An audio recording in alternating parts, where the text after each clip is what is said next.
Like, subscribe and share Tree Fanfiction audiobook channel for all parts.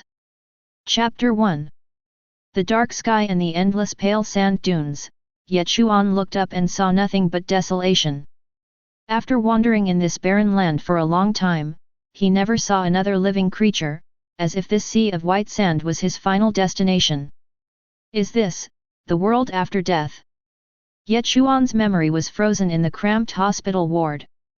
On the heavily dusty ceiling, he swallowed the last breath of sad air in the world and died helplessly. He was originally a test taker in a small town. After more than 10 years of hard study, he finally achieved his wish of success. He broke away from his poverty, graduated from a prestigious university, and successfully got a job in a large company. After years of hard work, he finally achieved a social class leap and bought a car and a house in a first-tier city. In a short time, Ye Chuan became a celebrity in his hometown and became the other people's child in the eyes of countless parents. Just when he had basically achieved financial freedom and was about to enjoy life, a medical record of advanced gastric cancer once again shattered the happiness he had worked so hard for.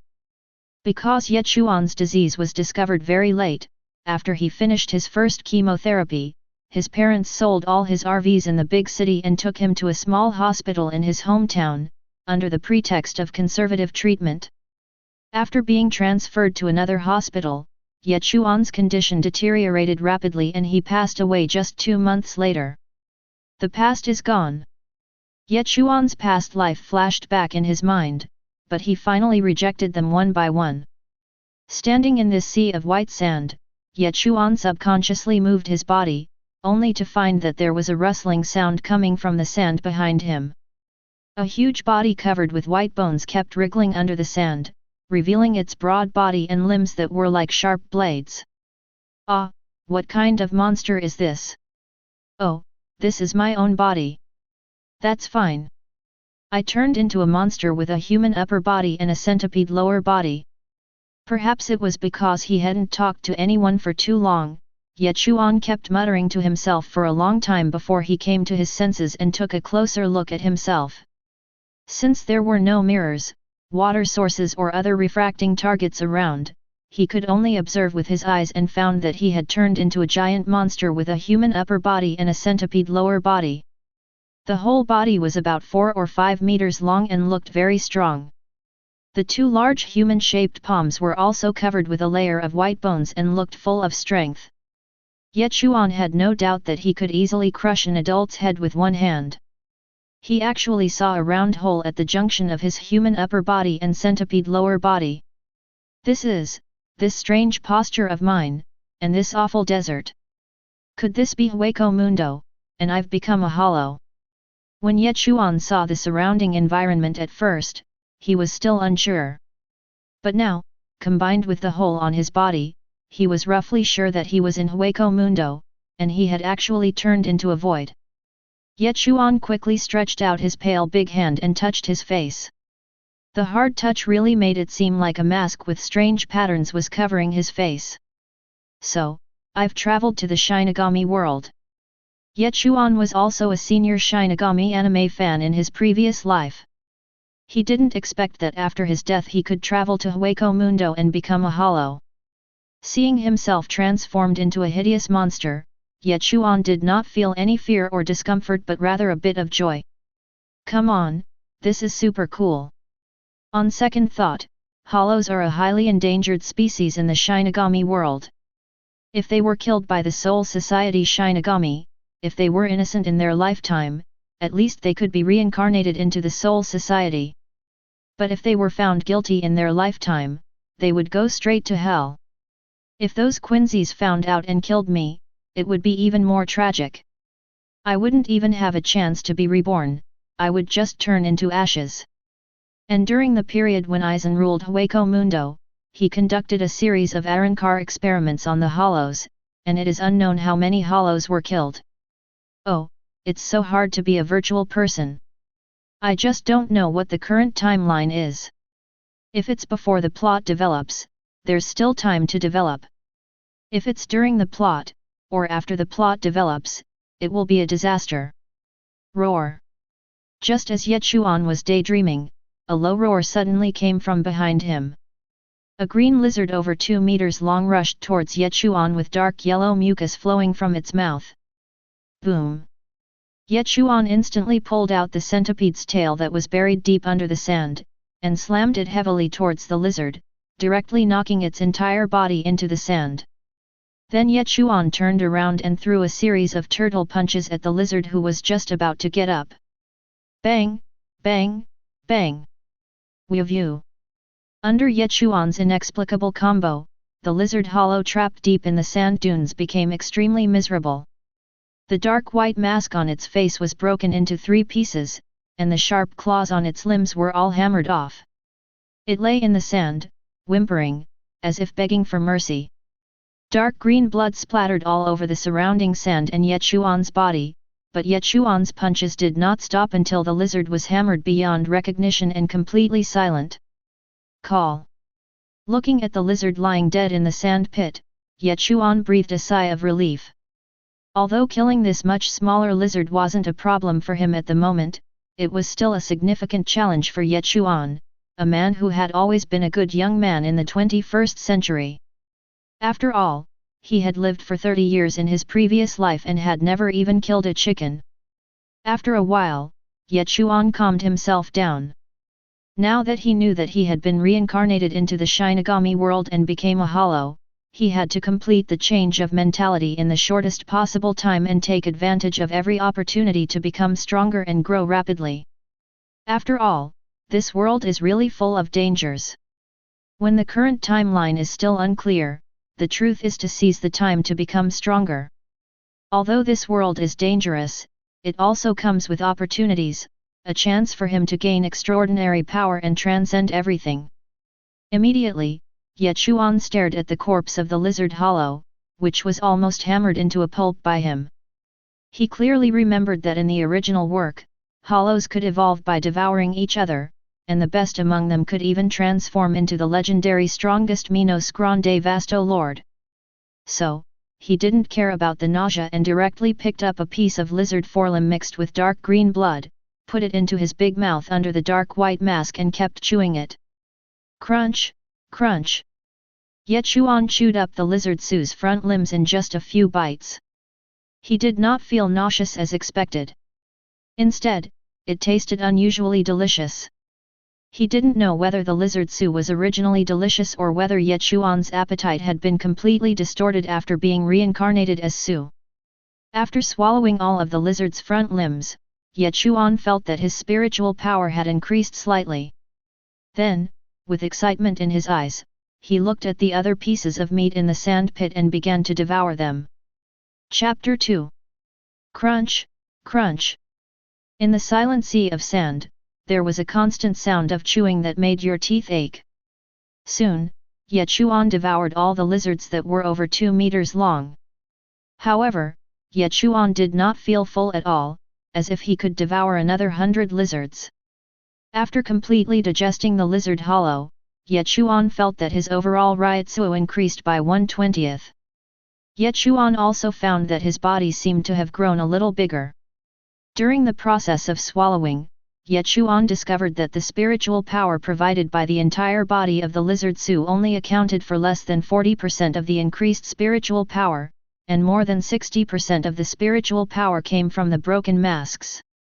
The taste is very strange, a bit like compressed biscuits. Feeling the significant increase in Ryotsuo in his body, Ye Chuan had a satisfied smile on his pale face. In the days that followed, Ye Chuan wandered in the sea of sand as he did before, constantly searching for other voids. After half a month of unremitting exploration and in-depth research, Ye Chuan finally encountered more voids. However, all the voids Ye Chuan encountered were just like the lizard void he had met before. They had no intelligence and only knew how to fight savagely. Obviously, those like Ye Chuan who had human thinking were obviously an anomaly. On this day, Ye Chuan hid his entire body under the sand, leaving only half of his head floating on the surface of the sand and continuing to sneak. Roar! Accompanied by a shrill roar, a black and red beam of light carrying a terrifying high-temperature shot from a distance, brushed past Ye Chuan who was hiding under the sand, and shot towards an earthworm in front of him that was more than 40 meters long.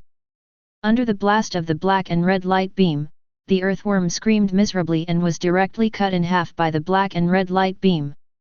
The aftermath of the black and red light beam hit the sand, raising a large amount of smoke and dust, frightening Ye Chuan who was hiding in the sand and trembling. It's Zero. Although Ye Chuan had seen this essential move of Minos Grande countless times in the original anime in his previous life, it was far less shocking than watching it live this time. Ye Chuan followed the source of the Zero and saw a massive, jet-black creature nearly 100 meters tall. Its neck was covered in a ring of dark white bone spurs, and a white bone spike was attached to the pure white mask on its face. Its entire body exuded a terrifying ryotsu. This is Jillian. No, this isn't just any Jillian. This was not the first time Ye Chuan had seen Jillian during his half-month of exploration. He still remembered that 3 days ago he saw from afar a group of Jillian heading towards a place called Minos Grande Forest deep in the desert. The Jillian in front of him was much taller than the group of Jillians Ye Chuan had seen before, and his mask style was fundamentally different from that of the other Jillians. Xenomorph Jillian. Ye Chuan, who was lying under the sand, took a deep breath and immediately realized that the Jillian in front of him was an intelligent alien species. Ye Chuan clearly remembered that in the original work, Jillian was formed by more than 100 extremely hungry hollows devouring each other and then merging with each other. During this initial evolution, since the intelligence of the void is generally low, or even non-existent, most Jillians will completely lose their individual consciousness after being promoted to Jillian. However, this is not absolute. A very small number of hollows still retain their intelligence after being promoted to Jillian, and know to devour other hollows to continue to grow stronger. This kind of Minos Grande is a different kind of Jillian. As long as this kind of Minos Grande does not die, there is still some hope for them to become a mid-level Minos Grande Agichas, not to mention the highest level Vasto Lord. At this moment, Ye Chuan, who was lurking under the sand, felt his heart in his throat. Although his body was not as strong as that of the giant earthworm, it was still a small dessert for the alien Jillian. At this moment, something strange happened. The upper body of the giant earthworm, which had been pierced by Zero and split in two and was lying dead on the ground, suddenly dived into the sand and ran desperately in the direction of Ye Chuan. "FK, don't come over here."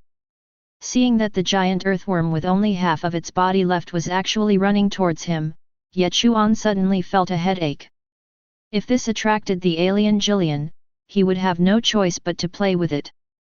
When the alien Jillian saw the giant earthworm Su's actions, there was a hint of mockery on his deep white masked face, and his huge pupils revealed contempt for his prey. "Call out!" It happened so quickly that Jillian, the alien species, dodged and instantly moved his huge body to the path that the giant earthworm had to pass through. Then, with his huge right hand covered with sharp bone spurs, he grabbed the panicked earthworm and lifted up half of its body. Ring spin. This Jillian alien had actually used ring spin. Normally, ring spin could only be performed after becoming an intermediate Minos Grande Agichas or an Arankar, but this Jillian alien had actually mastered it beforehand. Seeing this scene, Ye Chuan, who was hiding not far away, was frightened out of his wits. Am I going to die before I even accomplish my mission after such a great effort? Thinking of this, Ye Chuan couldn't help but feel a bitterness deep in his heart. The alien Jillian held the earthworm in one hand, opened his bloody mouth, stuffed it into his mouth and chewed it non-stop like chewing spicy strips. He ate the giant earthworm clean in just a few bites and left without looking back. That was close. I was almost exposed. Just as Ye Chuan, hiding under the sand, was thankful that the alien Jillian hadn't noticed him, the Jillian, which had already walked away, suddenly turned back and looked towards the sand where Ye Chuan was hiding. A hint of mockery appeared under the huge mask on its face. Then turned around and left. It discovered me, but thought I was too weak, so it didn't bother to devour me. After reading the look in Jillian's eyes, Ye Chuan felt a sense of humiliation, but at the same time, he also felt somewhat fortunate. Alright. You're just kidding, hey? When I become an Ajichas or Vasto Lord someday, I'll definitely let you experience how I feel today. Looking at the direction where the alien Jillian left, Ye Chuan could only whisper in his heart. He then waited for several hours, confirming that the alien Jillian had truly gone far away, before slowly emerging from the sand. He smiled as he looked at the remains of the giant earthworm, which had been killed by the alien Jillian, leaving only its lower half. Although the upper body with the highest spiritual power and the mask had been eaten clean by the alien Jillian, the remaining lower half, although it was just leftovers that Minos Grande looked down upon, was a great tonic for Ye Chuan at this time. Thanks for the gift, brother Jillian. Ye Chuan had already decided to be gentler when beating up the alien Jillian next time. Chapter 3. The giant earthworm was extremely huge. Even with the small part of its body that was left, Ye Chuan still looked very small compared to it. It was as big as 7 or 8 of him. Ye Chuan greedily devoured every piece of flesh and blood. If some of the blood had not seeped into the sand and could not be swallowed, he would have wanted to eat the sand as well. Ye Chuan, knowing the original storyline and that everything in Hueco Mundo is made up of a high concentration of spirit particles, decided to experiment with swallowing white sand to see if it would increase his Ryutsu. However, he choked himself to death several times before finally giving up. Soon, Ye Chuan had completely devoured the huge corpse that was far larger than his own body. This time was different from the past. After eating half of the earthworm's body, Ye Chuan finally felt a long-lost sense of fullness. Roar! Ye Chuan was surrounded by strands of dark golden Ryutsu all over his body, and he couldn't help but roar to the sky. Am I going to advance? Ye Chuan, who noticed the change in himself, showed a smile on his face covered by the pale mask. Immediately, Ye Chuan felt very relaxed, as if he had returned to his previous life and someone had given him a full-body spa. A dark golden spiritual power beam burst out from his body, and Ye Chuan's figure underwent a new evolution in the Ryutsu light beam. The beam of light did not last long and dissipated after about 10 seconds. The golden light faded, the dust disappeared, revealing Ye Chuan's new look. The body, which was originally 4 or 5 meters long, has now become even larger. Including the centipede-like tail, Ye Chuan's entire body length is about 7 or 8 meters, nearly twice as large as before. The originally pale centipede's limbs now had some dark golden lightning patterns on them. Even the pale mask on Ye Chuan's head that covered his entire head like a helmet also had a dark golden lightning pattern on it. The upper half of the human-like body was interwoven with gold and black lines, appearing even more bizarre than before. I evolved into a powerful hollow. Ye Chuan said excitedly. Based on Ye Chuan's exploration over the past half-month and his understanding of the original work of his previous life, Ye Chuan has roughly understood the level division of the void. In the original story, it was only mentioned that there were ordinary voids and Minos Grande. Among them, Minos Grande were divided into the lower-level Minos Grande Jillian, the middle-level Minos Grande Ajichas, and the most mysterious upper-level Minos Grande Vasto Lord. After Ye Chuan's field research and personal experience, he realized that not only Minos Grande has grades, but even ordinary void has grades. Stage 1, Newly Born Void, the void that just appeared in Hueco Mundo. Ye Chuan and the lizard void killed by Ye Chuan are both of this type. This kind of void has just been formed or has been formed not long ago, and has not yet had time to devour enough of its own kind or human souls. Its strength is generally low, and its strength mainly depends on the strength of its soul before it was transformed into void. The reason why Ye Chuan was able to crush the lizard was entirely because his soul strength as a human was higher than the latter. Stage 2, Powerful Hollow, after his first evolution, Ye Chuan is now at this level. The third stage, Giant Hollow, the giant earthworm hollow that was easily killed by the alien Jillian was at this level. The fourth stage, Lower level Minos Grande Jillian. This type of Minos Grande is a giant monster formed by at least 100 giant hollows fighting and devouring each other. It is the gatekeeper among the Minos Grandes, and more than 90% of Jillians look exactly the same. Most of them will lose consciousness completely and become mindless killing machines. This type of mindless Jillian will be commanded by the mid-level Minos Grande Ajichas. Only a few Jillians retain their intelligence and continue to consciously devour their own kind, evolving towards the more advanced Minos Grande Ajichas, such as the one Ye Chuan encountered previously. In addition, there is a special type of Jillian, that is, the special Jillian that degenerates from the intermediate Minos Grande Ajichas. This type of Jillian is formed when a group of Ajichas are injured during evolution and fighting, resulting in their bodies being mutilated and falling down from the Ajicha rank. This special Jillian will not degenerate into the standard Jillian body type, retaining the posture of being an Ajicha, and its strength is far beyond that of ordinary Jillian. The fifth stage, intermediate Minos Grande Ajichas, it evolved from the alien Jillian through constant fighting and devouring. It is usually larger than the ordinary hollow, but smaller than Jillian. It can command Jillian in battle and can use high-level skills such as Zero and Hollow Bullet Ring Turn. However, they still need to constantly devour their own kind in order to evolve. Once bitten by a Minos Grande of equal or higher level, even the smallest loss, their evolution will cease forever. From then on, even if they devour more of their own kind, at best they can only prevent themselves from degenerating into Jillian, and they will never have the chance to become a Vasto Lord again. Sixth stage, Advanced Minos Grande Vasto Lord. Vasto Lords are the highest-ranking Minos Grande in Hueco Mundo.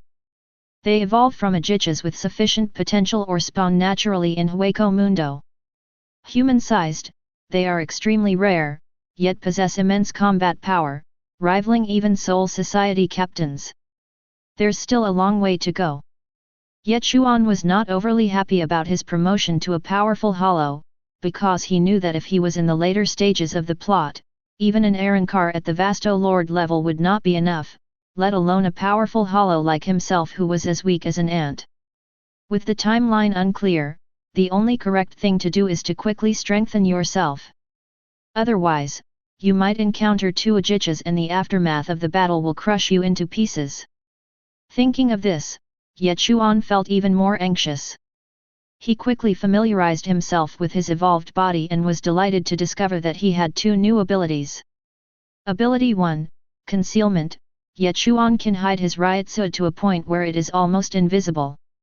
Only those with Ryotsu that is 100 times greater than his own can sense Ye Chuan's Ryotsu. Ability 2, Lightning.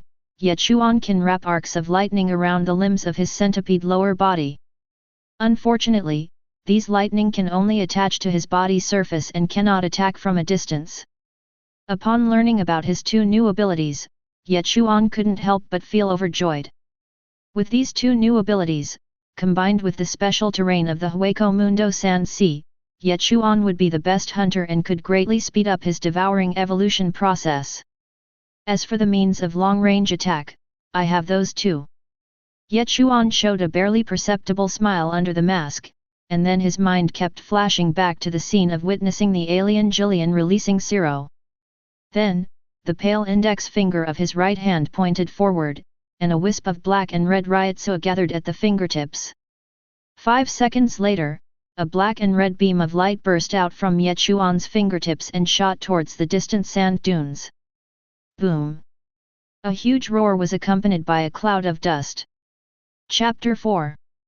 Ahem, just one shot completely drained me. Ye Chuan looked weakly at the big crater in front of him caused by his Zero, and smiled with satisfaction. The power was about half of that of the alien Jillian Zero. As Minos Grande's signature skill Zero, Ye Chuan actually learned Zero in the powerful hollow stage. Am I a genius? Ye Chuan scratched his head, which was completely covered by the mask, with his pale big hands and said with some pride. It seems that it's not durable enough. And the charging time is also a bit long. It seems that at this stage, this move can only be used as a trump card. Feeling that the Ryotsu in his body had reached the bottom, Ye Chuan spun his tail towards the sand and drilled directly into the sand layer. Then Ye Chuan's entire body entered the sand layer. As everyone knows, the entire Hueco Mundo is composed of a high concentration of spirit particles, so Ye Chuan only needs to stay in Hueco Mundo to restore his Ryotsu. However, in order to prevent himself from being attacked by other hollows when his Ryotsu is at the bottom, he hides under the sand layer after activating the breath retention technique and waits for his Ryotsu to recover. It was not until several hours later, when Ye Chuan felt that his Ryotsu had almost recovered, that he emerged from the sand. After half a month of exploration, he already knew the distribution of various levels of void in the sand sea. If he went deeper, he would easily encounter Jillian groups and ajichas. Therefore, Ye Chuan chose to return the same way. He planned to devour a large number of newly born voids in the outer area first, and then gradually explore forward after he was promoted to a giant void. Ye Chuan was sneaking in the sand. Although he was now nearly 8 meters tall, he was able to move silently thanks to the help of his breath control. Boom! Boom! Boom! On his way back, Ye Chuan suddenly noticed that the sand layers in the nearby area were vibrating to varying degrees, and loud noises continued to be heard from the front. There are hollows fighting ahead and the battle is extremely fierce. Relying on the blessing of breath holding, Ye Chuan bravely swam towards the source of the loud noise. Then he saw a scene that shocked him greatly. What is this? 100 hollows eating each other. The so-called 100 hollows devouring each other means that more than 100 giant hollows will entangle with each other and devour each other due to some special circumstances. The one that wins in the end will be promoted to Jillian. I didn't expect there would be an unexpected gain. Ye Chuan, who was under the sand, saw this and immediately activated his ultimate power, hiding under the sand and waiting for an opportunity to strike. Each of the group of voids fighting in front of him was a giant void that was one level higher than Ye Chuan. Ye Chuan used his breath-concealing ability to move freely across the battlefield, and no giant void noticed his presence. This breath suppression method is indeed very useful. Ye Chuan, hiding in the shallow sand, stared intently at the giant virtual beings fighting in the field, trying to see if he could take advantage of any opportunity. Suddenly Ye Chuan noticed that there was a giant hollow in the form of an octopus in front of his left. Facing the siege of 2 giant hollows that looked extremely similar, completely black, and resembled hyenas, it was retreating step by step. These 2 hyenas look very similar, the only difference being the length of their teeth. It seems they are quite intelligent and know how to work together to kill prey. The short-toothed hyena drew the octopus's attention in front, engaging in a grappling battle with the 8 massive octopus legs. The long-toothed hyena then launched a sneak attack from behind. Puff! 2 sharp teeth pierced into the back of the giant octopus's head like 2 steel knives. The octopus felt a sudden surge of pain, its 8 octopus legs dancing wildly in the air. Simultaneously, countless bubbles erupted from its massive mouth. The moment these bubbles made contact with the 2 hyenas, they burst, blasting the octopus itself, along with the caster, into a horrific explosion. It seems this giant octopus has some brains, but not much. He's even willing to injure himself to escape the clutches of these 2 hyenas. In this battle of 100 voids, even if he manages to escape the clutches of these 2 dogs, he'll be unable to escape unscathed by blowing himself up halfway. Ye Chuan commented with interest from the sand layer below. Ah! The long-toothed hyena that was affected by the explosion at the back had cracks all over its body, and bright red blood flowed from the hyena, which was as big as a hill, all over its body, like a red waterfall. After a roar, the long-toothed hyena raised its right paw, which suddenly became extremely strong. Its 4 sharp and thick claws were like 4 sharp steel knives, and it grabbed the giant octopus fiercely. Crash! 4 hideous wounds were slashed across the giant octopus's back, and dark green blood gushed out like a fountain. The bone mask atop the octopus's head was also shattered. A huge, half-broken mask plummeted to a sudden stop on the sand dunes. Having freed itself from the octopus's grip, the short-toothed hyena, with a look of excitement on its face, charged towards the broken mask. Just as it was about to snatch it up, the sand layer shook rapidly, and a figure with a human-like upper body and a centipede-like lower body suddenly rushed out, snatched away the incomplete mask that was the same size as its body, and then drilled into the sand layer again. Ah! Seeing this, the short-toothed hyena was stunned for a moment, then let out an unwilling howl towards the sky. Because it could no longer sense the ryotsuo of the little bug that stole its prey. The long-toothed hyena Su, who was fighting with the octopus Su, also noticed this situation at this time. However, due to the octopus Su's desperate counterattack, the two hyenas Su had no time to care about other things and had to join forces to deal with the half-crippled octopus Su in front of them. Hey, fortune and honor are found in danger. Under the sand several miles away from the place where the 100 voids were eating each other, Ye Chuan looked at the huge dark white mask that was almost as long as half of his body and smiled with satisfaction. This wave of huge profits. Without time to admire his trophy, Ye Chuan swam in the opposite direction for another 2 hours to prevent the two giant hyenas from catching up. Only then did he finally feel relieved. Although the possibility of the two hyenas, with their limited intelligence, being able to track him was extremely small, he was still cautious. 10,000 years. Ye Chuan slowly emerged from the sand and repeatedly confirmed that there were no other Su within a few kilometers. Then he went under the sand again, swimming to a depth of about 10 meters below the sand, and began to swallow the half-mask from the octopus Su. Crunch, crunch. It tastes good, a bit like seaweed-flavored soda crackers. Ye Chuan took a bite and found that the half-mask contained far more spirit particles than the remaining limbs of the giant earthworm Su.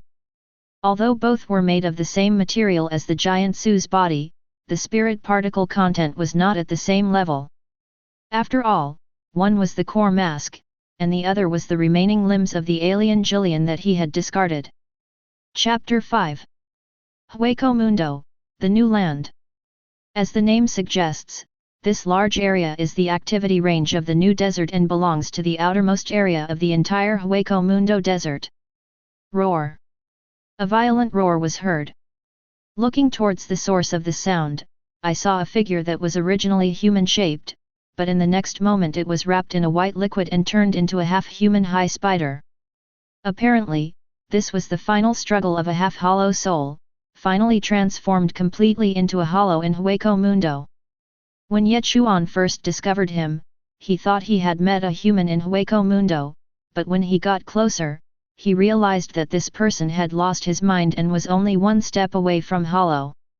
Ye Chuan's huge body rushed out from the sand at lightning speed and swallowed the spider, which was only half a person's height, as if it were a small dessert. Instead of losing your mind and fighting like a beast to survive, why not become my nourishment and let me take you to eternity? Ye Chuan patted his belly and sighed to the spider that had turned into a spirit particle. From then on, Ye Chuan hid in the desert of this new land, searching for new hollows that had been born. With his status as a powerful hollow and premeditated hunting, it could be said that there was no risk at all. After all, Ye Chuan is different from ordinary hollows. He has human thinking. He is still very weak at this moment. If he challenges an opponent who is much stronger than himself like some battle maniacs, he will undoubtedly be crazy. After all, he has no sealed power, and he doesn't have any plug-ins. Unknowingly, more than 10 days had passed, and Ye Chuan's body had grown to about 10 meters in size. He was still staying in the new land to hunt new vulnerabilities. On the one hand, it was for hunting, and on the other hand, he wanted to see if there were any beings in the new vulnerabilities who could maintain human consciousness like himself. It's a pity that no similar species were found, but its body length has increased a lot. After testing, Ye Chuan's Zero was several times more powerful than when he first mastered it, already 70% of the power unleashed by the original Jillian. Most importantly, he was no longer the one-shot stunner. With Ye Chuan's current Ryutsu capacity, he could already fire 2 shots before being exhausted. This means that when he encounters a strong opponent, he can use the breath retention to hide in the dark, first give him a zero and then go up to clean up the mess. In this way, almost no hollow below Minos Grande can withstand his attack. Although he is still in the category of strong hollow and has not yet been promoted to giant hollow, according to his estimation, as long as he hides well in advance, he can take the initiative and easily defeat even a giant hollow. As for Jillian, who is at the Minos Grande level, Ye Chuan is probably still not strong enough to handle it now. He is still a little scared when he thinks of the appearance of the alien Jillian that day. But that can't be counted like that. That alien Jillian is an exception among Jillians, and its combat power must be far beyond that of ordinary unintelligent Jillians. A place where hundreds of hollows devour each other. After more than 10 days of brutal fighting, the 100 giant hollows that devoured each other were finally about to compete for the final winner. The field was a mess of rubble and broken walls, huge body parts were everywhere, and blood of various colors soaked the nearby sand. Only 2 black, identical hyena-like creatures remained, the only difference being one with longer tusks and the other with shorter ones. They were the same 2 giant hyena-like creatures that Ye Chuan had snatched from his clutches that day. However, the size of these 2 giant hollows was even larger than when Ye Chuan first saw them, and there were many new wounds on their bodies. In short, they looked very miserable. Under normal circumstances, these 2 hyena voids would have one final fight, with the winner devouring the loser and then being promoted to Jillian, but these 2 voids did not fight but instead came together to lick each other's wounds. Then, a strange scene occurred. The 2 hyenas' bodies began to melt simultaneously, transforming into 2 pools of pitch-black liquid. The 2 pools of liquid then merged together, forming an even larger pool of black liquid. Gulp gulp. The black liquid actually began to boil like boiling water, and then the pure black liquid began to slowly rise and turn into a giant cylinder. Then a dark white bone claw stretched out from the black cylinder, grabbed the black cylinder violently, and tore it apart, revealing a huge head belonging to Jillian. However, unlike the ordinary Jillian, there was a row of sharp teeth on its mask. This is not the end yet. After the black shell is completely fallen off, another huge head emerges, but this head does not have sharp teeth on its mask. 2-headed Jillian. Another alien Jillian. Roar. The 2 heads of the 2-headed Jillian roared at the same time, as if celebrating their successful advancement. Pa pa pa. As soon as the roar stopped, applause and a gentle voice were heard. Ah, my! I didn't expect to get such an unexpected reward this time. It's actually a Jillian of the alien species. I will present you as a tribute to the great Lord Baragan. I will definitely be rewarded. Jillian's 2 massive heads turned toward the source of the sound. Standing on a distant sand dune was a figure, approximately 7 or 8 meters tall, resembling a humanoid. Its body was a pink hue, and a rose pattern graced its white mask. Its sturdy limbs contrasted with its slender waist, and a pure purple flower bud sprouted from its back, creating a strange, eerie appearance. This body is huge for humans, but for Jillian, an alien species that is nearly 100 meters tall, it is like an ant. But the newly advanced alien Jillian didn't dare to move at all, because they felt the terrifying Ryutsu above that tiny figure. More importantly, it was the suppression that came from the bloodline, which was the natural suppression of the superior over the inferior. 2-headed Jillian has already determined that the tiny fellow before him is definitely their superior being, Ajichas. Who are you? The 2-headed Jillian with sharp teeth slowly opened its mouth, but its speech was unusually slow, as if it was not yet accustomed to speaking. I am Charlotte Kulufeng, the Supreme King of Hueco Mundo and Admiral of Lord Baragan Luzenbern, the Lord of all Voids. The feminine voice sounded again. Greetings, Charlotte, Mistress. The 2-headed Jillian was obviously quite intelligent. Feeling the terrifying Ryutsu emanating from Charlotte Kurupan's body, he immediately complimented her wholeheartedly. However, he had just completed a promotion and gained language skills, but he didn't seem to be very good at speaking. His speaking speed was very slow and his pronunciation was not very accurate. He, don't be nervous, kid. Lord Barragan really likes you promising juniors. Come with me to meet the king. As soon as he finished speaking, Charlotte Kurufeng used the sound turn to appear next to the two-headed Jillian. The tiny him actually dragged the huge body of the two-headed Jillian away from this place and headed towards the Sui Palace in the heart of the entire desert. Chapter 6. On the contrary, Ye Chuan in the new land still knew nothing about what happened in the land of Begzu mutual devouring. Still happily hunting, a group of new Su. His Ryotsu and size are still growing steadily. A snake-shaped Su, about 4 meters long, was using its body to tightly bind another pig-shaped Su. The snake-like body kept twisting, and then suddenly exerted force to tighten its body. Crack! Following a muffled sound, Zhu Xingxiu's bones and tendons were broken and he died instantly. Just when Snake Su was about to taste his prey on the spot, the sand layer below shook, and a huge white centipede tail suddenly emerged from the ground behind Snake Su, with dark golden lightning patterns swirling on the tail. Boom! With the violent blow, the snake-shaped creature was directly knocked several meters deep into the sand layer. Hiss! Feeling the pain, the snake-like creature hissed and then struggled to get up.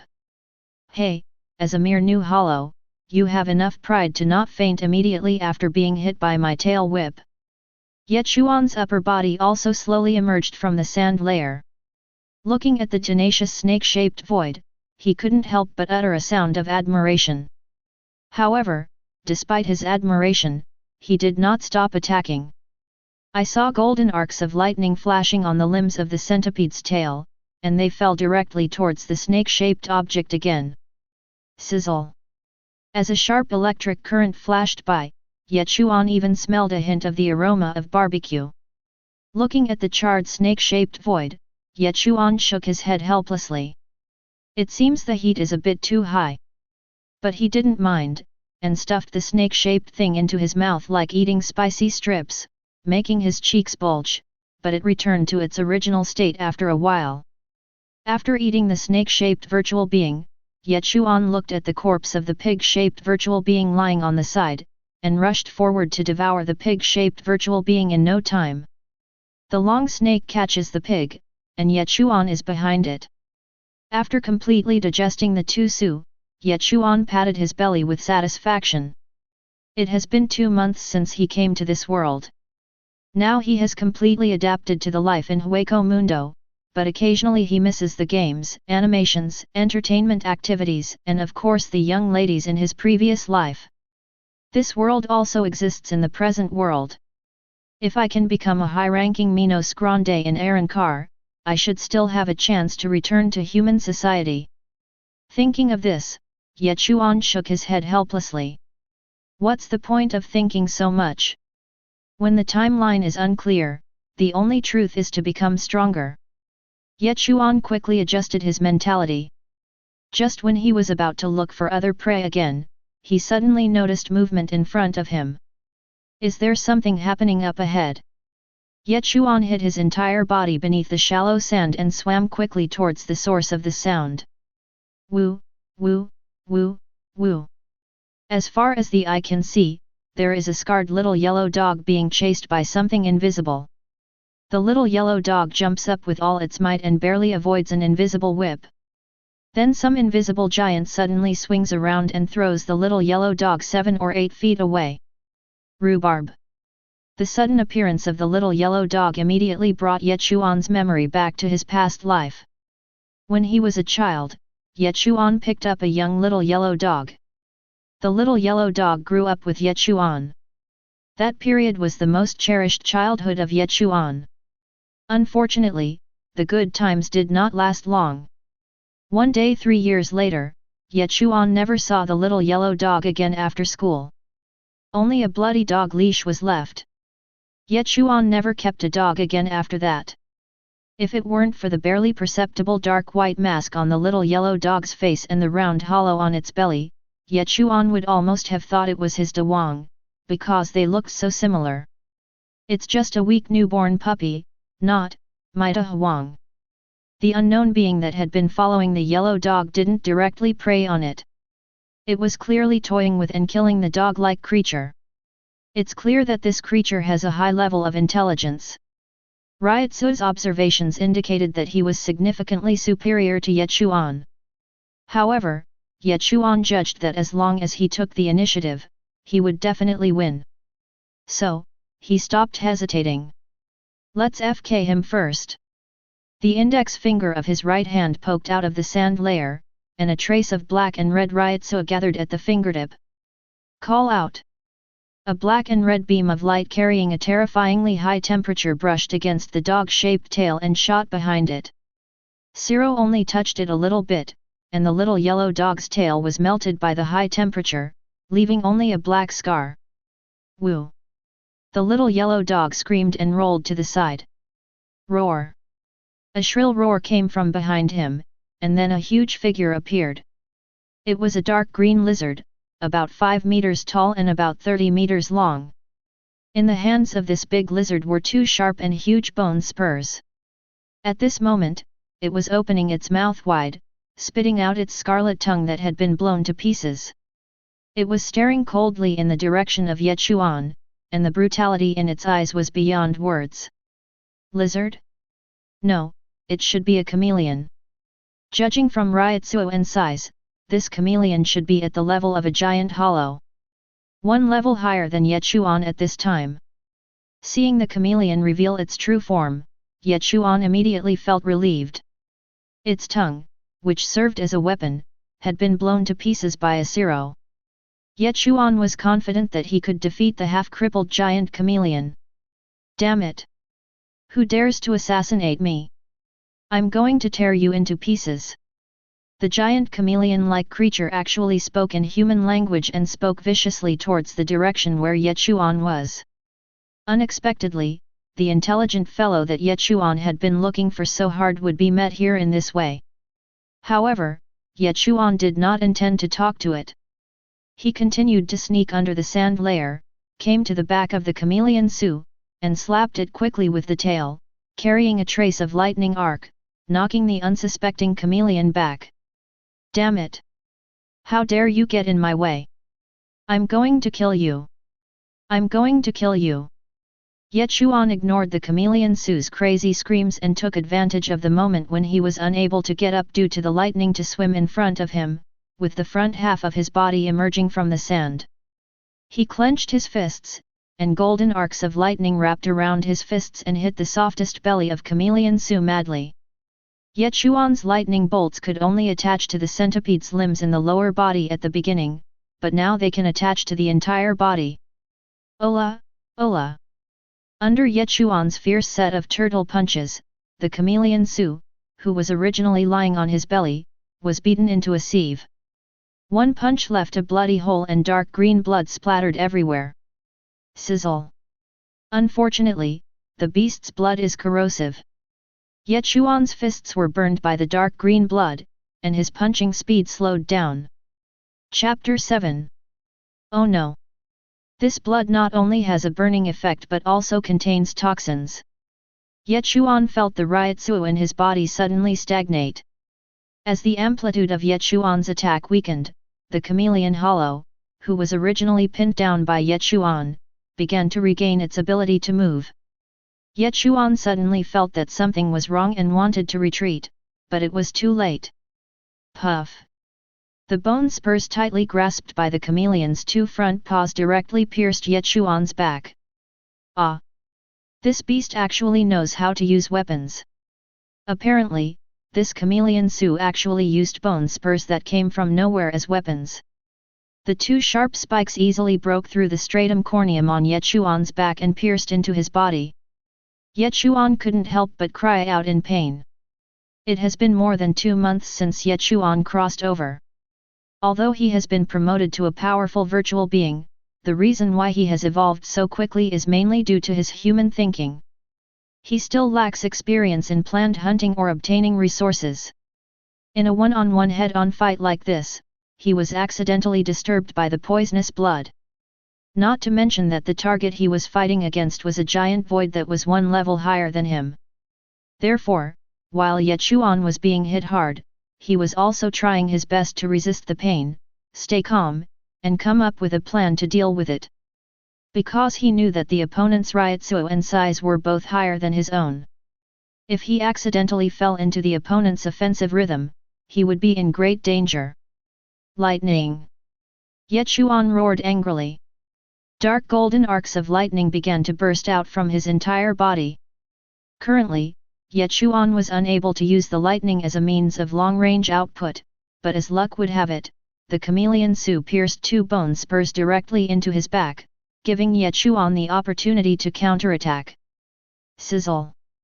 Feeling the massive electrical current flowing through the 2 bone spurs in its claws, chameleon Su was about to release them, but Ye Chuan wouldn't give him the chance. He simply grabbed chameleon Su's 2 front claws with his backhand. At the same time, the centipede's tail quickly wrapped around the chameleon, who endured the pain of the 2 bone spurs piercing through his body and continued to release lightning arcs. Die! Ah! The chameleon Su had just gained a slight advantage when Ye Chuan quickly counterattacked him. His entire body was charred by the electric shock and he had no choice but to beg for mercy with difficulty. It was obvious that this Su also retained human intelligence like Ye Chuan. I was wrong, please forgive me. I will never abuse a dog again. Dog abuse? Are you kidding? Do you think I killed you because you abuse dogs? No, no, no, I just want to eat you. Besides, you don't know that you are wrong, you just know that you are going to die. Ye Chuan looked at the chameleon begging for mercy under him with a sinister smile on his face, but he had no intention of stopping and continued to release lightning at maximum power. Ye Chuan knew that if he stopped, he would face a crazy counterattack from the opponent. Since you can speak, you must possess memories from your human days, just like me. We are the same kind. We can team up to hunt these inferior creatures. Together, we can even take down Minos Grande. Chameleon Su continued to chatter. Ye Chuan remained unmoved, a hint of sarcasm appearing at the corner of his mouth beneath the mask. Since you've chosen to be a hunter, you must be mentally prepared to become the prey yourself. Why say so much? Just be at peace and be on your way. After saying that, Ye Chuan opened his mouth, and a strand of black and red Ryutsu gathered in front of his mouth. It was Zero. Since Ye Chuan had previously released Zero through his fingers, but this time his hands were suppressing the enemy, he could only release it through his mouth. Therefore, the release speed was obviously much slower than that of fingers, but at least it was successfully released. Looking at the Zero that was about to be completed in front of him, Quincy knew that if he let this Zero explode at such a close distance, he would definitely die. He immediately wanted to stick out his long tongue to fight back, but unfortunately, his tongue, which he was most proud of, had already been blown up by Ye Chuan's first Zero. You lunatic, if Zero explodes at such a close distance you'll also be seriously injured. Unexpectedly, Ye Chuan completely ignored Shinzo Abe's hysterical roar and quickly completed Zero's charging. Boom! After a loud bang, a cloud of dust rose up. Shinigami was a criminal in Karakura town.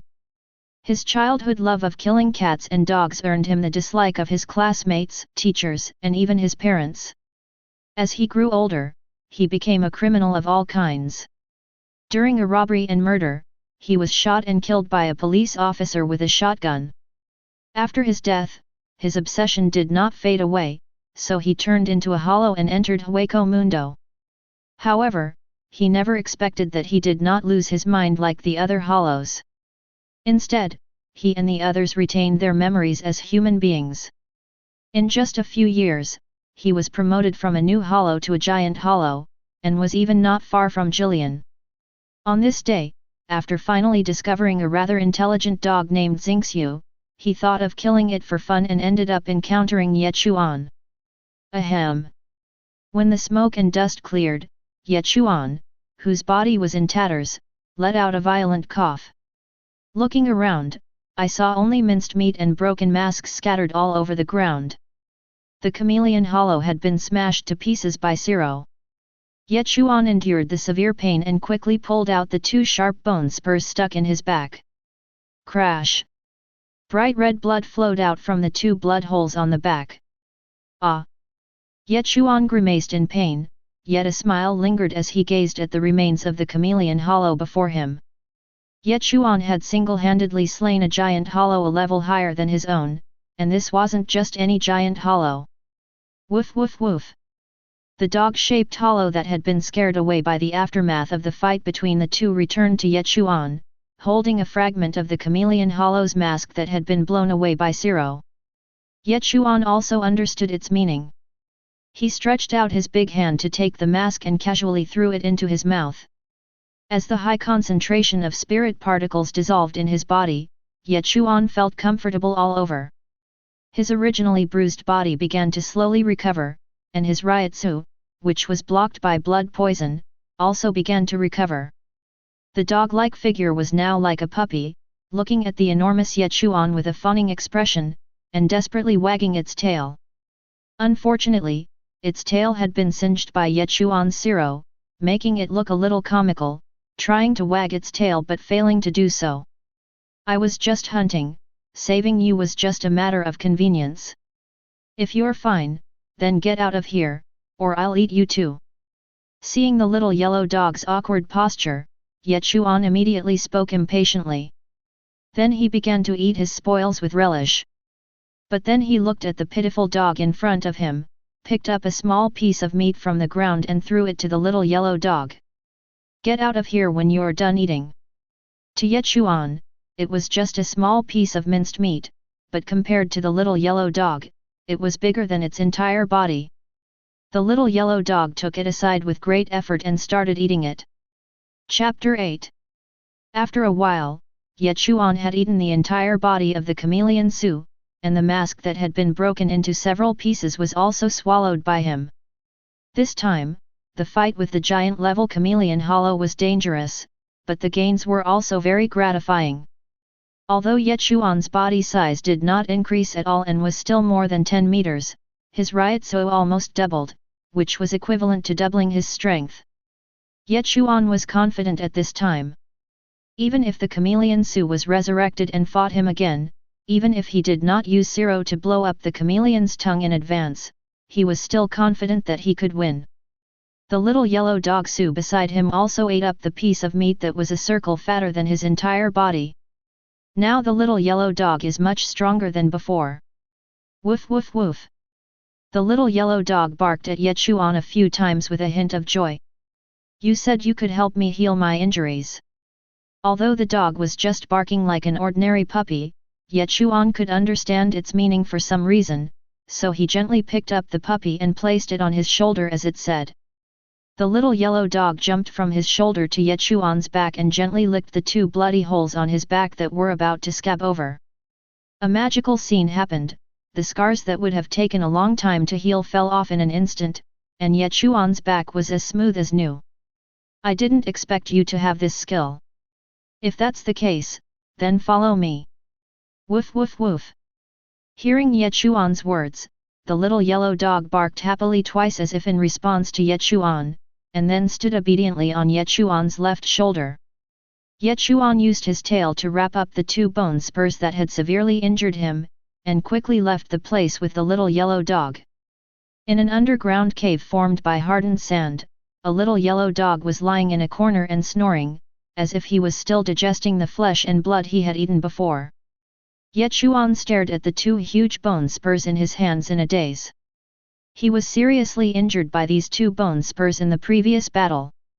He originally wanted to eat the 2 bone spurs together, but found that his current teeth could not digest the 2 bone spurs at all. He almost broke his teeth after taking a bite, so he left them. The more he looked at them, the more he felt that the 2 bone spurs resembled the spikes on Jillian's neck. He wondered how the chameleon had acquired them. Remembering the previous incident where he'd been poisoned by striking a chameleon with his bare hands, Ye Chuan decided to keep the 2 bone spurs and use them as weapons. Every man on Blue Star has a dream of becoming a martial artist, and Ye Chuan is no exception. In his previous life, he even studied swordsmanship with a certain kendo master for a period of time, for which he paid a considerable amount of tuition. He never dreamed that the sword skills he learned for fun would actually come in handy one day. Ye Chuan carefully recalled the swordsmanship courses he had learned. The 8 basic swordplay moves are thrusting, chopping, lifting, hanging, clouding, pointing, collapsing, and intercepting. Obviously, these 2 bone spurs are only suitable for Ye Chuan to use with a rapier, but fortunately, quality is more important than quantity. Ye Chuan only needs to practice the rapier to deal with those virtual beings with low intelligence. Ye Chuan raised a bone spur with both hands, with his arms in line with the spur, and thrust it forward. Suddenly, a strong wind whistled, which looked quite realistic. This cycle repeated itself over and over again, as Ye Chuan practiced stabbing with his sword in the air in the underground cave. Hey, becoming a hollow is indeed much more convenient than being human. In his previous life, due to long-term overtime work and extremely low exercise frequency, he would be exhausted after performing 2 sword flowers. Now, Ye Chuan has stabbed thousands of times in a row without any sign of fatigue. At this time, the little yellow dog Su, who had already woken up, stared at the big guy in front of him with a confused look on his face, not understanding why he kept attacking the air. Hueco Mundo San Si, a new land. Quack. A 5-meter-tall, fiery red, bloated frog was chasing a small yellow dog the size of a normal dog in front of it. Seeing that the small yellow dog was moving so fast, he was about to lose it, but for some reason the small yellow dog suddenly slowed down. This made the frog-shaped Su, who had originally wanted to give up, chase again. Suddenly, the dog-shaped Su that was being chased in front suddenly stopped when it ran to a sand dune. Seeing this, Frog Su let out a strange cry and pounced madly towards his prey. However, as soon as he landed, he was pierced by a sharp bone spur that emerged from the sand. Sizzle! At the same time, the violent power of the lightning arc was transmitted to the whole body through the bone spurs, and the electrocuted frog was in excruciating pain. Quack! The frog suddenly screamed in pain and stared at the dog-shaped figure in front of him, wanting to tear it to pieces. Unexpectedly, the little yellow dog did the opposite and jumped out from the hole under the frog's belly. Ye Chuan jumped out from the sand at the right time, and with a fierce slash of the bone spur in his hand, he cut the frog in half. Well done, rhubarb! Ye Chuan began to divide the spoils beside the sand dunes. He tore off a frog's hind leg and handed it to the little yellow dog. Ye Chuan also started eating again. During this time in the new land, the little yellow dog would lure the enemy, and then Ye Chuan would be responsible for the attack. Using this method, the 2 of them had already killed over a dozen voids, including 5 powerful ones. This hunting efficiency was several times greater than Ye Chuan's previous efforts alone. With the actual combat in the past few days, Ye Chuan has become more and more proficient in using the rapier, and he has been able to attach his lightning to the bone spurs for a long time. Just now, he relied on this trick to kill the frog virtual who was at the same level as him in one blow. The only flaw is this bone spur. It was originally the perfect length in the hands of the giant chameleon Su, but it is actually a bit too long for Ye Chuan to use it as a sword with his current size. But this is not a problem. Ye Chuan feels that the Ryotsu in his body has accumulated to a certain level. It seems that as long as he eats another new hollow, he can advance to a giant hollow. By the time the body grows, it should be able to perfectly fit these 2 bone spurs. Therefore, Ye Chuan did not plan to delay and decided to strike while the iron was hot. He would make a concerted effort to be promoted to the giant virtual level today. Roar! As a result, before he took a few steps, he met a new crocodile-like Su, who was charging towards Ye Chuan fearlessly. What a coincidence, isn't this? Looking at the crazy crocodile Su, Xiao Huang, who was originally standing on Ye Chuan's shoulder, jumped down obediently, blinking his big eyes and looking at the crocodile Su with some confusion as to why he was seeking death. Ye Chuan was also not vague. He thrust out the bone spur in his hand and directly turned the ignorant new student into a skewer. Ye Chuan, who killed the crocodile in one blow, did not choose to swallow it immediately. He directly took the crocodile Su's body back to the underground cave, because Ye Chuan, who was about to be promoted to a giant Su, needed a relatively safe promotion space to prevent being attacked by Su of the same level. Chapter 9. In the underground cave, Ye Chuan had already devoured the crocodile that came to his door. At this moment, he stretched out his body completely, and his centipede-like tail wrapped around the rock pillar beside him, and the dark golden Ryotsu all over his body was surging. The aura around him was also rising rapidly, and at this moment it reached its peak. A dark golden light rose from the underground cave, broke through the sand layer, and rushed towards the sky, scaring the little yellow dog that stayed in the desert waiting for Ye Chuan to break through. Roar! As this dark golden beam of light erupted, some newly born and powerful hollows in the surrounding area felt a Ryotsu that was no less powerful than Minos Grande, and were frightened and fled in all directions. Not far away, a giant creature, over 5 meters tall, with a wingspan of over 30 meters and 4 wings on its back, resembling a moth but not a moth, a bird but not a bird, looked towards Ye Chuan with a hint of joy, and then flew directly towards him. This is a giant hollow ascending to Minos Grande. Why is there a Minos Grande in the new land? God is really helping me. This Minos Grande is at its weakest right now. If I can devour it, I will definitely become a Minos Grande.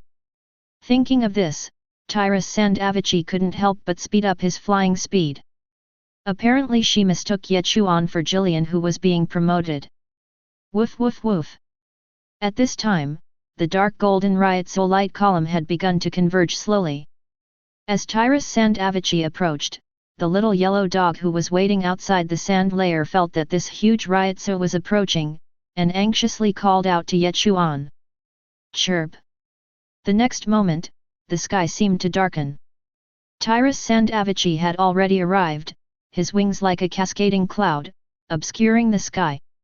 Sensing the massive creature above, the little yellow dog barked even more anxiously. 2 iron feathers like steel knives fell from its wings, trying to kill the troublesome dog below. The little yellow dog reacted very quickly and rolled over, narrowly avoiding the sniping of the 2 iron feathers. Woof woof woof. Even though he was sniped by Taiyu, the little yellow dog still did not forget to anxiously remind Ye Chuan. Seeing that the puppy was so slippery, Tyrus Sandavici was too lazy to care about this insignificant dog anymore. Instead, he swooped down as he watched the Ryotsu beam of light that was about to retreat. She wanted to devour this new Minos Grande while it was at its weakest. Iron Swallow Feather Kill. Tyrus Sandavici flapped his wings again, and dozens of iron feathers rushed towards the center of the light column like arrows. Relying on this killer move, she has defeated countless giant hollows of the same level. Now, she believes that using this move to deal with a new Jillian is no problem. After all, most Jillians are stupid fools. However, as expected, the scene of countless iron feathers piercing the flesh and blood, causing the Jillian to roar in pain, did not appear. Instead, there was a sound of metal clashing. Then, the smoke and dust cleared, revealing a half-human creature covered in golden tattoos, more than 20 meters long, with a human-like upper body and a centipede-like lower body. Tyrus Sandavici's eyes froze immediately. Not Jillian. Is it a giant hollow like me? But this Ryotsu is Minos Grande level. She didn't have time to think about it, as she knew that the strange giant void in front of her was not easy to deal with, so she used the Iron Swallow Feather killing technique, aiming at the void's most vulnerable eyes. Seeing dozens of iron feathers attacking again, Ye Chuan did not dodge or evade, as if he did not take these iron feathers seriously at all.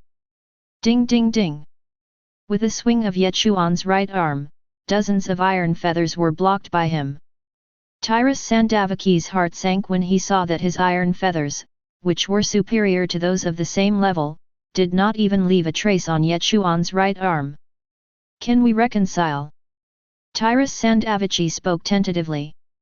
All previous signs indicated that this half-human hollow should have intelligence like her. "First you attacked my pet, then you interfered with my advancement, and now you want to reconcile? Are you kidding me?" Ye Chuan looked at the giant bird in the sky that spoke human language and spoke indifferently. "We can hunt down those other mindless hollows together. We can even team up to hunt down Jillian." Tyrus Sandavachi continued to persuade with his words without giving up. "Another meaningless nonsense like this. Is it true that the higher the intelligence, the more afraid of death?" Ye Chuan shook his head in disdain. Then, his giant tail swung, and a lightning whip shot out from the tail, striking the large bird in the air. Shoo! Tyrus Sandavachi was directly hit by this lightning whip that was almost ultimate and fell from a high altitude, landing heavily on the sand. Then Ye Chuan actually used the Xiangzuan technique to teleport in front of Tyrus Sandavachi. He pressed her bird head with his right hand and fired a zero. Bang! The huge explosion was accompanied by a cloud of smoke and dust. Immediately afterwards, a hurricane arose from the ground. With a bloody hole on his head, Tyrus Sandavachi flapped his wings rapidly and retreated quickly, hoping to create some distance between him and Ye Chuan. Unfortunately, all this was in vain. In front of Ye Chuan, who had already mastered the ring turn, Tyrus Sandavaki's proud speed was simply not worth mentioning. "Impossible, you are not even Minos Grande, how can you master Xiangzuan and Zero?" Tyrus Sandavachi saw Ye Chuan use Zero and Xiangzuan in succession and he didn't even have the thought of resisting. "Tyrus Sandavachi is willing to submit to you and serve you as my master, my powerful master." Ye Chuan, who was about to kill, stopped immediately after hearing what the bird-shaped virtual said. "Your name is Tyrus Sandavachi." "That's right, my future master." After receiving the affirmative answer from the bird-shaped hollow, Ye Chuan couldn't hide his excitement. But he did not intend to let go of the bird-shaped void in front of him. He immediately swung the centipede's tail and a thick thunder whip shot out again. Seeing this, the broad wings on Tyrus Sandavaki's back fell off by themselves. She actually gave up her own organs permanently and gained a short burst of speed in order to avoid Ye Chuan's thunder whip attack. Ye Chuan looked at Tyrus Sandavachi with interest. Without her wings, she looked a little strange, like a wingless bird. "He's quite decisive." This heroic act of self-sacrifice did allow Tyrus Sandavachi to avoid one lightning whip, but what about the second one? Ye Chuan followed up with a loud whirl and swung out another lightning whip. Tyrus Sandavachi was not afraid at all. She gritted her teeth and her tail met the lightning whip like a long whip. Sizzle! The lightning whip was like an unparalleled divine sword that directly cut off Tyrus Sandavaki's cautious tail. Immediately, Ye Chuan made a bold move, grasped the bird's head with both hands and twisted it violently, and Tyrus Sandavaki's head and body were directly separated. Then I took a closer look at the giant bird's posture, and it indeed matched the image of Tyrus Sandavachi in the original novel. You should know that in the original work, Tyrus Sandavachi is a former Espada member number 105, who came from Ajitja's Arrancar. However, at this time, she is not even Minos Grande. Obviously, the time point where Ye Chuan is in is still a long time away from the original storyline, which means that he has a long time to develop. Only in this way can he have the capital to gain more benefits in the original storyline and ultimately achieve the goal of transcendence. Originally, Tyrus Sandavachi had quite a few roles in the original work. He first appeared in the Arrancar arc and was defeated by Ishida Uryu. Finally, he was resurrected as a zombie by Kurotsuka Mayuri to fight against the Quincy in the Thousand-Year Blood War. But now he was killed by Ye Chuan before he could grow up. This move will definitely have a certain impact on the plot of the original novel, but Ye Chuan doesn't care about the impact. Who made her provoke Ye Chuan? Thinking of this, Ye Chuan directly stabbed the tail of his centipede into the body of Transcending, and then the huge bird corpse disappeared into thin air in an instant. This is one of the new abilities Ye Chuan gained after his promotion to Giant Hollow, Soul Eater, which allows him to directly absorb the opponent's spirit particles through the mouth parts on his tail. From then on, he no longer needs to devour the opponent's corpses every time, which would inevitably cause a great loss of the spirit particles contained in them. However, Soul Eater can perfectly absorb the opponent's spirit particles. In addition, Soul Eater can also allow Ye Chuan to permanently seize an ability from the opponent, but this ability stealing move can only be activated once, so Ye Chuan must choose which ability to seize with great caution. In addition, he also gained a second new ability, Clone. He can split his physical body to create a clone that shares the same soul with it, but splitting the clone requires consuming his own Ryutsu. He has just been promoted and is likely to fall in rank if he uses it carelessly, so he does not plan to use this ability for the time being. In addition, his old abilities, Breath Condensation and Lightning, have been enhanced to varying degrees. Now Ye Chuan's lightning can be transformed into a thunder whip for long-range attacks. And he also mastered the ring turn in advance. All in all, Ye Chuan's promotion to Giant Hollow has made his strength improve qualitatively. He estimates that he can defeat Jillian even if he faces her now. Chapter 10. Ye Chuan first dug out the little yellow dog that was buried in the sand sea during the previous battle, and gave the remaining bird head of Transcending to the little yellow dog. Earlier, at the critical moment of promotion, thanks to Xiao Wang's reminder, Ye Chuan was prepared for Transcending's surprise attack. This bird head carrying a mask, which contains half of Transcending's Ryutsu, is Ye Chuan's reward to it. The little yellow dog walked towards the huge bird head happily, and then a burst of light yellow Ryutsu emanated from its body, raising a cloud of dust. When the dust settled, what came into view was an extremely handsome dark yellow giant dog that was 3 meters tall and more than 8 meters long. It swallowed the huge bird head into its stomach in one gulp.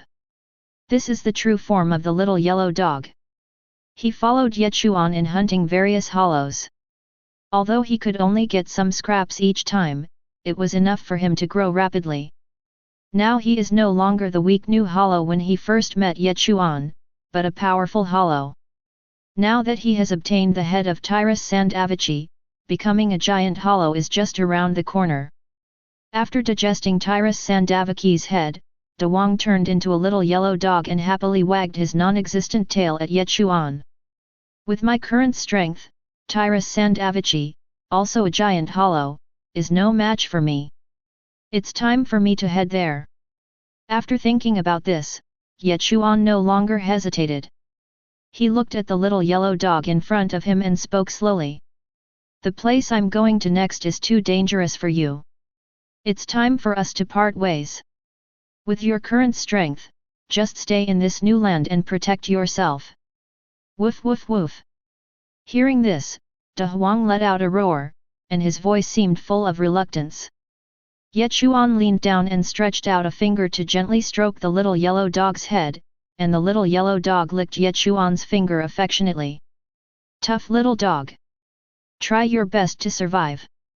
Ye Chuan waved his hand and said goodbye to the little yellow dog that looked very similar to his previous life. Then he dived directly into the sea of sand. The whimpering sound of the little yellow dog could be heard in the distance. However, Ye Chuan ignored it. The reason why he brought the puppy with him was because when he saw it, he was reminded of De Huang in his previous life and he felt a little sympathy for it. Secondly, he needed this weak, newly born hollow to help him attract prey. Now that Ye Chuan had advanced to the level of a giant hollow, his true combat power rivaled that of Minos Grande, he no longer needed to rely on the little yellow dog to lure his prey. Furthermore, with the little yellow dog's current strength, as long as he stayed within the new land, there was virtually no threat to his existence. Therefore, when it was time to separate, Ye Chuan did not hesitate at all. After all, Ye Chuan's own plan of transcendence was the most important thing. His destination this time was the Minos Grande forest located at the bottom of the sand layer. Ye Chuan has been rushing down the sand layer at the fastest speed. Before, due to his lack of strength, he only dared to sneak on the surface of the sand layer. This is the first time he has gone so deep into the sand layer. He didn't know how long he had been swimming. Ye Chuan only remembered that he had been diving, but still had not entered the legendary Minos Grande forest. If he was not familiar with the original book and knew that the Minos Grande forest was just under the sand, he would have doubted whether he had taken the wrong path. Finally, after Ye Chuan dived day and night, he finally couldn't dive anymore. Is this a rock formation? Ye Chuan banged his masked head against the rock formation in front of him, only to find it was incredibly solid and unable to continue diving. Already irritated by the long journey, Ye Chuan immediately lost his patience and fired a zero at the rock formation. Bang! After a crisp sound, Ye Chuan's entire body lost its balance and fell from a high altitude. While falling, Ye Chuan glanced at the surrounding environment. The surrounding area was full of giant tree trunks hundreds of meters high, and the sky was as dark as ever. Is this the Minos Grande forest? I'm here. Ye Chuan spun his tail and hooked onto a tree trunk, then landed safely. As soon as he landed, he found himself in the middle of a group of giant virtual beings fighting each other. Being caught off guard, Ye Chuan was unable to start concealing his breath in time, and just appeared here like that. Hey, guys, are you busy? The group of giant hollows who were originally fighting happily stopped and started to besiege Ye Chuan together when they saw the uninvited guest who suddenly broke in. A giant squid-shaped hollow opened its mouth and spit out a stream of ink with a corrosive smell towards him. Ye Chuan retreated instead of advancing, hooking his tail on the tree trunk again to avoid the attack, and then launched a lightning strike, covering his whole body in the lightning arc. He swung the lightning whip in his hand, and with one whip, the soul of the giant squid hollow was whipped out. Then his tail directly pierced into the flesh of the squid hollow, launching the soul-eating attack to devour it completely. Although this squid hollow is a giant hollow like Ye Chuan, its strength and combat power are far inferior to Tyrus Sandavachi, not to mention Ye Chuan. It was defeated in one encounter. We've dealt with one, now it's your turn. Ye Chuan sneered and rushed towards the remaining dozen giant voids. He was very satisfied with the big gift package he received when he first arrived in Minos Grande Forest. He could have a good meal. Chapter 11. Sizzle. The power of thunder enveloped his entire body, and the thunder whip in his hand swung continuously, with each swing a giant void being destroyed. After Ye Chuan was promoted to a giant void, his use of lightning had reached a new level. Bang! The thunder whip carried the power of thunder and had an unparalleled range, cutting off the waist of a giant worm-like lazy creature. Then Ye Chuan's giant tail followed and launched the Soul Eater. This ghoul really makes me happy. In this way, Ye Chuan killed an activated soul gourd to devour the defeated giant hollows, so every time Ye Chuan killed a Ryotsu, his Ryotsu became stronger. Therefore, after a series of battles, Ye Chuan not only showed no signs of exhaustion, but became more and more courageous, as if he was a never-stopping killing machine, ruthlessly harvesting the lives of these giant voids.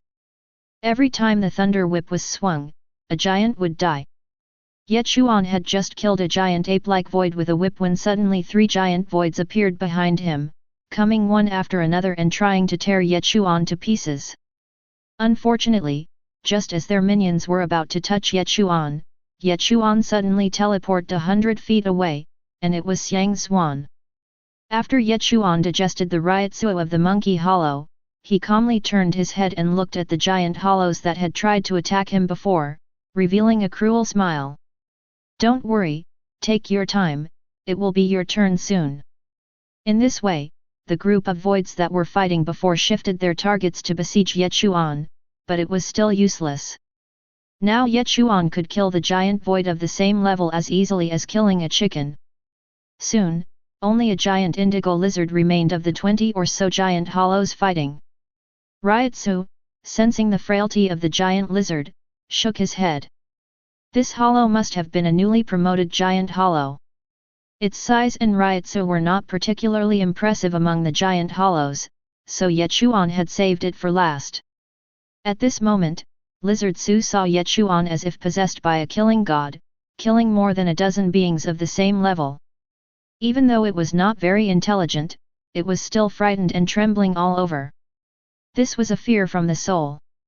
Ye Chuan didn't even bother to look at it and just swung a thunder whip at him. Bang!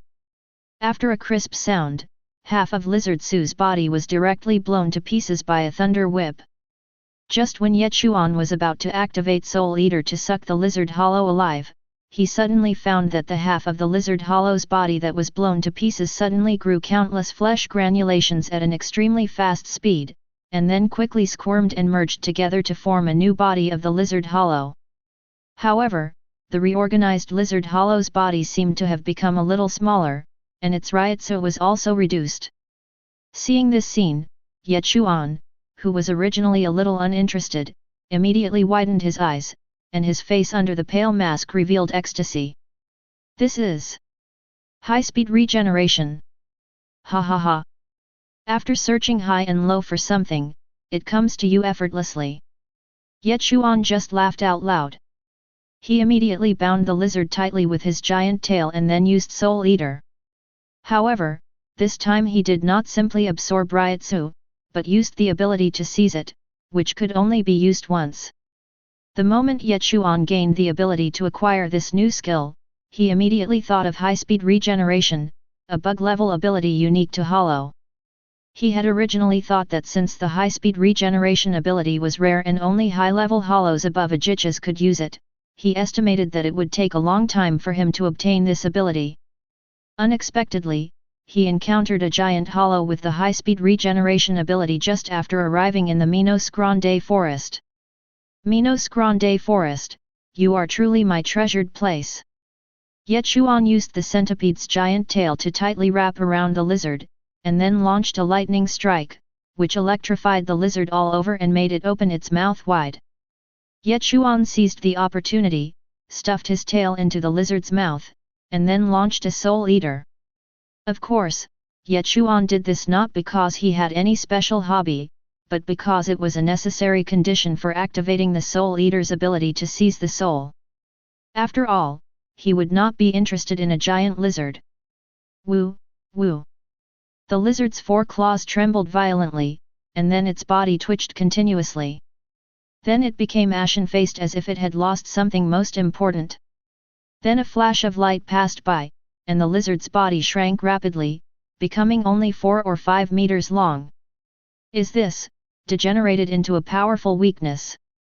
Ye Chuan was stunned when he saw the changes in Lizard Su. Then, a golden arc of lightning flashed between his right index finger and slashed across the white stratum corneum on his left wrist. In an instant, the skin was torn and the blood flowed out, but in the next moment, the granulation tissue on the arm squirmed and the cut wound was restored to its original state. If there was no blood on the arm that had not yet dried up, Ye Chuan would have suspected that he was hallucinating. High-speed regeneration, I can high-speed regeneration. Ye Chuan laughed out loud again as he looked at his recovered arm. In the Shinigami world, the offensive power was surprisingly high. Sometimes, the difference between masters could easily be just one move. Having high-speed regeneration meant that as long as the opponent couldn't crush him, he could fight a war of attrition with him. Moreover, if he is unfortunately injured in battle after being promoted to Ajichas, he will lose the qualification to evolve. However, after obtaining high-speed regeneration, Ye Chuan no longer has such concerns. Thinking of this, Ye Chuan couldn't suppress the smile. Then, out of the corner of his eye, he saw a small lizard that had lost its high-speed regeneration and degenerated into a powerful hollow. Ye Chuan used Soul Eater on him again, but this time he didn't take away his abilities but devoured them directly. Just like that, the lizard that had degenerated into a weak one was eaten clean by Ye Chuan. It's not that I, absolutely must eat you. It's more that you've lost your abilities and degenerated into a powerful hollow. You simply can't survive in this Minos Grande forest. Instead of wandering around, why not become my nourishment? Let me lead you to eternity. Don't thank me. After all, you gave me such a valuable ability as high-speed regeneration.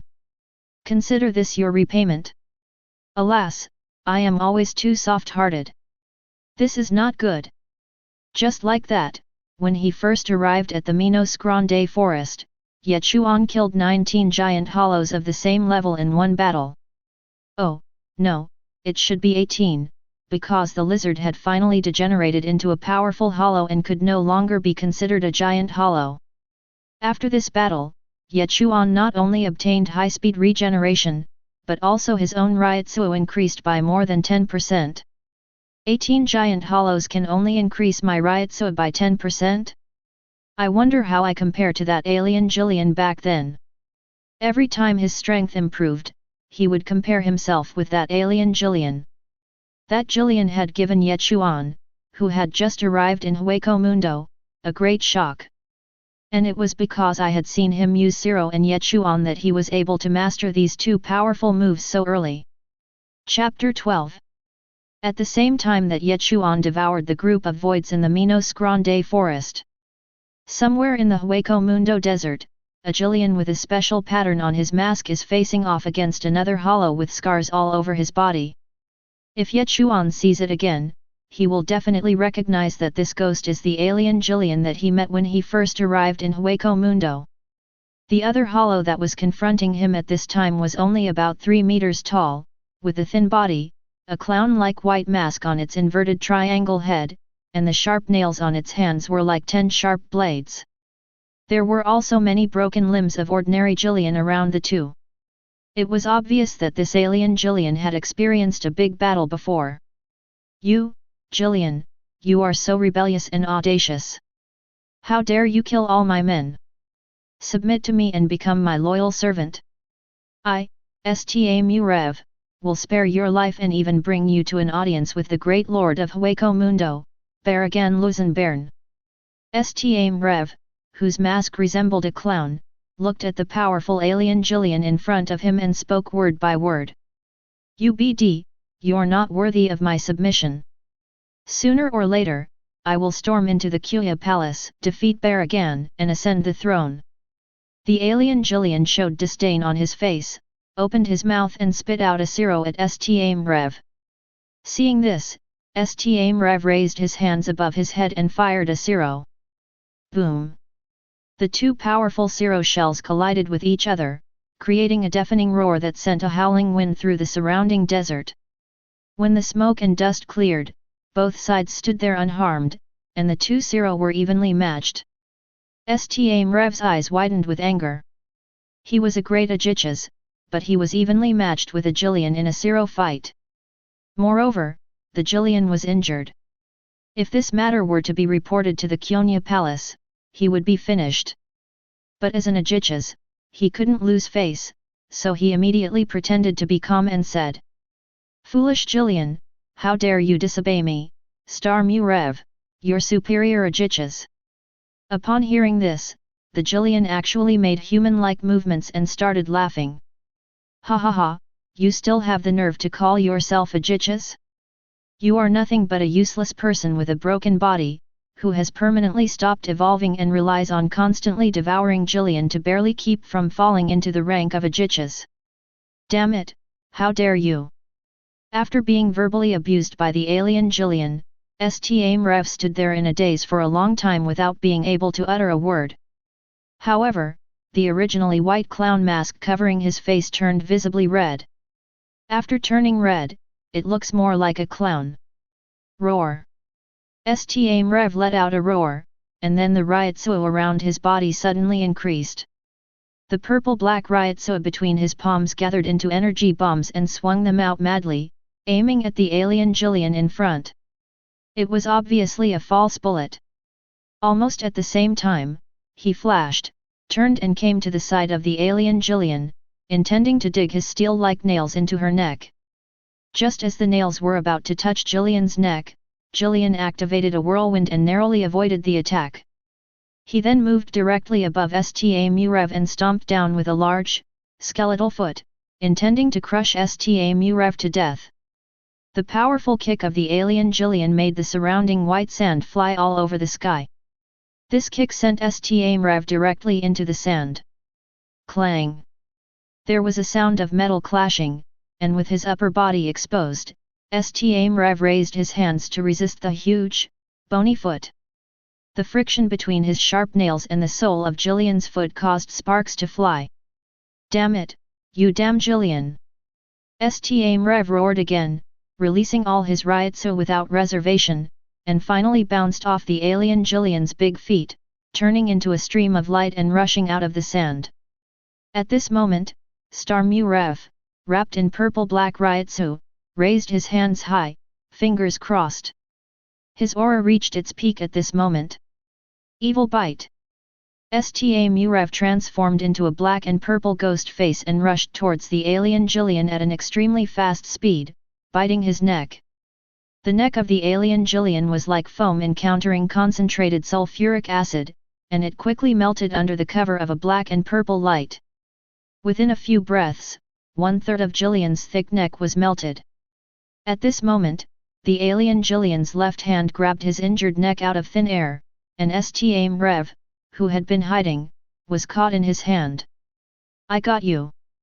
The alien Jillian ignored the injury on his neck and clenched his left hand hard. Sizzle!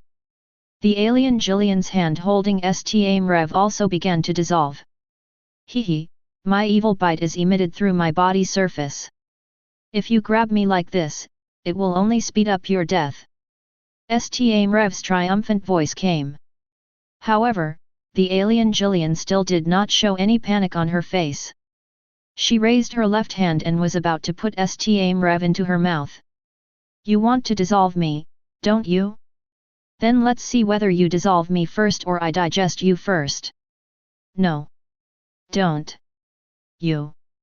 Seeing how crazy the alien Jillian was, Sta Murev was obviously panicking and wanted to say something, but the alien Jillian ignored him and swallowed him directly.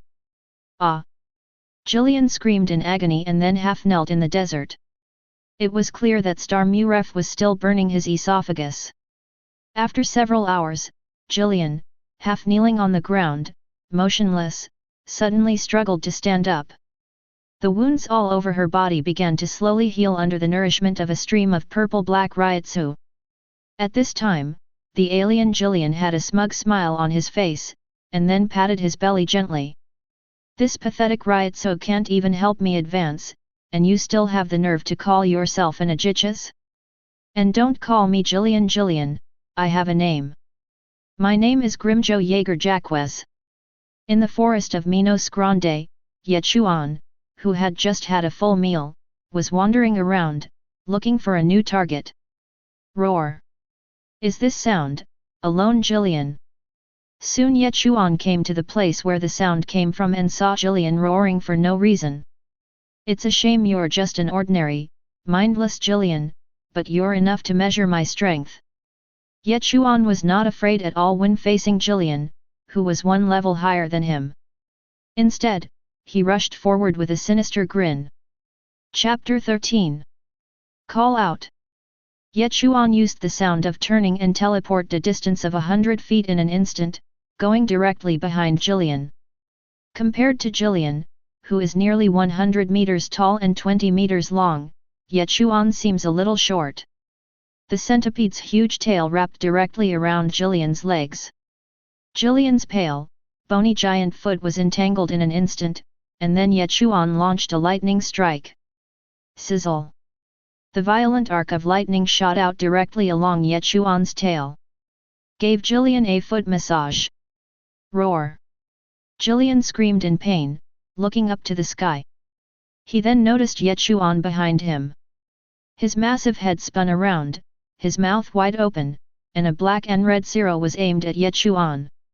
Ye Chuan used his tail to pull hard, and actually tore Jillian's feet off. Roar! Jillian screamed in pain again, then lost her balance and fell to the ground. Boom! Jillian's huge body fell down, crushing the giant trees in the forest. The Zero, which was halfway charged, exploded directly in his mouth. Ye Chuan took the opportunity to swing out the thunder whip, splitting Jillian in half from the middle.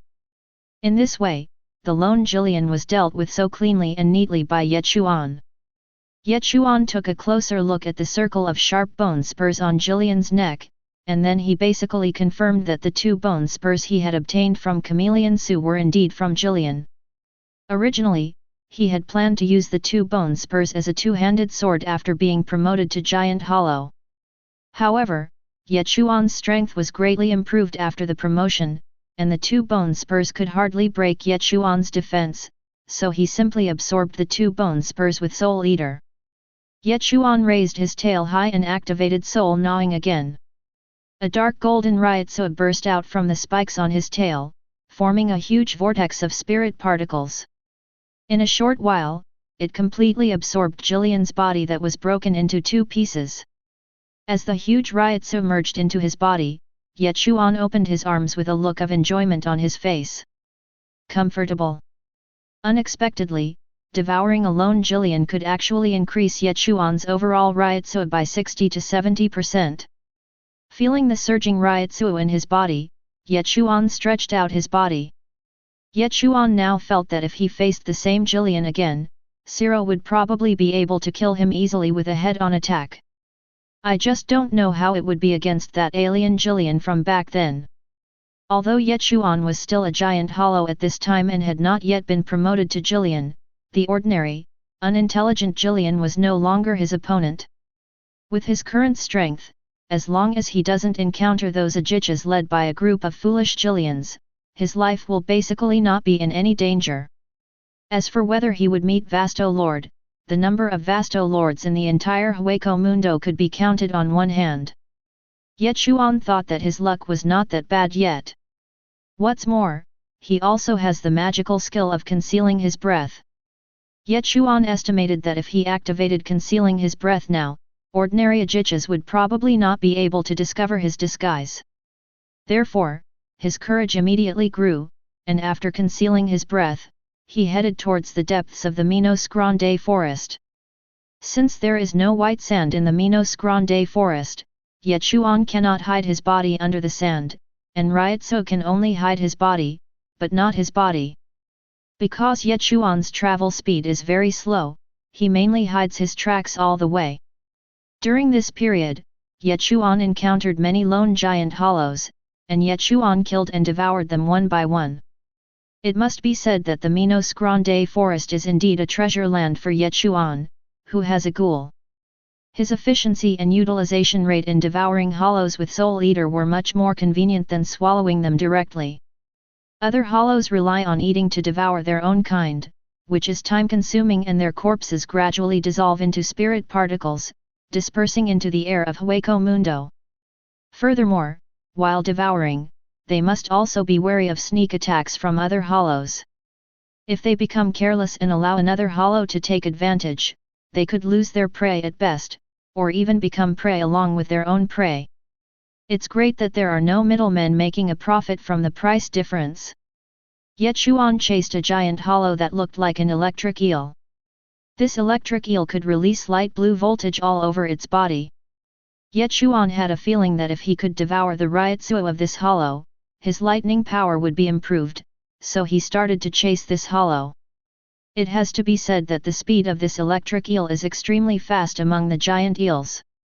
Ye Chuan had to use the sound spin several times in a row before he caught up with it. A lightning whip flew across the sky and struck the electric eel swimming in the air in front of it. The electric eel was immediately surrounded by blue electric light and rushed forward again for nearly 100 meters. However, its speed was faster than Ye Chuan's lightning whip, and it directly knocked the electric eel down from the air.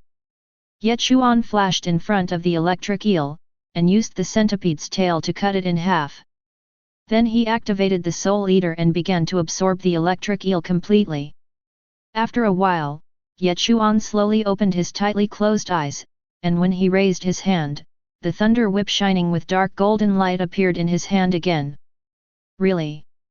A hint of ecstasy appeared on Ye Chuan's face covered by the mask. After devouring the electric eel, Ye Chuan's Ryutsu didn't increase much, but his understanding of lightning seemed to have instantly gained some new insights. This lightning whip was originally derived from Ye Chuan's lightning. Originally, the lightning whip felt like a physical whip in his hand. After devouring the electric eel, Ye Chuan felt as if the lightning whip had become an organ of his body. He could make it move however he wanted, and with his mind, the lightning whip could be made longer or shorter, softer or harder, all at his will. Just as Ye Chuan was immersed in the joy of his improved lightning ability, he suddenly sensed a hint of strange Ryutsu. This Ryutsu is elusive, like a candle in the wind, as if it will disappear in the next moment. But Ye Chuan clearly felt the difference between this Ryutsu and the Hollow's Ryutsu. If the Hollow's Ryutsu was a ball of fire, then the small amount of Ryutsu he sensed was like a piece of solid ice. Could it be a Shinigami? Ye Chuan carefully sensed the location of the faint Ryutsu and began to move in that direction. From what he could sense, the strange Ryutsu was already very weak and posed no threat to him at the moment. He then boldly headed forward, hoping to see if there was anything unexpected to gain. According to the direction Ryutsu indicated, it should be right here, right. Ye Chuan, following his perception of that hint of Ryutsu, came to a lush giant tree, but found nothing. After searching carefully, I found that the faint sound of Ryutsu was coming from a small tree hole. This cannot be blamed on Ye Chuan. With a total length of more than 20 meters, even if his lower body has been moving underground, his upper body alone is 10 meters high, so it is naturally difficult for him to see the tree hole at the root of the tree that is only half a person's height. Due to his size, Ye Chuan had to stick his tail into the tree hole and pull out 2 items directly. It turned out to be Chapter 14. Ye Chuan used his tail to pull out a pure black Shiba suit and an unsheathed katana with a notched blade from the tree hole. Is this a death suit, and a sealed state? Ye Chuan placed the tiny Zanpakuto in his palm and clearly felt that the strange Ryutsu from before was coming from this sealed state. At this moment, Zanpakuto was like a small toothpick compared to Ye Chuan's huge body. Just like playing with figurines in my previous life, I fiddled with this sealed state with many cracks for a while. Then a sudden thought came to him. Can I use this Zanpakuto? So, Ye Chuan tentatively transferred his Ryutsu into the sealed sword, and strands of dark golden Ryutsu slowly flowed into the blade through Ye Chuan's palm. Ye Chuan's Ryutsu came into contact with the original Ryutsu in the blade, and wisps of memory fragments flowed directly into Ye Chuan's mind like a movie. A handsome man with purple hair and a tall stature, holding a black spear, stood proudly in the Minos Grande forest, fighting with a group of voids. The spear in his hand swept across, carrying terrifying power, and a Jillian fell with every shot. Itokai was originally a homeless man in District 77 of the West District of Rukanga. Due to the very poor security in District 77, the living conditions of the residents were relatively poor, not to mention Itokai as a homeless man. The young boy wandered around Rukanga all day long and made a living by stealing. This went on for a long time, and the young Itokai grew into a young man. Because of his sturdy physique and arms longer than those of an average adult, he was always successful in fights. Therefore, the gangsters in Rukanga District 77 gave him the nickname Gibbon. Until one day, the 77th district in the western part of Rukanga was suddenly invaded by a group of hollows of unknown origin. Jinglingting immediately sent a group of Shinigami to the area to eliminate the hollows. Kazumajayaji Kumokawa, from the noble Kazumajayaji family. This was the first time that Itokai saw the woman who was as bright as the sun. She killed the hollow who invaded Rukanga cleanly and neatly, and saved Itokai from the hollow's mouth. When Itokai saw the graceful figure and cold-faced Kazumajayaji Yetuan, he was so bold as to step forward and tease her. The result was obvious. With one Bakud shot from Kazumajayaji Kumokawa, Itokai's hands and feet were tied behind his back, trapping him in place and unable to move.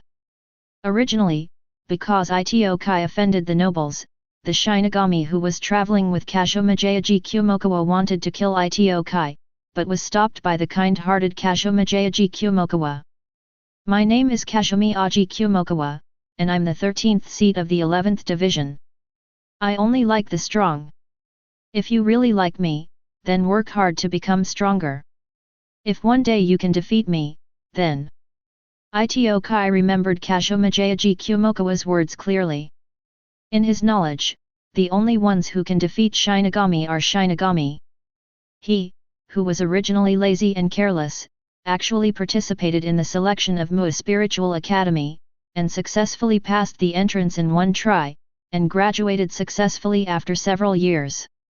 He also took the initiative to choose to join the 11th division where Kashomajayaji Kumokawa was.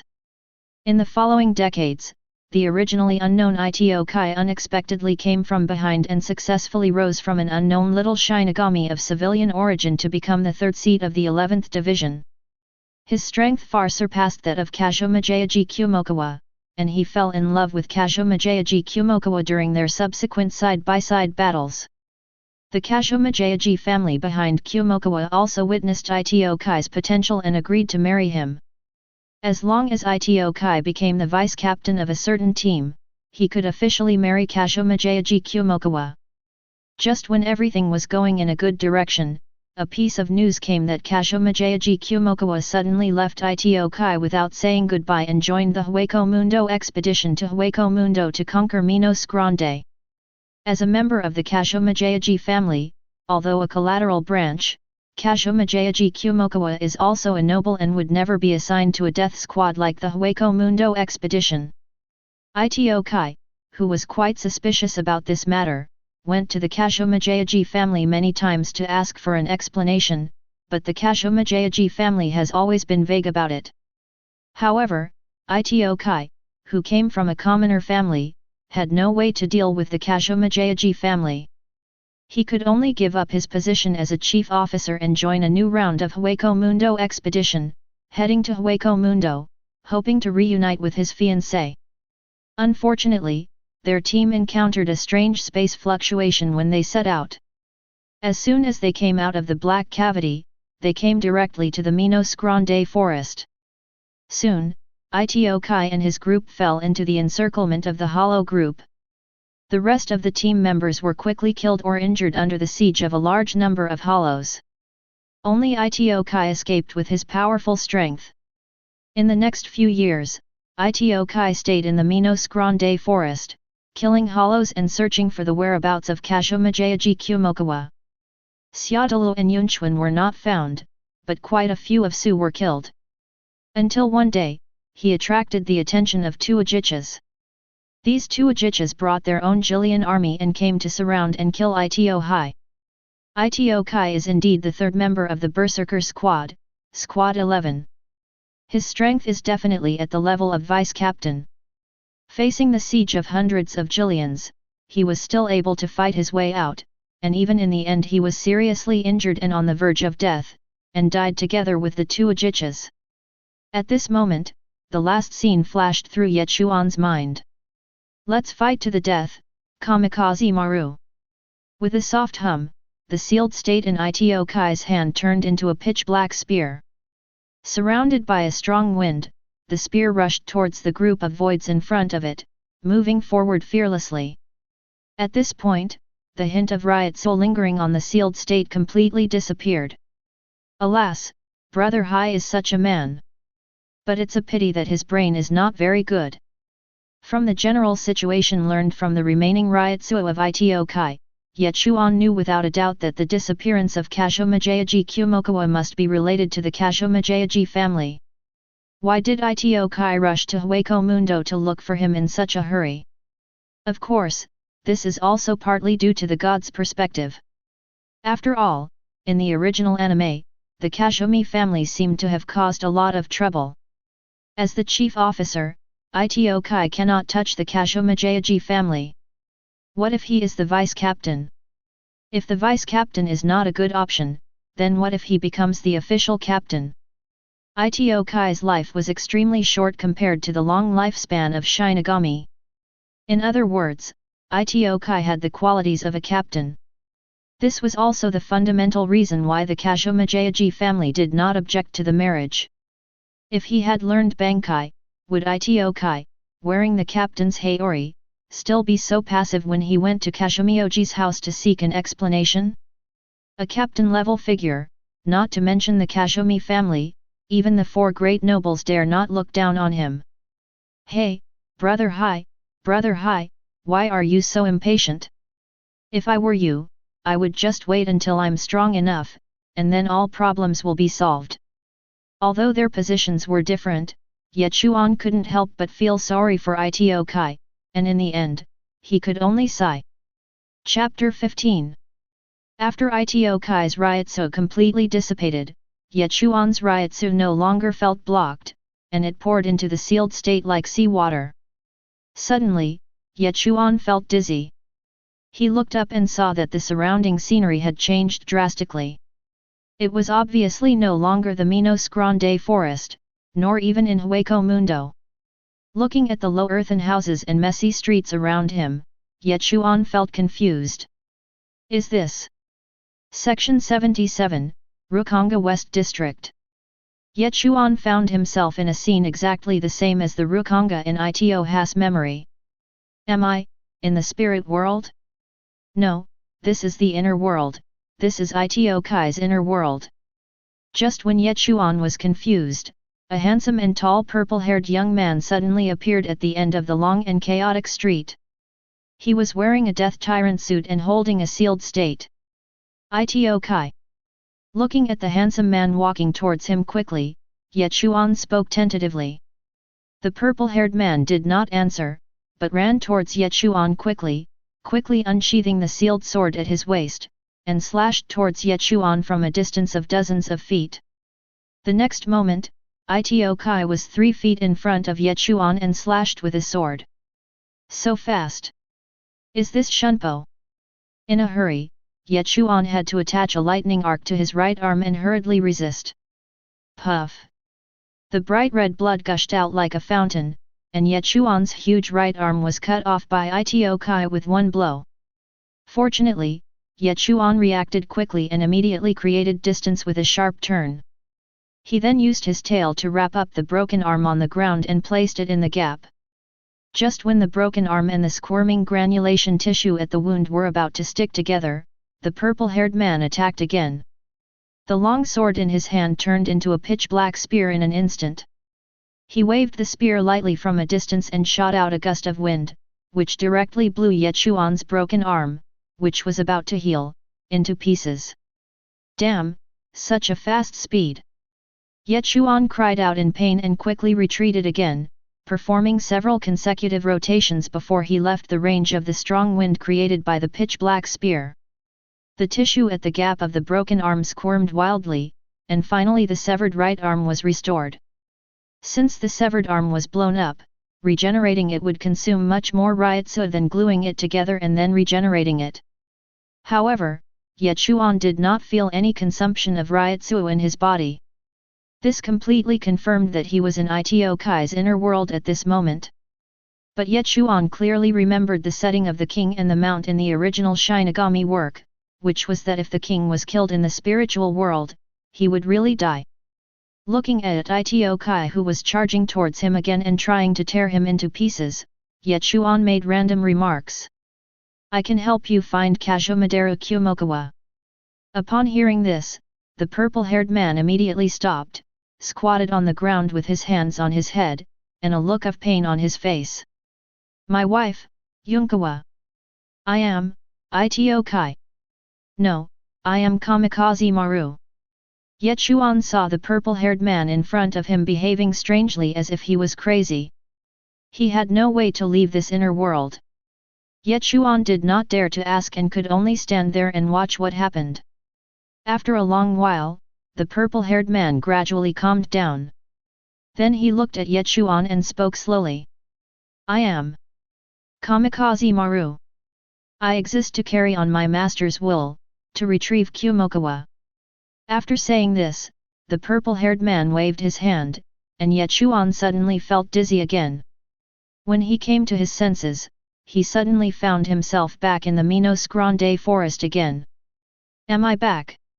It seemed like Ye Chuan had spent quite a while in his inner world, but in reality, it was only less than a second in the real world.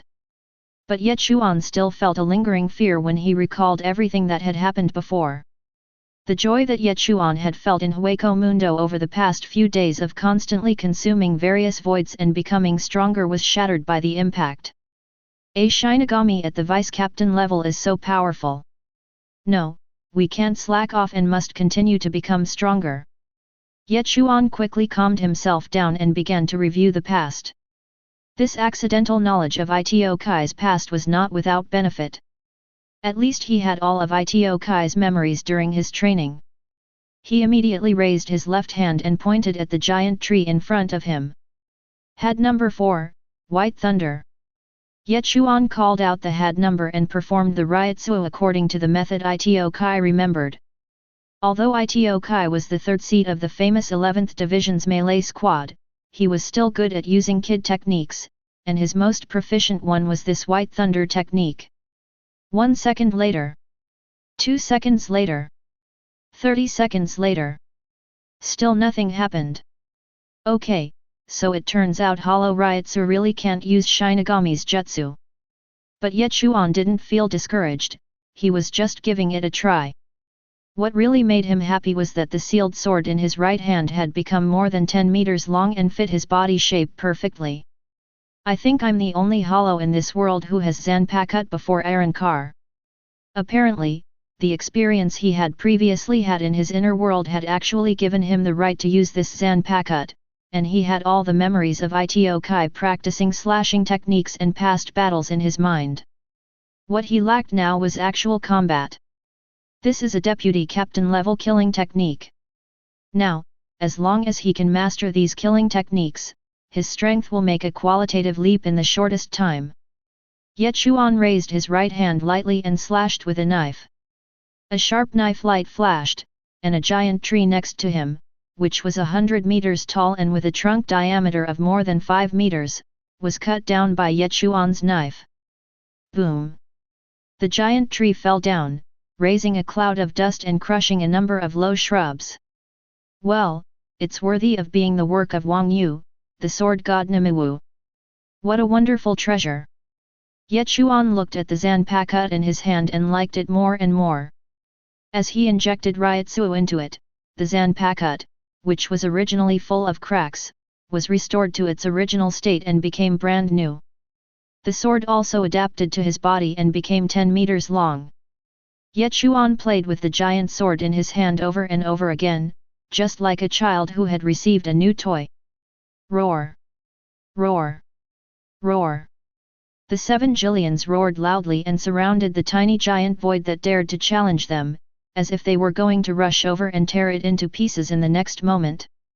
Alas, just a few mindless, ordinary Jillians. Can you give me a decent opponent? If you can't get a Jichas, at least give me an alien Jillian. Ye Chuan seemed a little uninterested, then raised the Zanpakuto Plus version in his hand and swung several times. 7 blades flashed by, and all 7 Jillians were split in 2. Then the Soul Eater was activated, and a dark golden vortex appeared at the tail of Ye Chuan, swallowing up all 7 Jillians. Feeling the increase of Ryutsu in his body, Ye Chuan smiled comfortably. 6 months had passed since Ye Chuan acquired the Zanpakuto, and during that time, he had mastered every single one of the slashing techniques from Ito Kai's memory. Furthermore, during that same 6 months, Ye Chuan had devoured Jillian everywhere, and his Ryutsu was now 4 or 5 times greater than when he first arrived at Minos Grande Forest. Ordinary Jillian is no match for him. Chapter 16. Somewhere in the Minos Grande Forest, 4 towering giant trees are entangled with each other, and their branches are connected together, forming a special nest above the giant trees. Roar! A strange roar emanated from the lair. A figure only 4 or 5 meters tall, with a human-like upper body and a snake-like lower body, roared to the sky. Then, looking at another half-human, half-scorpion figure beside him, he spoke with contempt. Ian Gray, you useless piece of shit. How come most of the 200 Jillians I gave you to command disappeared inexplicably? And you still dare to say it wasn't you who stole the food? After saying that, the snake swept its body and knocked the half-man, half-scorpion Ian Gray dozens of meters away, and he fell directly out of the nest. On the other hand, Ian Gray had no choice but to run back in a panic and humbly bowed to the half-snake in front of him and said, "Great Lord Hubert Allen, I will not bear the brunt of these losses. I have already identified the criminal who massacred your men. Allow me to lead the troops to defeat him." Ban Shegzu looked at the servile Ian Gray in front of him and seemed to be very pleased, as if he was enjoying the process of humiliating him. "Yes, I bet you, a degenerate defeated by me, don't have the guts to devour my subordinates privately. Go kill that inferior being who disobeyed me, and bring him back with your head. As you command, my great master." Not long after, Ian Gray, who was half human and half scorpion, left the nest on the giant tree with a gloomy expression, leading a large group of ordinary Jillians. Halfway through the journey, Ian Gray suddenly swung his huge tail behind him, piercing the ordinary Jillian closest to him, and pounced on the Jillian behind him and tore it into pieces. Hateful! Hateful! Hateful! After Ian Gray's crazy outburst, his emotions finally stabilized. The large group of ordinary Jillians behind him were frightened out of their wits and were at a loss. Ian Gray was originally an Ajichas in the Minos Grande forest. He always kept to himself and did not like to lead these ordinary, foolish Jillians, until one day he met Hubert Allen, who was of similar strength to him. Although the two were equally powerful, Hubert Allen had a large number of Jillians under his command. Under the group attack tactics, Ian Gray was quickly defeated, and his body was deliberately crippled by Hubert Allen. This caused him to lose the opportunity to evolve into Vasto Lord forever. It was also imprisoned, preventing it from hunting other hollows for a short period of time, replenishing the spirit particles that were constantly lost due to its damaged body, causing it to fall from the rank of Ajichas and become a special Jillian. He then implanted snake venom into Ian Gray's body to enslave him, making him the commander of the ordinary Jillians under his command. At this moment, Ian Gray led more than 100 Jillians towards a certain place in the Minos Grande forest. On the other side, Ye Chuan was still hunting down various lone voids. In the past few months, Ye Chuan has been using the breath concealment technique to hide his tracks, blending into Jillian's group and hunting down Jillian. According to his own rough estimate, he had hunted down more than 100 Jillians. His own Ryutsu has increased more than 10 times compared to when he first came to the Minos Grande forest, and his strength has also undergone earth-shaking changes. However, even though he has devoured so many Jillians, he himself has no intention of becoming a Jillian. Today, his body size has remained at more than 20 meters, and has not grown at all compared to when he first entered the Minos Grande forest. Could it be that simply devouring a Jillian won't allow me to ascend to a Jillian? Do I need to hunt down an Ajichas to ascend? Ye Chuan secretly calculated his own path to promotion. Based on his understanding of the original work, even in the original work, it seemed that no hollow had such a difficult promotion to Jillian. But then I thought about it and realized that in the original work, there was no hollow who could kill Jillian like a butcher before being promoted to Minos Grande. So I felt relieved when I thought about it. Just when Ye Chuan was daydreaming, he suddenly found a lone Jillian. He immediately drew his sword and stepped forward. With a powerful and heavy slash, the Jillian was instantly split into two. Ye Chuan stretched out its tail, and a dark golden vortex formed at the tail needle, and then it devoured Jillian's body. Just when Ye Chuan had just finished eating the first Jillian, he found that there was another lone Jillian not far in front of him on the left. Oh, is there such a coincidence? Ye Chuan instinctively smelled a hint of conspiracy. But he still didn't care about it, because with his current strength, he might be able to fight even if he met Ajichas. As for whether he will meet Vasto Lord? If Vasto Lord wanted to kill Ye Chuan, he could just rush over and kill him instantly with one blow. Why go through so much trouble and set up bait to lure him into the trap? Sure enough, after Ye Chuan killed the second Jillian, he sensed a third lone Jillian Ryutsu not far away. Interesting. Ye Chuan simply followed the other party's wishes and immediately followed Ryutsu's induction to devour the third Jillian. Sure enough, when Ye Chuan devoured the third Jillian with soul gnawing, he suddenly found himself surrounded by a large group of Jillian. Da-da-da. As footsteps sounded, a humanoid figure, no more than 7 or 8 meters long and less than half the size of Ye Chuan, appeared in front of Ye Chuan. Beneath his humanoid appearance were 2 massive scorpion claws and a massive scorpion tail that dragged along the ground. Most notably, the crimson mask on his face had a gaping hole the size of a human palm. Ajichas? No, this should be a special Jillian that evolved from Ajichas. Seeing the newcomer, Ye Chuan immediately felt a strong desire to fight. Since he entered the Minos Grande forest a few years ago, he had either encountered some second-rate giant hollows or those stupid Jillians. The last time he encountered an intelligent hollow was Tyrus Sandavici, who ambushed him in the desert. At this time, it was of course a pleasure to finally see a special Jillian with intelligence. On the other side, Ian Gray was puzzled when he saw Ye Chuan's strange behavior and the 10-meter-long knife in his hand. Strange Ajichas? Why are you so obsessed with hunting these lowly Jillian?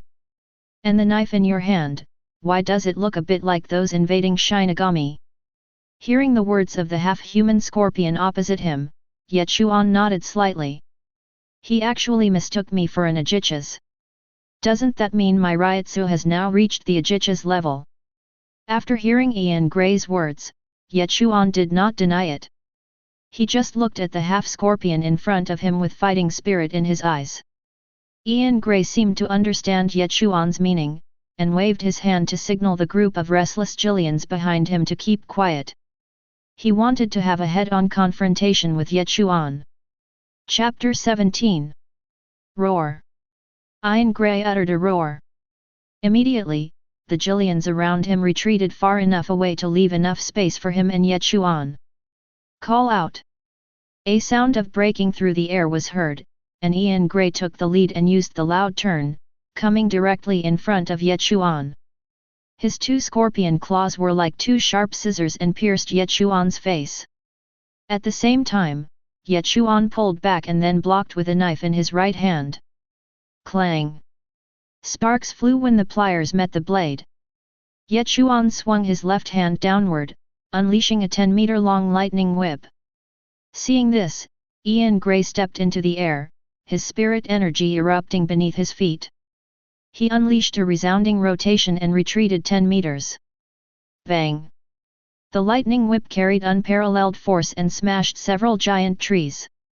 Just when Ian Gray thought that he had left the attack range of the lightning whip that seemed to have missed the target suddenly stretched out and turned in an arc, like a flexible lightning snake attacking Ian Gray's back. Sizzle! Just as the razor was about to pierce Ian Gray, the scorpion tail behind him also stretched out, and the sharp tail needle carrying the black Ryutsu collided with the razor. Bang! The powerful Ryutsu collided with a deafening roar, and the whistling wind caused the surrounding giant trees to sway continuously. While Ian Gray was busy resisting the sudden attack of the thunder whip, Ye Chuan turned around and appeared above him, holding up the long sword in his hand. At this moment, arcs of lightning were swirling on the long sword.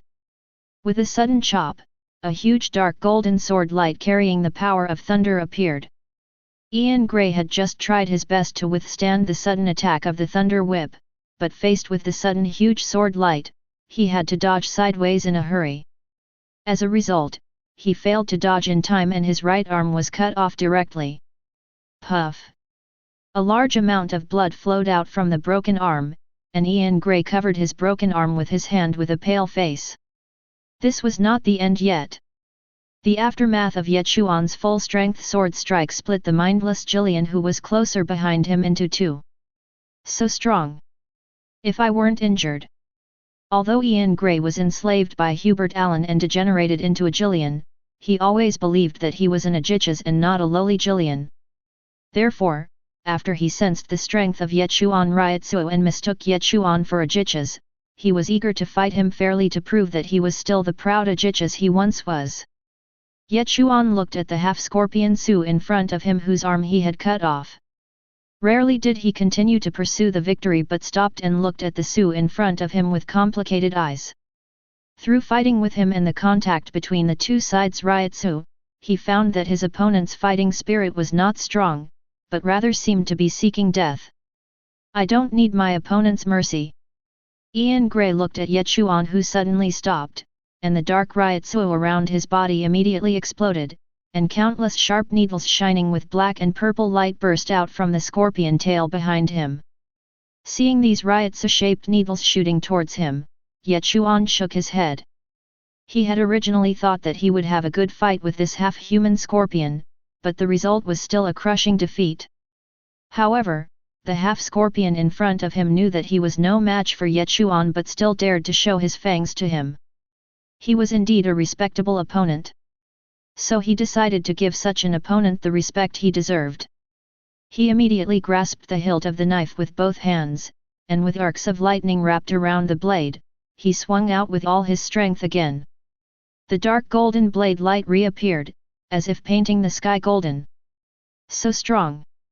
Not to mention me, whose strength is less than 60% of my peak, even I at my peak strength would probably not be his opponent. He can definitely defeat Hubert Allen. This was the last thought in Ian Gray's mind. The blade light dissipated, leaving a giant crack on the ground that was more than 10 meters long, as well as the remains of the half-human scorpion. Ye Chuan stepped forward and activated his Soul Eater to absorb all the corpses on the ground without wasting a single bit. As the last broken arm was absorbed by the dark golden vortex behind Ye Chuan felt unprecedented satisfaction. A Jillian that has fallen from the level of an Ajichas has a Ryutsu comparable to that of 100 ordinary Jillians. How delicious must a real Ajichas be? When killing the half-human scorpion, Ye Chuan found Ryutsu belonging to another hollow on his body. If his guess was correct, this Ryutsu should belong to the Ajichas behind him. Don't worry, I'll find you soon.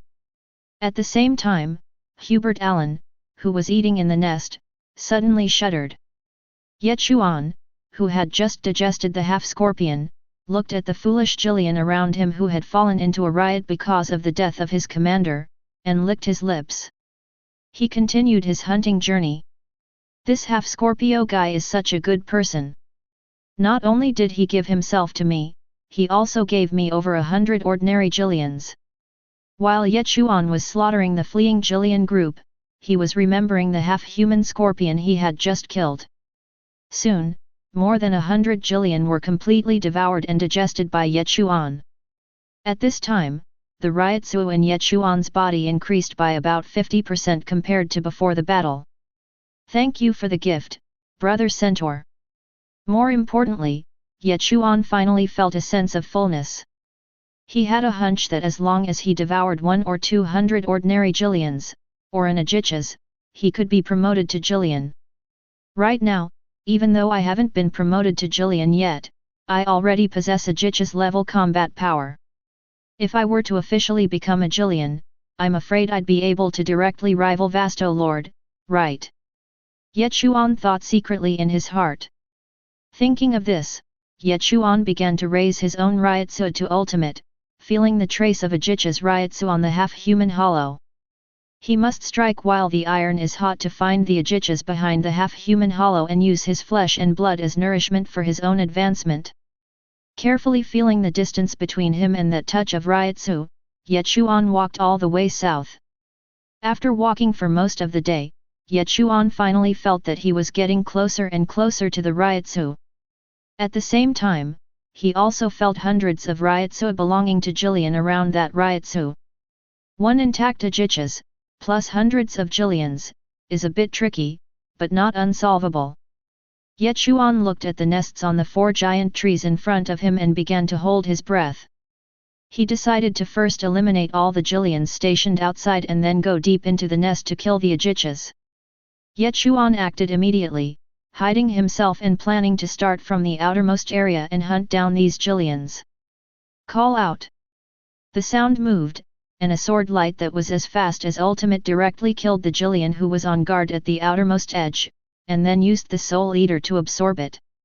Just when Ye Chuan was about to do the same to the second Jillian, Hubert Allen in the nest suddenly opened his eyes.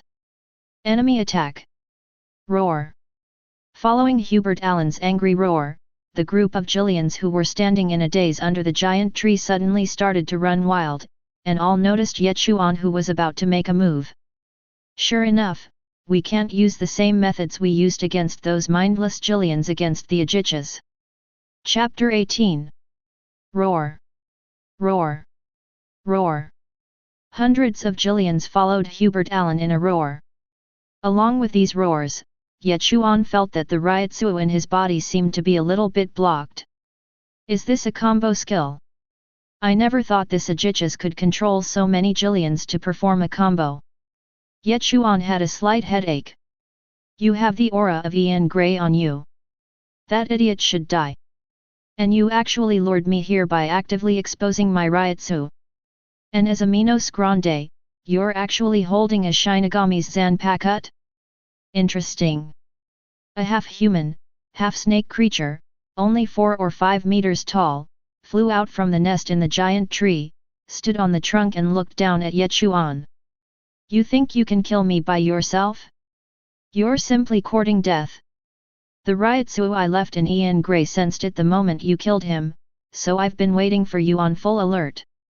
Ye Chuan looked up at the half-human snake on the tree trunk, which was quite small compared to himself.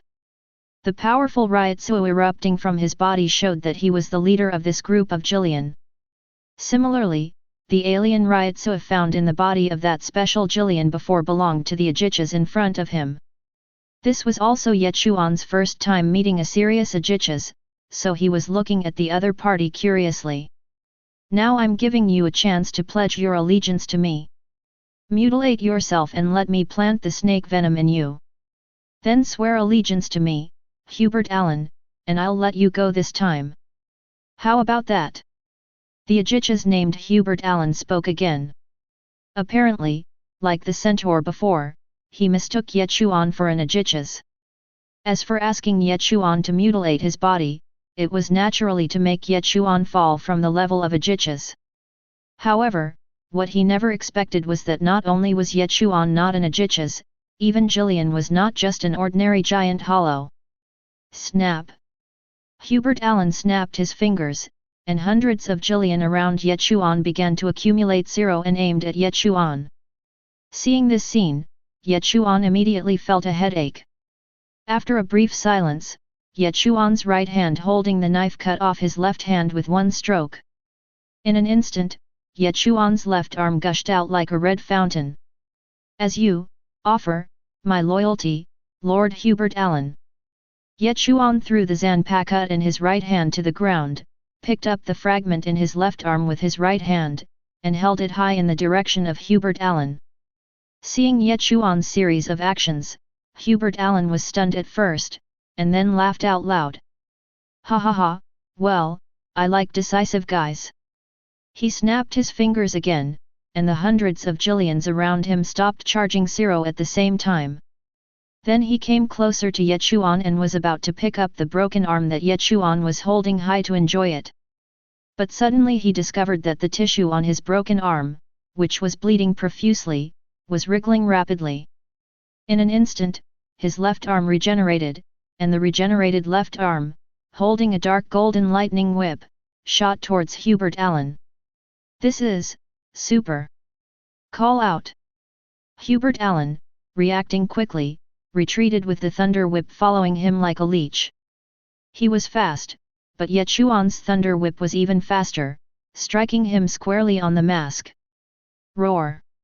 The half-man snake who was hit head-on by the thunder whip let out an earth-shaking roar. Looking closely, a hole was directly blown out of the mask on his face. Threads of bright red blood flowed from his cheek through the gap in the mask. How dare you damage my body! Hubert Allen screamed frantically. His body was damaged. And the most important mask was damaged. This meant that from now on, he would never have the chance to evolve into the highest level Vasto Lord. He also needs to constantly devour Jillian to barely maintain himself from falling into the rank of Ajichas. This cunning Ajichas in front of him not only possessed the high-speed regeneration that all Ajichas dreamed of, but also destroyed his evolutionary path. I'm going to tear you apart alive. I'm going to tear you apart alive. Hubert Allen screamed crazily, trying to control a group of Jillians to form a battle formation to snipe Ye Chuan. How could Ye Chuan give him a chance? With a wave of his hand, the Zanpakuto on the ground returned to his hand by itself. Then he immediately followed up with a loud slash and chopped Hubert Allen's face several times. The half-human snake had no choice but to use the same technique to retreat at high speed.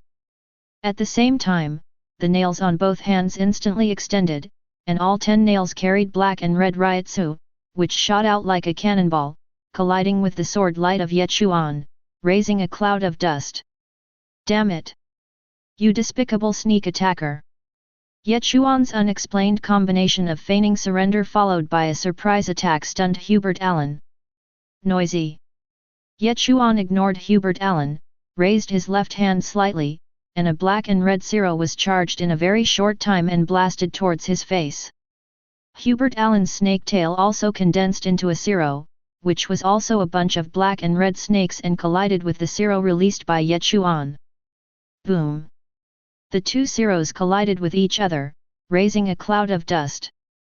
Hubert Allen's zero arrived first and penetrated Ye Chuan's zero, creating a bloody hole in Ye Chuan's waist and abdomen. Ahem, it turns out that challenging Ajichas by jumping 2 levels is still a bit of a stretch. If Ye Chuan only competes with Ryotsu, he is now stronger than the special Jillian Ian Grey he fought before, but there is still a certain gap between him and the serious Ajichas. The reason why he was able to injure him was due to Ye Chuan's unexpected attack. Although Ye Chuan succeeded in a sneak attack and shattered his mask, causing damage to his body, the weakening and degradation of Ryotsu is a long process. Today, Hubert Allen is still a genuine Ajichas. The more times like this, the more he couldn't show his weakness. Ye Chuan's abdominal tissue began to move and high-speed regeneration was activated, and his injuries were completely healed in an instant.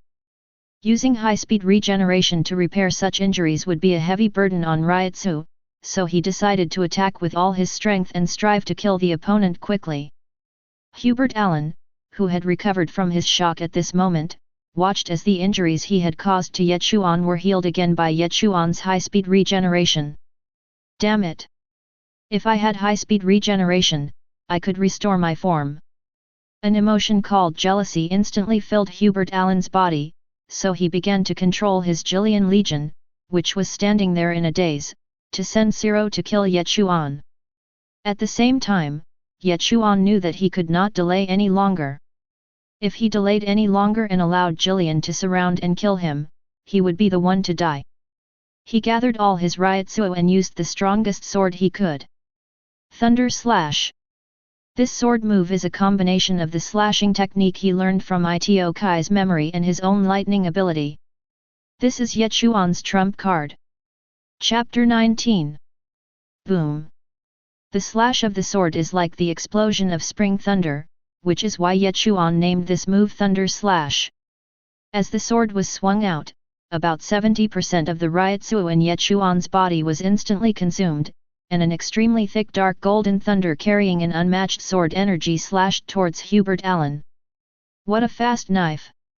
Hubert Allen felt Ye Chuan's earth-shattering slash, and immediately used his innate ability, opening his mouth and spitting out a large amount of black mist toxins. Then these black mist toxins entangled with each other to form a giant poisonous mist snake, which collided with Ye Chuan's thunder slash. At the same time, the Zero, as mentioned by many Jillians under Hubert Allen, also completed their energy. Hundreds of black and purple beams were fired at Ye Chuan. Bang! The thunderous sword that looked like a long dragon collided with the poisonous fog snake, making a loud noise. The thunder slash split the giant snake into two, including Hubert Allen who was hiding behind the giant snake. But those hundreds of Zero also attacked Ye Chuan at the same time. For a moment, sand, rocks, and dust filled the sky. This is impossible. I won't accept this. With a final terrified scream, Hubert Allen's body exploded in half. Pooh! The smoke and dust slowly dissipated, and Ye Chuan stood in the huge pit, slowly spitting out a mouthful of blood foam. At the same time, his entire shoulder was blown away without a trace. Luckily I dodged quickly, otherwise I would have been blown to pieces. Looking at the mess all around, Ye Chuan said with lingering fear. When Ye Chuan, who had just delivered his strongest blow, was about to be killed by hundreds of Zero, he used Zero to blast a hole in the ground and hid in the hole to avoid a large amount of damage from Zero.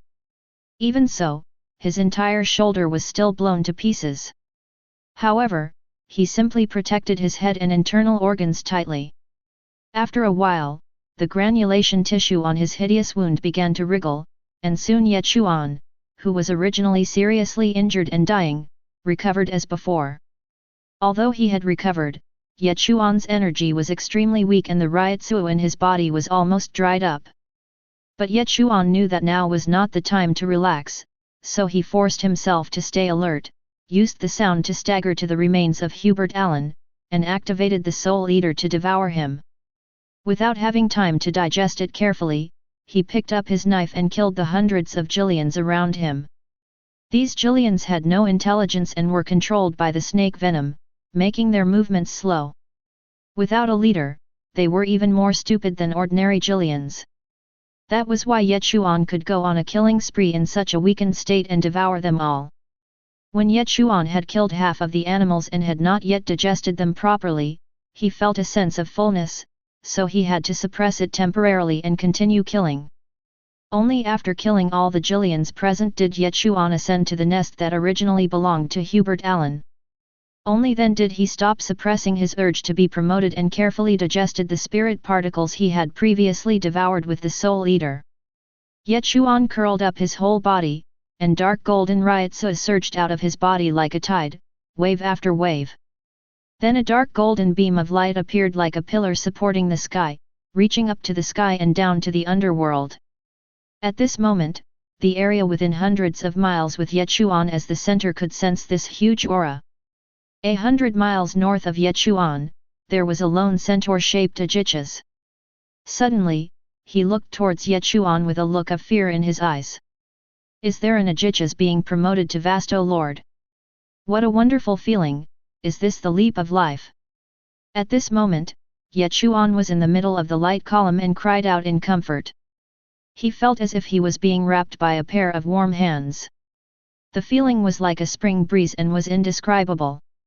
Then the beam of light dissipated, revealing Ye Chuan's figure that was 100 meters tall. After being promoted to Jillian, Ye Chuan did not change into the same general body shape as the other 99% of hollows, but became more like a human. His entire body was as black as ink, with dark golden lightning patterns all over his body. His original centipede tail had transformed into something like armor, growing together with his helmet-like mask and wrapping around Ye Chuan's back. The hollow hole that originally grew in the center of the waist, abdomen, and tail has moved to the position of the heart. Feeling the surging ryotsu in his body, Ye Chuan had no doubt that the Ajichas that had previously put him in a difficult battle might not be able to withstand even an ordinary blow from him. Boom boom boom! Ye Chuan, who was over 100 meters tall, looked at his pair of skeleton-like feet and jumped excitedly, causing the ground to shake. Ye Chuan looked around himself and found that his feet were the only part of his body that resembled Jillian the most. However, Ye Chuan was very satisfied with this. After all, he could only swim around by relying on his tail before, and now he was very happy to have grown a pair of feet again. You've grown bigger too. Ye Chuan looked at the sealed 40-meter-long sword beside him and smiled knowingly. The sword had grown in proportion to Ye Chuan. Hee, but... With Ye Chuan's strange laugh, his body shrank rapidly, from 100 meters in size to only about 2 meters in height, very similar to a normal human. The giant sealed state also turned into the size of a normal sword as Ye Chuan ryotsu was retracted. This is the new ability that Ye Chuan awakened after being promoted to Jillian, Ruyi. The only function of this Ruyi is to control the size of the body to shrink within a certain proportion. After Ye Chuan used the Ruyi, he shrunk his body to the smallest size and became what he is now. With Ye Chuan's current humanoid appearance and human-like body, coupled with his majestic Ryutsu, anyone who sees him would probably shout "Vasto Lord!" Ye Chuan decided to use this smallest form as his regular form from now on. After all, Jillian's body was too big, and even if he used the concealed breath, it could only hide Ryutsu, not that mountain-like figure. Ye Chuan casually swung his sword, and a powerful sword light surged out, and more than 10 towering trees collapsed one after another. Not bad, not bad. This power is more than 10 times stronger than before the promotion. Ye Chuan's eyes lit up immediately. I wonder if I can defeat Itokai at this moment. At this moment, he had just been promoted and was full of fighting spirit.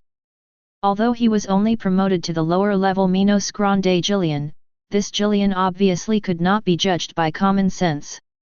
After all, in the original work, no Jillian was seen killing Ajichas like butchering dogs.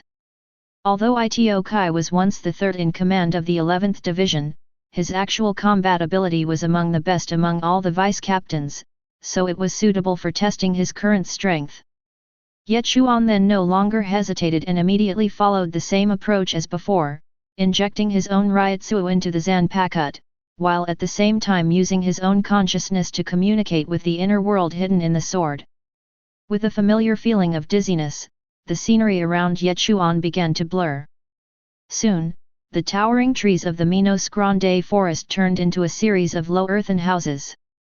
It was the Rukanga in Itokai's memory. It really works. Chapter 20. After a while, a purple-haired man wearing a Shinigami suit, with a tall figure and holding a Zanpakuto appeared at the end of the chaotic street. But this time Ye Chuan did not retreat, but used the Xiangzuan technique to rush forward. Call out! Ye Chuan flashed and appeared directly behind Itokai, stabbing him with a knife. Itokai raised his sword to block, then slashed Ye Chuan in the face with his backhand. Ye Chuan used his waist and abdomen to lean back to avoid the knife, and then took advantage of the momentum to kick back Itokai.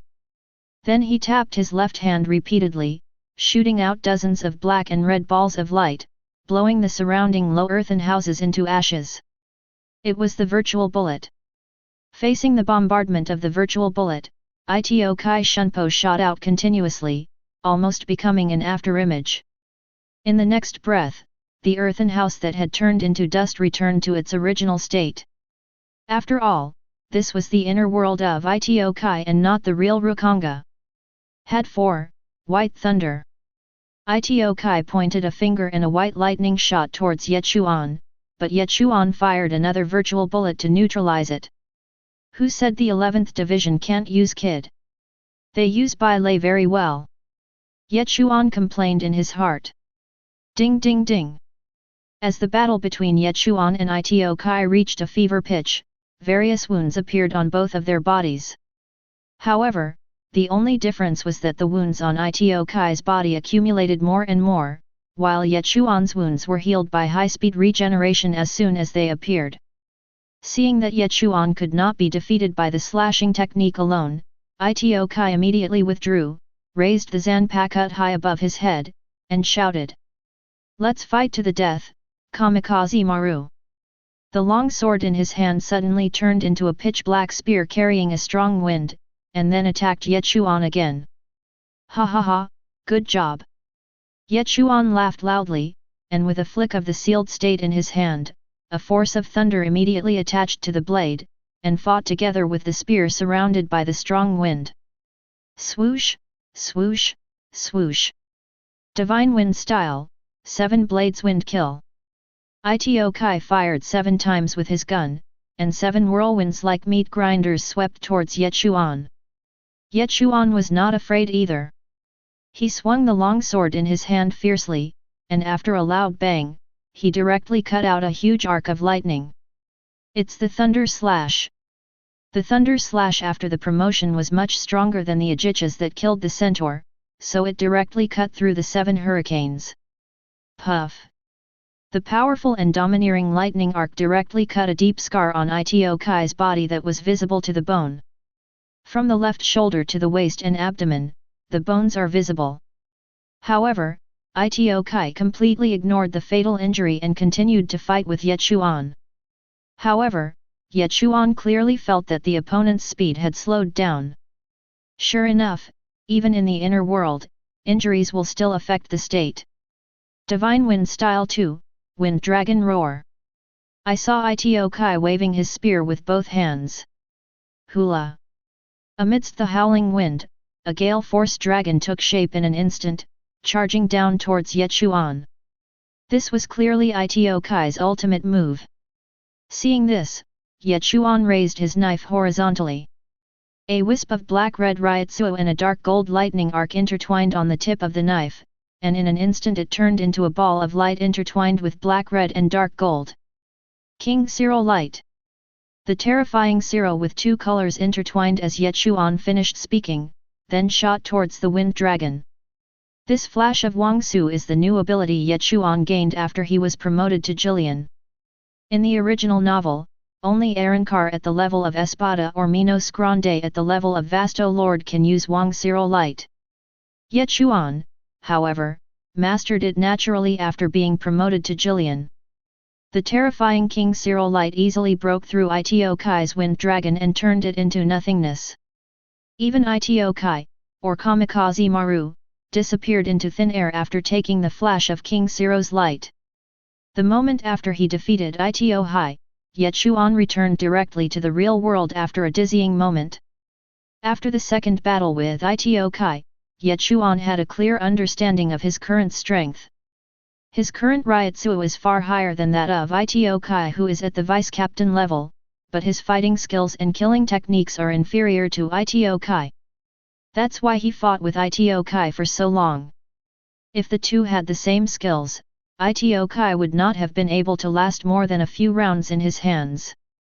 However, there was no way around it. Ye Chuan was just a social slave in his previous life. Some of his combat skills came from his own experience as a hollow, while the vast majority came from Ito Kai's memories. In other words, these were all just imitations of Ito Kai, so naturally, there was no way he could surpass the original owner. It would be great if I could further my studies at Soul Society. However, if he enters Soul Society, he will probably be condemned by everyone. Ye Chuan, who was daydreaming, suddenly had an idea and thought of a way to sneak into Soul Society. Half a month later, somewhere in the Minos Grande forest. You, a great Vasto Lord, instead of going to the Palace of Night to challenge Baragan, you're here to embarrass an Ajicha like me. An Ajichas that resembled a centaur spoke in grief and anger. Am I, being mistaken for Vasto Lord again? But we can't blame the centaur for admitting his mistake. After all, who among Jillians can kill Ajichas with just one blow? Ye Chuan smiled without saying a word and swung his sword again, and the centaur Ajichas died with hatred. Then Ye Chuan's skilled soul eater completely absorbed the Ajichas. But it didn't end there. Just after absorbing the centaur Ajichas, the centipede armor connected to the mask on Ye Chuan's back suddenly split into a small piece, and then the mask on his back squirmed and instantly returned to its original shape. As soon as the split centipede landed on the ground, it instantly enlarged and turned into a giant centipede 10 meters long in the blink of an eye. The white mask covered the front of the sharp mouth parts on its head. What Ye Chuan just used was the clone ability he gained after being promoted to the giant virtual. Because of his weak strength, he had never used this ability until now. The clone created by the method of clones has the same soul as the original body and shares the same consciousness. This clone was created by Ye Chuan using all the ryotsuo of the centaur Ajichas he had just devoured. Ye Chuan's original body and clone looked at each other, just staring at each other in bewilderment. It's an amazing feeling to be looking at yourself. Ye Chuan sensed that the ryotsuo emitted by this clone had definitely reached the level of Ajichas, with nearly 20% of the original body's Ryotsu. In terms of total Ryotsu alone, it was even stronger than Ye Chuan's before the promotion. However, when creating the clone, Ye Chuan did not give it special abilities such as lightning and breath control in order not to deplete the original power of his own body. Therefore, he does not have special abilities that suit his characteristics like normal Ajichas, and only has general skills such as Ring 0. Therefore, this clone can only be regarded as a blank Ajichas, but that is enough. Ye Chuan's right hand swiped into the void, and the originally calm void directly cracked into an irregular large hole, followed by a black cavity as black as ink. Ye Chuan's clone jumped high and jumped directly into the black cavity, embarking on a journey to the present world, and then the black cavity quickly closed. Chapter 21. Karakura Town. A wave of twisted ripples flashed across the sky, and then an extremely irregular crack formed. Behind the crack was an Uzumaki-shaped black cavity. A pale centipede with a body length of more than 10 meters crawled out from the black cavity. It was Ye Chuan's Ajicha's clone. Since this clone was born not long ago, Ye Chuan was not yet proficient in using his pure centipede body. In addition, it was his first time to enter the real world through the black cavity, so he was delayed in the black cavity for several days before arriving in Karakura Town. Ye Chuan carefully surveyed Karakura Town. He had never imagined it had already entered the modern world, with utility poles and small, single-family houses everywhere. He felt as if he had returned to a small county town in his past life. Based on his own experience in Hueco Mundo, he estimated that it was still at least 100 years away from the Shinigami plot line. He imagined that Karakura Town should be in the Sengoku or Edo period, where the average height of the people was only 1.4 meters and people would commit suicide by seppuku at any time. Unexpectedly, Karakura Town has already entered the modern society at this moment. Ye Chuan shook his head and said, "This little day is not that little day." Then he didn't think any more about it and couldn't wait to implement his plan. Roar! The centipede clone roared towards the sky, and then Ryotsu belonging to the level of Ajichas began to sweep across Karakura Town. Somewhere in Karakura Town, a middle-aged balding Shinigami wearing a Shinigami suit was grappling with a powerful hollow in front of him, holding a sealed state. The trouble is actually with a powerful hollow. If I had known about this garrison mission, I wouldn't have accepted it. I don't know why I always run into some tough guys every time it's my turn to do a garrison mission.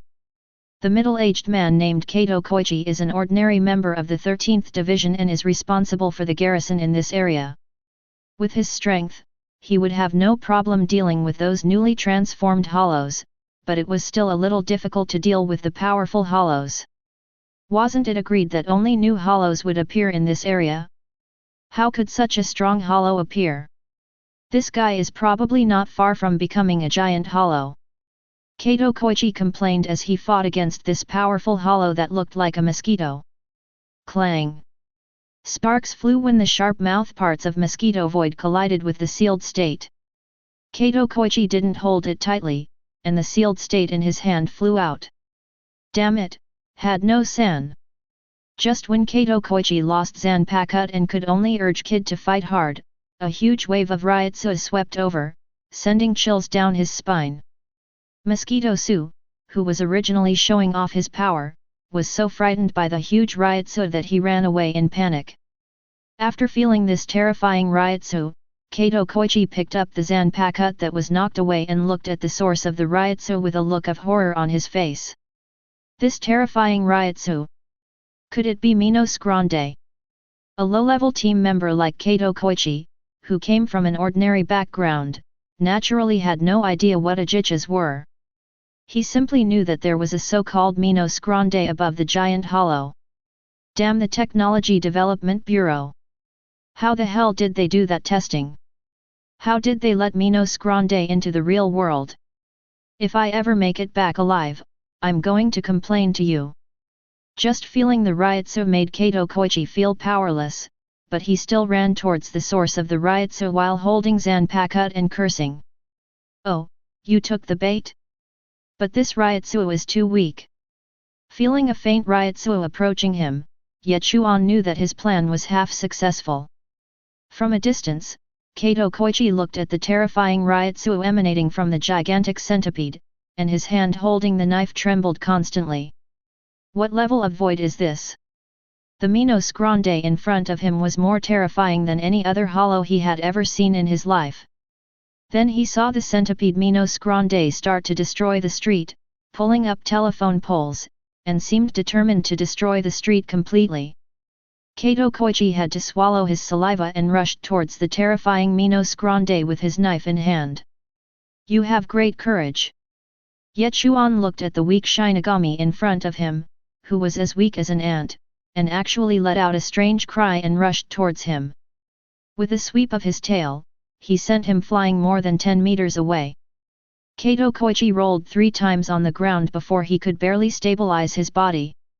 Of course, Ye Chuan deliberately let this happen.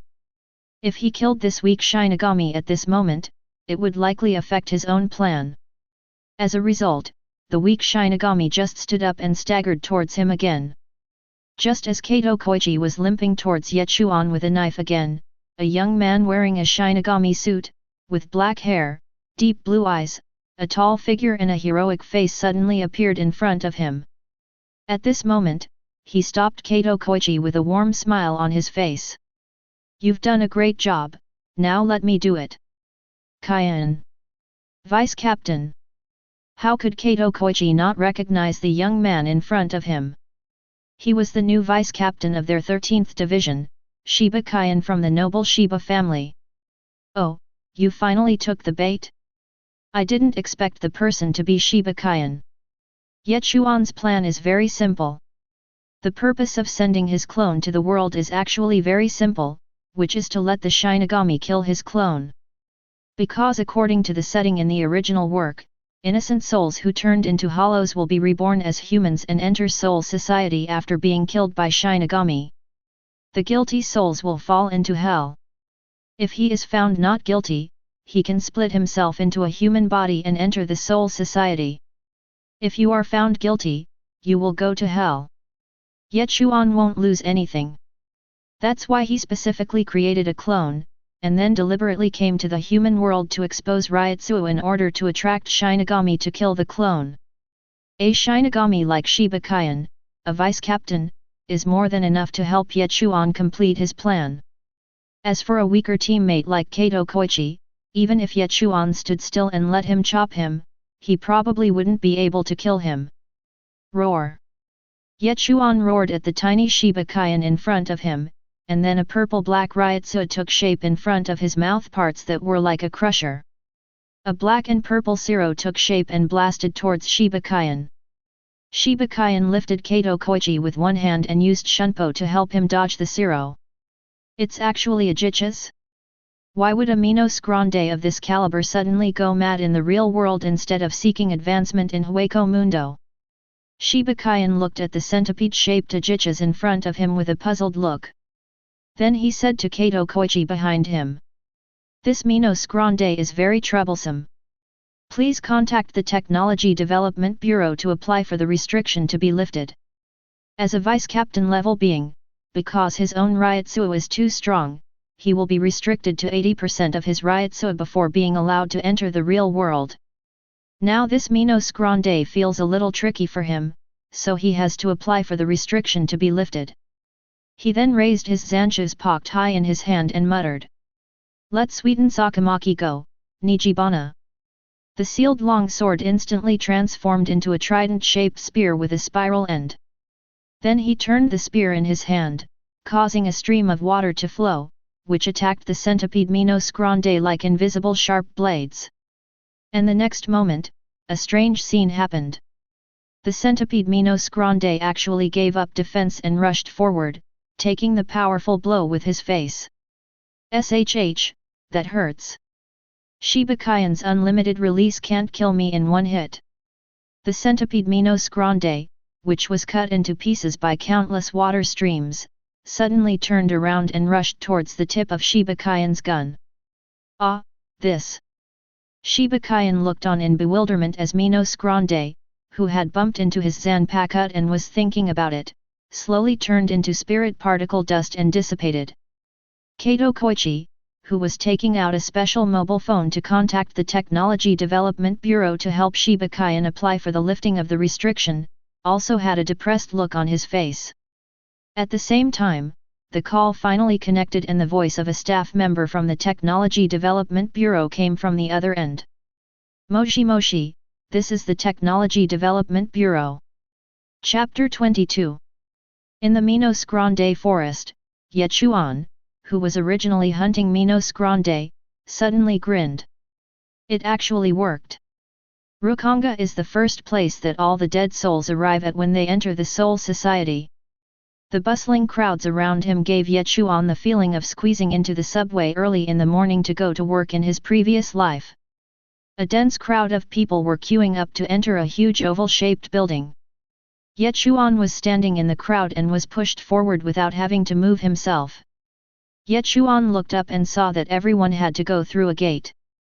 In front of the gate was a long wooden table. Several Shinigami dressed in deathly hate costumes were sitting in front of the wooden table. Everyone who passed through the gate was given a wooden sign. After waiting in line for a long time, it was finally Ye Chuan's turn.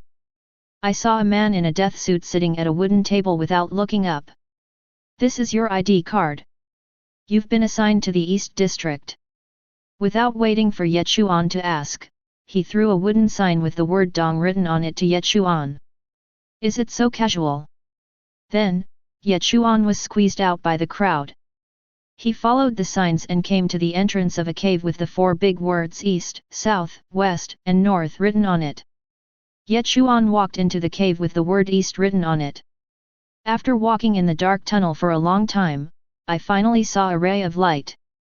I moved towards the light and finally saw an open wilderness. In front of me, I saw a huge portal shining with white light. Ye Chuan was pushed into the gate by the crowd behind him. A ray of dazzling white light made Ye Chuan unable to open his eyes. New soul, what are you dawdling about? Hurry up and hand in your ID card for registration. Ye Chuan slowly opened his eyes and found himself still in a huge building. In front of him was a huge table. A young female Shinigami with white hair looked at him with displeasure. Come and register quickly, or you'll be sent to District 80. Ye Chuan suppressed his anger and put on a flattering smile. I'm coming, I'm coming. Inwardly, he despised. FKU, what are you doing? If this happened in Hueco Mundo Laozi, I'd tear you apart alive. Name. The white-haired female Shinigami looked at Ye Chuan with a look of rubbish. My name is Ito Makoto. This Ito Makoto is naturally the pseudonym that Ye Chuan had chosen for himself in advance. Time of death unknown, place of death Karakura Town, age at death 19, currently assigned to the Black Snake Ward, Section 57, East District. The white-haired female Shinigami began to read out some fake information she had collected from somewhere, and then assigned him a place to live. Just as Ye Chuan was about to say something, the white-haired Shinigami spoke impatiently. Next. Keep going forward, don't stop, urged a guard wrapped in a white shirt in the hall. Ye Chuan had no choice but to swallow his anger and keep moving forward. Just as he raised his foot, he heard a loud shout. Ye Chuan turned around and saw a middle-aged man with an afro arguing with the white-haired Shinigami. Why can the guy in front of me go to District 57, but I have to go to District 78? The uncle with the afro pointed at Ye Chuan with an indignant look on his face. We are doing everything according to the regulations. If you think there is a problem with our procedures, you can complain to us. The righteous kite of the white-haired girl Shinigami simply took back the uncle's identity plaque and changed the number 78 on it to 80. Seeing this, the afro uncle roared. You are abusing your power and I will. But before he could finish his words, he was carried out by 2 guards and thrown behind a door with the number 80 written on a plaque. Ye Chuan watched this dramatic scene with a twitch of his lips, and then walked into the door with the plaque that read 58. Rukanga is divided into 4 major areas, East, South, west and north. The center of these 4 areas is the Jinglingting where the Shinigami are located. Each district has 80 sub-districts, and the higher the ranking of the district, the closer it is to Jingling Court, the higher the public security and quality of life, while the lower the ranking of the district, the worse the quality of life and public security.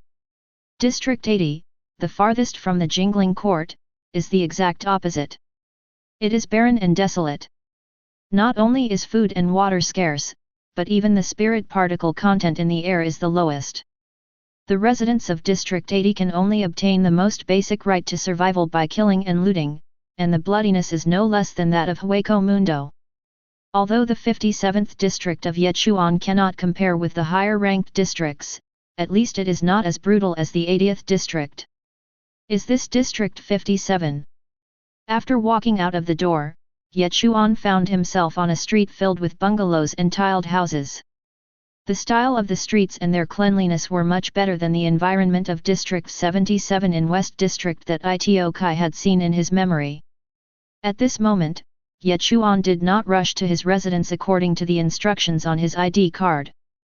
Instead, he came to the stream and looked at his appearance with the help of the water. After all, I have been in a weak state for so long, and it is a bit difficult to adapt to the human form all of a sudden. What came into view was a young man who looked to be about 18 or 19 years old, 9 feet tall, with black eyes and black hair, a tall aquiline nose, and a pair of bright eyes that shone like stars. Looking at the face in front of him that was 90% similar to the one in his previous life, Ye Chuan smiled brightly.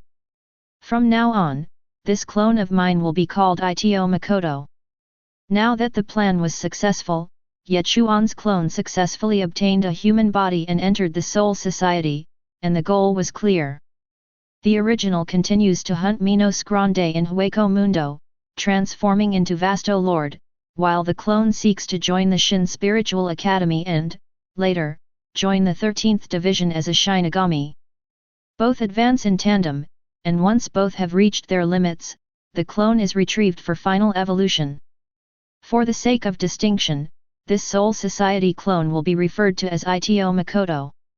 Chapter 23. Once again, for the sake of distinction, Ye Chuan's Soul Society clones will be collectively referred to as Ito Makoto. Makoto Ito took out his ID card and followed the instructions on it to go to the residence allocated for him by Soul Society. I had just taken 3 or 2 steps when a timid voice came from behind me. Are you also heading to your residence? Ito Makoto turned around and found that a short, very thin girl wearing a floral kimono suddenly called her. When seeing this girl, Ito Makoto suddenly remembered that he had seen her before in front of the same column as him. He didn't expect that she was also assigned to the 57th district like Ito Makoto. Hello, my name is Iwasaki Eri. I can't read the map. Could you please take me to where I live? The more Iwasaki Eri spoke, the redder her face became, and the softer her voice became, until it was as soft as the hum of a mosquito. So you're a directionally challenged person. Ito Makoto slapped his forehead helplessly. Okay, then come with me. In this way, Makoto Ito took Eri Iwasaki to their residence. Along the way, Eri Iwasaki kept chattering and the two became familiar with each other. Cheng Jun, don't you remember anything about your life? Of course I don't remember. Only when we have no memories can we dispel our obsessions in life and be reborn into Soul Society. Of course what Ito Makoto said was a lie. It should be said that it was not entirely a lie. When he first arrived at Soul Society and was reincarnated as a human, he did lose his memory and fell into confusion for a short time. The real body far away in Hueco Mundo awakened him in an instant through the special connection between souls.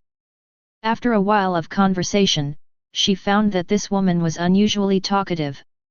However, this was also the first time that Ito Makoto had spoken to a human since he traveled through time, so he did not feel impatient.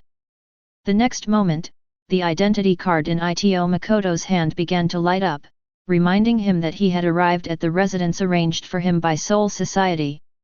Looking at the row of townhouses, Ye Chuan and Iwasaki Eri walked forward together and knocked on the door in front.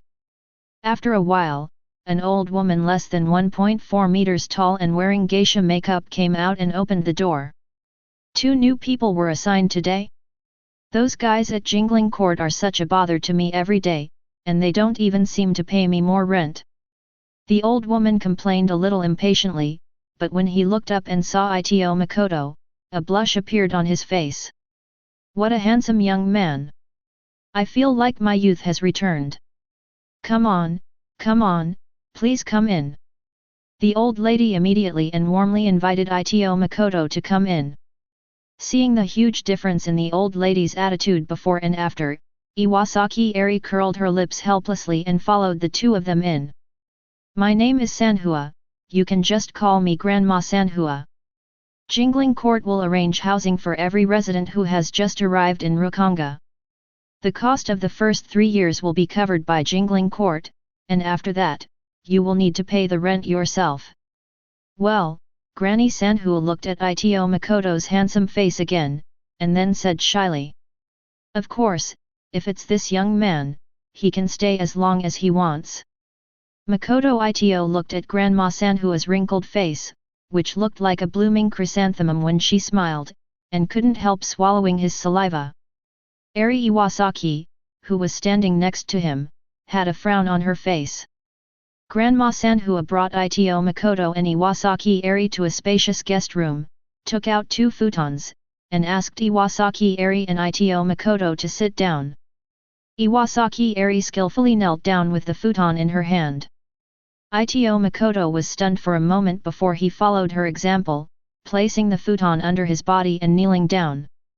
He was really not used to it. He took the cup of hot tea poured by Grandma Sanhua and drank it all in one gulp. Call. Ito Makoto let out a long sigh. This cup of hot tea was the first human food he had enjoyed since he traveled through time. Feeling the warm tea with the fragrance of tea leaves spreading in his throat, Makoto Ito was so excited that he almost cried. In his previous life on Blue Star, he didn't like drinking tea.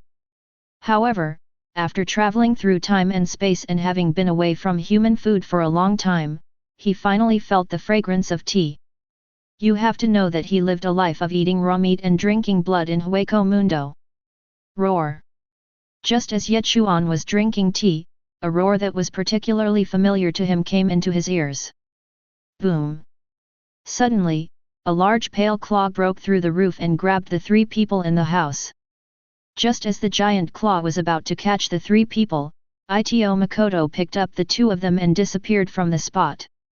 He performed shunpo according to the method Ito Kai remembered, and successfully took the 2 away, placing them in a safe corner outside the house. Then he jumped onto the roof, then deliberately slowed down his pace to lure the void away. He didn't stop until he had walked a distance. Although he was reincarnated as a human, he did not lose his Aegis level Ryutsu. Seeing that there was no one around, he felt relieved. He rushed to the giant skeleton-like hollow with a shunpo and punched its mask. Although Ito Makoto has lost his Minos Grande body and cannot use skills such as Sirosien Gran, with the support of Aegis level Ryutsu, he is able to kill this giant hollow with just his bare fists. With one punch, the mask of the virtual being shattered, and the being flew backwards, rolling more than 10 meters away. Call out! Makoto Ito took advantage of the victory and caught up with the giant hollow in a flash. Bang! Bang! Bang! A series of lightning-fast straight punches were thrown directly at the face of the giant hollow. In just a few breaths, Ito Makoto had already thrown 40 or 50 punches in a row. Roar! With an unwilling roar, the giant void mysteriously turned into dust and drifted away. Ito Makoto grabbed a tiny particle that looked like dust and shone with a faint blue light. What is this? Suddenly, Ito Makoto's keen spiritual sense detected several strange Ryutsu. There are still a few more. Sensing something strange, Ito Makoto first collected the unknown small particles. Then he used shunpo again, tapping his feet repeatedly to move in the air, heading in a certain direction. Soon he arrived at the outskirts full of haystacks. Looking from afar, he found that there were several giant voids wreaking havoc in front of him, and many Rukonga residents were swallowed by those giant voids. Ito Makoto gazed at the giant hollows, lost in thought. If they were giant hollows emerging from the black cavity, as a former hollow, he would have immediately noticed the cavity's fluctuations. However, he didn't detect any signs of disturbance within the black cavity. It was as if these hollows had appeared out of thin air. Then there is only one possibility, that these hollows were born in Soul Society, and were brought into being by special means. When Ito Makoto thought of this, a figure immediately appeared in his mind. Aizen Suk. Thinking of this, he stopped in his tracks. He didn't want to get involved in this mess. He hadn't really grown up yet, and it was too early for him to enter Aizen's sight. Therefore, he did not step forward to stop those giant hollow souls. If these hollows were really made by Aizen, he must be observing and recording the experimental data somewhere at this moment. Besides, if there is a disaster, it should be handled by the Shinigami of Soul Society. As long as it does not threaten their lives, what does it have to do with him, a new resident of Rukonga? Not long after, a team of Shinigami wearing death hatchet suits and riding shunpo arrived and began to clean up these giant hollows that were devouring living souls. These Shinigami were just ordinary soldiers, and they soon found themselves in a tough battle with these giant hollows.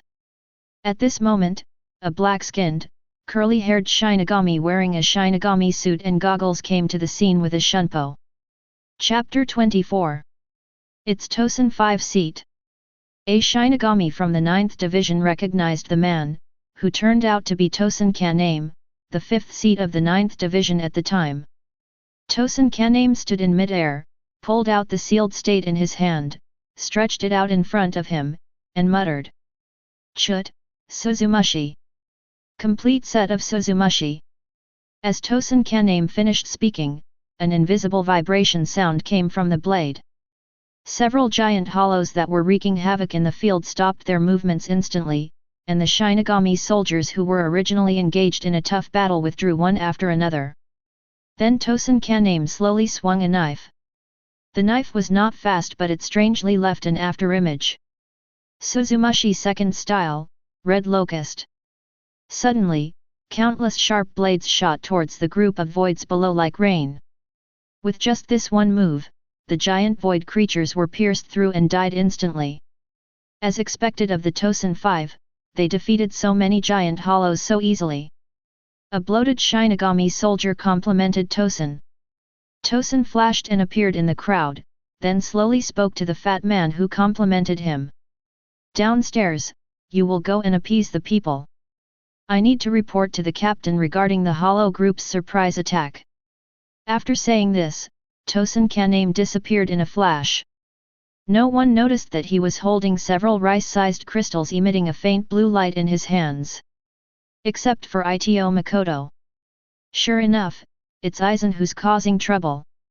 When Ito Makoto saw Tosen appear and secretly took the crystal from the killed hollow, he was certain that the culprit behind this hollow disaster must be Aizen Suk. Oh, it's not nice for you to peek in here secretly. Just as Ito Makoto was about to return to his residence, a discordant voice suddenly sounded behind him. Ito Makoto turned his head and saw a boy about 13 or 14 years old standing behind him. He was wearing a Shinya uniform and had silver hair. He was squinting his eyes and looking at him with a smile on his face. Ichimaru-jin. Ito Makoto looked at the young man in front of him who was smiling at him, and felt the majestic Ryutsu emanating from his body, and suddenly felt a little overwhelmed. If his true form came, he might not be afraid of Ichimaru-jin at this point in time, but now in Soul Society, he is just a new soul with only Ryutsu. He is definitely no match for Ichimaru-jin, who was the 3rd seat of the 3rd division when Zanpakuto was in his hands. It is possible that Ichimaru-jin has already learned Bankai. Therefore, I had no choice but to bite the bullet and pretend to be nice to him. What a terrifying hollow! You Shinigami must have worked so hard. Makoto Ito pretended to be extremely frightened and kept patting his chest with his right hand. Ichimarujin continued to look at Ito Makoto with a smile. Suddenly, Ichimarujin's expression changed, his narrowed eyes suddenly opened, and the dagger-like Zanpakuto in his hand stretched out in an instant. He slashed towards Ito Makoto. In the end, the knife grazed Ito Makoto's left ear and killed a hollow hiding behind him. Makoto Ito fell to the ground in horror, trembling all over and too scared to speak. It's quite dangerous out in the wild these days, so it's better not to run around. Ichimarujin's lazy voice sounded again, and then he sheathed his sword and left without looking back. A few minutes later, Ito Makoto slowly stood up. The look of fear on his face disappeared instantly, replaced by an indifferent expression. With Ito Makoto's Ryutsu, he had naturally sensed the presence of the hollow a long time ago. Since Ichimarujin was always by his side, he had to hide his abilities. He didn't want to expose himself as a newly reincarnated soul who could use Kid before entering the Shin Spiritual Academy. This would make anyone suspicious. Moreover, this hollow was very weak, just a new hollow. Therefore, Ito Makoto did not take it seriously. This void did not drop tiny crystals emitting blue light after its death like the previous giant voids. After dusting himself off, Ito Makoto returned to his residence. In a dense forest somewhere in Rukanga, a man wearing a death suit and black-framed glasses was standing with his hands behind his back. He always had a faint smile on his face, looking so elegant and easygoing. At this time, two figures slowly walked over. They were Tosen Kaname and Ichimarujin. Tosen Kaname saw the man kneel down on one knee and offered the tiny crystals emitting blue light hidden in his hands with both hands, and then said with a little frustration, "Lord Aizen, the experiment failed. Those giant hollows still couldn't maintain consciousness for long. Another giant hollow containing a fragment got separated from the main group and must have been killed by members of other squads." Aizen Zook smiled slightly and took the crystal from Tosen Kaname. "It's okay, the experimental data this time is already great." Turning to look at Ichimarujin standing beside him. "Yin, did you find anything unusual over there?" The young boy Ichimarujin smiled and scratched his head. "I dealt with a newly escaped hollow, and everything else is normal." Residential area in the 57th district of the East District. Makoto Ito and Eri Iwasaki were sitting around a small table with Granny Sanhua, enjoying the thank you banquet that Granny Sanhua had prepared for Makoto Ito. Eri Iwasaki could be said to have benefited from Makoto Ito's presence. As for the old residents living here, they naturally do not receive this treatment. Iwasaki Eri looked at Ito Makoto with excitement. "Cheng-kun, you're amazing. You were able to take the two of us so far in such a short time. Maybe I was an athlete in my past life, so I can burst out so fast in a crisis.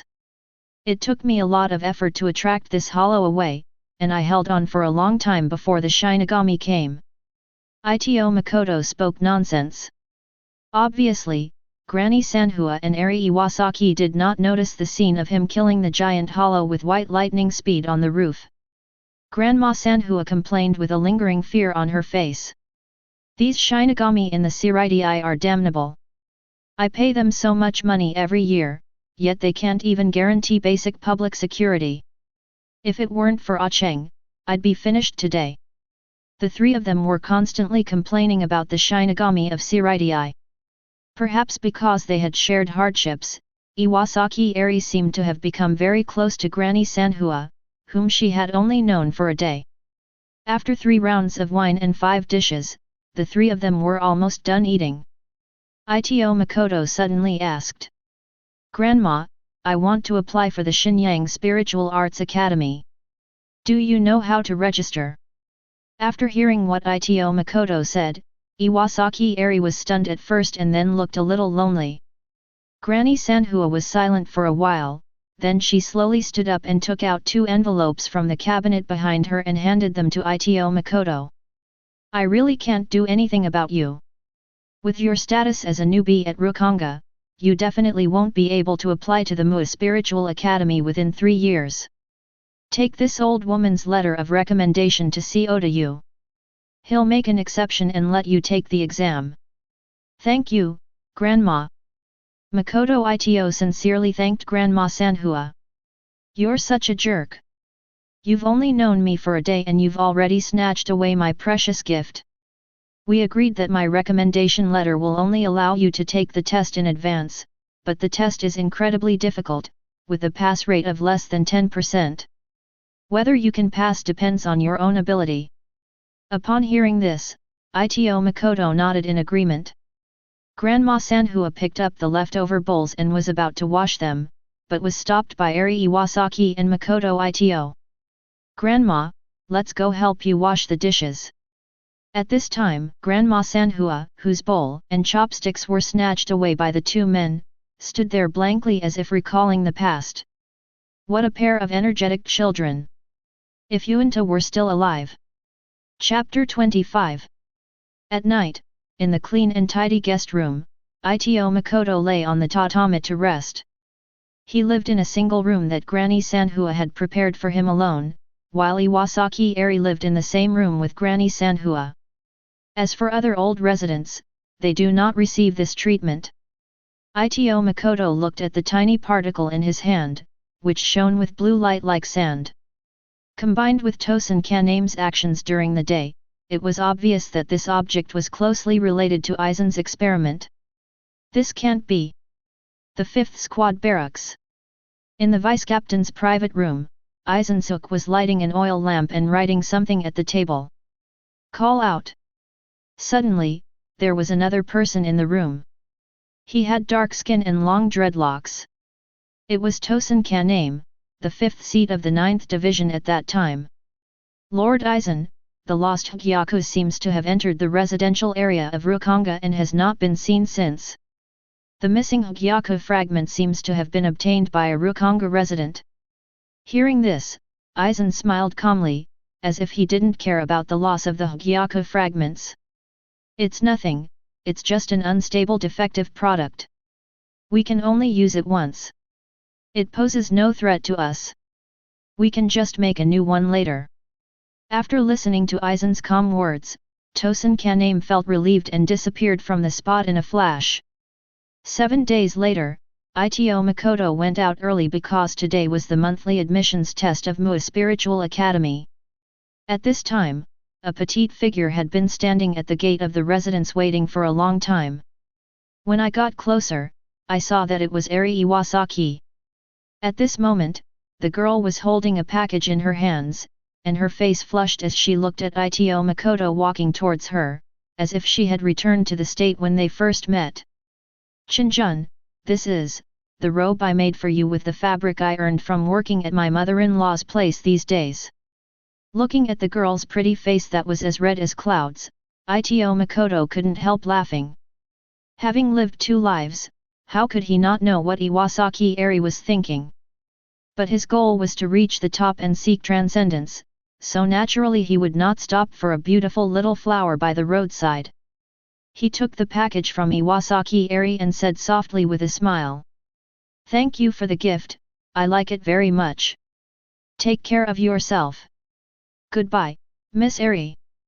Iwasaki Eri, who had originally prepared countless words in her mind, was suddenly speechless when she looked at this man who had only been with her for a few days but had deeply fascinated her. I could only look at Ito Makoto's receding figure and say, have a safe trip, Chinjun. Makoto Ito didn't look back but just waved his hand behind him to say goodbye. He didn't notice that the girl behind him had tears in her eyes. Is this the Jingling Court? It's definitely more magnificent than in the anime. Looking at the magnificent and majestic castle in front of him, Makoto Ito couldn't help but sigh. The grandeur of Jingling Court forms a sharp contrast with the low-rise bungalows scattered throughout Rukanga, as if the two should not be products of the same world.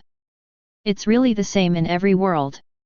Located in the very center of Seoul society, the Siridi is the political and military headquarters of Seoul society, and is also where many nobles and Shinigami reside. When Ito Makoto arrived at the Kingliu Gate, the east gate of Jingling Court, he found that many young people were already queuing at the door. It was obvious that these people were also rushing to take the entrance examination of Mu Spiritual Academy today. After waiting in line for a while, it was finally Ito Makoto's turn. He handed his ID card to Si Danfang, a strong man who was nearly 10 meters tall and had 2 axes on his waist, for inspection before he was allowed to enter the city. Following the guidance of the large group, Ito Makoto soon arrived at the destination of this trip, the Shino Spiritual Academy. Makoto Ito lined up again with the large group of test takers. Everyone handed in their ID cards one by one. Makoto Ito handed Granny Sanhua's ID card and his own card to the Shinigami who was sitting on the counter at the door to register. Ito Makoto looked at the long queue in front of him and immediately started to wonder. How long will this line last? Just when Ito Makoto was looking at the endless team in front of him and feeling puzzled, a middle-aged man wearing a Shinigami suit, with a burly figure, sunglasses and a ponytail suddenly walked out from the side. You, and you, follow me. The middle-aged man called out several people from the team, including Ito Makoto, and walked directly into the Mu Spiritual Arts Academy through the small door on the side. Because you hold the token, you have the opportunity to participate in the assessment in advance, but don't be too happy too soon. If you lack the talent, you will still not be able to pass the assessment. The middle-aged man looked at them impatiently while chattering non-stop. The higher UPS are really annoying. It's really annoying that I have to take care of you people with connections every time. Ito Makoto immediately understood that this middle-aged man should be the Odayu that Grandma Sanhua mentioned. It seems that the filial piety in Rukonga was not evenly distributed. Otherwise, Odayu wouldn't have such a strong grudge. Ito Makoto and his companions listened to Odayu's complaints along the way, and then followed him into a hall. There were already quite a few people waiting in the hall for the entrance exam. These people obviously had letters of recommendation like Ito Makoto and others, or they were simply related to some nobles in Jingling Court, so they could be among the first group to take the exam. Because a group of people who have no connections are still queuing outside the gate. Ito Makoto looked up and found that in all the teams, there were 4 special machines lined up in front. Each machine was tied to a half-human high scale, and behind the scale were energy storage crystals that held Ryotsu. This is a Ryotsu measuring instrument made by the Technology Development Bureau. Just hold the handle on the instrument to easily measure your spiritual power. Spiritual power is divided into 20 levels. Only those who reach level 9 are eligible to take the next exam. Oh, why am I telling you all this? I don't think any of you can make it to the next round. Odayu crossed his arms and glanced at Ito Makoto and the others with some contempt. After all, according to the relatives he had received in the past who came with letters of recommendation, only a few of them could pass the first round of assessment. At the same time, the examinees who were lined up in 4 rows were whispering to each other. It was obvious that everyone was very nervous, because most of the people who took the exam for the Mu Spiritual Academy failed at the first level. It can be seen that everyone who took the exam was more or less nervous. Of course, this did not include Ito Makoto. Silence. Anyone who dares to make loud noises again will be disqualified from the exam. Perhaps it was too noisy. The 2 Shinigami guards standing nearby shouted at the same time to stop them. Suddenly the examination room became silent. Not long after, a figure wrapped in a white robe slowly walked out of the door at the back. Chapter 26. I, Yano Zhengyan, have been entrusted by Central 46 to preside over the entrance examination for the Mu Spiritual Academy. Now I declare that the first Ryotsu test of the entrance examination officially begins. The man covered in a white robe spoke immediately after seeing that the equipment had been debugged. As soon as he finished speaking, the 16 Shinigami in Shinigami uniforms who were in charge of supervising the exam surrounded the 4 instruments from 4 directions to prevent anyone from cheating. Hasegawa Masami, Spiritual Power Level 13, failed. Maori Sawai, spiritual power level 17, failed. Inagaki Masaki, spiritual power level 11, failed. Suzuki Kigo, fail. A series of failures at the very beginning made the atmosphere even more tense. It's so hard. 9th level spiritual power is so hard to achieve. Damn it, just to get a recommendation to participate in the entrance examination, I borrowed high-interest loans from those bastards in District 79. If we don't get selected this time, our family will be finished. A thin man with green hair standing in front of Ito Makoto was holding his head in his hands and muttering to himself. Kaga Yoshio, 9th level spiritual power, passed. At this moment, a different voice finally sounded, easing the extremely tense atmosphere in the field. I passed. I passed. The young man named Kaga Yoshio couldn't help but shout out loud when he saw that he had passed the Ryutsu test. The invigilator on the side looked at the complacent Kaga Yoshio with a speechless expression. You've only passed the first level, go take the second level test. It was not until the invigilator reminded him that he remembered that he had not completed the assessment, and he immediately went to the next examination room in a sullen mood. Matsumoto Rangiku, 7th level spiritual power, passed. It's actually a 7th level Ryutsu. Those elite soldiers in the squad are probably only this strong. This little girl's Ryutsu is so powerful. The rules state that reaching the 9th level of spiritual power or above is considered passing the assessment, but most of the people who have passed the assessment in the past have just reached the 9th level of spiritual power, and there are not many who have even reached the 8th level of spiritual power. How can it not be surprising that someone has now directly exploded with the 7th level of spiritual power? The surrounding students whispered again, and looked at Matsumoto Rangiku in front of them with envy and jealousy. Of course, more of them were male students who were obsessed with her. Ye Chuan, who was originally bored, heard the sound coming from the field and looked up in surprise. He saw that the person being tested in front of the team was a girl with big wavy blonde hair, about 14 or 15 years old. She had a charming face. Although she was young, she had a sense of beauty that could not be concealed. A faint mole at the corner of her mouth added 3 points of charm to her. The most eye-catching thing about this woman is undoubtedly her too huge. It seemed as if Ito Makoto's eyes were under some magical power and he couldn't take his eyes off the two things. Oda Yu, who was originally leading the team, raised a bitter smile at the corner of his mouth when he saw this scene. He had worked diligently in the Soul team for so many years, but now he was only at the 8th level of spiritual power. Now a little girl had the 7th level of spiritual power. How embarrassing for him! Watching the mature Matsumoto Rangiku walk to the next examination site, Ito Makoto held his chin with interest. At this point, Matsumoto Rangiku should have already had the Spirit King's nail taken from her by Aizen. Even with this, she still has 7th level spiritual power left. If she were in her perfect state, what level of spiritual power would she have? Shimazu Bei, 11th level spiritual power, failed. Mue Hewi, 9th level spiritual power, passed. Kubo Taruya, 20th level spiritual power, failed. Nagasawa Masami, 9th level spiritual power, passed.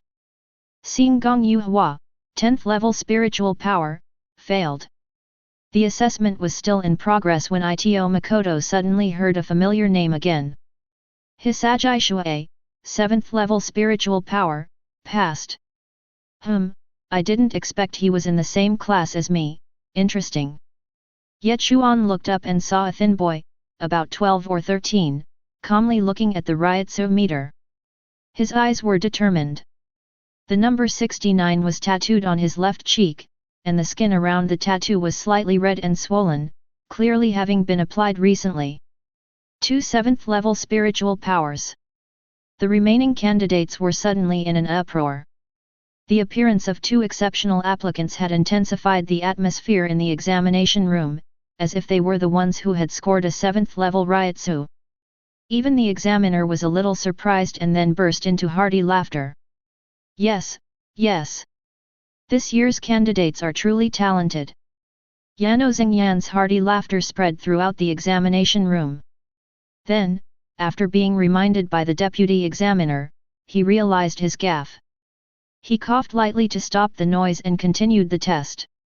After a long time, it was finally Ito Makoto's turn. Tsukeda Shinji, 9th level spiritual power, passed. I passed. I passed. A voice that was so excited that it was trembling a little sounded. It was the green-haired man who had been muttering in front of Ito Makoto. Don't make any noise, go and take the 2nd level test. The invigilator waved his hand helplessly and sent him away. Is it finally my turn? Even with the recommendation letter from Granny Sanhua, Ito Makoto still had to wait for such a long time. He was a little doubtful whether those who were queuing outside the gate could finish the assessment today. Take a deep breath and walk over to the Ryutsu tester, take a deep breath and hold the handle. Then a dazzling golden light began to flash in the examination hall, and it was not until more than 10 seconds later that the light gradually dissipated. This is 5th level spiritual power. The invigilator who was reading out the results beside the tester was speechless. After a long pause, he slowly spoke. Ito Makoto, 5th level spiritual power, passed. There was an uproar when the invigilator said this. What's going on? Is this Ryutsu tester broken? Those who were eliminated earlier because their spiritual power was not up to the 9th level began to make a noise, and among them, the one named Kubo who was at the 20th level of spiritual power shouted the loudest. Quiet! Zheng Yano on the stage raised his whole body to Ryutsu, and an invisible pressure immediately swept towards the candidates in the examination room.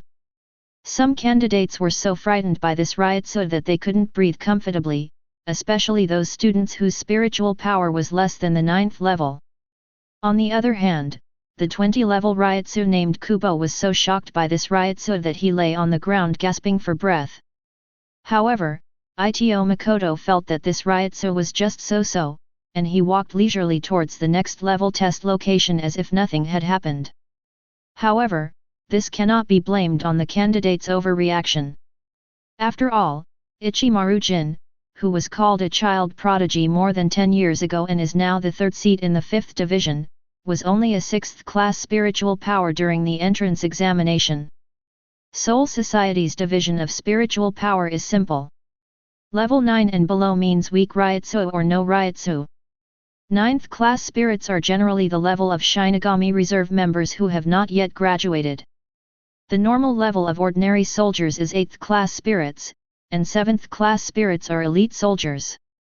The 6th level of spiritual power is the level of a chief officer. 4th and 5th grade spiritual powers are vice captains, although most active vice captains are 4th grade spiritual powers. Even if a 5th grade spiritual power cannot become a vice captain, it is at least a high-ranking officer.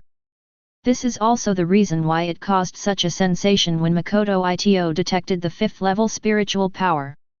As for the 3rd class and above spiritual powers, there is a general term called captain level. Oda Yu, who had initially looked down on Ito Makoto and the others, said with a playful smile to the other Shinigami soldiers who had led the team in. Ha ha ha, you see, I just said he would definitely pass the test. Chapter 27. Yano Xingyan didn't care about being shocked, and directly came in front of Ito Makoto with a shunpo. He wanted to see who this genius with 5th level spiritual power was. Your name is Ito Makoto. Yano Xingyan took a look at Ito Makoto's thin file, which was only one piece of paper, and then patted Ito Makoto's shoulder with a kind face. You are truly the young who are to be feared. The future of Soul Society depends on young people like you.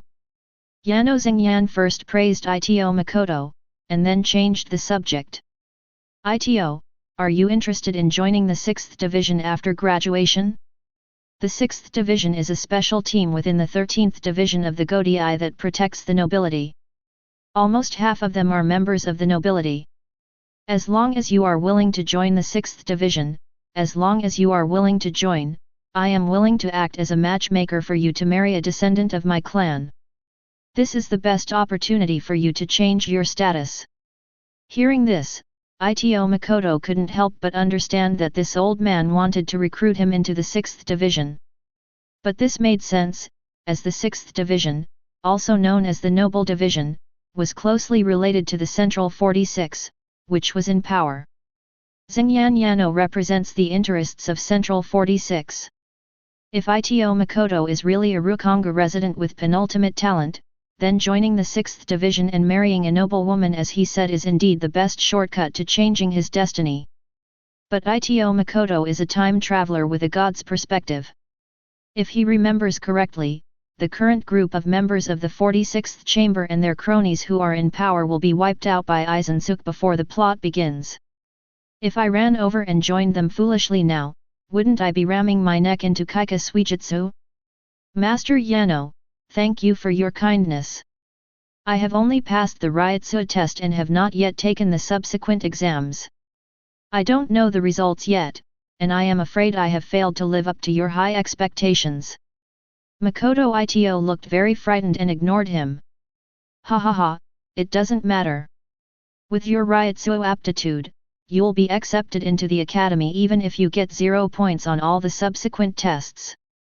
So, whenever you figure things out, you can always come find me at the 6th Division's dorm. I'm always here. Go take the test first. Lord Yano, I will then go and take part in the next assessment. Ito Makoto bowed to Yano Xingyan and walked straight towards the second round of the examination room. Yano Xingyan looked at Ito Makoto's departing back with a smile on his face, a gleam of shrewdness in his eyes. As an experienced man, how could he not hear the rejection in Ito Makoto's words? But he just thought it was the arrogance that a genius with the potential to be a captain should have. But it doesn't matter, time will teach this genius how to make choices. He believed that this young man named Ito Makoto would eventually follow the path he set, because it was the fastest way for a commoner like him in Rukonga to achieve social status. It's a pity that Makoto Ito can't read minds, and he didn't know that this old man had come up with such a big drama in his mind. Step through a heavy wooden door painted red and full of ancient charm, and walk through the long corridor. At the end of the corridor are these 4 rooms. Ito Makoto walked into the first room. It was a spacious room filled with various protective gear. In the corner sat a bored young man, yawning and covering his mouth. Seeing Ito Makoto's arrival, he finally perked up a bit. Ha, my name is Dong Xiangshu, and I'm also the examiner of this round of white hits. All you have to do is defeat me. As he spoke, Dong Xiangshu still sat on the stool in the corner and did not get up. What are you still standing there for? Come on, attack me. Seeing that Ito Makoto didn't move, Togoshu, who was sitting on a wooden bench, also hooked his finger at Ito Makoto with a lack of interest. Oh well. Seeing that he still had no intention of getting up, Ito Makoto had no choice but to rush over as he said and punched Togoshu directly in the face. Although Ito Makoto did not use Shunpo, with the blessing of the 5th level spiritual power Ryutsu, his speed has reached ultimate. Dong Xiangshu, who was originally sitting in the chair calmly, also noticed that this candidate seemed a little different from the other candidates, but it was too late. That's not right. Bang! A heavy punch hit Togoshu's face. The poor white hits examiner was bleeding from the nose and had a large bruise on his face. What was worse was that his butt was directly hit into the wooden wall. This was actually the result of Ito Makoto holding back. At first, he'd seen Togoshu's confident demeanor, believing his white hits to be impressive. But he ended up taking Ito Makoto's punch with his face, completely defenseless. If he hadn't managed to hold back at the last moment, the result would have been more than just a nosebleed. He felt that this person's level was not as strong as the giant Su who was killed by him in his residence that day.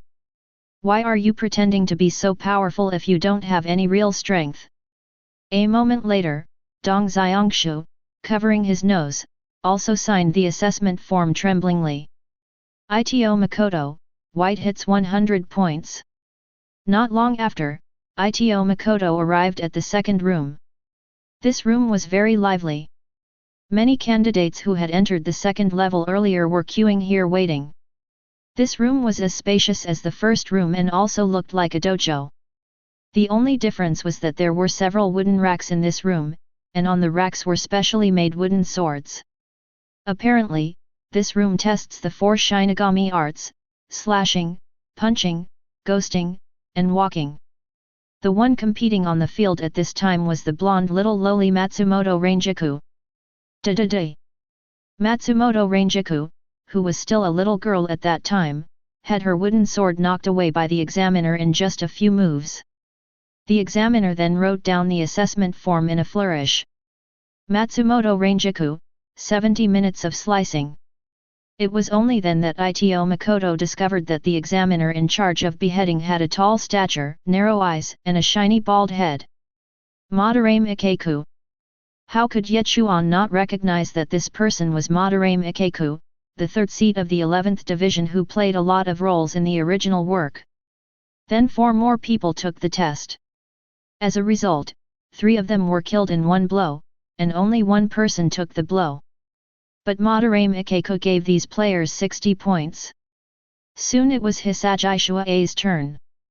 Examinee, Hisagi Shua is here, teacher, beware.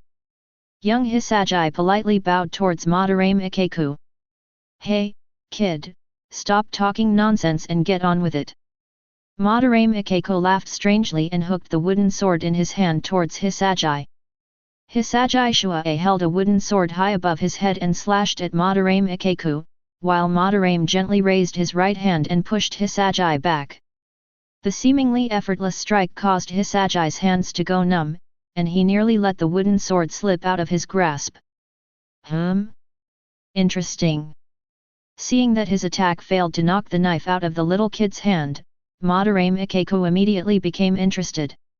After several more exchanges, Hisagi Shua finally took 4 blows before the wooden sword fell out of his hand. Hisagi Shua, 80 points in the art of killing. After writing down the results, Madarame Ikeku gave Hisagi Shua an admiring look. Hey, kid, you're right up my alley. Join the 11th Division after graduation. Just as Madarame Ikeku finished speaking, a look of confusion first appeared on Hisagi Shua's face, and then he became extremely determined. Thank you, examiner, but I have already decided to join the 9th Division. Tisk, whatever you want. Madarame Ikeku grumbled and said nothing more, and directly called on the next candidate to start the exam. After Makoto Ito's observation, he found that the scores given by Madarame Ikeku never seemed to be lower than 60 points. It seems that all members have passed the killing technique test so far. Soon it was Makoto Ito's turn to take the test. Chapter 28. Makoto Ito first walked to the wooden rack and picked up a wooden sword that suited him. Then he imitated Hisagi Shua's previous behavior and bowed to Madarame Ikeku. He rushed forward with a quick step and slashed with his sword. Madarame Ikeku, who was originally a little bored, realized at a glance that the candidate in front of him was not simple, so he put away his lazy look and treated it seriously. He immediately held his sword horizontally to block Ito Makoto's powerful blow. Then he adjusted his breathing, held the knife in both hands, and rushed towards Ito Makoto with an excited look on his face. Madarame Ikeku instantly went from being on the defensive to being on the offensive. Who is testing whom? Looking at Madarame Ikeku, who was fighting with him without thinking, Ito Makoto felt helpless and could only complain in his heart. Having said that, he actually enjoyed his battle with Madarame Ikeku. After all, although his original form had used Zanpakuto for a while, it was all spent slashing at hollows in the Minos Grande forest. The only master of slashing techniques he had fought was Ito Kai, who had turned into an obsession. Now that I can compete with Madarame Ikeku, it can be said that I have met a worthy opponent and a talented person. His slashing skills are definitely not inferior to Ito Kai. Ito Makoto was getting more and more frightened as the fight went on. Madarame Ikeko was indeed the third in the 11th division, along with Ito Kai. His killing skills were not inferior to Ito Kai's, and were even better. Ito Makoto's skills in the Zanquang Guitso style all came from Ito Kai's memory. He is not as good as Ito Kai, let alone Madarame Ikeko in front of him. At this time, Ito Makoto had gradually fallen into a disadvantage, and this was just an entrance examination, so he had to hide his weakness appropriately. Therefore, he found the right opportunity to expose a flaw to Madarame Ikeko and deliberately loosened his hand holding the knife. Snap! The wooden sword in Ito Makoto's hand was cut off with one blow. At this time, Madarame Ikeko came to his senses and stared at Ito Makoto for a long time with his bright eyes, as if they were old friends who had not seen each other for many years. "Hey boy, your name is Ito Makoto, right? You actually have the same last name as that guy. Your fighting style is also very similar to his.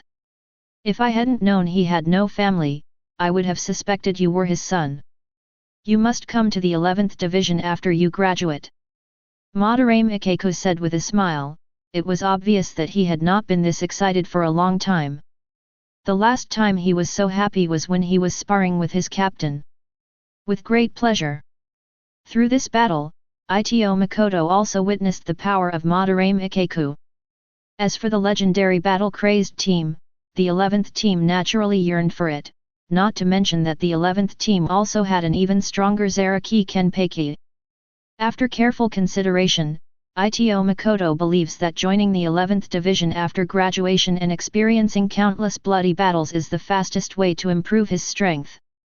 Upon hearing that Makoto Ito agreed to his invitation to join the 11th division, Madarame Ikeko immediately burst into laughter. Mr. Examiner, you haven't graded my slashing technique yet." Ito Makoto sighed helplessly. Madarame Ikeko then patted his bald head and picked up a pen to write on the assessment form. Ito Makoto, 100 points in killing techniques. Afterwards, Ito Makoto said goodbye to Ikeko and went to the next level of assessment. He ran as fast as he could to the third room, which was very small, only a few square meters, so the candidates could only enter one by one. Makoto Ito also waited for a while before going in. "Concentrate Ryutsu in your palm and try to materialize it." A hunchbacked old man with white hair and chicken skin, wearing a death suit, slowly walked out from behind the curtain at the back of the room. Ito Makoto did as he was told and casually circulated a trace of Ryutsu in his palm. Then a dark golden Ryutsu shone brightly in his palm. Seeing this, the hunchbacked old man nodded slightly and said, "Not bad, not bad. You are indeed a genius of 5th level spiritual power." Then he wrote on the assessment form with a big stroke of his pen.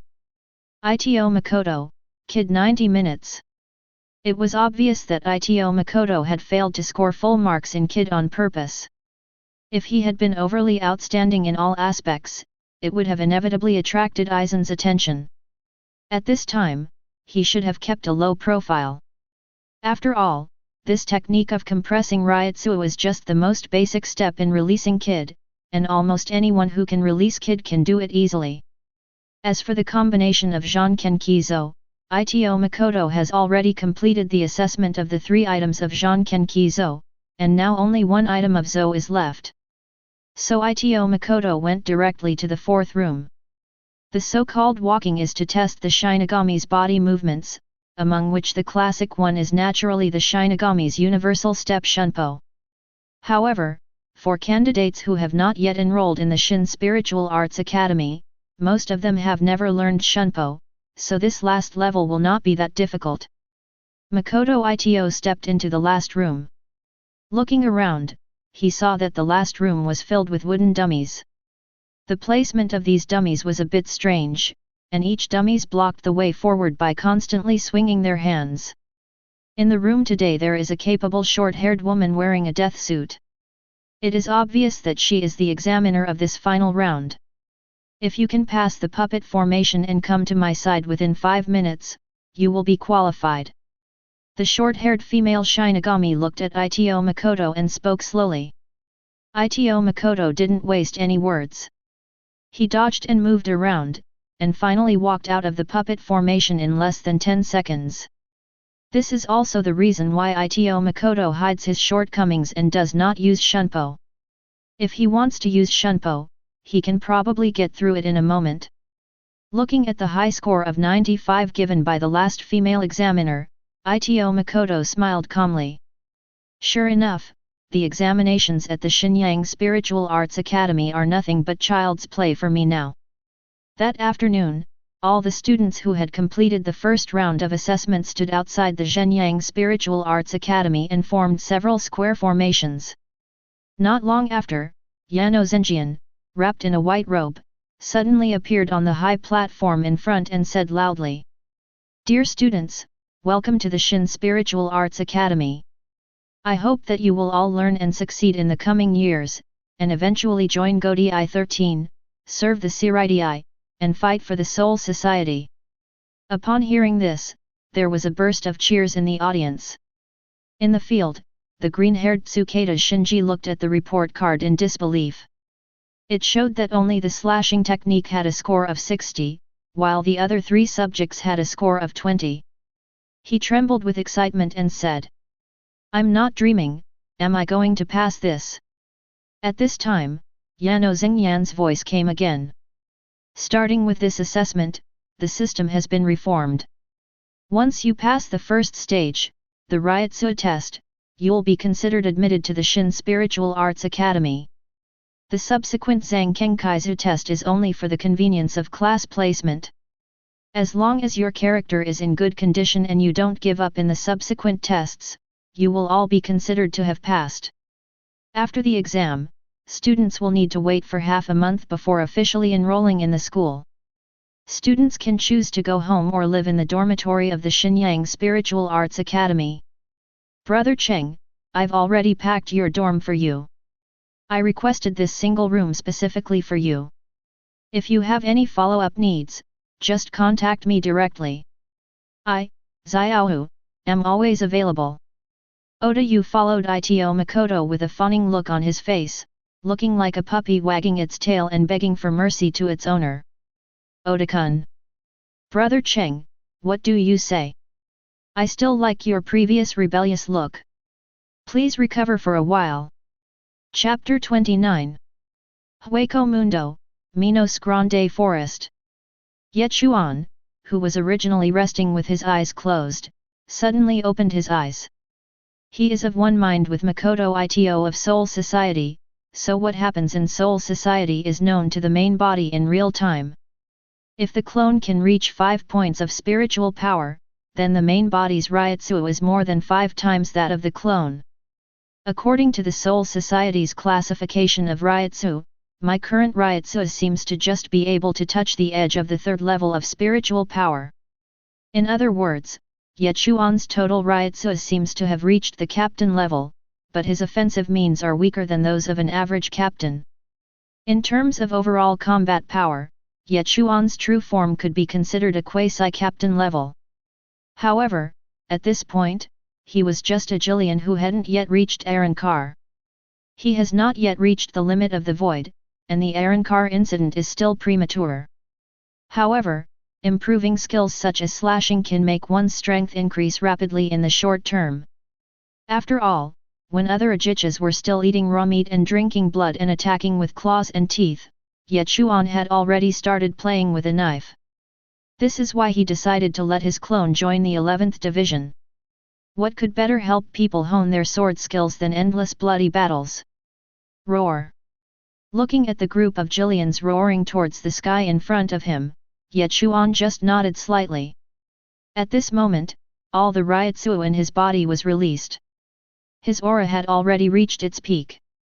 Although they were both at the Jillian level, with Ye Chuan's current Ryotsu, even Ajich's was far inferior to him. There is only one reason why these foolish Jillian can stare at his Ryotsu instead of running away, and that is that there is someone controlling them behind the scenes. "You're not coming out, are you?" Ye Chuan simply swung his right hand, and a lightning whip, as thick as an adult's arm and about 100 meters long, took shape in his hand. He then swung it down fiercely, spinning several times in the air and directly crushing the many Jillians into pieces. Immediately, the Soul Eater activated and absorbed all of Jillian's remains. Just as Ye Chuan felt the joy of Ryotsu flowing into his body, his expression suddenly changed as if he realized something. "I found you!" Ye Chuan let out a sinister laugh and rushed into the depths of the dense forest. When he reached a certain point, he chopped the air with his knife. Crash!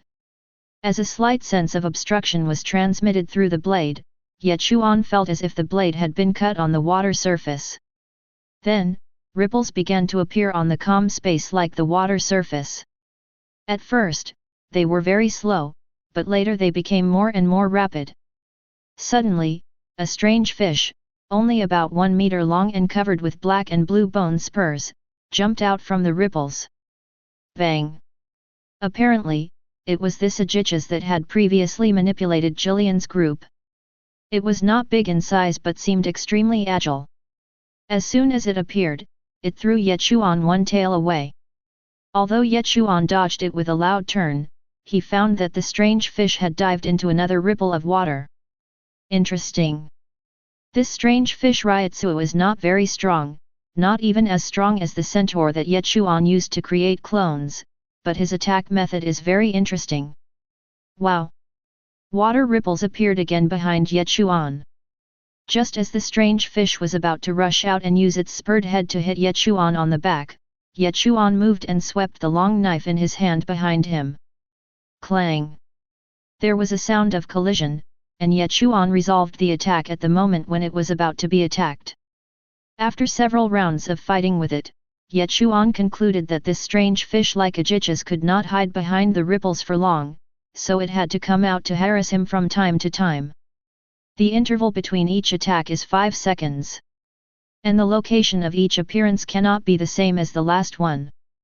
After a period of calm analysis, Ye Chuan had completely grasped the attack rhythm of this strange fish. He simply stood in the middle of the field, stopped all his movements and remained unchanged in the face of all changes. Wow! The water ripples reappeared and appeared above Ye Chuan's head. Lightning! Sizzle! Without even raising his head, he let out a light whimper and arcs of lightning burst out from his body, shocking the strange fish that was about to attack. Since he knew that it could only stay behind the water ripples for 5 seconds each time, Ye Chuan only needed to calculate the timing and release lightning around his body every 5 seconds. In this way, no matter where it appeared in front of Ye Chuan, it would be injured by lightning. The following battle between Ye Chuan and the strange fish suddenly changes in style. Wow! Sizzle! Wow! Sizzle! Just like playing whack-a-mole, the strange fish was struck by lightning as soon as it poked its head out. This cycle repeated several times, and the strange fish was electrocuted and gave off a burnt smell. Suddenly the ripples on the water began to move away. It was obvious that the strange fish no longer intended to tangle with Ye Chuan and was planning to run away. Want to leave? That's not that easy. Ye Chuan laughed strangely, and the thunder whip in his hand suddenly flashed. He seized the opportunity and swung it forward fiercely. As a result, just as the strange fish was about to stick its head out, it was tied up tightly by the thunder whip and pulled back. Ye Chuan didn't waste any time and immediately prepared to draw his sword to kill the Ajichas that had delayed him for a lot of time. "My king, spare my life. Jiva Barnes is willing to surrender, please don't kill me." A childish voice came from the mouth of the strange fish, forming a huge contrast with its extremely ugly appearance. "Oh, you can talk. Give me a reason not to kill you." Ye Chuan held the thunder whip in his left hand and the knife in his right hand, looking at the strange fish holding the knife in front of him with interest. Jiva Barnes looked at the 2-meter-tall, pitch-black figure, Minos Grande, with a gloomy expression, and complained in his heart. "How dare you, a vasto lord, come here and bully an Ajichas like me? If you are so capable, why don't you go to the Palace of Night to challenge Bear again?" Apparently, Jiva Barnes yet also mistook Ye Chuan for Vasto Lord. If he knew that the Vasto Lord in front of him was actually just a Jillian, his jaw would probably drop. While complaining about Jiva Barnes in my heart, my mouth was very honest. Great Lord Vasto! I know where a group of Ajichas gather. I can take you there. There are at least 5 Ajichas there, as long as you promise not to eat me. Are you sure? After hearing what Jiva Barnes said, Ye Chuan was a little skeptical. Because since he was promoted, he has encountered very few Ajichas, only 3 including the Jiva Barnes in front of him. It was natural for him to be a little skeptical that 5 Ye Chuans suddenly appeared. Of course, Great Lord. How dare a humble Jiva Barnes deceive the powerful Vasto Lord? This strange fish kept a very low profile, obviously afraid that Ye Chuan would eat it as sashimi if they disagreed. Okay, I'll trust you for now, but... Ye Chuan lowered his sealed state with his right hand, and the ryotsu in his hand accumulated, and soon it turned into a crackling ball of thunder. Ye Chuan roughly pried open Jiva Barnes' mouth and stuffed the thunder ball directly into it. This was his new application of lightning, compressing it to its ultimate form and injecting it into the target's body. He could detonate this lightning ball at any time, even 1,000,000 miles away. The thunder ball would blow Jiva Barnes to pieces. Only after doing all this did he untie the thunder whip and release Jiva Barnes. Chapter 30. My lord, please come this way. Jiva Barnes's ugly fish face covered with bone spurs can actually reveal a hint of anthropomorphic flattering smile. Passing through a withered forest and circling a strange swamp, Ye Chuan has been on the road all these days. Hasn't it been here yet? If I find out you dared to lie to me, you know the consequences. Ye Chuan looked at the strange fish in front of him with a slightly cold expression. My lord, you can rest assured that the most loyal Jiva Barnes will never let you down. Ye Chuan had been following the guidance of this strange fish for several days, but along the way, he had not encountered many Ajichas, not even Jillian. He encountered quite a few giant hollows, but these giant hollows had low ryotsu, and hunting them was a waste of time for Ye Chuan now. The continuous rush made Ye Chuan seem a little bored, and he even thought about swallowing this strange fish several times.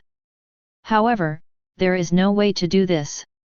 The Ajichas level Minos Grande are already rare in Hueco Mundo.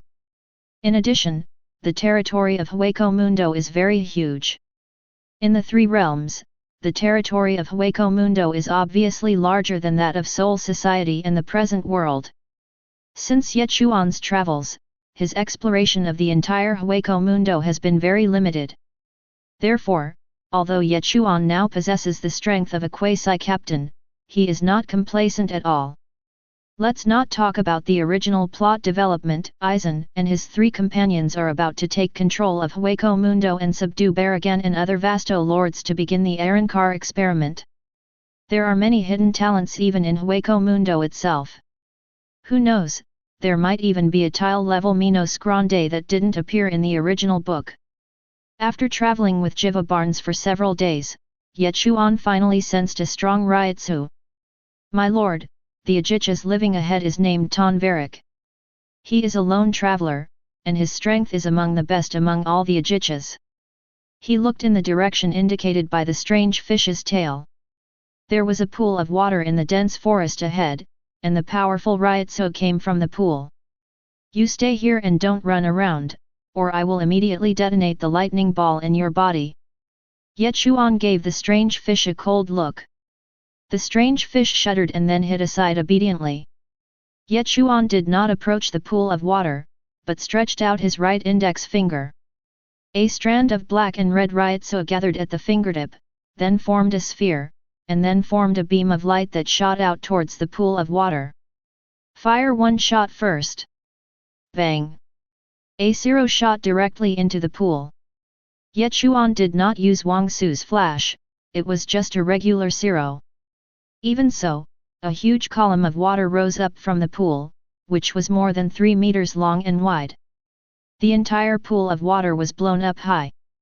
The terrifying high temperature evaporated a lot of the water in the pool, raising bursts of white mist. Roar! A shrill roar came from the pool. A figure slowly emerged from the mist. It was an Ajichas in the form of a hippopotamus. Its size was similar to the hippopotamus Ye Chuan had seen in his previous life, the only difference being the deep white mask on its face and the pitch-black cavity below its neck. At this time, the hippopotamus was covered with scars and there was not a single piece of intact skin. He was staring at Ye Chuan with anger. If his eyes could turn into swords, then Ye Chuan would probably have been chopped into pieces by now. He didn't understand why such a shameless Vasto Lord would come and attack him when he was sleeping soundly and had never caused any trouble. When he turned his head to look at the strange fish huddled aside, he finally understood. Jiva Barnes, you despicable ugly fish, you are the one who lured this Vasto Lord here. Unexpectedly, the strange fish did not respond but made a face at the hippopotamus named Tanvirak, and then retreated dozens of feet. Hateful! The hippopotamus opened its mouth wide, and a black and red cirro formed in its mouth and shot towards Ye Chuan. Ye Chuan, however, still stood there calmly, as if he didn't take the cirro seriously. Just when the cirro was about a foot away from him, Ye Chuan stretched out his left hand, grasped the cirro, and then gently squeezed it, and the cirro disappeared into thin air. Hippopotamus Su looked at his full-strength cirro, which couldn't even break the skin of the Vasto Lord on the opposite side, and a sense of despair rose in his heart. Is this the only level of so-called top Ajichas? Ye Chuan felt the power of this cirro and shook his head in disappointment. This hippopotamus hollow's Ryotsu is indeed much higher than the several Ajichas I've seen before, but it seems to only be about 30% to 40% of my own Ryotsu. Even this cirro is so weak. After taking hippopotamus's cirro attack head-on, Ye Chuan slowly spoke. Tanvirak, I've already taken one of your cirro shots. Your resentment should have subsided. Now I'm giving you a chance. Swallow this lightning ball in my hand and swear allegiance to me, and I'll spare your life. How about that? Although this hippopotamus is not as powerful as Ye Chuan's original body, its strength is indeed the strongest among the Ajichas he has seen so far, so he took the initiative to recruit it. If he wants to gain a certain say in the Shinigami world and deal with the upcoming Aizensuk and Waiwak that is sweeping across the three realms, he must have his own team. He didn't recruit younger brothers before because he was still weak, but now he has the confidence to form a team. It should be noted that the power of the masses is strong and cannot be ignored. One of the important reasons why the two big bosses in the original novel failed was that they ignored the power of the masses. Hippopotamus stared at the dark golden ball of lightning held in the hand of the terrifying Vasto Lord across from him, knowing that if he ate it, his life and death would be controlled by others. So he roared to the sky and then spoke in human language. You are delusional. Tanvirak will always fight for freedom and will never surrender to anyone. The hippopotamus opened its mouth wide and exhaled a breath of foul air, which then expanded and soon turned into a thick tornado that swept up the surrounding bushes and soil and attacked the mysterious Vasto Lord. Seeing this, Ye Chuan could only sigh helplessly. What a pity! Then he made a turn that was almost ultimate, avoiding the terrifying hurricane, and rushed directly in front of Hippo Su, slashing him with a knife. Boom! The moment the knife was drawn, a crisp sound came from the blade, like a spring thunder. It's the thunder slash. Faced with such a determined player, he gave him the respect he deserved. Puff! Under Ye Chuan's full-strength sword, Tanvirik's tough skin did not provide any resistance at all. It was like cutting tofu and was directly cut in half. Soul Eater! Then Ye Chuan directly activated the Soul Eater to absorb it. Facing such a determined person, devouring it completely without leaving a trace is also a kind of respect for him. Jiva Barnes, who was hiding in the distance and watching the fight, couldn't help but swallow when she saw this scene. Vasto Lord is so terrifying. He would never have imagined that the powerful being mistaken by so many Ajichas as Vasto Lord was currently just a Jillian. Feeling the endless flow of Ryotsu flowing into his body, Ye Chuan cried out in pleasure. Hey, that's the feeling. Soon, all of Hippopotamus's Ryotsu was absorbed and refined, and Ye Chuan felt that his own Ryotsu had increased by 30% compared to before. When I turned around, I saw a strange fish cowering in the corner. My lord, if you eat Tonvarik, you can't eat me. Upon hearing this, Ye Chuan's face turned black and he kicked it 8 feet away. Take me to the next Ajichas. Chapter 31. O Lord, the mask of flesh and blood, the myriad things, soaring with wings, the thing that bears the name of man. Truth and moderation, the wall of the most unknown dream, stand alone upon it. Head number 33, Blue Fire Falling. In Soul Society, in the training grounds of the Shin Spiritual Arts Academy, Ito Makoto aimed at the dummy in front of him and shot out a light blue spirit particle flame, which was the fully chanted Kenghuozui. Boom! The light blue, highly concentrated spirit particle flames directly blasted the Technology Development Bureau's special dummy into charcoal. Even a large hole was blown out on the ground near the dummy, and sparks flew all around the training ground. The teacher in charge of Kid S training saw this and swallowed his saliva and thought to himself. Is this true? This student is way too extraordinary. Then he cleared his throat and said solemnly, Ito Makoto, the intermediate kid score is excellent. At the same time, he gave him an appreciative look. Is it still a bit too much? Ito Makoto was speechless. In fact, he had already let go of this Kenghuozui. It looked like he had released it completely by chanting, but in fact, he had controlled his Ryotsu very tightly. The power he showed just now was just the level when he gave up chanting. But he didn't expect that this so-called dummy specially made by the Technology Development Bureau was so vulnerable. Is this Makoto? Not only is his killing technique powerful, I didn't expect he is also so good at kid. It's really beyond my reach. After Ito Makoto finished the test, Hisagi ran towards Ito Makoto with a look of surprise. Brother Ito, you are so strong. I originally thought I had Shinigami talent, but compared to you, I feel so far behind. From another direction, the very sexy little lowly Matsumoto Ranjaku also came over. You are also great. You must have confidence in yourself, little Shobi and little Ranjaku. Makoto Ito encouraged with a smile. At the same time, he extended his hands and rubbed Ranjaku and Shuhei's heads affectionately. We will do our best. Hearing Ito Makoto say this, the little lowly and the little boy Kide said in unison, and then the two of them went to take the kid test with confidence. Looking at the backs of the two people leaving, Ito Makoto stretched out of boredom, and at the same time, with a smile on his face, he glanced intentionally or unintentionally at the outside of the martial arts field, where a white-haired boy who was hiding his identity and dared to stay far away and watch Matsumoto Ranjaku. Oh my, I was discovered. What a freak perception. In the southwest corner outside the martial arts field, Ichimaru Jin, who had been hiding in the distance and peeking at Matsumoto Ranjaku, also realized that he had been discovered by Ito Makoto. He immediately squinted his eyes, smiled slightly, and disappeared on the spot. At this time, about 5 months had passed since Ito Makoto joined the Mu Spiritual Academy. In the first month of school, Ito Makoto, Matsumoto Ranjaku, and Hisagi Shuei had already skipped to the second term, and now all three of them have skipped to the third term. That's why the relationship between the three of them is so good, because the class they are currently in, except for the three of them, all the other students are senior students who have studied for 3 years. Although the Shino Spiritual Arts Academy has 6 terms from admission to graduation, with each term lasting 1 year for a total of 6 years, it is obvious that not everyone needs to complete the 6 years.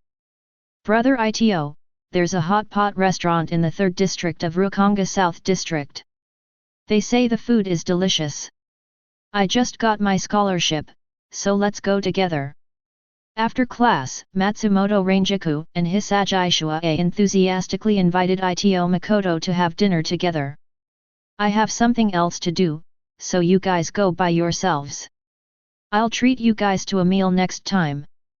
Makoto Ito smiled and shook his head, politely declining the invitation from the boy and girl in front of him. Then he headed straight to the 80th district of Rukanga West District, the most chaotic place of Seoul society. Walking on a dirty and messy street, I saw sewage and excrement discharged at will, as well as all kinds of garbage piled up on the street. When Ito Makoto covered his mouth and nose and was about to leave the place quickly with Shunpo, a figure suddenly jumped out from the side. He was wearing tattered clothes, had a pale and thin face, dark circles under his eyes, and was holding a dagger full of holes in his hand, staring at Ito Makoto fiercely. Boy, leave behind all your valuables and food. Oh, and leave behind this clean robe of yours, too. The fabric is so fine, it must be worth a fortune. Upon hearing this, Ito Makoto was surprised and looked at the half-dead man in front of him. He didn't expect that the other party didn't even recognize the Mu Spiritual Academy uniform he was wearing. What was even funnier was that he actually wanted to rob the Shinigami Reserve. I didn't want to waste time talking to him and just released my Ryutsu for a moment. As a result, as soon as Ryutsu was released, the skinny middle-aged man was shocked and fainted. Looking at the skinny man lying on the ground like a dead dog, Ito Makoto shook his head and left. Such a weakling wasn't even worthy of being killed by him. It was just like when he was walking on the road in his previous life, he wouldn't step on the insects and ants on the road for no reason. This was not his first time coming to this place, but he encountered this situation almost every time he came. The last few districts of Rukanga do not even have a single source of clean water, and even the concentration of spirit particles is the lowest. On the other hand, the so-called nobles in the jingling court do not engage in production, but own more than 80% of the resources of the Seoul society and enjoy the place with the highest concentration of spirit particles and the best environment in the entire Seoul society. So now Ito Makoto can probably understand Aizen and Tosen's thoughts. As expected, wherever there is injustice, there is resistance. After walking through several deserted streets, Ito Makoto finally arrived at his destination, an empty wasteland. There were already two people in Death Tyrant costumes waiting in front. One of them had narrow eyes and a shiny bald head, and the other had smooth medium-length hair, a feather decoration on his right eye, and a neck guard around his neck. Correct Madarame Ikekwe Asigawa Yumi Chika. Hey, Ito-chan, you're late again. Ayasugawa Yumi Chika yawned as she ran her hands through her hair. I'm so sorry, Yumi Chika-senpai. I encountered something on the way and was delayed. Ito Makoto explained with a smile. Okay, enough small talk, let's get started. At this time, Madarame Ikeku on the side seemed a little impatient. He took out a sealed sword from the package behind him and threw it to Ito Makoto. Then he drew the knife from his waist and rushed towards Ito Makoto with a smile on his face. The sealed state that he threw to Ito Makoto was a sealed state borrowed from another soldier of the 11th Squadron. Because Ito Makoto had not yet graduated, he was not officially awarded the sealed state. Therefore, Madarame Ikeku could only use a wooden sword to fight him, but both sides felt that this was not satisfying enough. Therefore, every time they sparred, Madarame Ikeku would first borrow a sword from another team member, and then secretly give it to Ito Makoto so that he could have a real fight with him. However, this behavior was clearly against the rules. Granting sealed status to students who had not yet graduated without permission was expressly prohibited by Central 46. Therefore, the two chose the 80th district in the West District, far away from the jingling court, as the venue for the competition. Chapter 32. Watch this. Madarame Ikeku laughed strangely, drew his sword and slashed, while Ito Makoto stepped back to avoid the fierce blow. Then he jumped high, holding the knife in both hands and chopped towards Madarame Ikeku's big bald head. Madarame Ikeku raised his right hand and used the scabbard to block the attack, then slashed at Ito Makoto's waist with his left hand holding the knife. Call out! Ito Makoto quickly distanced himself with Shunpo. What's wrong, kid? All you can do is hide? Come and fight me head-on. Madarame Ikeko held the knife in his left hand and the scabbard in his right hand, and attacked with both hands at the same time, stabbing Ito Makoto in the face. As you wish. Ito Makoto used Shunpo to change his body shape continuously, and then chose to appear behind Madarame Ikeko, holding the knife in both hands and slashing horizontally. Unexpectedly, Madarame Ikeko turned quickly, as if he had expected it, and threw the scabbard in his right hand. It hit Ito Makoto's abdomen and then slashed his chest. Ito Makoto also took advantage of the situation and chopped down Madarame Ikeko on the shoulder. Then the two of them retreated with Shunpo to create distance between them. Makoto Ito looked at the hideous wound on his chest, and Madarame Ikeko covered his bleeding right shoulder with his left hand that was holding the knife. Ha ha ha, what a joy! At the same time, Ito Makoto and Madarame Ikeko actually laughed out loud together. It was obvious that both of them enjoyed this kind of battle where blood was seen as soon as they started fighting. After taking the Zanjutsu exam, he met Madarame Ikeko, and through him, he met Ayasukawa Yumichika. Since he and Madarame Ikeko were both passionate about fighting, the two quickly became close friends. Since joining the Shinu Spiritual Arts Academy nearly half a year ago, he has had private duels with Ikeko more than 10 times. Now, he has completely digested the slashing techniques he learned from Ito Kai's memory, and has his own understanding of slashing techniques. At the beginning, Ito Makoto's slashing skills were a little immature and he was often suppressed by Madarame Ikeko, but now he can be on par with Madarame Ikeko. His progress in the past 6 months is very gratifying. Halfway through the fight, Madarame Ikeko suddenly took some grey-brown paste from his scabbard and smeared it on his right shoulder, instantly stopping the bleeding. Ikeko-senpai, you're cheating again. When Ito Makoto saw this, the corners of his mouth twitched slightly, but he was already used to it. Then he reached into his sleeve with his left hand, took out some grey-brown plaster and smeared it on his chest. The wound on his chest stopped bleeding. Damn it, you brought medicine too. Madarame Ikeko said loudly. Isn't this what I learned from you, senior? Ito Makoto seemed quite speechless about this and could only complain deep in his heart. If the one fighting you was my real body, I'd have to teach you what high-speed regeneration is. That's cheating. But then he changed his mind and thought that if the main body fought Ikeko, high-speed regeneration might not be used at all, unless Ikeko already mastered Bankai at this stage. After a short break, the two fought again. Ito Makoto got into the game more and more. He adjusted his breathing, held the knife with both hands, and slashed Madarame Ikeko with several consecutive blows, forcing him to retreat again and again. This is not over yet. Ito Makoto accumulated Ryutsu, and white arcs of lightning condensed on the sealed blade, and then he swung it fiercely. Boom! The sound of the explosion was like spring thunder, it was the thunder slash. A white arc of lightning carrying unparalleled sword energy struck Madarame Ikeko. Madarame Ikeko rolled over, quickly distanced himself from Ito Makoto, and narrowly avoided the knife. The knife cut a large crack several meters deep in the wasteland beside him. This move is none other than Ye Chuan's original signature move, Thunder Slash. Since the clone did not inherit the original's lightning ability, Ito Makoto had a sudden idea to replace the lightning with the power of Shinigami Kid. The one previously attached to the blade was none other than Had's 4 White Thunders, which Ito Makoto had practiced to ultimate. Although the Thunder Slash imitated in this way is far inferior to the original, it is still satisfactory. Madarame Ikeko dodged the knife and was secretly shocked. What a freak boy! He gets stronger with each fight.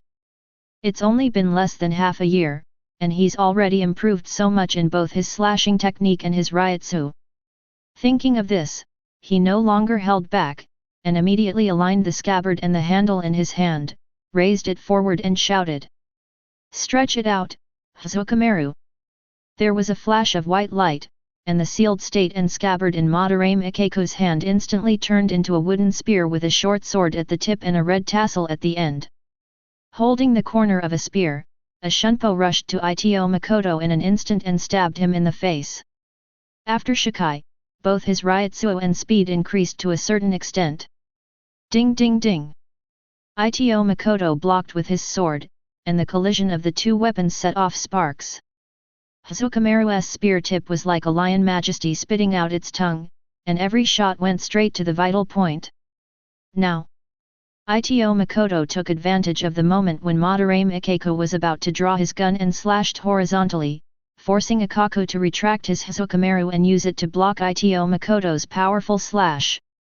Split it up, Hazukimaru! At the same time that Hazukimaru's gun blocked the knife, Hazukimaru split into a three-section staff. The iron chain connecting the staff tightly entangled the sealed state in Ito Makoto's hand.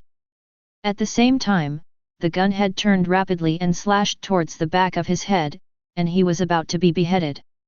Call out! Ito Makoto instantly turned into a shadow and disappeared from the spot. Hey, Ikeku-senpai, didn't I tell you that using the same trick twice on me won't work?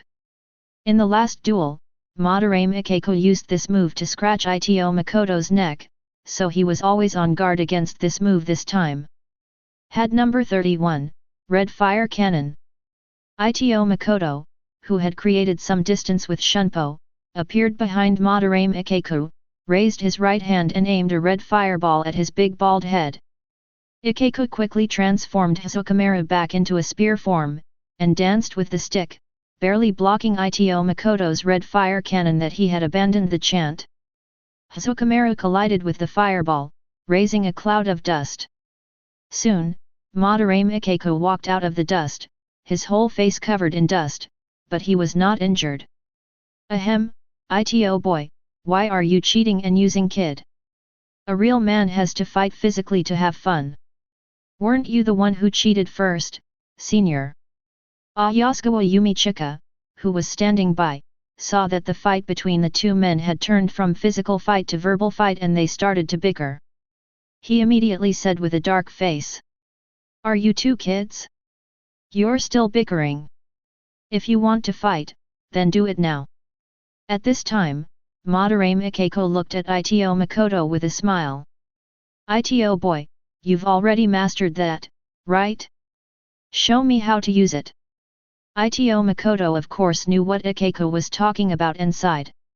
Alas, I originally wanted to wait until Jingling Court officially granted me the sealed state before using it, but now I'm being asked to use someone else's sealed state. Isn't that a bit too much? But since Senior wants to see it, then I'll satisfy you. Mountain Elf. Chapter 33. Roar. Just as Ito Makoto held up the sealed state in his hand and muttered something, a sudden roar made the faces of the three people change. Another hollow. Feeling this chaotic and violent Ryutsu, Ito Makoto and the other two looked solemn. Why does Rukonga keep appearing hollows for no apparent reason lately? Yasukawa Yumichika said helplessly, feeling the Ryutsu coming from somewhere. If it weren't for the familiar street scenes around him, he would have doubted whether he had come to Hueco Mundo. Ito Makoto was also shocked by this. At this moment, he actually felt the Ajicha's level of Ryutsu, and he still did not notice the disturbance of the black cavity this time. This means that this hollow, like the ones that appeared in East 57th District before, was born in Soul Society. Ajicha's born in Soul Society? That's impossible. It should be noted that in order to give birth to a Jillian level Minos Grande, more than 100 giant hollows need to eat each other together. Or it can only be formed when a giant void with sufficiently high intelligence devours more than 100 giant voids. As for Ajichas, Jillian would have to frantically devour hundreds of his kind to have a chance of successfully advancing. This was also the reason why there were so few Ajichas in Hueco Mundo.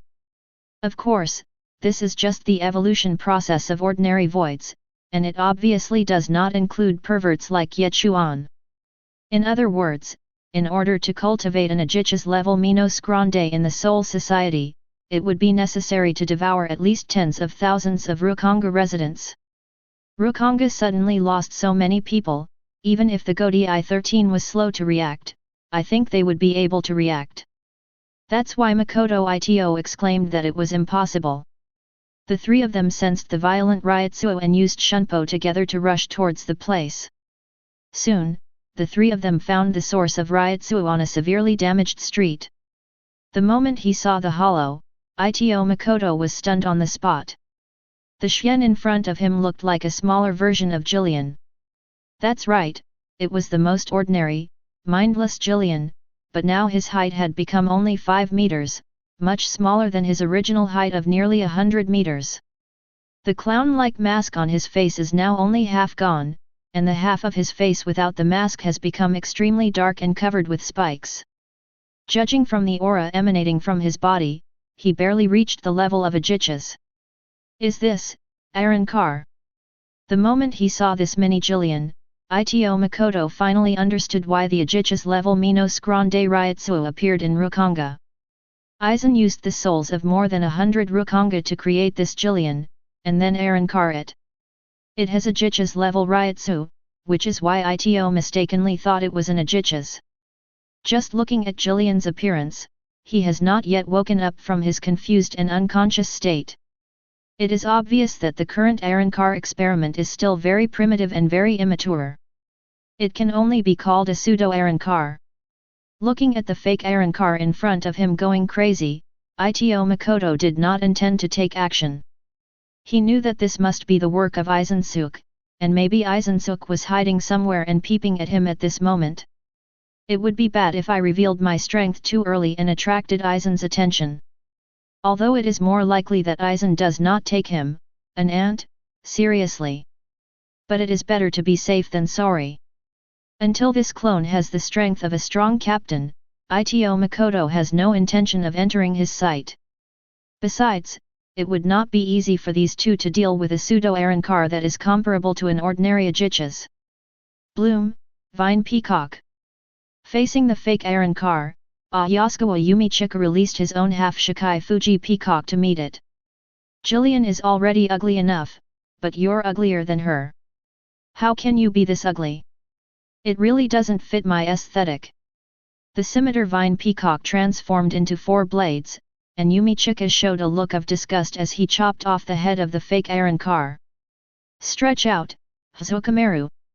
Madarame Ikeku also released Hazukameru again, and with a sinister laugh, he rushed towards the fake Arankar and shot at the fake Arankar's leg. In this way, with the joint efforts of 2 powerful vice-captain level masters, the fake Arankar had no ability to fight back. Yumichika cut its neck with a knife and cut off its legs directly with a horn and a gun. Roar! Because both legs were broken, this fake Arankar could only cover the wound on his neck with one hand, while the nails of the other hand grew rapidly, stabbing at the 2 people like 5 steel knives. Unfortunately, Kakuzu couldn't even touch their clothes. However, this fake Arankar didn't even seem to be able to use the ring turn. After its legs were broken, it could only lie there helplessly in rage. Roar! He roared and opened his mouth wide, a black and red siro brewing in his mouth. However, Ikeku would not give him a chance. He swung out Hazukameru and completely cut off his already shaky head. In this way, the fake Arankar was killed cleanly and neatly by the 2 men. Soon, its remains turned into dust and dissipated in the air of Soul Society. Tisk, that's it. Madarame Ikeku looked at the slowly disappearing fake Arankar with a hint of disdain. Then he looked at Ito Makoto. Little Ito, come on, let's fight again. Seeing that Madarame Ikeku looked unsatisfied, Ito Makoto shook his head and then returned the sealed state to Ikeku. Senior Ikeku, let's spar again next time. Disturbed by this sudden fake Arankar, Ito Makoto no longer had the desire to fight. Just when Madarame Ikeku wanted to say something else, he was stopped by Ayasukawa Yumichika. Alright, Ikeku, stop being so willful. Hollows have been appearing frequently in Rukonga lately. The one just now only had half a mask. It's really weird. Let's go back and ask the captain for instructions. After hearing Yumishika's words, Ikeiko had no choice but to leave with him reluctantly. Just after both parties left the place, a flash of light appeared on the originally ruined street, and an object like a curtain was unveiled, revealing a Shinigami wearing a Shinigami suit, with dark skin and dreadlocks. It was Tosen Kaname. 11th Squadron Barracks. Ayasukawa Yumichika was reporting in detail about her previous encounter with the Hollow to a burly man wearing a captain's haori, an eye mask, an afro, and a small bell tied to each strand of hair. Who else could this person be if not Zaraki Kenpeki? Oh, you mean this Ito Makoto has great potential, and can fight Ikeiko back and forth without releasing Zanpakuto? Yes, that's right. Madarame Ikeiko on the side echoed excitedly. Captain, do we really not need to report this matter to the Captain General? That Hollow with only half of the mask left is indeed very strange. Ayasukawa Yumichika asked again with a frown on his face. Zaraki Kenpeki was not interested in the strange Hollow at all, and was only interested in Ito Makoto who could fight Ikeiko. Humph, it's just a Hollow, no big deal. As far as I remember, the 9th Squad has always been responsible for clearing out the Hollows in Rukonga. Just go to the 9th Squad barracks and tell Meguru Makensei about the situation. Zaraki Kenpeki said nonchalantly. Yes, Captain. At night, somewhere in the dense forest of Rukonga. Lord Aizen, the experiment subject's Ryutsu has increased significantly, almost reaching a level comparable to that of Ajicha's. But he never regained his sanity. It's a pity that he was killed by the 3rd and 5th officers of the 11th Squadron who happened to arrive. Aizen stood with his hands behind his back, listening to the report from Tosen Kaname in the back, then turned around and looked at his loyal subordinate with a smile. It's just a low-level Jillian. If it's gone, it's gone. Aizen pushed his black-framed glasses, still looking so calm and composed, as if nothing in the world could move him. Yes, next you need to practice Bankai to a very proficient level. We'll need it for the next plan. Yes, Master Aizen. Chapter 34. Minos Grande Forest, the Dark Jungle. As the name suggests, this place is in darkness all year round, without a trace of light. My king, the surrounding Ajichas have been cleared by you. A fiery red goat-shaped Ajichas, about 3 meters tall and 5 meters long, spoke to Ye Chuan with a flattering look on his face. The goat's fictitious name is Yuan Perk. Like the strange fish Jiva Barnes, he is a follower who swallowed the thunder ball and succumbed to Ye Chuan's tyranny. Ye Chuan had recently encountered all of the dozen or so Ajichas lurking in the Minos Grande forest. Aside from the strange fish and goat that submitted to him, the remaining dozen or so had all transformed into Ryutsu within Ye Chuan's body. My king, don't go any further. There is probably another Vasto Lord living in this dark jungle besides you, added the strange fish Jiva Barnes. Apparently, these two Ajichas firmly believed that their extremely powerful king was the strongest superior, Minos Grande Vasto Lord, without realizing that their king was just a Jillian. If you don't dare to go in, just wait for me outside. How could Ye Chuan not understand the hidden meaning of the Ajicha's words? These two hollows were subdued by Ye Chuan by force, and the time of subduing them was not long. Naturally, he could not expect them to work for him willingly, so he simply left them outside the dark jungle. Ye Chuan wants to go in alone to meet the mysterious Ajichas. Before leaving, he smiled at the two Ajichas and said, "By the way, you two shouldn't get too far away from me. If I can't sense your Ryutsu, the lightning balls in your bodies will probably, boom." Hearing this, the goat and the strange fish were so frightened that their hair stood on end. They immediately expressed their opinions. Why would we run away? We'll just wait here for our king guy to return. Ye Chuan didn't care about it, just sneered and ignored it, turned around and strode into the dark jungle. Quack! In the dark jungle, there were bursts of crows' cries. Ye Chuan ignored it and just released a little Ryutsu, and all the scattered crows shut up. After Ye Chuan left, the crows merged together and turned into a giant crow. He trembled as he looked at the direction Ye Chuan left. Quack, here comes another one. Here comes another one. As he continued walking, Ye Chuan noticed that the trees ahead were getting shorter, and strands of dew, made of spirit particles, hung from the branches. Small bats hung upside down from the branches, their eyes tightly closed. It was not until Ye Chuan arrived that these bat hollows opened their eyes in shock at the powerful Ryutsu. Hundreds and thousands of small bats, with green light in their eyes, stared at Ye Chuan. Squeak!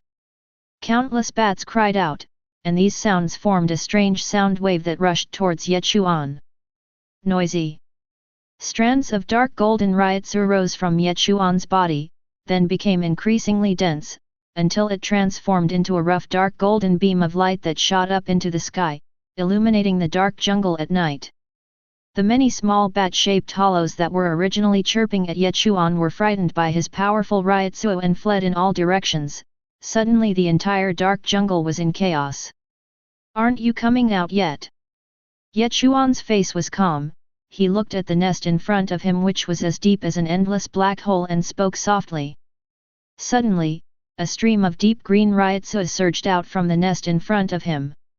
A stream of Ryutsu that was no less powerful than Ye Chuan's surged out from the depths of the nest like a tide, competing with the dark golden Ryutsu in the sky. What a strong Ryutsu, worthy of being the Vasto Lord! Ye Chuan carefully sensed this huge Ryutsu and found that it was on par with his own, or even a little stronger than his current strength.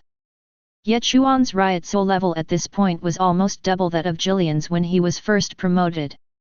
If Ye Chuan's Ryutsu level when he was first promoted to Jillian was just on the edge of the third level spiritual power of the captain level, then at this point his Ryutsu is firmly among the best among the third class Ryutsu, a true captain level Ryutsu. But even so, his Ryutsu was still slightly suppressed by this Vasto Lord. As expected of Lord Vasto. Seeing the iconic dark green Ryutsu now, he already knew who this Vasto Lord hiding deep in the lair was. Soon, a shadowy figure, almost as powerful as the ultimate, rushed out of the dark cave. Upon closer inspection, it was a snow-white, humanoid creature, roughly the same height and build as a human. The entire body is covered with a layer of pure white keratin, except for the pair of bat wings folded behind the back. A pair of deep green pupils sparkled like two emeralds. The large cavity on the left side of the chest, where the heart should be, was particularly conspicuous. A white mask shaped like a bat has two dark green tear-like lines extending from the corners of the eyes to the jaw. It's you, Ulquiera Sefer. Ye Chuan said in his heart, with a hint of excitement on his face. Who are you? Ulquiera spoke slowly, looking at the powerful fellow in front of him who had disturbed his slumber. However, his speech speed was really slow, obviously because he had not communicated with anyone for a long time. I am the future lord of Hueco Mundo. I am here to conquer you. Submit to me, and I will lead you to where your heart lies. Ye Chuan stated his purpose directly, but the next moment. Call out! Ulquiera Sefer flashed and attacked Ye Chuan. The first move was as fast as ultimate, and he teleported directly in front of Ye Chuan. The seemingly thin palm was like a steel knife stabbing at Ye Chuan's heart. IFG knew it. It turns out that Ulquiera has developed this habit of stimulating people's hearts a long time ago. I already have a hollow hole in my abdomen, I don't need you to open another one. Ye Chuan let out a long howl, then pulled out the sealed sword that he had wrapped in a simple wooden scabbard and hung on his waist with his right hand, and slashed directly at Ulquiera's palm. Puff! A hideous wound was immediately cut on Ulquiera Sefer's left hand, and blood was flowing out, but in an instant, the flesh and blood rolled and returned to its original state. Apparently high-speed regeneration is also his forte. Seeing that the attack failed, Ulquiera immediately withdrew and kept a distance from Ye Chuan. Ye Chuan, full of fighting spirit, grinned and then pursued with a knife. Chapter 35. Don't you like to make a hole in my chest? Why are you running away? Ye Chuan tapped the air with his toes, and Xiang Xuan continued to follow. When he got close to Ulquiorra, he held the knife with both hands and continued to slash, forcing Ulquiorra to dodge continuously. At this time, Ulquiorra has not yet become Arankar. Although the Vasto Lord is the Minos Grande who is closest to humans, he is still a monster that eats raw meat and drinks blood. On the other hand, Ye Chuan is different. Although he is also a hollow, he first obtained the sealed state left by Ito Kai, and then arranged for a clone to enter Soul Society and study at the Mu Spiritual Academy to learn the Zankan Devil Walk. Although abilities like Kid Shunpo cannot be used by Ye Chuan as a Minos Grande, slashing techniques and white hits are interchangeable. This is also the reason why Ye Chuan, although his Ryutsu is obviously inferior to Ulquiorra, is not afraid at all. Since he has tools and knows how to use them, he can certainly beat up the primitive people. Facing the torrent of attacks, Ulquiorra was forced to retreat again and again. Suddenly, the huge bat wings behind it opened up in an instant, with a wingspan of more than 2 meters, and slashed towards Ye Chuan like two steel knives at lightning speed. Ye Chuan was unable to dodge and was scratched on both arms by the wings. Then Ulquiorra found the right moment and kicked Ye Chuan away. Bang! With a loud bang, Ye Chuan flew backwards and hit the tree trunk behind him, knocking down dozens of trees behind him and raising a huge amount of smoke and dust. This was not over yet. Ulquiorra pointed with his right index finger, and a dark green siro condensed at the fingertip and shot out towards the front. At the same time, Ye Chuan stood up in the smoke and dust, holding the knife in his right hand and moving it forward. A ray of black and red Ryutsu gathered at the tip of the knife, and he also fired a siro to meet the dark green siro fired by Ulquiorra. Boom! Two powerful siro collided with each other, creating a doomsday-like scene and causing a massive explosion. A mushroom cloud rose between the two. Then the smoke and dust dissipated, and Ye Chuan's figure appeared. Ahem, so my Ryutsu is still inferior to the real Vasto Lord? There's nothing I can do about it, I'm still just a Jillian. The result of the siro fight was that Ye Chuan was slightly inferior and was injured by Ulquiorra's siro. In the distance, Ulquiorra watched as the wounds on Ye Chuan's body squirmed and then healed within seconds. You, how can you? Seeing that this unfamiliar Minos Grande high-speed regeneration was not inferior to himself, Ulquiorra's eyes widened immediately, revealing a look of disbelief. What's so surprising? Who doesn't know high-speed regeneration these days? The corners of Ye Chuan's mouth curled up slightly under the mask. Then he dusted off the dust on his body and attacked Ulquiorra with a knife again. You should be more than this level, let me see what you are capable of. Ye Chuan let out a sinister laugh, and then strands of dark golden lightning wrapped around Zanpakuto's blade. Ulquiorra was not to be outdone. He grabbed a spear made of dark green Ryutsu with both hands and it suddenly appeared. Ding ding ding! The sealed state wrapped in dark gold lightning arcs fought with the Ryutsu spear for several times, and then they retreated in tacit understanding. Wang Su's flash! This time the two competed with Siro again, and it was not ordinary Siro but the strongest King Siro Guang. Ye Chuan held the knife in both hands and a Siro of dark gold, black and red took shape in an instant. At the same time, a Siro of green Ryutsu and pitch black mixed together shot out from the other side. Boom! An explosion far exceeding the previous ones rose in the dark jungle, and a breath of destruction spread. Most of the dark jungle was destroyed in the fight between the two. Outside the jungle, the goat Su Yuan Perk and the strange fish Jiva Barnes, who were waiting for Ye Chuan's return, were trembling with fear at the aftermath of the battle. Is this a battle between Vasto Lords?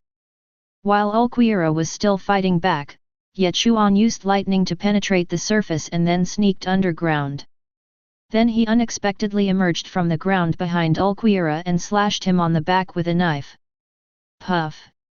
Zanpakuto, carrying the power of thunder, directly cut a huge scar on its back, deep enough to see the bone, and even nearly cut off its left bat wing. But in the blink of an eye, the flesh on its back squirmed and was about to recover. But Yetuan naturally would not let him do as he wished, and directly struck the wound with a huge lightning whip. Ah! Ulquiorra cried out in pain, turned around immediately, and without caring about the pain, used his hand as a knife to stab Yetuan in the heart. FK, are you really that persistent? Fortunately, Yetuan knew the original plot and knew that Ulquiorra's hobby was to dig out people's hearts. Now Yetuan's high-speed regeneration is not strong enough to regenerate internal organs. It would be terrible if he was really dug out by him. Clang! Just as Ulquiorra's pale right hand was about to touch Yetuan's heart, the limbs on his back that had turned into centipede armor began to stretch rapidly, turning into a white bone armor that tightly protected Yetuan's heart. Ulquiorra missed the attack and was grabbed by Yetuan's arm, who slashed him horizontally with a knife. A huge wound appeared instantly, stretching from his cheek to his waist and abdomen. At this moment, Ulquiorra was lying on the ground exhausted.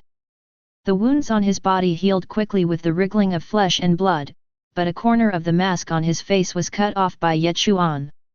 Just after a gap appeared in the mask on Ulquiorra's face, the aura around him not only did not decrease, but became deeper, as if some qualitative change was about to occur. Is this, Arankarized? Yetuan reached out and picked up the small piece of the fallen mask, then glanced at Ulquiorra lying on the ground, who was undergoing some kind of transformation. Ulquiorra, you are defeated. Feel the new power I give you, a power that transcends the boundaries of the hollow.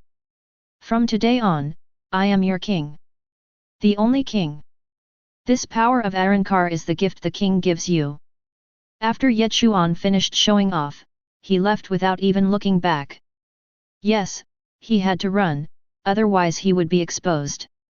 It was true that Ulquiorra was exhausted, but his Ryutsu was also at its lowest point.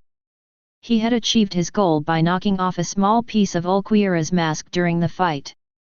Besides, he was already very satisfied to have fought Vasto Lord to this point in his life as Jillian.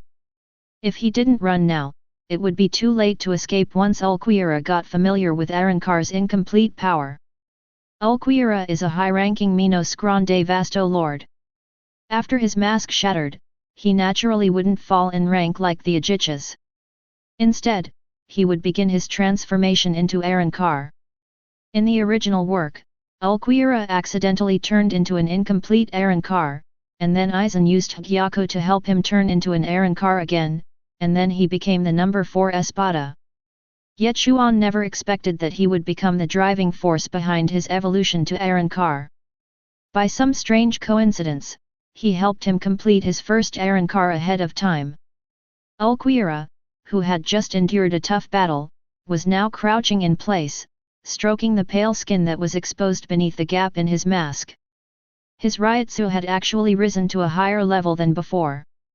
Yuan Perk and Jiva Barnes looked at Yetuan, who came out alone, and spoke weakly.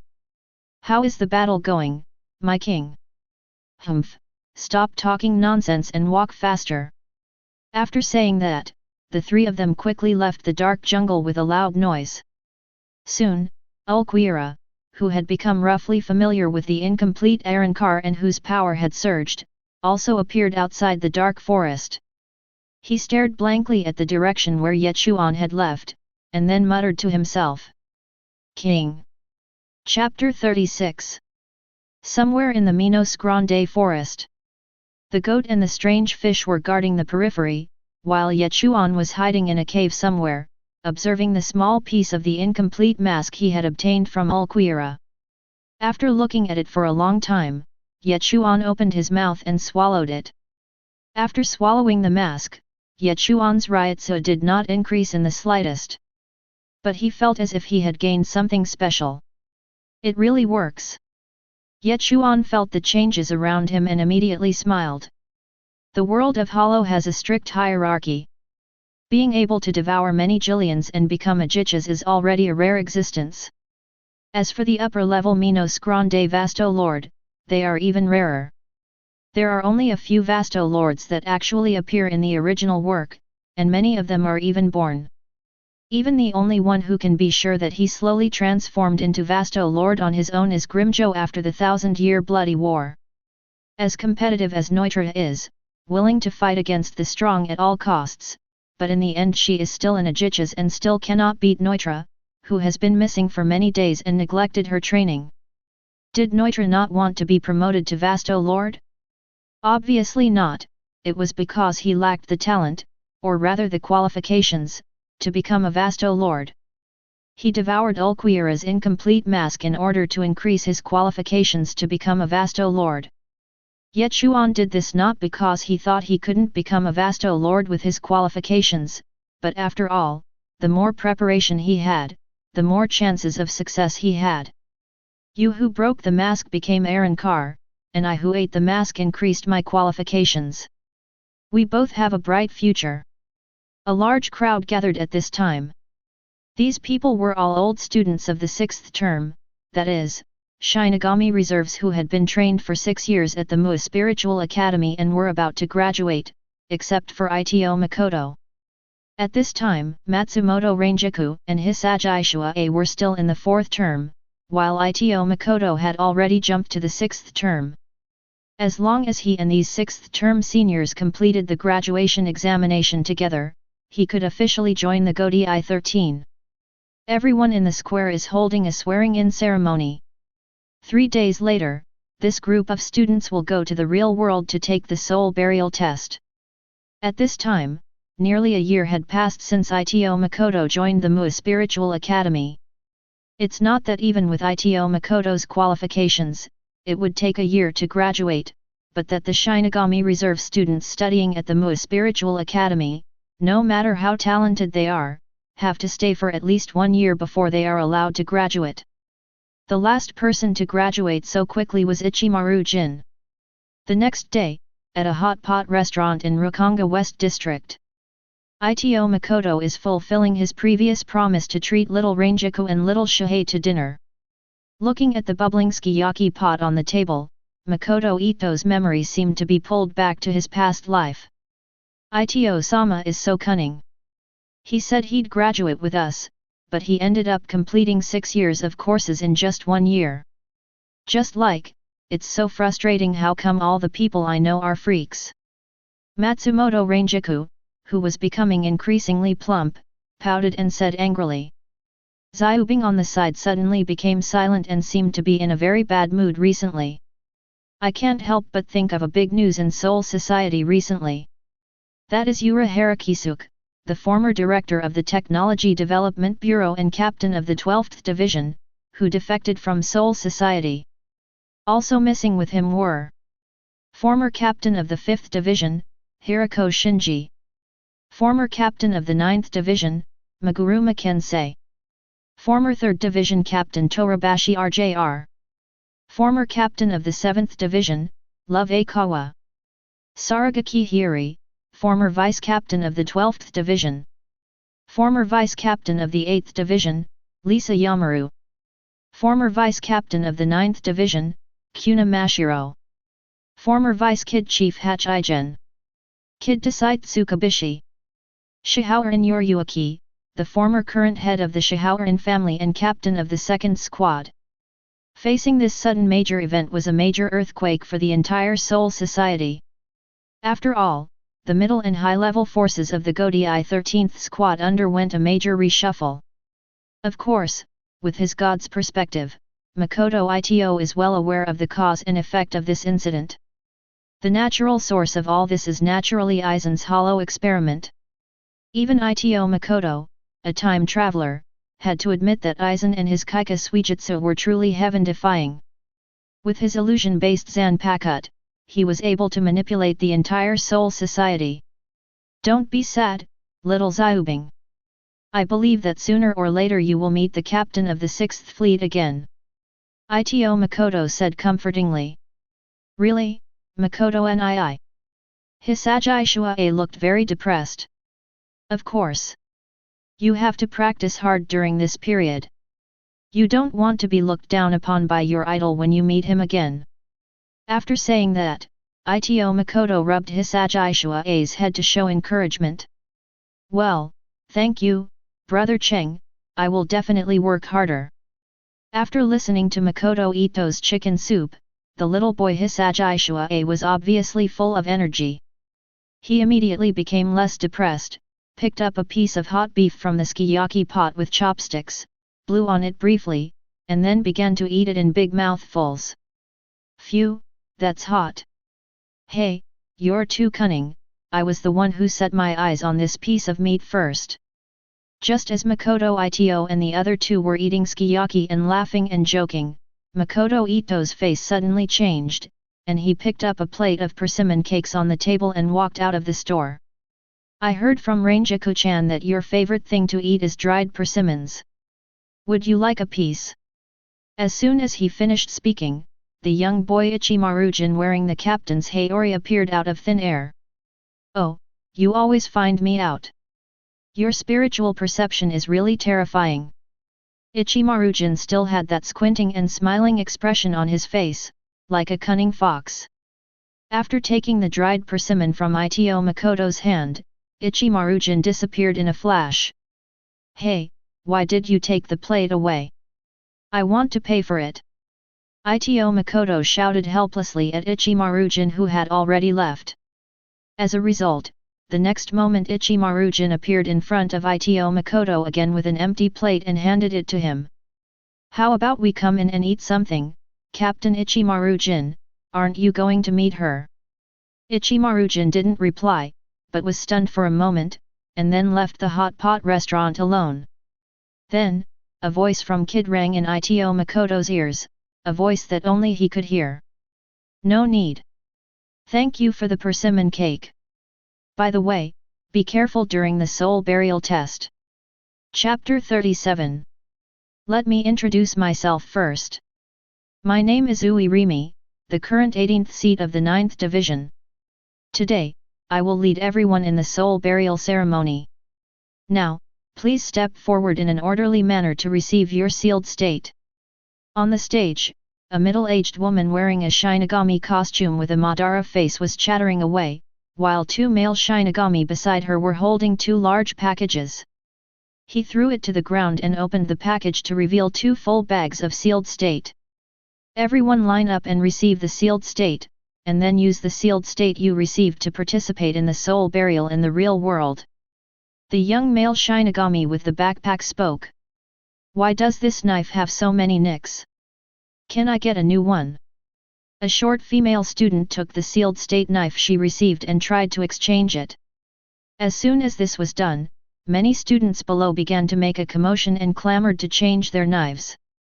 Quiet!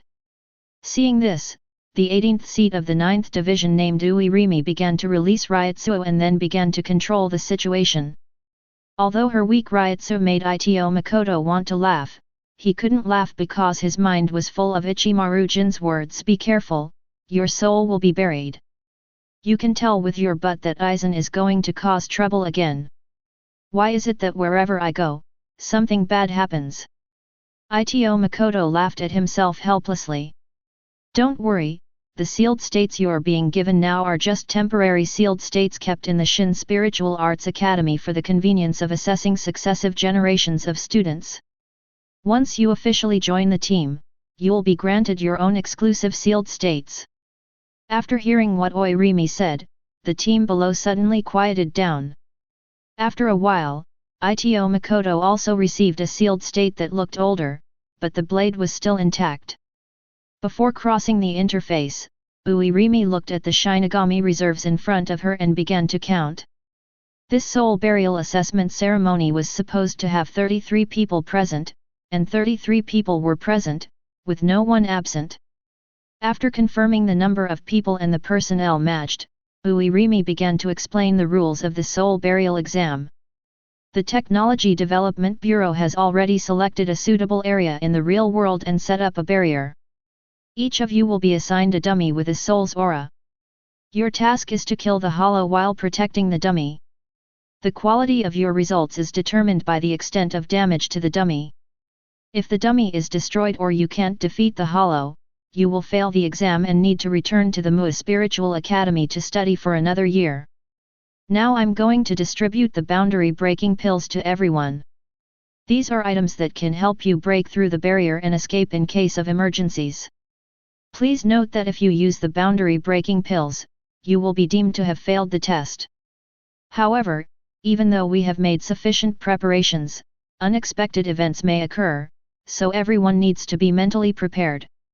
As soon as these words were spoken, the many Shinigami reserve officers present felt a little nervous, but this was also a necessary step for them to become official Shinigami, so no one chose to back down. Since everyone has no questions, let's go. Seeing that everyone was ready, Oirimi waved her hand, and a huge portal slowly opened from the void, and wisps of white light like water waves overflowed from the portal. Is this the interface? It seems that the black cavity is more hacky. Ye Chuan commented secretly. Present world, Baika town. The pitch-black night sky was silent, with only a few stars hanging high above. Below them lay a mountain range, one upon another. The stars' light illuminated the mountains, which were encased in a barrier. Suddenly, a huge portal appeared from the mountains. As the door moved to both sides, human figures emerged from the door. Leading the way were 3 Shinigami wearing black Shinigami suits, and behind them were a group of boys and girls wearing white and blue suits or white and red suits. Looking at the real scene below, the Shinigami reserve members sighed.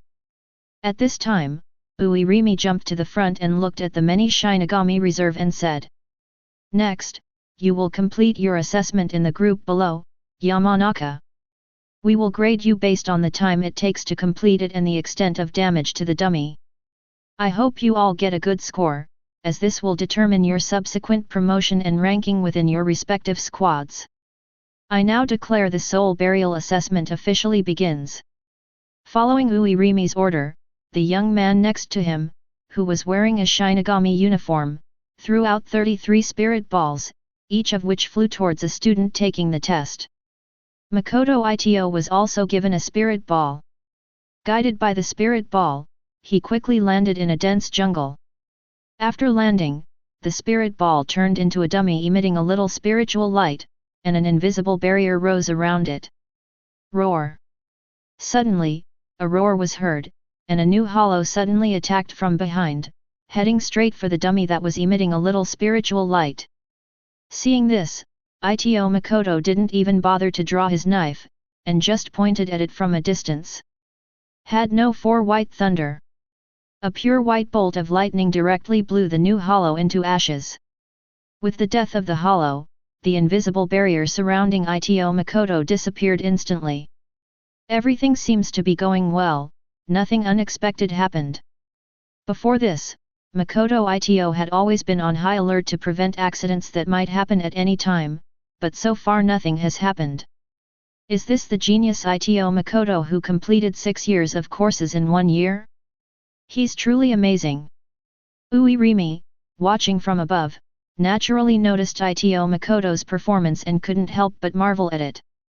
From the moment Ito Makoto descended into the barrier and then completed the assessment, it seemed like a long process, but in reality, the entire process took no more than 3 minutes. Just as Ito Makoto was about to meet up with the 3 examiners, he suddenly sensed something strange about Ryutsu. "Get out of the way!" Ito Makoto shouted in the direction of the 3 examiners. Almost at the same time, a huge hole appeared behind the 3 people, and 3 huge tentacles emerged from the black cavity and attacked the backs of the 3 Shinigami. Uirimi reacted instantly, dodging the fatal blow by leaning to the side, only to be shot through the left shoulder. The 2 Shinigami soldiers standing alongside him were not so lucky, as they were directly pierced from behind by the 2 tentacles. Hateful! After recovering from her shock, Oirimi retreated quickly, and a fleshy ball covered with tentacles crawled out of the black cavity. This is not quite Jillian of Arankar. Feeling the chaotic and violent Ryutsu of the giant meatball, Ito Makoto could see the true nature of this giant monster at a glance. "Kill it, double sickle!" Uirimi uttered the word of liberation, and the Zanpakuto in her hand turned into 2 throwing knives. She put the 2 throwing knives together and threw them towards the meatball covered with tentacles. Unfortunately, this flying knife called the double sickle did not cut through the steel skin of the Arrancar, but only caused sparks to fly on his body surface. On the contrary, the tentacles of the big meatball began to attack Oirimi at this critical moment. Head number 31, Red Fire Cannon. At the crucial moment, Ito Makoto unleashed a red fire cannon, abandoning the chant. A burst of crimson flames instantly reduced several plump tentacles to charcoal. As a Shinigami, this clone naturally couldn't stand by and watch the examiner and classmates being killed under his nose. So, he took decisive action. Unexpectedly, the next moment, the students' screams were heard in the trial field below. Ito Makoto looked down and found that in all the barriers, the new hollows who were originally used as test papers had suffered varying degrees of Arrancar. Chapter 38. Tamura Yao is one of the outstanding students of this year's MUA Spiritual Academy. She was fighting against a hollow that looked like a mouse. After some testing, she finally discovered the weakness of this hollow, which was that it had poor eyesight and relied entirely on hearing to move. So she first used White Thunder to create unnecessary noise, and then found the right opportunity to give it a fatal blow with Sealed State. Just when she happily thought that she was about to pass the test and become an official Shinigami, she was horrified to find that the hollow whose neck was cut and was about to die was not only not liberated, but Ryotsuya became even stronger and even changed its size. In the blink of an eye, it turned into a monster with a rat head standing up, and part of the ugly mask mysteriously fell off. Seeing this, she had no choice but to adjust her breathing again, then held the knife with both hands and rushed forward again. Unexpectedly, this sword that was infused with Ryotsuya all over the body could only produce a few sparks on the surface of this hollow's body. Squeak! The half-human rat Arrancar howled angrily, and with a flick of his right claw, he knocked the Sealed State in Tianqin Yao's hand away. Seeing the strange hollow approaching step by step, Tianqin Yao had no choice but to crush the breaking boundary pill given by the examiner before, but was horrified to find that the breaking boundary pill was useless. Outside the barrier. O Lord, the mask of flesh and blood, the myriad things, soaring with wings, the thing that bears the name of man. Truth and moderation, the wall of the most unknown dream, stand alone upon it. Head number 33, Blue Fire Falling. Ito Makoto no longer hid his abilities and immediately used all his strength to perform a fully chanted blue fire falling move. A pale blue flame suddenly rose up, illuminating the originally dark night sky. Roar! As its body was burned by the pale blue flames, the meatball Arrancar let out a painful roar from its black hole-like mouth, and all of its dozen tentacles were twitching. Ito Makoto followed up with a shunpo and slashed out with a thunderous sound. Boom! Following the thunder, there was a slash wrapped in pure white lightning, which directly split the huge ball of flesh into two. Puff! The incomplete Arrancar transformed from the ferocious Jillian was solved by Ito Makoto with just 3 moves and 2 styles. Is this the strength of the students? Oirimi, who was standing by, couldn't help swallowing when she saw Ito Makoto kill the meatball Minos Grande, who made him unable to even think of resisting, with such smooth movements. Examiner dying, what are you daydreaming about? Go save the other students.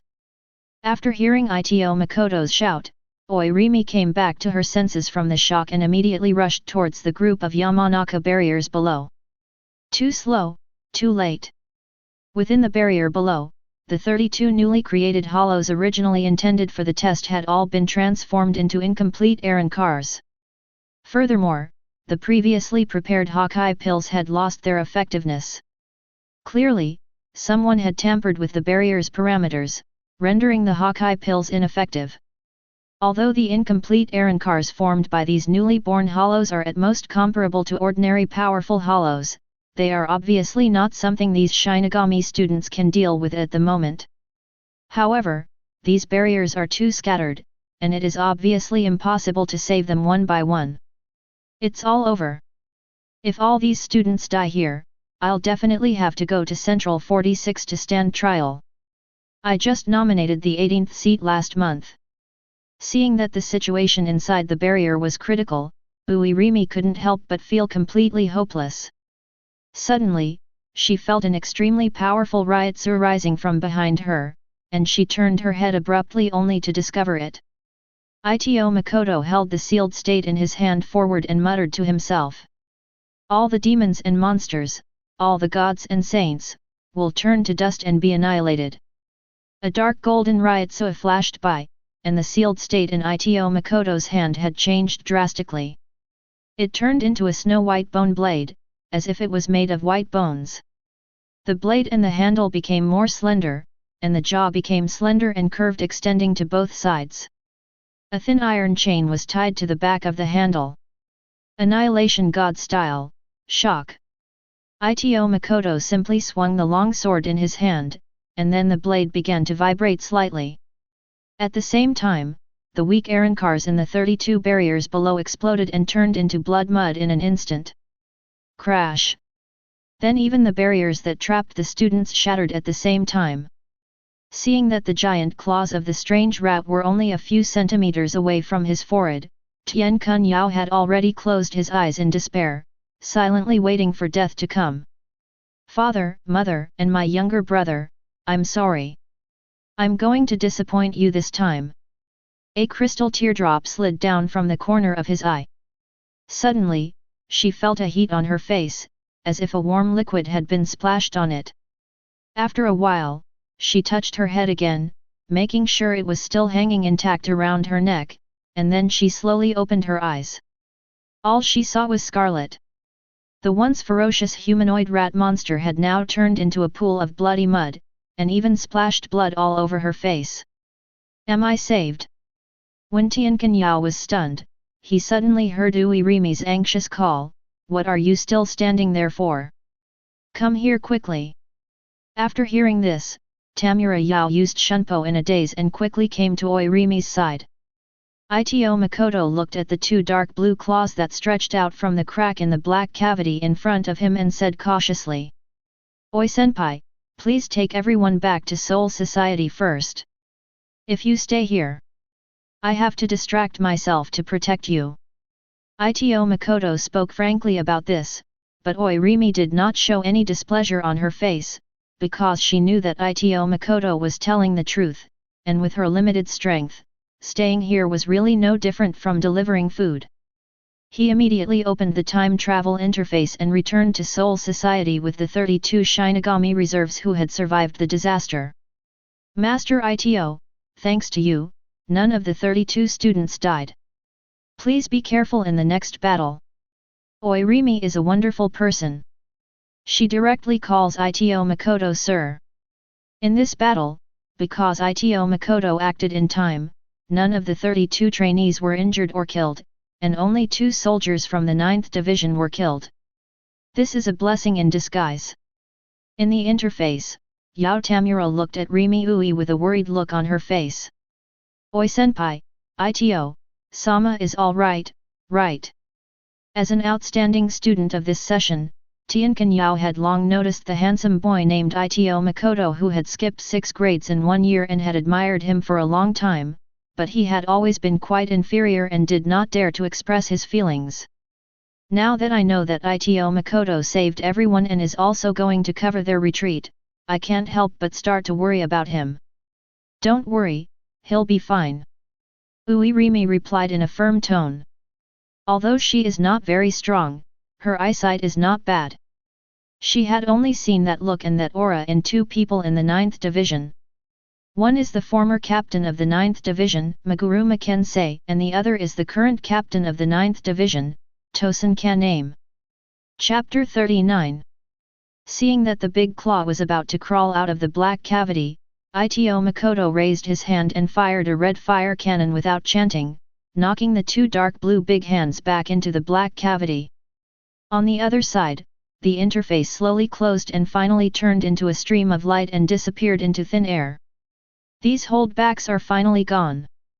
Ito Makoto slowly exhaled, twisted his neck, and adjusted his condition to the best. Crash! After a while, the 2 green hands, carrying charred scars from the red fire cannon, crawled out of the black cavity again. A chaotic and violent Ryutsu rushed towards Ito Makoto through the black cavity. Snort! Ito Makoto snorted coldly, and then Ryutsu burst out from his body and rushed towards the black cavity. Is it finally out? As Ito Makoto stopped trying to stop him, the monster with the two dark blue hands finally crawled out of the black cavity. It was an Arrancar that was over 10 meters tall, with a black body and spikes growing all over its back.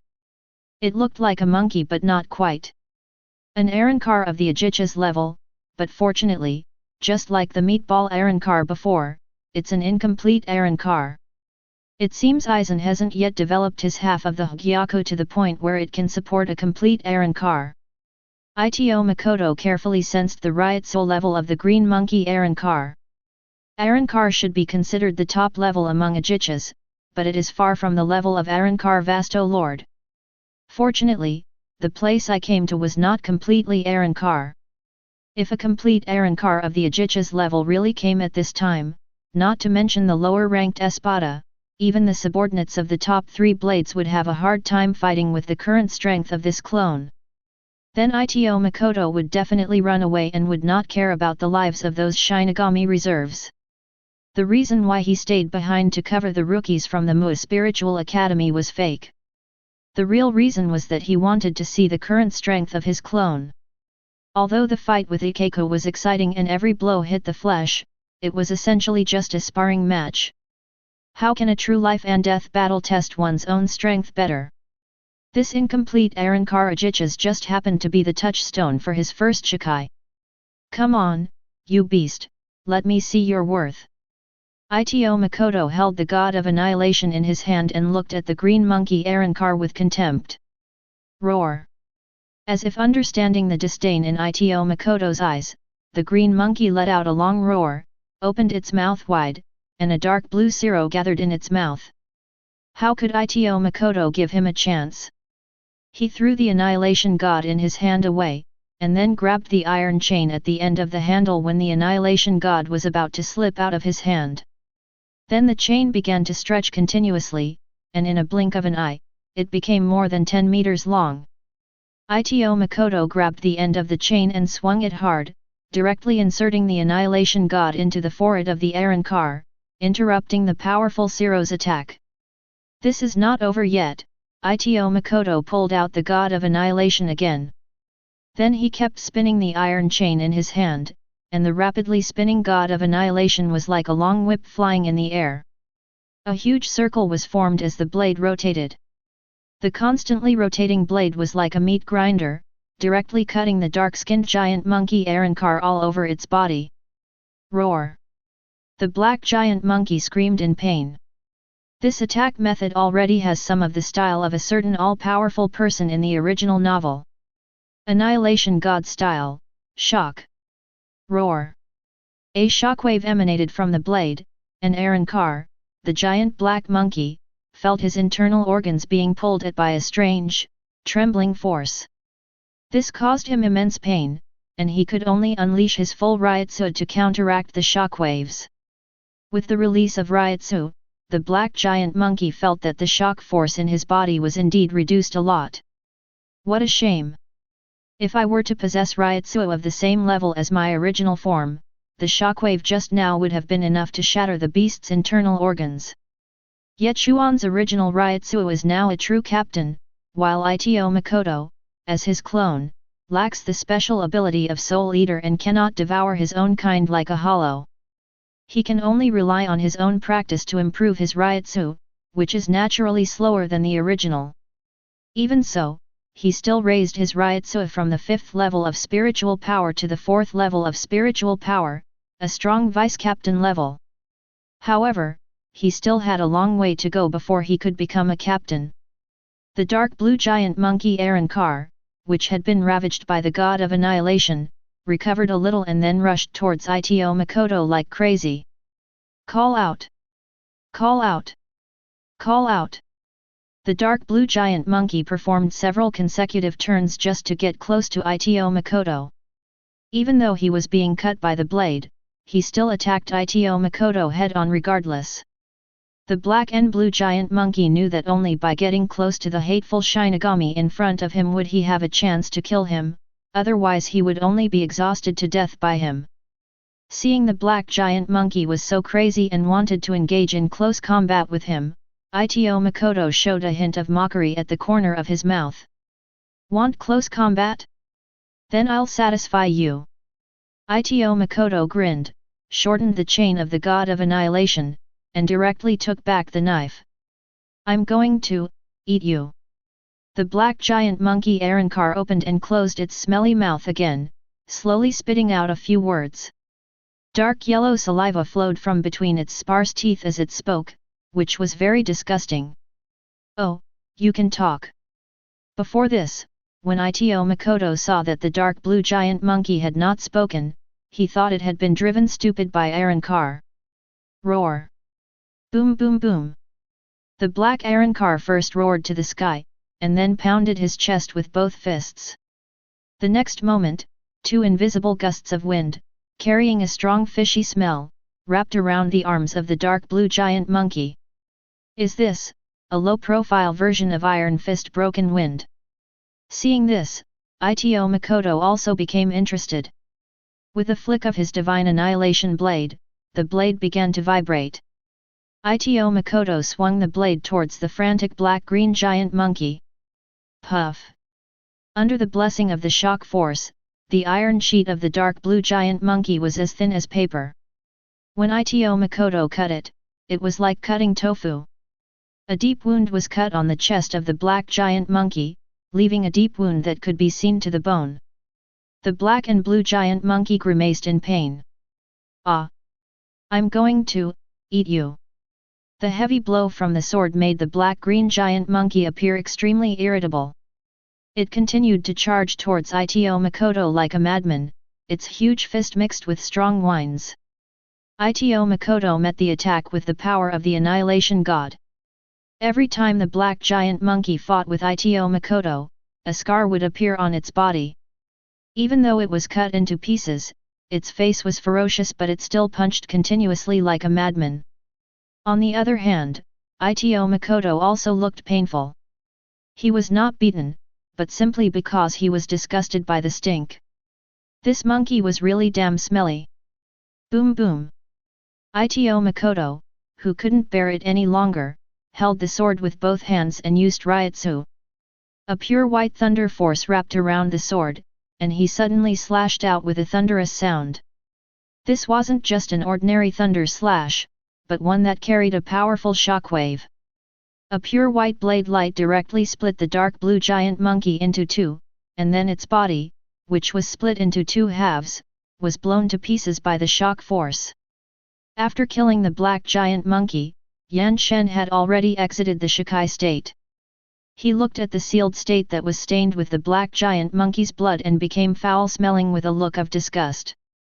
After thinking about it, he pinched his nose and put it back into the sheath. Fortunately, this is just a temporary sword assigned by the Shin Spiritual Arts Academy. Chapter 40. After killing the strange monkey, Ito Makoto also opened the portal using the same method as Oirimi, walked in and embarked on his journey back to Soul Society. Ito Makoto was quite satisfied with his first Shikai battle, although he had heard the call of Zanpakuto from the first time he held the sealed state that Ikeko had found for him.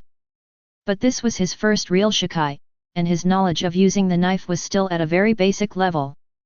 But one thing is certain, his Zanpakuto ceiling is extremely high, which makes him very happy. At the same time, Soul Society, in the basement of Central 46 in the Jingling Ting, in the Great Spirit Book Corridor.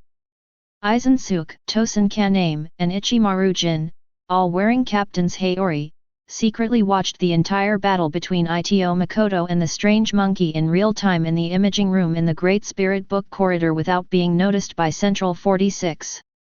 Ito Makoto? Interesting Zanpakuto. Aizen pushed his glasses on his cheeks and said with a smile. Tosen Kaname, Lord Aizen, this time Arankar is more than before. All the sealed, ownerless swords in the Jingling Courtyard are here. There are over 900 in stock right now. If you take your time, you'll definitely find one you like. Remember to feel it carefully. Yuzuki Sanada, who was in charge of guarding the armory, introduced everything to Makoto Ito patiently with a smile on his face.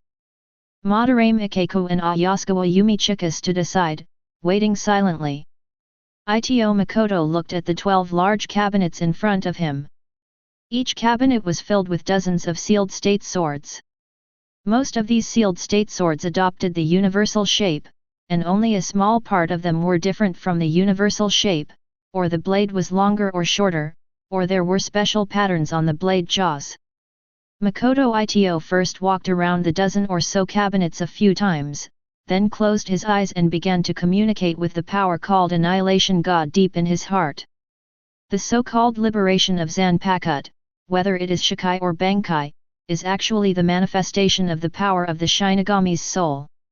The liberation of Zanpakuto is actually to release the power deep in one's soul by using the sealed state as a carrier.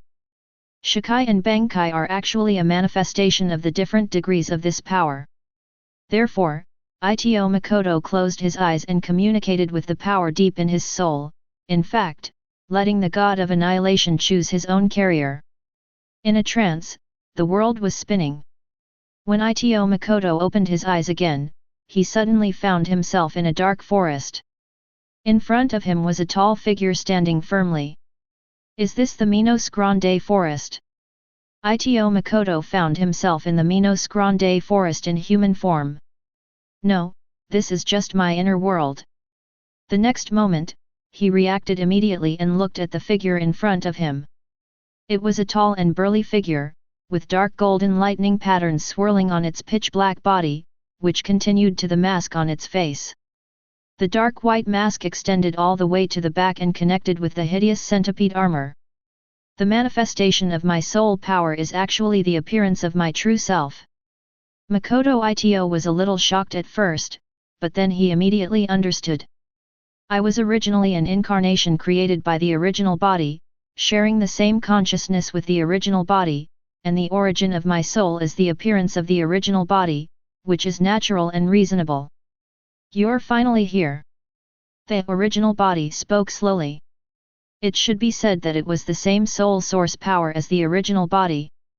The god of annihilation spoke. In the armory, Ito Makoto opened his tightly closed eyes and, following the guidance from deep within his soul, came to a counter in front of him on the left and picked out a standard sealed sword. This sword was exactly the same as most Shinigami swords, the only difference being that the sword was wrapped with circles of thin red lines. Is this your choice, God of Annihilation? Looking at the ordinary sealed state in front of him, Ito Makoto was a little puzzled, but since the God of Annihilation chose this sealed state as a carrier, there must be a reason for it. Aha, we've finally made our choice. Let's go back quickly. The captain is waiting. Madarame Ikeku, who was bored at the side, put his hands on his Zanpakuto and urged with a bored yawn. Sorry, don't rush me. Ikeku-senpai is ready. In response to Ikeku's complaint, Ito Makoto could only smile awkwardly. It did take him a while to choose the knife. After Sanada Yuzuki led the three people out of the armory, he carefully closed the door. Seal up! Sanada Yuzuki first shouted loudly, then formed a strange seal with his hands and performed a special kit on the gate made of special materials. After doing all this, he turned around and told Ito Makoto. If the sealed state is damaged beyond repair due to combat in the future, you can apply to come back here and select a new sealed state. However, normally, as long as you have a telepathic connection with this sealed state, the damage caused by combat will usually be repaired by your spiritual power. Similarly, a damaged Shikai can be restored by absorbing the master's spiritual energy, but... At this point, Sanada Yuzuki paused for a moment, then raised his head, glanced at Ito Makoto meaningfully, and then spoke again. Once you master Bankai, be extremely careful. Shinigami Zanpakuto's Bankai is the ultimate manifestation of soul power. Once damaged, it is permanently damaged and cannot be repaired. Thank you, Sanada-senpai. I understand. Ito Makoto bowed to Sanada Isamu and expressed his gratitude. Since he was a time traveler, he was already aware of the characteristics of Zanpakuto, but he still wanted to thank the other party for his kindness. In fact, Yuzuki Sanada had also heard about Makoto Ito's deeds and felt that he had the qualities to be a captain, so he wanted to show his goodwill and explain things to him so patiently. If an ordinary soldier were to choose the sword, Lao Deng's nose would probably have been turned upside down. After all, the story of Ito Makoto killing the terrifying Minos Grande and saving all the students and examiners in the soul burial assessment has already resounded throughout Jingling Court. Some people call him and the current captain of the third team, Ichimaru Jin, the genius twins, and even assert that Ito Makoto will become the captain sooner or later. Tisk, old man Sanada, when did you become so polite? When I was choosing a sword, you didn't have this attitude. Madarame Ikeko glanced at Sanada Yuzuki with some displeasure. Humph, that's because I didn't think you had the ability to master Bankai back then. Even if a reckless man like you mastered Bankai, you wouldn't cherish it. Sanada Yuzuki seemed to be very disdainful of Madarame Ikeko. He then turned his attention to Ayasukawa Yumichika, who was watching the show. And people like you who deliberately mispronounce Zanpakuto's name are truly disgusting. You two reckless men are not much better than your idiot captain who only knows how to hack people indiscriminately and can't hear the call of his own Zanpakuto. After saying that, Sanada Yuzuki shook his head and left without looking back, leaving behind Madarame Ikeko and Ayasukawa Yumichika with an angry look on their faces. Hey, old man, don't leave. Fight us if you dare. Kill you. Makoto Ito, with a dark face, grabbed the two people who were about to rush up and attack, and then looked deeply at the direction where Yuzuki Sanada left. This old man is not simple. Chapter 41. Sir Ito, this is a pastry I made myself. You can try it when you have time. Ito Makoto, Madarame Ikeko, and Ayasukawa Yumichika, a group of three, walked between the green tiles and white walls and headed straight for the 13th Squad's barracks. Suddenly, at the corner of the street ahead, they saw a tall, beautiful girl wearing a Shinigami outfit and with two ponytails, holding a food box in her hand, standing in front of the three people. After seeing Ito Makoto, the woman hesitated for a long time before stammering. Are you, a classmate of Mu Spiritual Academy? Ito Makoto glanced at the girl and remembered that she should be one of the students who took the assessment with him that day, but he couldn't remember her name for a moment. Yes, I graduated at the same time as you, Master Ito. My name is Tamura Yao. Thanks to you, all 33 students in this class have passed. After she said that, Ito Makoto suddenly remembered this woman. He had indeed met her before at the Shino Spiritual Academy. So, he took the food box from her hand without hesitation. Thank you, Tamura-san. I will carefully taste the cakes you made. After eating the pastries, he exchanged a few simple words with the girl and then waved goodbye. After walking a long way, Tian Kun Yao's voice came faintly from behind. Master Ito, I have now joined the 5th Division. If you think the pastries suit your taste, you can come to the 5th Division barracks to find me at any time and I will make them for you. The girl's timid voice came from behind. Little Ito is so lucky to be liked by such a beautiful girl. Ayasukawa Yumichika teased. Madarame Ikeko on the side also made a funny expression and gave him a thumbs up. It was obvious that the two had completely forgotten the previous unpleasantness with Yuzuki Sanada. Faced with the two people's teasing, Ito Makoto could only rub his forehead helplessly. What are you thinking? He's just thanking me for saving his life. Then he opened the food box and took out 8 vivid bunny-shaped pastries. When you get close and smell it, you can smell a faint milky aroma. Makoto Ito first took out 2 and stuffed them into Ikeko and Yumichika's mouths respectively, and then tasted one himself. It's so delicious! The three of them exclaimed in unison. Makoto Ito even felt that this pastry tasted much better than those sold in pastry shops in his previous life. Wouldn't it be great for this girl to be a pastry chef? Why did she have to come here to be a Shinigami? A strange thought suddenly arose in Ito Makoto's mind. The three of them walked all the way and were about to reach the 11th Squadron's barracks. At the end of the bluestone paved street, a figure stood tall. The moment I saw this person, I broke out in a cold sweat and secretly exerted force on my hands holding the food box. This man was wearing a captain's haori, was tall, had medium-length hair, wore a pair of black-framed glasses, and had a warm smile on his face, giving people a sense of elegance and easygoingness. When Ito Makoto saw him, he felt as if he saw a prehistoric beast that was ready to devour someone.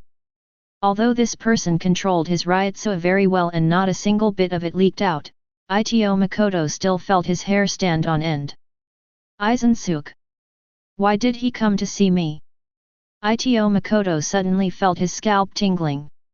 Aizen on the opposite side saw Ito Makoto approaching and said with a smile.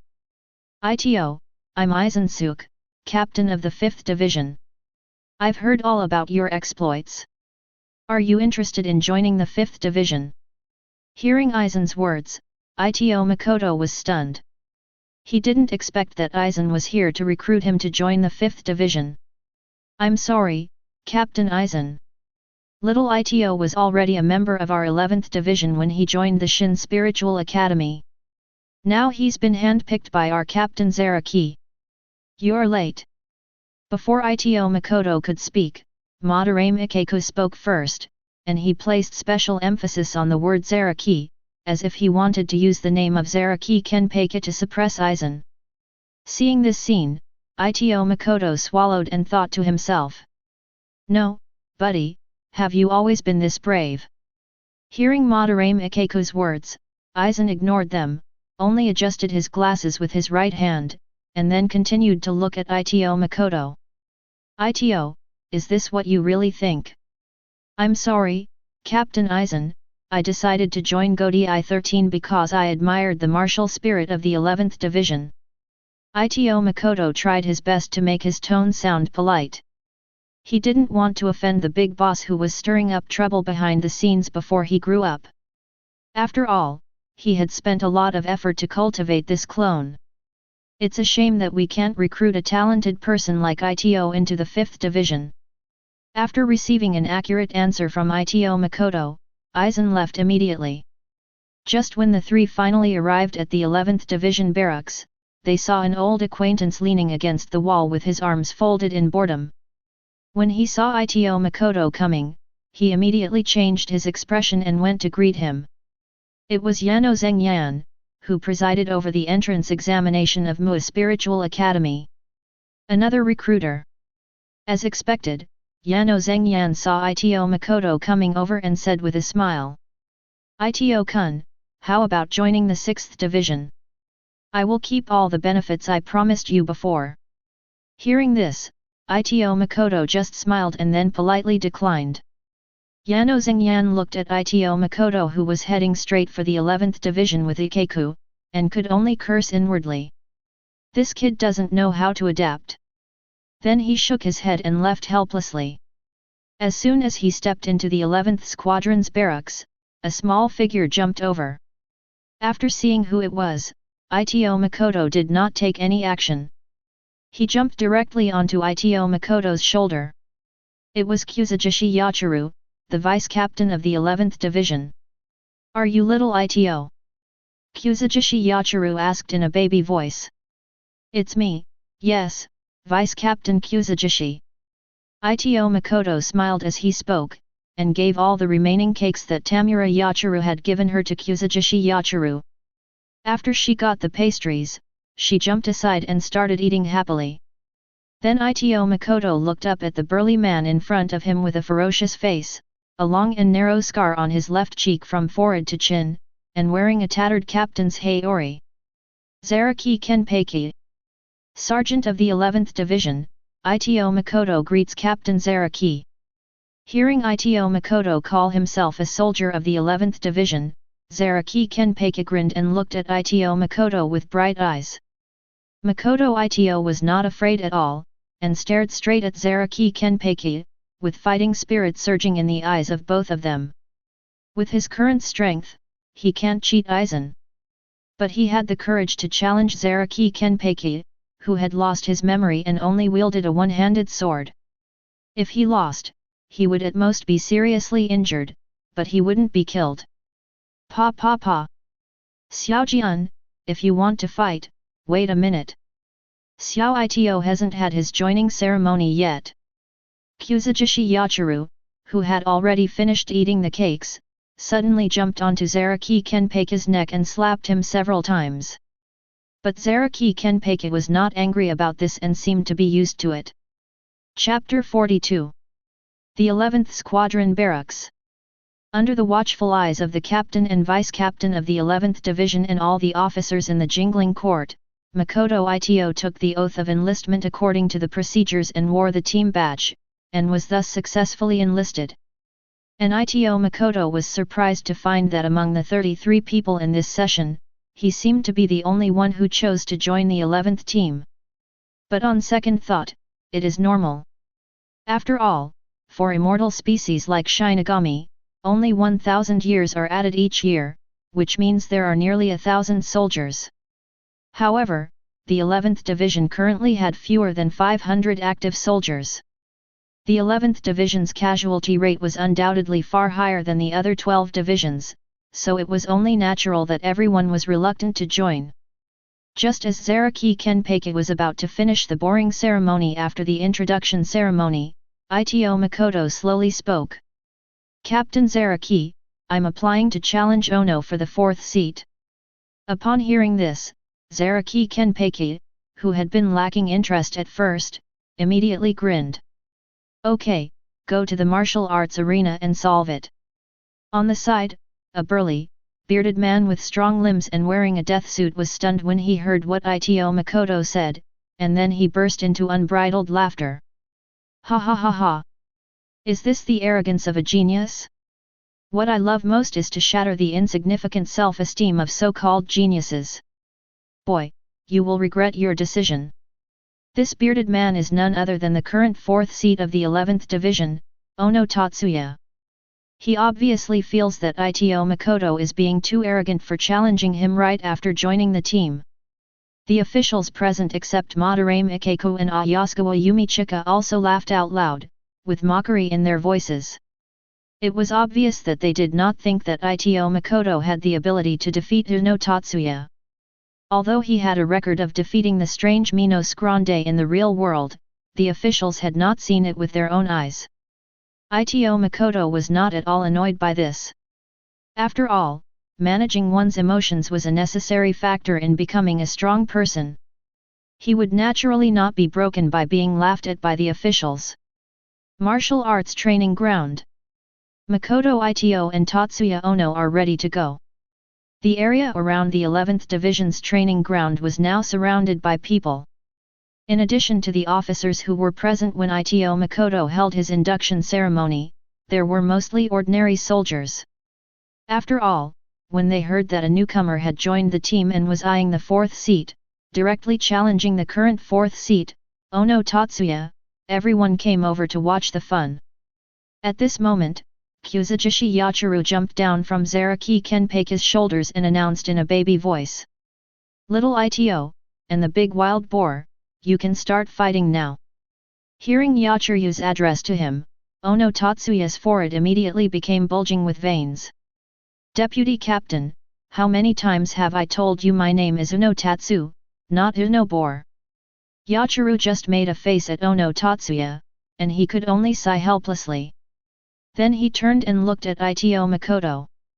Senpai Ono, please give me some advice. Ito Makoto saluted Ono Tatsu first, but at the moment of saluting, Ono Tatsu took the first step, activated Shunpo with a step of his feet, and the sealed state at his waist came out, slashing directly towards Ito Makoto. Boy, I'm going to teach you a lesson today. I'm going to show you what it means to catch someone off guard. Seeing this, Ito Makoto did not panic. He slowly pulled out Zanpakuto. Just when Ono Tatsuya's knife was about to touch his right shoulder, Ito Makoto blocked it in a thrilling and exciting way. Boy, you have some skills. Uno Tatsuya's surprise attack was easily blocked by Ito Makoto, who immediately praised him. Immediately afterwards, Ono Tatsuya attacked again. It must be said that although Ono Tatsuya was tall and strong and looked very bloated, his sword-drawing speed was extremely swift. He really deserves the title of 4th place. Ding ding ding!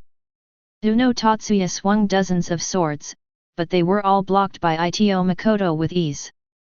Boy, why do you only defend and not attack? Do you look down on me? After fighting for so long, Ono Tatsuya has realized that Ito Makoto has always been on the defensive and has never taken the initiative to attack. But he was able to easily resolve his attacks every time, so his strength must be no less than his own, so he no longer had the slightest intention of looking down on him. In that case, Ono-senpai, I'm sorry. Ito Makoto held the knife in one hand and stabbed several times in a row. Although Uno Tatsuo took all the blows, his hands were numb from the shock. What a strong boy! Ono Tatsu was shocked. He didn't expect that Ito Makoto's strength was so powerful, but he was unwilling to become a stepping stone for the genius, so he immediately used Shunpo to retreat. Then throw the sealed state into the air. Chop him up, smash him. As Ono Tatsuo finished speaking, the sealed state in the air instantly turned into a long-handled axe with dense serrations on the blade. After taking the giant axe, Ono Tatsu rushed forward and swung the axe at Ito Makoto. Clang! Ito Makoto held the sword with both hands and took the blow, but unexpectedly, the serrations on the edge of the giant axe began to rotate, and they rotated faster and faster, and wisps of flames began to emerge from the constantly rotating serrations. And Ito Makoto clearly felt that Ono Tatsuya's strength was significantly greater than Shikai's before. Bang! Every time the sword and axe clashed, sparks flew. Boy, this is my Zanpakuto, the mountain-crushing ball. Every strike I make is like an explosion, and the longer the gears on the axe blade spin, the stronger my power becomes. How about it? Uno Tatsuo proudly introduced his Zanpakuto to Ito Makoto, then raised the axe above his head and chopped it down fiercely. Ye Chuan dodged the powerful blow with a shunpo. Bang! With one blow, a large charred hole was directly created on the blue stone floor of the martial arts arena. Boy, all you can do is hide? I heard you mastered Shikai during your time at the Shin Spiritual Academy. Show me how to use it. Okay, then let Mr. Ono give us some comments. After hearing what Ono Tatsuya said, although Ito Makoto was confident that he could easily defeat Ono Tatsuya without Shikai, since the other party said so, he still had to give him this face. Besides, he could also take this opportunity to polish up his newly acquired sealed state. He immediately held the knife horizontally and muttered. All the demons and monsters, all the gods and saints, will turn to dust and be annihilated. As a dark golden light flashed, the sealed state in his hand instantly changed its appearance, turning into a pure white bone blade with a slender blade. Is this your Shikai? It's so small and exquisite. Ono Tatsuo was unfazed by Ito Makoto's Shikai and continued to chop with his axe. Annihilation God style, shock. Just as the sword and the talisman intersected, Ono Tatsu felt as if all his internal organs were being pulled by a strange force, and his heart seemed to be being rubbed by a big hand, and he suddenly felt his breathing stagnate. At the same time, an irresistible shock force was transmitted from the talisman blade to the axe handle, shaking the axe out of his hand. Ono Tatsuya lay on the ground in pain, gasping for breath, while Ito Makoto held a knife across his neck. Thank you, Ono-senpai. Chapter 43. Hueco Mundo, less big, but bigger. Ye Chuan sat on a huge rock with his eyes closed, feeling the majestic Ryotsuwa flowing through his limbs and bones.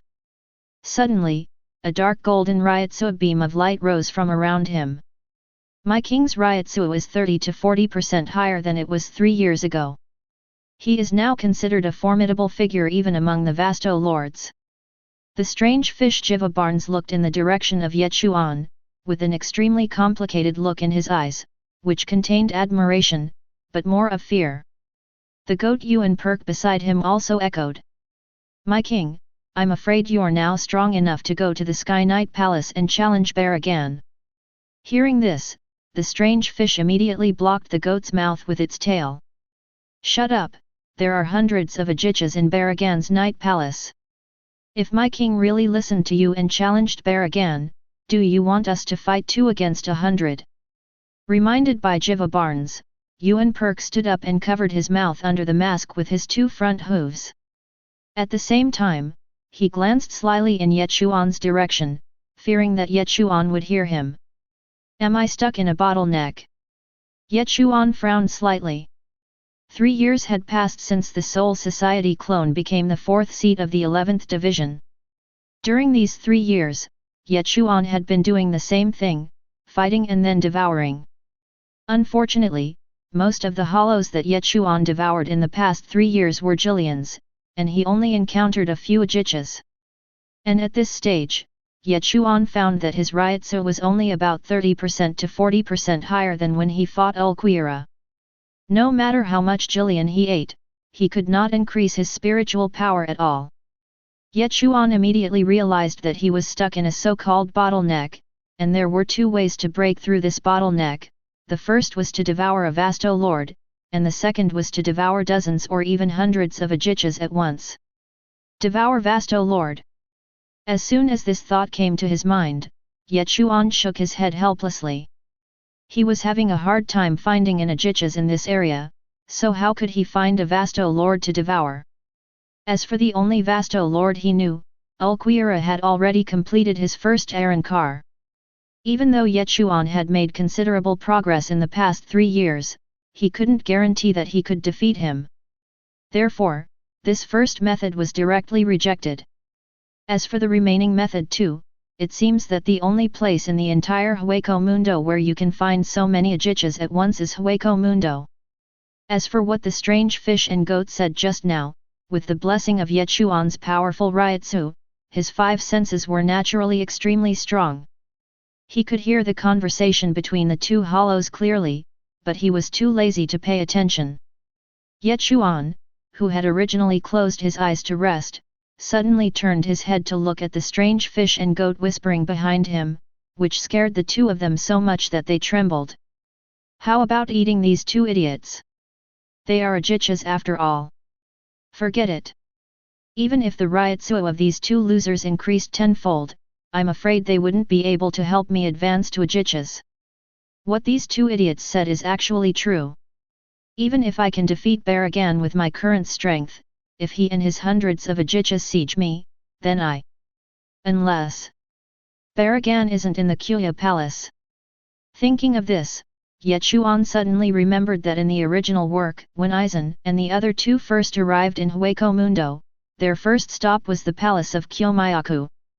Then, Baragan, who was hit by Kaika Suijutsu, seemed to have killed all the Ajichas in the palace of Kyomayaku with his own hands, and only a small number of those who were not in the palace of Kyomayaku at the time survived. Perhaps, I can take this opportunity to pick up some bargains. According to the feedback from the Soul Society clone, the current timeline seems to be not far from when Aizen first entered Hueco Mundo. Thinking of this, Ye Chuan no longer hesitated. He immediately stood up and came to the side of the goat and the strange fish. "Congratulations to my king for coming out of seclusion. My supreme king, your Ryutsu, as deep as the ocean, makes me tremble. It is truly an honor for me, Barnes, to serve you.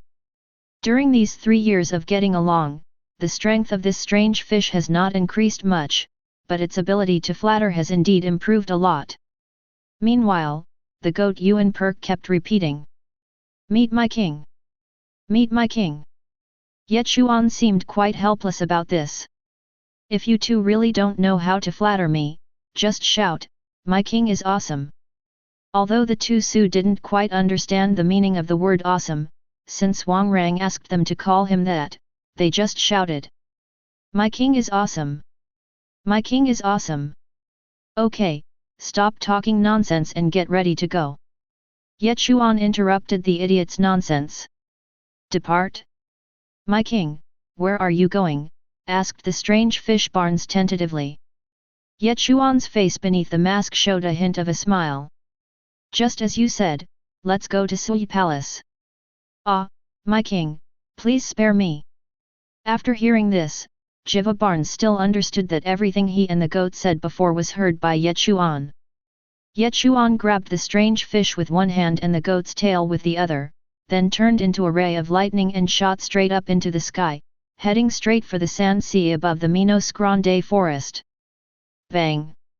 A sudden, loud noise erupted from the previously tranquil sea of sand, sending up a cloud of dust.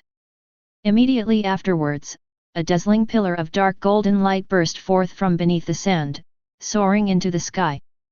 Then a strange fish covered with bone spurs and a goat with a fiery red body were thrown out and rolled more than 10 feet away. Then the light column slowly dissipated, and a humanoid figure covered in black walked out of it. It was Ye Chuan. I'm back in the sand sea. Ye Chuan opened his arms and felt the dry desert wind blowing on his face. Compared to the dark and gloomy Minos Grande forest, he still preferred the pale sea of sand. The concentration of spirit particles here is so high, it seems that this place is not far from Sui Palace. Feeling the rich spiritual particles here, Ye Chuan's face under the mask showed a hint of joy. Immediately, the armor made of the pale centipede on his back suddenly squirmed, and then a centipede only a few centimeters in size appeared, heading towards the Sui Palace where the concentration of spiritual particles was the highest. This little centipede is naturally a new clone created by Ye Chuan, but this clone is different from Ito Makoto of Soul Society. Ito Makoto contains all the Ryotsu of an Ajichas, as well as a trace of Ye Chuan's soul essence. The little centipede in front of him was just a random creation of a strand of Ryotsu. Its combat power was not even comparable to that of a new hollow, but this was enough, because his only function was to observe the movements of the Kyoniya Palace. Especially when Aizen arrives at Sui Palace. Chapter 44. Somewhere in Hueco Mundo, an Ajichas in leopard form feasts on its prey. The remains in its mouth were from another Ajichas. Suddenly, ripples flashed in the void. Crash! A hideous fish, covered in bone spurs, emerged from the surging water. Though unsightly and barely 2 meters long, the surging Ryotsu emanating from its body revealed it to be an Ajichas. Call out! At the same time, a goat with a fiery red body, 8 meters tall, and 4 thick hooves that seemed to have flames flowing on them all the time appeared in another direction and surrounded the leopard-shaped goat. Then the strange fish looked at the leopard-shaped figure that was eating and slowly spoke. My great king, the most powerful Vasto Lord in the world is calling you. It is your supreme honor to join my king's army and become his sharp tooth. Unexpectedly, the leopard-shaped monster ignored the strange fish and continued to eat on its own. Arrogant stupid cat, how dare you ignore me, Jiva Barnes? You will pay the price for this. Perk, beat him up. When the strange fish Barnes saw that the leopard-shaped creature ignored him, he immediately ordered the red goat Yetuan Perk to attack it. Me. The red goat immediately let out a loud cry, and a wisp of red flame shot out of its mouth, heading straight for the leopard-shaped figure that was eating. Call out! The leopard-shaped monster that was eating disappeared from the spot with its prey in a flash. What a quick turn! Jiva Barnes was secretly shocked. In the distance, the leopard-shaped ghost swallowed its prey whole, licked the corners of its mouth stained with green blood with its tongue, and then showed a cruel smile to the strange fish and the red goat. You two bastards, you're looking for death. A blue light flashed, and the leopard-shaped figure appeared behind the strange fish in an instant, opening its bloody mouth and biting towards the only part of Jiva Barnes's tail that was not covered by bone spurs. At the moment when the sharp teeth were about to bite off the fish's tail, the space in front of the strange fish suddenly flashed with water ripples, and the fish used this to escape directly and create distance between itself and the leopard-shaped fish. This stupid cat is so fast. Jiva Barnes was so frightened that he broke out in a cold sweat. If it weren't for its spatial ability, he would have been killed and would have lost the qualification to evolve forever. He didn't dare to get close to the leopard-shaped creature anymore, so he had to use his ability to move in space to launch virtual missiles from a distance to harass it. Boom! Jiva Barnes's fishtail swung wildly, and a black and red virtual bullet was fired with each swing, but every virtual bullet was completely dodged by this agile leopard-shaped virtual. Dozens of void bullets were fired, but none of them hit the target, instead sending up a cloud of dust. Hidden in the dust, the leopard-shaped void grinned and charged at the red goat in front of him. The leopard-shaped creature jumped high, bared its teeth and started to bite the red goat. Seeing this, the strange fish in the distance quickly fired a hollow bullet at the leopard. Unexpectedly, the leopard-shaped virtual object turned around again and directly avoided the virtual bullet. Bang! Just like that, a fake bullet hit the back of the red goat Yetuan perk solidly. Meow! The red goat let out a painful roar. Fortunately, the bone layer on the red goat's back is relatively thick, so a single bullet could not cause any disfigurement of his body. Even so, the empty bullet hit it hard, and its back was directly torn into pieces. Barnes, how can you make your shot more accurate? The honest red goat immediately shouted. Perk, I didn't mean to do that, are you okay? Just as the goat and the strange fish were stunned, the leopard-shaped figure next to them turned around and approached the strange fish again. With a flick of its leopard tail, Barnes, who had no time to activate his ability, was blown away on the spot. He fell heavily in the desert and was unable to get up for a long time. Seeing this, the red goat perk charged a zero between his horns and shot it directly at the leopard. The leopard-shaped Su didn't dodge or evade, but opened his mouth and released a black and red zero, which collided with the zero of the red goat. Boom boom! The aftermath of the zero fight stirred up a gust of howling wind, blowing the sand everywhere. Soon, the dust cleared, and the red goat was seen lying in the sand pit with its body charred. Obviously, the red goat perk was completely defeated in the fight with Zero. Leopard-shaped void sneered. You two idiots, remember that the one who killed you was Grimmjow Jaeger Jacques. Go to hell. This is the fate of offending the Leopard King. Leopard King Claw. I saw the leopard-shaped figure jump high into the air. A light blue light lingered above its two front paws, which then transformed into 8 sharp blades emitting blue light. Carrying the momentum to shatter everything, they slashed towards the strange fish and the red goat. It's over. At this moment, the same thought came to the minds of the strange fish Barnes and the red goat perk, they would definitely die if they took this blow. Bang! Just as the 8 terrifying blue light blades were about to cut the strange fish and the red goat into pieces, a dark humanoid figure stood in front of them. The person who came just stretched out his hand and grasped it, and the 8 blue light blades were directly crushed by the pair of dark big hands. Hey, long time no see!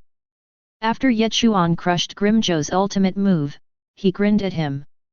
Although his appearance had changed, through Ryotsu perception, Ye Chuan had confirmed that the alien Jillian he met when he first arrived in Hueco Mundo as a new hollow was actually Grimmjow.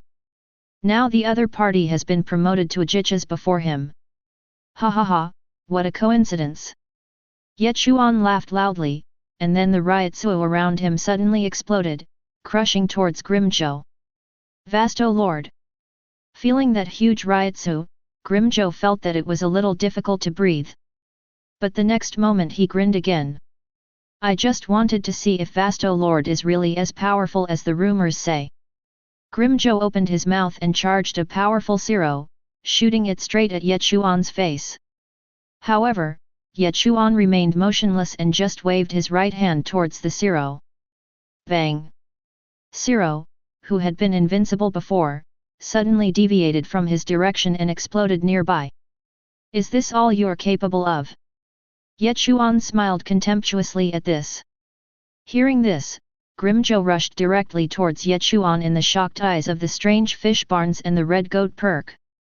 Looking at the leopard that was pouncing towards him with its teeth bared, he just shook his head slightly. Too weak. Ye Chuan did not draw his knife, but just waited for the right moment. The moment Grimmjow pounced on him, he stretched out his right hand, grabbed the back of his neck and lifted him up. What a weak and arrogant little kitty! Ye Chuan held him in his hand with one hand, and then the dark golden ryotsu burst out from Ye Chuan's body, and Grimmjow felt that he was wrapped in a huge ryotsu. Then he was horrified to find that he was shrinking. Soon he became the size of an ordinary cat and was caught by Ye Chuan with one hand. This is Ye Chuan's further development of his ability, Rui. At this moment, he can not only change his own size, but also change the size of other objects and creatures. However, there is a big prerequisite: the opponent's ryotsu must be much lower than his own. Chapter 45. Roar. Looking at the Leopard King in front of him, which was the size of an ordinary cat and was being held in his hand, and was still baring its teeth and breathing at him, Ye Chuan suddenly felt helpless. If this happened in your previous life, I would have sent you to be sterilized. Staring at Ye Chuan's half-smile, Grimmjow suddenly felt a chill in his crotch and subconsciously tightened his legs. Grimmjow, serve me as your master, and I will spare your life. How do you do that? You're delusional. If I became a Vasto Lord, I'd definitely defeat you. You're just relying on your rank to overpower me. Hearing Grimmjow's words, Ye Chuan burst out laughing. Ha ha ha, what a stubborn little cat. Apparently, Grimmjow also mistook Ye Chuan for Vasto Lord. How wonderful would his expression be if he knew that Ye Chuan was just a Jillian at this moment? But Ye Chuan was obviously not interested in explaining so much to him. Sizzle. A dark golden thunder ball appeared on Ye Chuan's left hand. The strange fish and the red goat beside him changed their expressions when they saw this scene. They were originally controlled by Ye Chuan with the thunder ball, and that's why they were willingly driven by him. Although it has been 3 years now and they have truly submitted to Ye Chuan, they still feel fear when they see the thunder ball again. Woo woo. Ye Chuan held Grimmjow's neck with his right hand and forced the thunder ball into his mouth with his left hand, letting him whimper continuously. Then, looking at the unconvinced Grimmjow, he slowly spoke. Kitten, I know you feel resentful that I, as Vasto Lord, have forced myself upon you. As long as you swear allegiance to me, I will give you the opportunity to continue to grow stronger. If you can defeat me one day, I will remove the lightning ball from your body, and even serve you as my master. But if you refuse, I'll have no choice but to make you a part of me. I'll only give you 5 seconds to think about it. As Ye Chuan spoke, he gathered Zero with his left hand and pointed it at Grimmjow's head. 5. 4. 3. 2. I am willing to surrender. Just as the terrifying Zero was about to hit his head, Grimmjow finally spoke. Well, that's good. My name is Ye Chuan. Remember my name. Come and defeat me when you feel you have enough strength. Until then, I will be your only king. Then Ye Chuan loosened his left hand, and Zero, who was ready to attack, suddenly disappeared. Seeing this scene, Grimmjow, who was being held in the right hand, immediately widened his eyes full of disbelief. This kind of control, how is it possible? Grimmjow was shocked when he saw Ye Chuan raise his hand to disperse the Zero that was about to be launched. You know, the Zero that was about to be launched was like a grenade with the pin already pulled out, it was bound to explode. If he forcibly stopped Zero at this time, he would definitely hurt himself. However, Ye Chuan made Zero disappear into thin air with such ease. It was obvious that his control over his own ryotsu had reached an extremely terrifying level. Then, Ye Chuan casually threw Grimmjow out, and the cat-sized Grimmjow rolled 7 or 8 times on the desert before he could barely stand still. Click! As Ye Chuan snapped his fingers, Grimmjow found that the ryotsu that had been suppressing his body suddenly dissipated, and he returned to his original size. Go ahead and become as strong as you can. You are still too young and immature to stand shoulder to shoulder with your king. Grimmjow, who had returned to his original state, was stunned for a moment, then asked in disbelief. Are you really letting me go? Why don't you want me to take you there? Upon hearing this, Grimmjow instantly released the ring and put a large distance between them. Then he turned around and found that Ye Chuan really had no intention of chasing him, so he strode away with relief. My king, are you really going to let him go? Do you want us to get him back? The red goat Yuan Perk, whose body was burnt black by Zero, said in a muffled voice. Bang! At this time, the strange fish rushed over and whipped the red goat's head with its tail. You idiot, the king must have his reasons for letting him go. Go chase him back. If you can beat him, then chase him. Ye Chuan looked at the two funny guys under his command and couldn't help but twitch his mouth. He had an urge to swallow them both whole. In fact, the reason why Ye Chuan let Grimmjow leave was because, according to Ryutsu, he found that Grimmjow had just been promoted to Ajichas at this time and had not yet reached the strength when he appeared in the original plot. If I bring him with me so early, it will only affect his growth. After all, the void that Ye Chuan hunts himself is not enough to eat. Does he have to share it with him? Ye Chuan still has to give a certain amount of freedom to subordinates like this who have the ability to be promoted to Vasto Lord. Besides, there is a thunder ball planted by Ye Chuan in his body. As long as he doesn't leave Hueco Mundo, Ye Chuan will know where he is. Whether to kill him or not is just a matter of thought. As for letting Grimmjow snatch him away and then regain his freedom, that was just a pipe dream painted by Ye Chuan.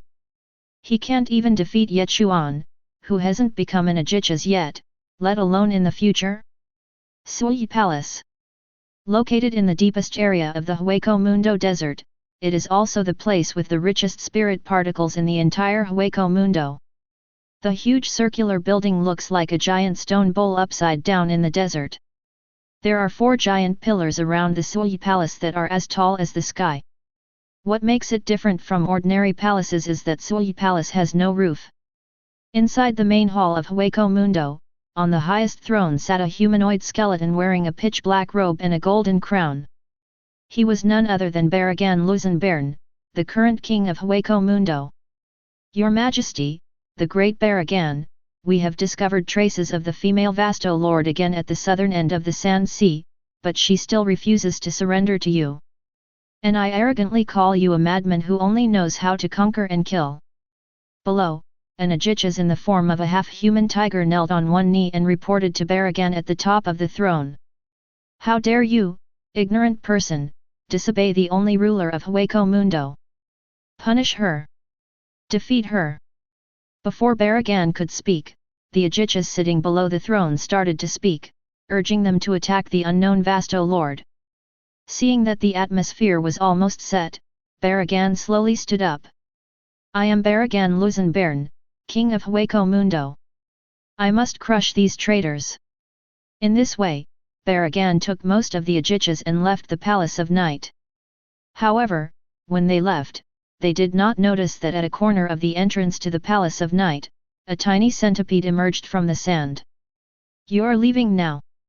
In the distance, Ye Chuan, who was originally devouring a group of mindless Jillians, immediately stopped what he was doing.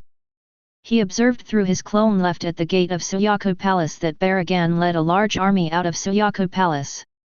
Through Ryutsu, he sensed that there were still 63 Ajichas left in the Kaya Palace. That's almost enough. Ye Chuan looked quite excited. He had been waiting for this opportunity for a long time. Ye Chuan's original plan was to wait and see when Aizen would conquer Baragan so that he could take advantage of the opportunity. However, he didn't expect that before Aizen arrived, Baragan lost his patience first. And the 60 or so Ajichas that are now guarding Sui Palace are clearly the rations for Ye Chuan's promotion. He. Ye Chuan was so excited that he laughed out loud. The strange fish and red goat on the side trembled in fear. King, what happened? At this moment, Ye Chuan's voice came faintly. Wait for me here, I'll be back soon. Before he finished speaking, he turned into a ray of lightning and headed straight for Sui Palace. He has to rush to Sui Palace as quickly as possible to have a buffet. Chapter 46. Transforming into lightning is a method created after Ye Chuan applied his lightning ability to ultimate and combined it with Xiang Xuan. When Ye Chuan transforms into lightning, his speed is more than 4 times faster than when he uses all his strength to continuously perform Xiang Xuan to travel. Correspondingly, the consumption of Ryotsuo increases exponentially. But at this moment, Ye Chuan was competing with speed. He had to devour all the Minos Grande who stayed in the Sui Palace before Baragan returned to Sui Palace, and use them as resources to be promoted to Ajichas. Just like that, Ye Chuan turned into a dark golden lightning and headed straight for Sui Palace. Even so, it took half a day of running before we saw the palace in front of us that looked like a black dot. As the distance got closer, the small black dot had turned into a magnificent roofless palace. Looking at the magnificent palace in front of him, Ye Chuan stopped and a tiny white centipede emerged from the sand. Then it followed Ye Chuan's feet and climbed up to his lower back, and finally merged with the centipede armor on his back. Looking at the palace in front of him that was built entirely of huge stones, Ye Chuan shook his head. Although he had watched it many times from the perspective of his clone, he still couldn't understand it. A palace without a roof or walls can still be called a palace. What kind of aesthetic is this Baragan? While complaining, Ye Chuan did not delay his business. As soon as he approached Sui Palace, Ye Chuan put away the lightning, and activated his breath control to ultimate, and began to quietly approach Sui Palace. As soon as they approached the gate of Sui Palace, they found 2 Minos Grande standing guard, but their aura was obviously weaker than that of ordinary Ajichas. They were obviously special Jillians whose bodies were disabled and fell from the rank of Ajichas. Puff! Ye Chuan did not hesitate. Before the 2 special Jillians discovered him, he slashed with his sword, killing them instantly. Then he activated the Soul Eater and completely absorbed them both in a few seconds. Yes, these 2 together barely equal 1 Ajichas. After passing through the gate, Ye Chuan began to walk into the main hall. Only then did Ye Chuan discover that the main hall of Sui Palace was actually composed of several towering pillars, which were nearly 1,000 meters high. This height was almost higher than all the buildings in his previous life. But it's normal when you think about it. The people living in this palace are a group of Minos Grande who are much larger than humans. It's normal for the palace to be built a little bigger. Directly in front of the main hall is a long stone staircase, and directly above the staircase is a huge throne. Ye Chuan sensed carefully and it seemed that all the Ajichas who were currently staying in Sui Palace were in their respective palaces. So he quickly passed through the main hall and went to the palace where Kungsu lived in the back. In a small palace closest to the main hall, Ye Chuan found the first lone Ajichas, which turned out to be a large green centipede. Oh, so you're also a centipede? Then you should support my cause of transcendence. Ye Chuan swung out a thunder whip, splitting the Ajichas in half before it could react in time, and then used the Soul Eater to completely devour it. Then Ye Chuan headed towards the hiding place of another Ajichas. In this way, without anyone noticing, Ye Chuan killed 6 Ajichas in a short time. Soul Society, in front of the east gate of Jinglingting. What? You said Captain Aizen of the 5th Division, Captain Ichimaru of the 3rd Division, and Captain Tosin of the 9th Division all left Siritii together. Makoto Ito looked at the burly little giant in front of him with surprise. Si Dan Feng, are you sure you didn't see it wrong? Ito Makoto confirmed again.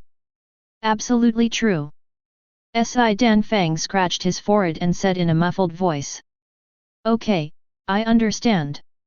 Makoto Ito took out a stack of Soul Society's common banknotes and handed it to Sidon Fong. He happily accepted it and continued to watch the gate. Since Ito Makoto's current strength is limited and Aizen has Kaika Suijutsu in his hand, Ito Makoto cannot guarantee that what he saw is real. It is possible that Aizen had already used Kaika Suijutsu on him when he met him. Therefore, he needed to find someone who would not be affected by Kaika Suijutsu and could also master Aizen's actions. The one guarding the gate, Sidon Fong, is very suitable. He can observe when Aizen leaves Jinglingting, and because he is very weak, Aizen will probably not bother to use Kaika Suijutsu on him. So, he used most of his salary as the 4th seat of the 11th Division to bribe Saidenfang, but he didn't expect that he would actually discover Aizen's movements. Makoto Ito is now the 4th seat of the 11th Division and belongs to the middle level of the 13th Division. He knows very well that Godi I-13 had not assigned any tasks to these 3 people before. Therefore, it is impossible that these 3 people were dispatched for the Soul Society's mission. Combined with the timeline analysis, the only event that could cause these 3 people to be dispatched together seems to be invasion of Hueco Mundo. Aizen is here. Ye Chuan, who was happily stealing the house while Baragan was out, learned from the Soul Society clone that Aizen was on the way, and he immediately felt unwell. No, I have to speed up. Ye Chuan originally wanted to defeat these Ajichas one by one and eventually devour them all, but now time does not allow it, he must take some special measures. So, he went straight back to the main hall, made a series of arrangements in the main hall, and then he sat on the throne of Baragan in a bold and grandiose manner, and then the dark golden Ryotsu shot up into the sky. At this time, the Ajichas who were hiding in their respective palaces suddenly felt that a powerful Ryotsu was rising from the main hall of the Sui Palace, and they all ran to the main hall to check. Soon, all the voids came and saw a humanoid void covered in black with dark golden tattoos all over his body, sitting on the throne with his legs crossed and looking calm. The Ajichas sensed its terrifying Ryotsu and its almost human-like appearance, and concluded that it was a Vasto Lord, just like their Emperor Baragan. Stranger! Lord Vasto, you dare to provoke the Palace of Night! Aren't you afraid of facing the wrath of Emperor Baragan? An Ajichas that looked like a bullfrog bravely spoke up, trying to intimidate Ye Chuan in the name of Baragan. Ye Chuan sneered and then said coldly, Baragan? At this point, do you still expect your king, who is already in danger, to come and save you? After hearing what Ye Chuan said, the bullfrog puffed up its cheeks and roared at him. Death to the bold usurper! The bullfrog Su opened his mouth wide at this moment, and a black and red siro was brewing. Before, he was afraid that Ye Chuan would sit on the throne, and he had never taken action for fear of damaging the throne. Now, this rampant Vasto Lord actually offended Emperor Baragan again and again, which was simply courting death. At the same time, the rest of the Ajichas actually began to prepare siro, obviously wanting to kill Ye Chuan instantly. Chapter 47. Is this your last words? What a pity! Ye Chuan saw dozens of Ajichas charging towards him, but his face beneath the mask did not show any panic, and he continued to sit on the throne with a calm expression. Just a light snap of the fingers. Snap! In an instant, 81 dark golden lightning pillars rose from the main hall of Sui Palace, surrounding the dozens of Ajichas. The overwhelming sea of lightning spread from the center of the main hall to the outside. Boom! The hollows that had already accumulated siro were interrupted by the power of thunder. The worst off was the bullfrog hollow that started accumulating siro at the first moment. He exploded directly under the influence of thunder and lightning, and the siro that made a huge noise exploded directly in his mouth. Ah! Roar! At this moment, Ye Chuan was like an artist appreciating his own work, with his arms open, feeling the wails of the crowd in front of him. Thunder Sea Realm! This is not over yet! With Ye Chuan's loud shout, the power of thunder in the field surged again until it enveloped the entire Sui Palace. Boom! After a series of loud explosions, the Sui Palace, which was built of huge stones, was instantly reduced to ruins. Even the 2 giant stone pillars closest to the throne were blown to pieces. Only the throne where Ye Chuan stood was still intact. This was the arrangement Ye Chuan had made in advance in Sui Palace. The Thunder Sea Realm was the most powerful and widest-ranging killing move that Ye Chuan currently possessed. The only drawback of this tactic is that it requires advanced planning, and 81 mine seeds must be buried in the area to be released. Originally, Ye Chuan planned to take advantage of Baragan's absence, use his breath-concealing technique to sneak in and defeat all the voids one by one. However, upon learning that Aizen was about to arrive at Sui Palace, Ye Chuan had no choice but to take a risky move and forcibly use this method to kill all the Ajichas. He wants to be promoted to Ajichas in the shortest possible time. Apparently his plan was successful. Now, sensing that the vitality of the Ajichas in the Thunder Sea realm was rapidly dissipating, Ye Chuan seized the opportunity. Soul Eater. A huge dark golden vortex rose behind Ye Chuan, greedily absorbing the spirit particles that continuously flowed out from the Thunder Sea realm. Ah! So good! With the death of many Ajichas in the Sea of Thunder, Ye Chuan absorbed a huge amount of spirit particles with his soul-eating ability. The long-lost feeling of comfort from the leap in life level came back to him. More, more! As soon as he finished speaking, the huge dark golden vortex behind Ye Chuan expanded again, absorbing the massive amount of spirit particles in the field even more crazily. At this time, almost all the Ajichas level Minos Grande in the field were dead, turning into corpses waiting to be devoured by Ye Chuan. However, the bullfrog-like Ajichas hadn't died yet. Every time its body was blasted apart by the force of thunder, it would automatically shed the damaged body and then grow a new one on top of it. However, after each regeneration, the bullfrog's body would shrink a little. I didn't think you could do high-speed regeneration? Too bad, this can't save you. Soon, the remaining Ajichas in the Thunder Sea realm were killed by the power of thunder, and their bodies turned into nutrients and were absorbed by Ye Chuan. Only one bullfrog, whose body had shrunk to less than half of its original size, was still struggling to hold on. Emperor Baragan will avenge us. Bullfrog Su struggled in the Sea of Thunder and spoke with difficulty. It's just the barking of a defeated dog. Ye Chuan didn't care about the bullfrog's threat at all. As long as he successfully promoted to Ajichas, he was confident that he could pin Baragan to the ground. Besides, Baragan has been targeted by Aizen at this moment, and he is in a difficult situation. Finally, a thick arc of lightning hit his forehead, and he could no longer regenerate. His charred, headless body fell straight to the ground. Finally, it turned into wisps of pure spirit particles and was completely absorbed by Ye Chuan. As dozens of Ajichas in the Sea of Thunder were devoured by Ye Chuan, he finally felt full after a long time. He knew that he was about to advance. He immediately stopped suppressing it and dissolved the Sea of Thunder in front of him. With a long roar, the Ryotsu in Ye Chuan's body reached a new height. A dark golden Ryotsu light column rose from the throne of Suya Palace and directly broke through the sky. In the Ryotsu light column, Ye Chuan felt that his own life form was changing, and his own body began to destroy and then reorganize. At the southern end of Hueco Mundo, on a hill, Baragan Luzenbern, the king of Hueco Mundo, sat on his throne of bones, looking down at the front. His pale skeleton right hand was clenched into a fist and pressed against his cheek, which was also only left with bones.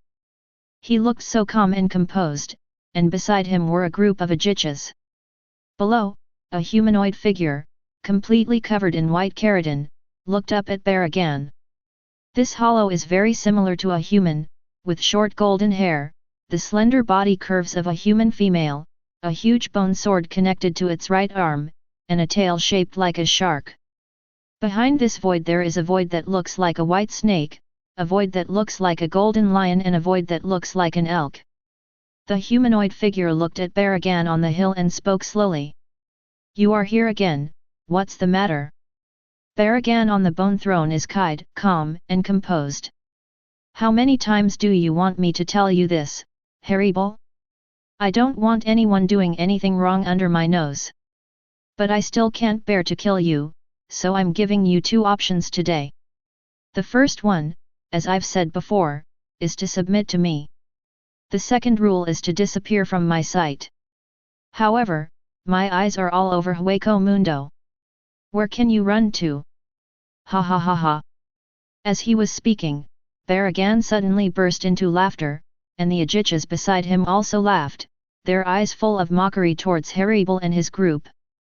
At this moment, an aegis with a grey-black body, a serrated mouth, and two paws shaped like fish fins suddenly jumped out on its own initiative. The grey fish fin slapped Harible's shoulder and said in a contemptuous tone, "Harible, you're a smart man. You should know that this is the only way to go." Before he could finish his words, Harible swung the huge bone sword in his hand and directly cut its forehead. Ah! With a cry of pain, the aegis with grey-black fins fell to the ground. "Humph, you're so brave. You actually dared to hurt my subordinates in front of me. You'd better not regret it." Baragan snorted coldly and said lightly. However, Baragan didn't really question Harible's actions when he injured his men right in front of him, instead letting them go without a care in the world. A strange color seemed to flicker in the skull's eye sockets, and it was unclear what the plan was. However, what neither side noticed was that on a hill in the distance, three figures wearing Captain's Haori were silently watching this place. Chapter 48. Above the throne of the Kyaku Palace, the dark golden Ryotsu light column still existed. Crackle, crunch. At this critical moment of promotion, there was a constant sound of bones cracking coming from it. It was Ye Chuan rebuilding his body. This process lasted for about an hour. As time went by, the dark golden light column that shot up into the sky gradually became thinner until it finally dissipated. A burly figure slowly walked out of the beam of light. It was about 2 meters tall, with a strong build, its entire body covered in a pitch-black keratin layer, and the pale centipede armor on its back extended to its chest. The pale breastplate was covered with dark golden lines, making it look very hacky. The mask that originally covered Ye Chuan's head like a helmet revealed his head after this promotion. His short black hair fluttered in the wind, echoing his pupils that had turned black again. Ye Chuan casually swung his hands and kicked his legs. Then a strong wind whistled, blowing up a cloud of flying sand and rocks. Ye Chuan felt that his body had become more symmetrical and his limbs more flexible than before the promotion. Before Ye Chuan was still Jillian, his actual height was nearly 100 meters. The reason why he was able to maintain a human size was because he had been using his ability to reduce his size. Now that he has been promoted, he no longer needs to use Rui. His real height is now just over 2 meters. Although Ye Chuan's body has shrunk, his Ryotsu has skyrocketed again. If we say that before his promotion, his Ryotsu level was at the peak of the third-class spiritual power, in terms of the amount of Ryotsu alone, he was slightly stronger than the likes of Komamura Seijin and Tosen who had just appeared in the original storyline. Then after his promotion, in terms of Ryotsu alone, he can almost be compared with the top captains of centuries-old veterans such as Kurako Shunsui and Jaishur Yukatake. He is definitely a second-class spiritual power. However, at this time, Ye Chuan was just an aegis, and he already possessed such a powerful Ryotsu before becoming an Arankar. It was hard to imagine how powerful Ye Chuan would become after he became a Vasto Lord and then an Arankar. After Ye Chuan briefly familiarized himself with his new body after the promotion, he immediately turned into a flash of lightning and disappeared into the sky. If his guess was correct, Aizen and the other two were rushing to Sui Palace at this moment, and he didn't want to bump into them. Sure enough, not long after Ye Chuan left, Aizen and the other two rode Shunpo to Sui Palace. Looking at the ruins of Kyonyumiya that had been ravaged by the Sea of Thunder, Ichimarujin asked in confusion. The king of Hueco Mundo lives in a place like this. At the same time, Baragan also returned to the Kaya Palace with a large group of aegis. Seeing the main hall of the Kaya Palace, which had been intact before they set out, now turned into a dilapidated ruin, Baragan looked at the three people in front of him and roared. "You are, Shinigami! You despicable invaders, how dare you destroy my palace! You deserve to die!" Looking at Baragan's frustrated look, Ichimarujin smiled with his eyes narrowed as usual and said.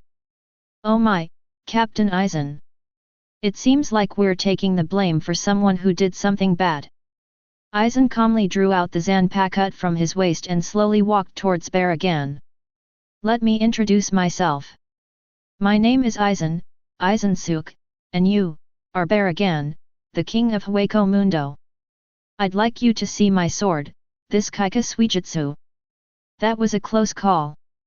Shortly after leaving Kyoyaku Palace, Ye Chuan sensed that 3 Ryotsu were rising from the direction of Kyoyaku Palace. Although these 3 Ryotsu were well hidden, Ye Chuan possessed the ability to conceal his breath and was therefore very sensitive to Ryotsu. Moreover, these 3 Ryotsu are completely different from Hollow's Ryotsu, they belong to Shinigami. Did I pass by Aizen and the other 2? Ye Chuan was still quite frightened by this. Barnes, the strange fish, and Perk, the red goat, were staring blankly at the dark sky of Hueco Mundo. The king said he would be back soon, but it's been 3 days.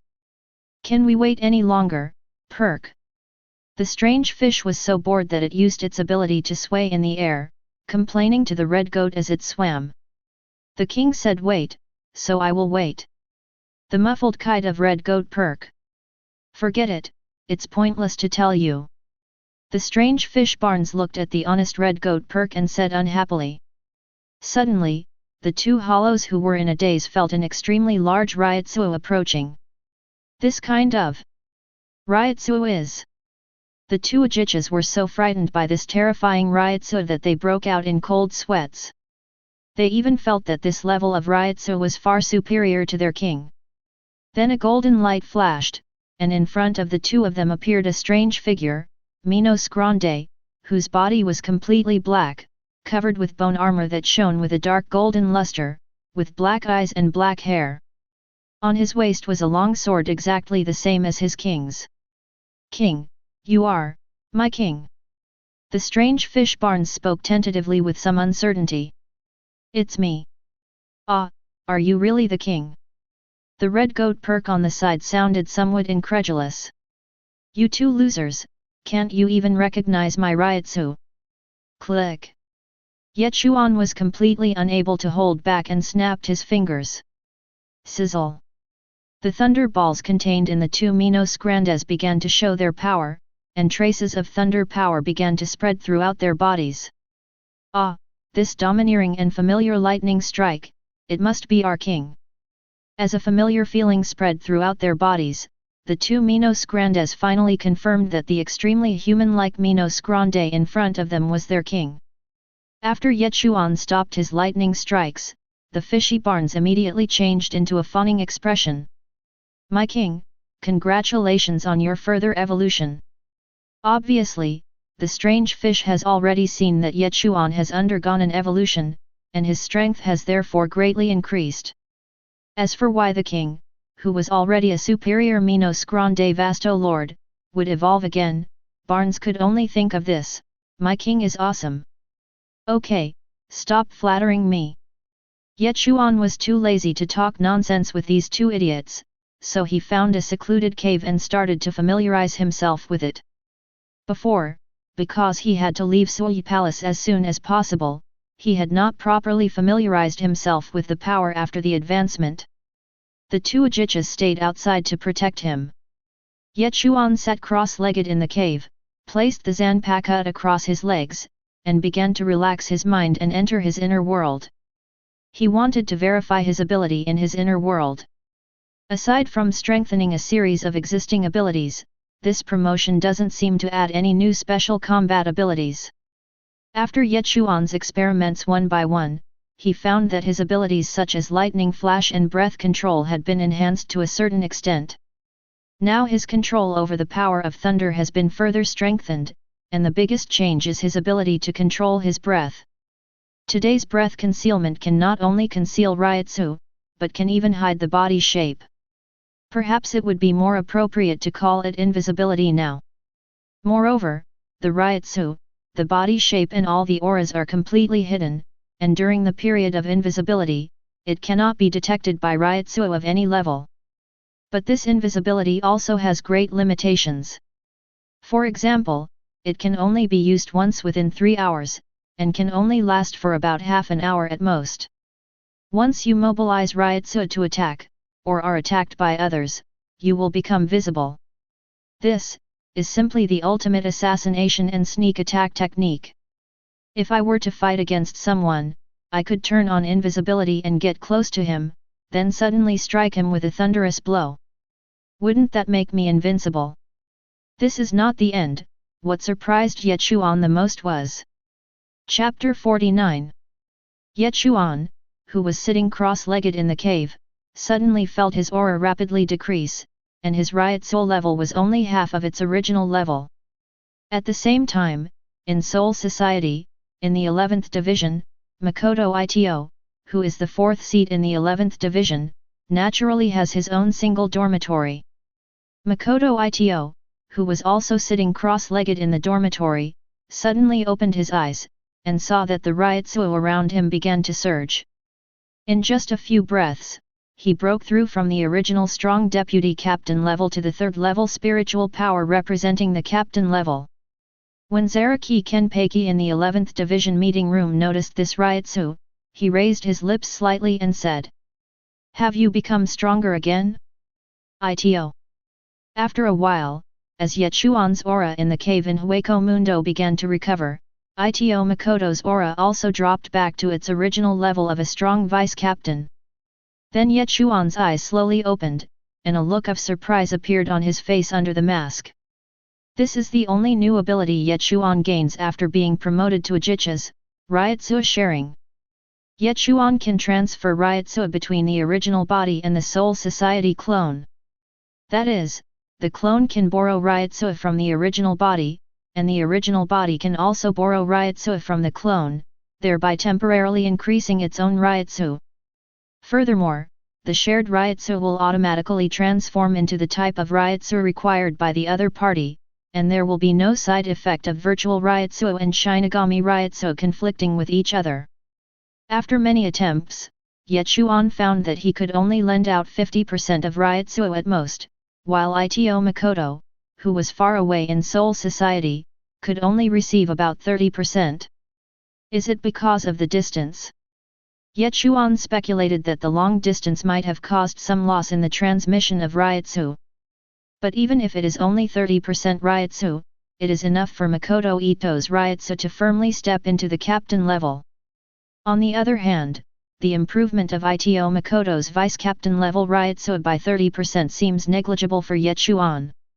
Perhaps this ability can only be used to its full potential after the Soul Society clones have grown up.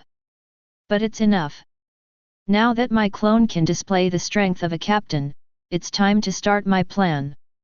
Now that Aizen has just arrived in Hueco Mundo, he'll obviously be starting a lot of Arrancar experiments. It just so happens that the Palace of Night has been occupied, leaving Hueco Mundo in a different hands. Now that I'm strong enough, I can recruit more subordinates, ideally even bringing all the Espada from the original story under my wing.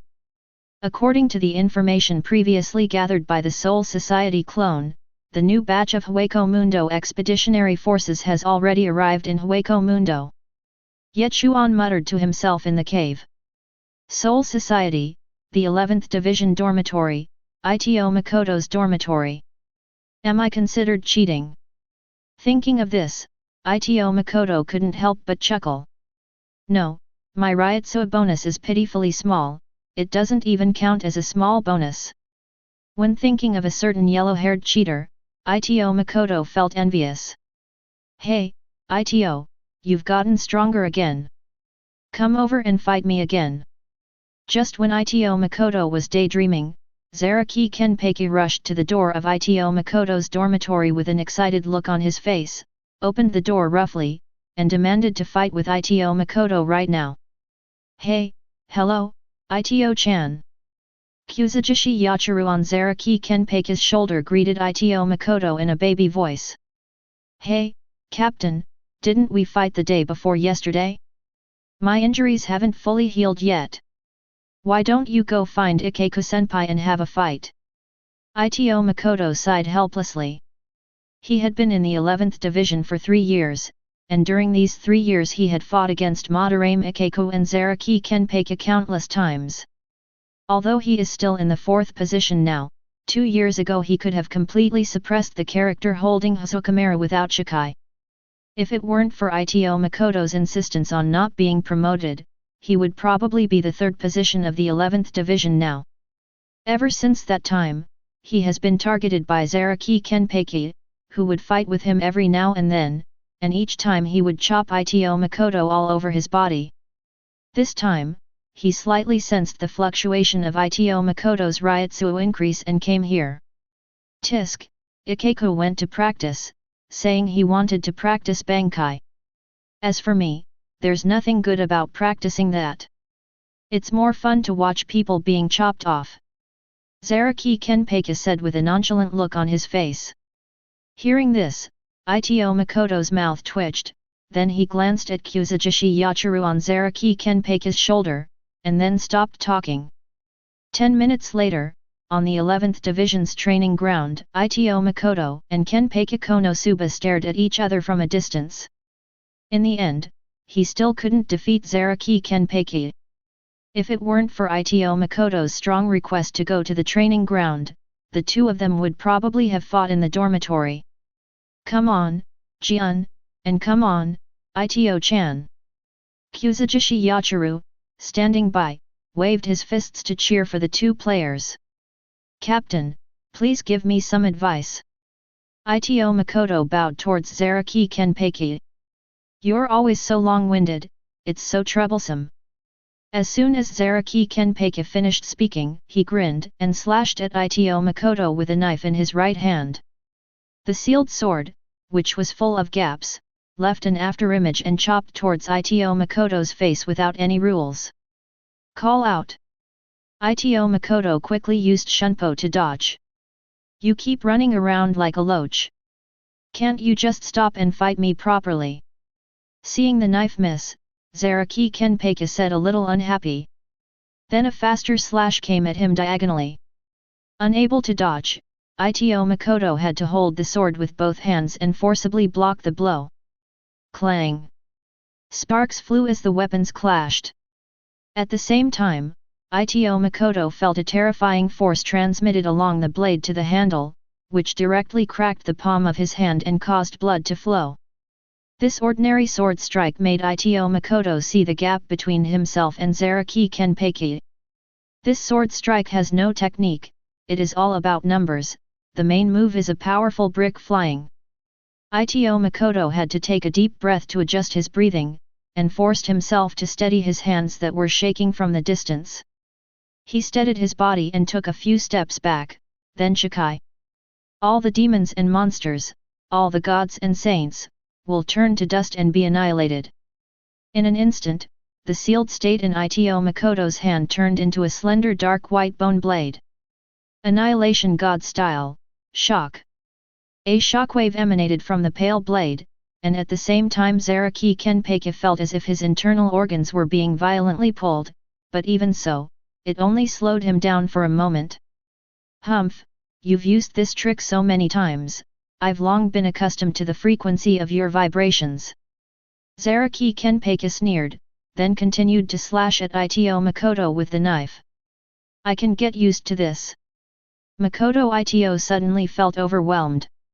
He could only mobilize all his Ryutsu and exchange a few blows with Zaraki Kenpeki.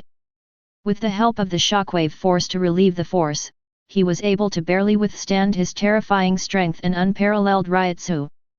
Second style of annihilation, breaking the forbidden. Ye Chuan held the bone blade in his right hand and drew a circle in the air. A grey circular mist came out from the tip of the blade and rushed towards Zaraki Kenpeki. Seeing this, Zaraki Kenpeki did not dodge or evade, but took the move with his chest. Bang! The circle formed by the grey mist hit Zaraki Kenpeki's chest with a crisp sound. The aftermath of the grey mist shattered the surface of the bluestone martial arts arena, leaving cracks resembling spider webs all over it. Puff! Zaraki Kenpeki suddenly spat out a mouthful of blood, but shook his head and said, Ito, you didn't use your full strength, did you? As the captain, I order you to use your full strength. Seeing Zaraki Kenpeki taking his breaking ban attack and just spitting out a mouthful of blood, Ito Makoto sighed helplessly. At the same time, Ye Chuan, who was far away in Hueco Mundo, smiled under the mask. Want to fight? I'll grant you that. As soon as he finished speaking, Ye Chuan's aura began to drop rapidly, and soon only half of its original strength remained. Meanwhile, Ito Makoto, who was far away in Soul Society, saw his Ryotsu skyrocket, soon surpassing the limit of a vice-captain and stepping into the realm of third-class spiritual power. Chapter 50. Ha ha ha ha, yes, that's exactly the feeling. Feeling the surging Ryotsu around Ito Makoto, Zaraki Kenpei grinned and laughed wildly, then slashed with his knife. It was still so disorganized, but every strike contained a power that could easily ward off ghosts and gods. With the help of Sanchin's Ryotsu, Ito Makoto was able to fight on equal terms with the one-handed Zaraki Kenpei who still had his eye patch on. Ding ding ding! Ha ha ha ha! Zaraki Kenpei was seen swinging his sword and laughing wildly. Ito Makoto concentrated on applying his Shunpo to ultimate, and then he found an opportunity and took advantage of the gap in Zaraki Kenpei's sword to cut his shoulder. The Annihilation God slashed his shoulder with a sword carrying the power of shock, but he acted as if nothing had happened. He just shook his shoulder and squeezed out the blade. He ignored the bleeding wound on his shoulder and stabbed Ito Makoto in the chest with a backhanded knife with a grin. Puff! Ito Makoto, who was pierced through the chest by a sword, immediately spat out a mouthful of blood. Ah! Holy shit, this isn't even a sparring match, it's clearly an attempt to kill me. Ito Makoto roared and used all his strength to grab Zaraki Kenpei's knife-holding hand with his left hand, as well as the sealed state that pierced his chest. Second style of Annihilation God, breaking the forbidden rule. Ito Makoto endured the pain, holding the knife in his right hand and drawing circles. A thick black mist emanated from the tip of the knife. The difference from before was that with the blessing of the captain-level Ryotsu, the previous black mist circle directly turned into three. 3 circles formed by black mist, linked together, attacked directly towards Zaraki Kenpei's chest. Bang! This extremely powerful triple-breaking move hit Zaraki Kenpei's body so hard that his chest was dented. The aftermath of the triple band shattered the doors and windows of all the houses within a few hundred meters around the martial arts field. Even the upper half of the bluestone floor of the martial arts field, which had been treated with special technology by the Technology Development Bureau, was shattered into pieces. In order to avoid being accidentally injured, Kuzujishi Yachiru, who was originally watching the game from the sidelines, ran a long distance away. Puff! Zaraki Kenpei vomited blood and flew backwards, and the aftermath of this forbidden attack directly cracked the doors, windows, and floor of the entire training ground. In an instant, the entire training ground became dilapidated, with smoke and dust everywhere and chaos everywhere. Ha ha ha, interesting, this is what makes it interesting. Zaraki Kenpei, who had taken Ito Makoto's triple ban head-on, actually stood up with a wild laugh, as if the fatal blow had not caused much damage to him, and his originally sunken chest had strangely recovered at this moment. Not only that, he also pulled off the eye patch on his right eye. Under the eye patch, there was a mouth. It was obvious that the eye patch was devouring his Ryotsu every moment. The moment the blindfold was removed, a terrifying Ryotsu rose from his body. At this moment, Zaraki Kenpei casually swung his right hand holding the sword, and a terrifying golden sword pressure split a nearly 100-meter-high building outside the training ground into two.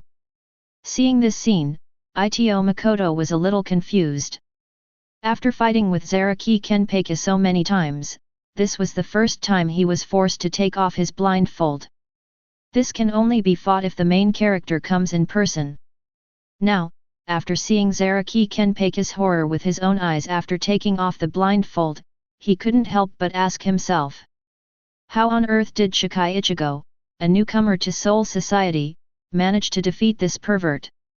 Ito Makoto took another deep breath to regulate his breathing, and at the same time used his own Ryotsu to squeeze the wound on his chest, forcing the penetrating wound to heal temporarily. At the same time, he performed Shunpo and moved around the training grounds, always keeping a certain distance from Zaraki Kenpei. At the same time, he muttered. Mask of flesh and blood, the myriad forms, the one who flaps his wings and crowns the name of man. Chariot of thunder, cracks in the spinning wheel, this thing gathers light and splits into six, carving the white twin lotuses on the wall of blue fire, waiting in the abyss of fire in the sky. Bakud number 61, 6 staff light prison. Instantly, a square beam of 6 paths emitting dazzling white light appeared on Zaraki Kenpei's body, completely restraining him. Tisk, such a trivial trick. Zaraki Kenpei let out a long roar and pushed his arms outwards with all his strength. Crash! The 6-rod light prison shattered with a sound.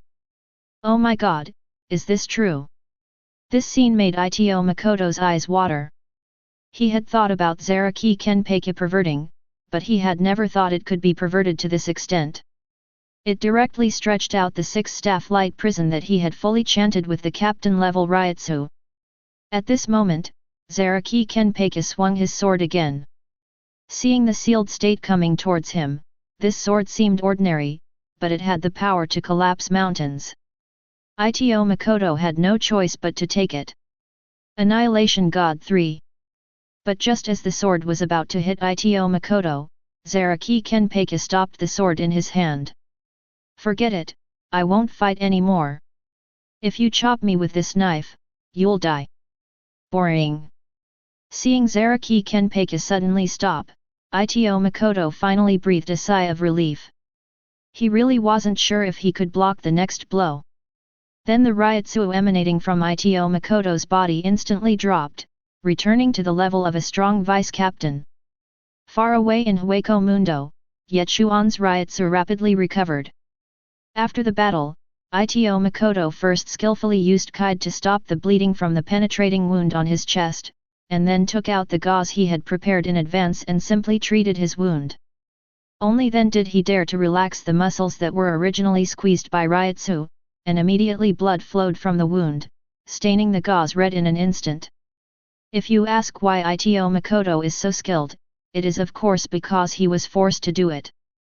He gets injured every time he fights Ikeku or Zaraki Kenpei, and since he doesn't have the original high-speed regeneration, he can only teach himself Kide skills to help him recover as quickly as possible.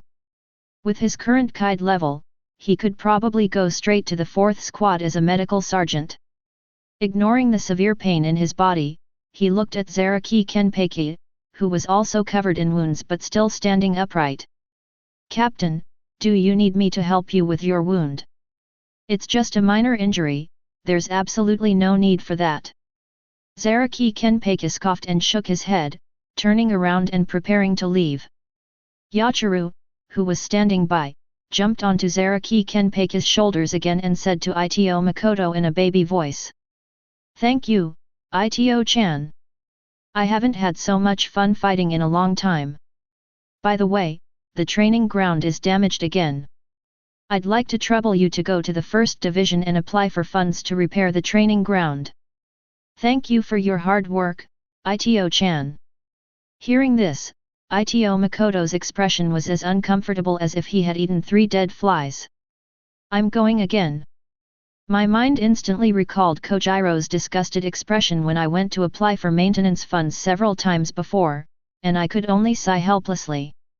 Zaraki Kenpei took a few steps in the distance when he suddenly realized his vision was blurry and he was a little unsteady. Looking down, he saw that he had too many untreated wounds and blood was seeping all over the floor. It was obvious that he had lost too much blood. So, he turned around and went back to Ito Makoto. I've changed my mind. You should handle it for me. Ito Makoto. Chapter 51. Squad 13, Reception Room. Ito 4? Are you sure you want to participate in the present world garrison mission? But the garrison mission is full now, and it's not time for rotation yet. Renzaburo Izawa, who was in charge of issuing garrison missions for the 13th Division, looked at Ito Makoto with a gleam in his eyes, knowing that this was another person who was using the excuse of garrisoning to enjoy the world.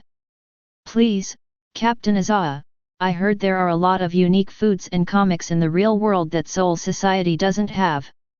As Ito Makoto spoke, he took out the few spirit coins from his pocket and stuffed them all into a Renzaburo. This person also gave Ito Makoto a look that showed immediate understanding, and quietly put the spirit coin into his sleeve. Senior Ito Makoto, I just remembered that the Shinigami stationed in a certain area seemed to have just come to take over yesterday, and I was about to reassign a Shinigami there. Present world, Yuka Town. A white light flashed, and suddenly a gorgeous sliding door appeared in the air. As the door slowly opened, Ito Makoto slowly walked out. Looking at the modern city below, Ito Makoto sighed helplessly. Makoto Ito spent all of his remaining spirit coins and finally got a 3-month garrison mission from the 13th Division. This is actually modern society. Although it wasn't the first time Ito Makoto had seen the real world, he was still surprised. After all, it had been nearly 100 years since the start of the original story, and he hadn't expected that the real world would already be filled with tall buildings in a modern atmosphere. Although it was late at night, the world was still bustling with lights and cars. Feeling the hustle and bustle of the city and the constant sound of car horns, he felt as if he had returned to his previous life. Roar! Suddenly a roar interrupted Ito Makoto's thoughts. Xian is here. Makoto Ito came over after hearing the noise. In a parking lot a few kilometers away from him, a powerful hollow that looked like a cockroach was lying on a bus, looking at the terrified little boy below, with saliva dripping all over the floor. Help! Ah! Looking at the monster in front of him approaching him, the little boy let out a desperate howl. Bang! The cockroach stomped its 6 legs heavily on the roof of the bus, then jumped high and crushed the roof of the bus to pieces. Dark yellow saliva flowed all over the floor, and the cockroach raised its big claws, trying to tear the little boy in front of it into pieces. Had no for white thunder. A white lightning as thick as a thumb suddenly appeared and pierced through the forehead of this virtual being. Just as Ito Makoto dealt with this powerful hollow and was about to leave, a childish voice came from behind him. Thank you, you saved me. Hearing this, Ito Makoto turned his head and looked in disbelief at the little boy in front of him, whose nose was snotting and whose body was covered in dirt. Can you see me? He was a little stunned at first, but soon recovered. He calmed down and carefully sensed the ryutsu of the little boy in front of him. He was surprised to find that the boy's ryutsu level had reached the 8th level of spiritual power, which was comparable to that of an ordinary Shinigami soldier. No wonder it attracts powerful hollows. You have to know that this is a world with a very low concentration of spiritual particles. It is very rare to find someone born with 8th level spiritual power. The appearance of a human with 8th level spiritual power in the world is much rarer than the appearance of a soul with 7th level spiritual power in soul society. Oh, what trouble! Makoto Ito touched the back of his head helplessly, took out the memory conversion device given to him by Renzaburo Izawa from his arms, and hit the little boy in the face. Bang! After a muffled sound, a puff of black smoke came out of the memory converter. As a result, the little boy in front of him was still standing there calmly. Hey, is this true? Shouldn't you be fainting now? Makoto Ito looked at the memory converter in his hand, somewhat speechless. Is this Technology Development Bureau really any good? Jinjo Keigo looked at the big brother in strange clothes who had saved his life. Although he didn't understand why the other party fainted on his own, he still fell down on the ground and pretended to be unconscious. After all, the other party was his savior. Seeing this scene, Ito Makoto's mouth twitched helplessly. Kid, I didn't ask you to pretend to be unconscious. Makoto Ito was very upset by the series of actions of the little boy in front of him. He then spread his hands and turned away. Forget it, just remember it. Just as Ito Makoto was about to leave, the timid voice of the little boy behind him came again. Big brother, thank you for saving me. My name is Jinjo Keigo. What's your name? He was about to take a step forward, but stopped abruptly. He turned his head with a look of surprise and looked at the little boy in front of him. Tell me again, what's your name? Jinjo Keigo looked up at the strange man who was looking at him with strange eyes, and spoke timidly. My name is Jinjo Keigo. After some conversation, I learned that Jinjo Keigo was 7 years old. Not long after he was born, a gas explosion occurred in his home, and both his parents died. He was sent to the Yuka orphanage, where he grew up. Because he often claimed to see monsters, the other children in the orphanage didn't like playing with him. And anyone who got close to him would get hurt for no apparent reason. Even the orphanage's caregivers disliked him, so he sneaked out during dinner time when everyone was in the cafeteria.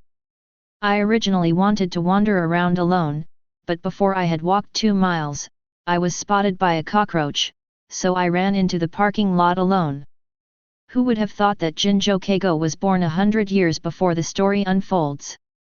Then he changed his mind and thought that a soul with only one Shinigami power could live for hundreds or thousands of years without any problem. For Jinjo Keigo, who possessed the trinity of hollow power, Shinigami power, and Fullbring, it didn't seem difficult for him to live for hundreds of years in a spirit particle poor place like the real world. At this moment, Ito Makoto was 100% sure that the Jinjo Keigo in front of him was the first-generation Shinigami agent who had seized the Fullbring power from Kurosaki Ichigo in the Fullbring chapter. This is one of the 3 candidates for Spirit King in the original book. In the original work, his record seems to be poor, but in fact his opponent is too strong, because when he fought with him, Kurosaki Ichigo could already be selected by Iwak as one of the 5 special combat forces. Besides, this is the only time in the original work that Kurosaki Ichigo is beaten to tears. Therefore, Jinjo Keigo is definitely a seriously underestimated character in the original work. If I can recruit him, he will definitely be a great help to me in the future. Thinking of this, Ito Makoto's expression instantly became much kinder when he looked at the little boy in front of him. It's just that his childhood was really miserable. No wonder he became so gloomy when he grew up. As for the real cause of his parents' death, Ito Makoto estimated that they were most likely killed by a Hollow's attack. After all, the so-called Fullbringers were actually the carriers of Soul King fragments, which were a real tonic for the low-level Hollows wandering in the real world. Chapter 52. Gugu. Jinjo Keigo's stomach growled. The little boy scratched his head and looked at Ito Makoto with a blush. I really can't do anything with you. Ito Makoto rubbed his forehead helplessly. Okamoto Hamburger Shop. Okamoto Eka was in a very good mood today because the business in her store was extremely booming. She was constantly flipping the beef patties with the spatula in her hand. The golden fried beef patties were sizzling on the iron plate, and the tempting aroma wafted from the kitchen. Okamoto Eka quickly puts a beef patty into the burger bun, skillfully squeezes out the sauce, and places the vegetables on top. A delicious beef burger is ready. Hey, boss lady, are you still not feeling well? I'm starving. The customers at the table kept urging. I'm so sorry, I'll be right there. Just as Okamoto Eka looked down, she found that the beef burger she had just made had disappeared, and a bottle of soda was missing from the drinks cabinet at the door. Hoo. Hey, kid, eat slower, this burger is hot. Xiao Yinchenj bit off a large piece of beef burger, but gasped because of the heat, and choked again the next moment after he took it off. Makoto Ito had no choice but to unscrew the cap of the bottle of soda and hand it over. Xiao Yinchenj took the soda and took 2 big gulps before he caught his breath. Seeing Jinjo Keigo's expression, Ito Makoto had no doubt that if he didn't hand over the water, he would have one more soul burial business today. Ah, I never thought that I, the dignified 4th seat of Ito, would engage in such sneaky activities. In order to fill Jinjo Keigo's stomach, Ito Makoto can only go to the hamburger shop to steal hamburgers. Because he is now in a soul state, ordinary people cannot see him without his artificial body, so he can only resort to this last resort. I'll pay them back when I have the chance. Separate. In a short while, Jinjo Keigo finished the entire beef burger and drank all the soda. Now that we're full, let's go. Seeing that Jinjo Keigo had finished his meal, he immediately prepared to send him back to the welfare home first, because he had his own things to deal with and it was impossible for him to keep this little burden with him. Because no 3-bundle spirit. In order to prevent the aura of the Soul King fragment on Jinjo Keigo from attracting hollows again after he left, Ito Makoto used Kid to temporarily bind the Ryutsu in his body, ensuring that he would not be discovered by the low-level hollows wandering in the real world. Since Jinjo Keigo was still a child and walked slowly, it took the two of them nearly an hour to reach their destination. At the gate of Yehua Welfare Home, a slightly plump middle-aged woman was anxiously looking around with a flashlight. She didn't breathe a sigh of relief until she saw the dirty Jinjo Keigo walking towards her on the other side of the road. She ran over quickly and picked up Jinjo Keigo. The words she wanted to blame him with couldn't come out of her mouth. "Brother Cheng, will we meet again?" I saw Xiao Yinchenj, who was held in his arms, talking to the air in front of him and even waving his hands. Kita Yamatsubaki saw that Jinjo Keigo had another attack, and it happened to be the middle of the night. She felt terrified and picked her up and ran to the welfare home. After dealing with Jinjo Keigo's affairs, Ito Makoto was going to take care of his own business. Ito Makoto first covered the entire Yuka town with Ryutsu to ensure that all the hollows in Yuka town had been cleared out. Since he had accepted the garrison mission, he must complete it well, otherwise causing hollow trouble will eventually attract the attention of Soul Society. Not long after, a large irregular hole opened up in the space in front of Ito Makoto, followed by darkness and chaos, which was the black cavity. Ito Makoto's mouth corners slightly raised, and he secretly said in his heart, "Is it finally here?" Then he jumped into the black cavity, and waiting in the black cavity was a humanoid Minos Grande with black eyes and black hair. His whole body was black and covered with bone armor. The humanoid Minos Grande is naturally the real Ye Chuan. Not long after, in the empty desert of Hueco Mundo, the void twisted and two figures walked out. They were Ye Chuan and his clone Makoto Ito. As soon as they entered Hueco Mundo, Ye Chuan disappeared with a loud bang, leaving Ito Makoto alone. Next to a low hill, Barnes the strange fish and Perk the red goat were whispering. Seeing Ye Chuan coming, he immediately knelt down to salute. "How is it? My king, you are truly as foresighted as you said. As you said, we indeed found several female Minos Grande in the same direction you mentioned. However, we didn't dare to get too close for fear of alerting them." Barnes spoke to Ye Chuan with all his might, his words full of flattery. Just after Ye Chuan learned the specific address, Ito Makoto in the Sand Sea suddenly moved, using Shunpo to rush towards that direction. Although Aizen has already seized Hueco Mundo, he has not yet betrayed Soul Society, so it is naturally impossible for him to stay in Hueco Mundo forever. Makoto Ito took advantage of the time when he returned to Soul Society to come to Hueco Mundo to cause trouble, and his main strategy was a time difference tactic. The Soul Society's Noble Hunting Conference this year was entrusted to Aizen by Old Man Yamamoto. If Ito Makoto's guess is correct, Aizen will not appear in Hueco Mundo in the next 6 months. This is one of the reasons why Makoto Ito dared to go to Hueco Mundo to cause trouble at this time. In a hidden cave south of Sui Palace, Ajichas, a deer-shaped creature with a brown and black body and a pair of long white antlers on its head, was bragging to a yellow golden lion. "I could have dealt with that ugly big guy even without you guys coming. He's no match for me." The yellow golden lion Su was lying on the stone wall nearby and spoke leisurely. "Haha, you've become very brave, but I've also become stronger recently." At this time, a slender white snake swam over and said cheerfully. "I don't know who it is, but he was shaking when he saw Baragan before." The yellow golden lion and the deer-shaped void turned around and shouted at the white snake void. Son, what nonsense are you talking about?" The 3 female Ajichas were like 3 human girls playing in their boudoir.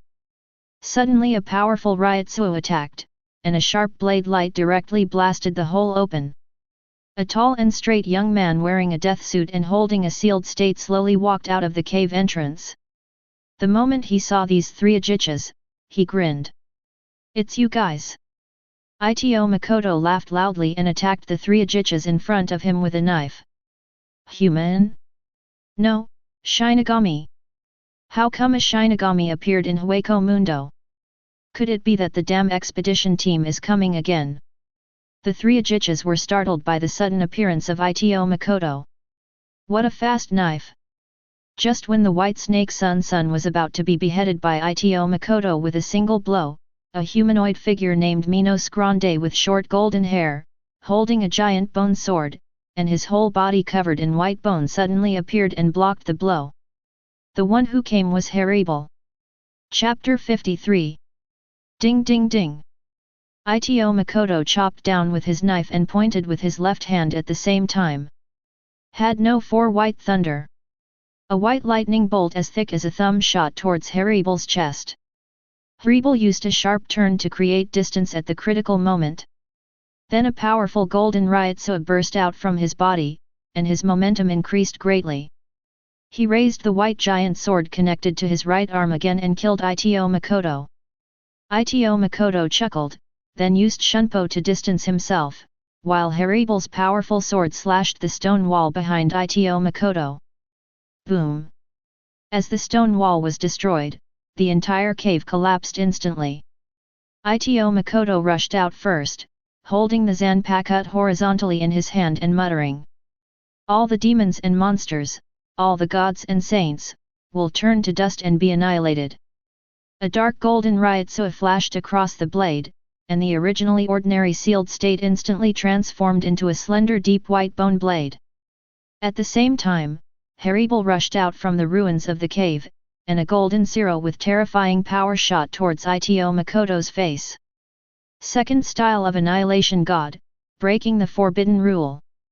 Ito Makoto spun around with the knife in his right hand, and a grey mist formed a circle in an instant, colliding with the powerful zero. Three Ajichas that had just rushed out of the ruins were shouting, "Master Haribal, we are here to help you." As a result, he was blown far away by the aftermath of the collision between Zero and Legion. Haribal looked at his three followers with a worried look on his face. "Stay away. You'll only hinder my fight if you're here. I can handle this alone." After the instructions were given, the three Ajichas immediately ran away obediently. Seeing that his three subordinates had all left, Haribal no longer hesitated. Kengjian Cannon.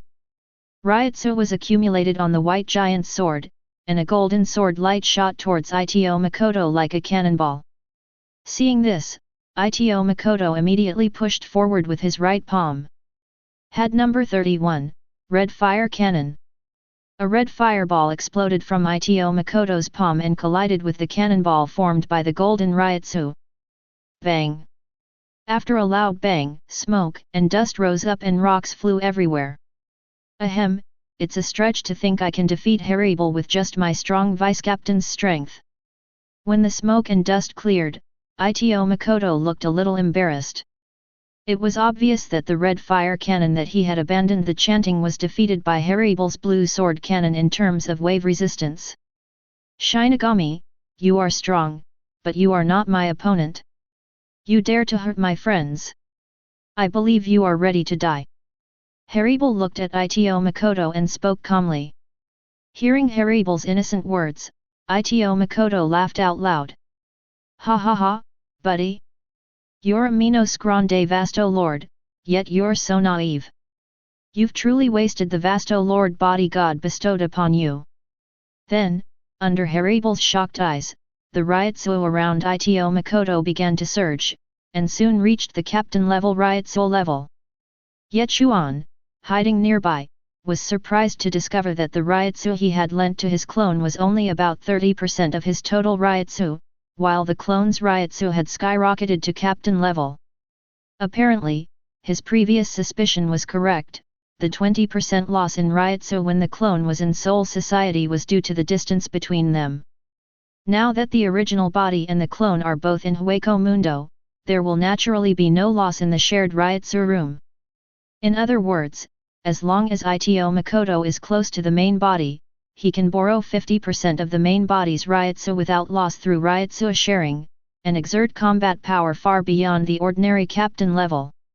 However, when Ito Makoto was fighting against Haribal at this time, he did not borrow all 50% of Ryotsu from the original body, but only borrowed 30% of the original body to raise his Ryotsu level to the level of ordinary third-level spiritual power.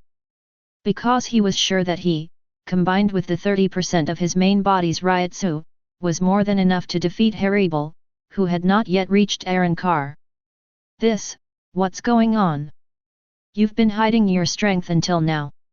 Looking at Ito Makoto, whose Ryotsu suddenly skyrocketed, Haribal seemed a little unbelievable, but Ito Makoto came towards him with a knife with an indifferent expression. Annihilation God style, shock. After a sword fight with Ito Makoto, Haribal felt an indescribable shock force flowing along his blade and into his limbs and bones. Obviously, as Ito Makoto's Ryotsu was amplified, his shock force was also greatly enhanced. Ah! With a cry, Haribal felt that his internal organs were being constantly pulled by the shock force. As this strange force spread throughout his body, even his hands and feet became weak for a moment. And Ito Makoto naturally would not give her a chance to breathe, and continued to attack while Haribal was slow. Seeing the aggressive Ito Makoto, Haribal had no choice but to use Ryotsu to continue fighting, suppressing the shock in his body. Then Ryotsu exploded and briefly repelled Ito Makoto. Broken waterfall. Haribal raised the giant sword connected to his arm, and then a huge wave suddenly spurted out from the huge bone sword on his arm. Ito Makoto, who was about to engage in close combat again, had to retreat quickly when he saw this scene, using Shunpo to create distance. The water from the cataract was like countless sharp steel blades, crushing all the densely packed hills around it. Ito Makoto had no choice but to constantly change his body shape to avoid the attack of the water. There's so much water. He glanced down and saw the huge amount of water formed by Ryotsu below was washing away the ground, and Ito Makoto complained. Snort. After putting some distance between himself and Ito Makoto, Haribal gradually got rid of the entanglement of the shock force. Looking at Ito Makoto on the hill, Haribal raised his giant sword and pointed it upwards. Burning sea flow. The vast amount of water below suddenly began to rise and turned into scorching steam, attacking Ito Makoto. Seeing that the water vapor like white mist in the sky was carrying a terrifying high temperature and was about to surround him. Second style of Annihilation God, breaking the forbidden rule. Ito Makoto drew circles with the knife in his right hand, and a thick grey-black mist spread out from the tip of the knife, instantly turning into 3 interlocking black circles, colliding with the water vapor in the sky. Boom! The water vapor in the sky was covered by the endless shock force formed by the 3 black circles, and Haribal below was also knocked back by Ito Makoto's triple ban-breaking move. Bang! Haribal crashed into the rock wall, his body covered in wounds and blood. Hateful! Haribal struggled to raise his right hand, which had been fused with the great sword. Wang Su's flash! A pure golden zero blasted out directly, its power far exceeded the previous ordinary zero by several times. Seeing this, Ito Makoto didn't dodge or evade, but simply grinned and raised the Annihilation God in his hand. The third style of the God of Annihilation, Mustard Net. Suddenly, a small black dot appeared on the blade of the God of Annihilation, and then the small black dot split instantly and soon turned into a huge black net, which completely swallowed up King Zero Guang, who had bet everything on him. Chapter 54. Then Ito Makoto made a shunpo and came to the dying Haribal, stabbing him with a knife to end Haribal's life. At this critical moment, 3 zero shells were fired at Ito Makoto. Seeing this, Ito Makoto immediately pulled back and looked closely. The ones who came were none other than the 3 Ajichas under Haribal, Myra Rhodes, Apache, and Sun Sunday. You 3, Why don't you run? Haribo, who was lying on the rock wall, asked weakly. The three of us will not abandon Lord Haribo and run away alone. The white snake Su Sun Sun said while looking at Ito Makoto with a cold expression. You damn Shinigami, prepare to die. Deer-shaped Apache and yellow golden lion Mila Rhodes also echoed. Ito Makoto sneered. Just 3 Ajichas, they're courting death. Ito Makoto directly threw the God of Annihilation out, and then grabbed the chain behind the handle of the God of Annihilation, and then the chain instantly stretched out. Clatter! The God of Annihilation was like a long whip, and was swung out by Ito Makoto. With one blow, the 3 Ajichas who overestimated their own strength were directly thrown away. With just one blow, the 3 Ajichas fell to the ground and could not get up again. Then he took back the God of Annihilation again and continued to kill Haribo with the knife, who was embedded in the mountain wall and unable to move. Master Haribo! In the distance, 3 Ajichas cried out in despair. Clang! However, at this critical moment, a sealed state suddenly appeared between Haribo and Ito Makoto, blocking the fatal blow. Haribo, who had originally closed his eyes and calmly faced his own death, opened his eyes to find that a Vasto Lord with a pitch-black body and bone armor covered with shimmering dark gold patterns was actually fighting with the Shinigami with a knife. Ding ding ding! I saw this strange Vasto Lord fighting with the young Shinigami, and soon completely suppressed the powerful Shinigami. So strong! Myra Rose, Apache, and Sun Sun saw that the Shinigami who had been suppressing their own Lord Haribo was completely suppressed by the mysterious Vasto Lord in front of them in just a few moves. I couldn't help but exclaim.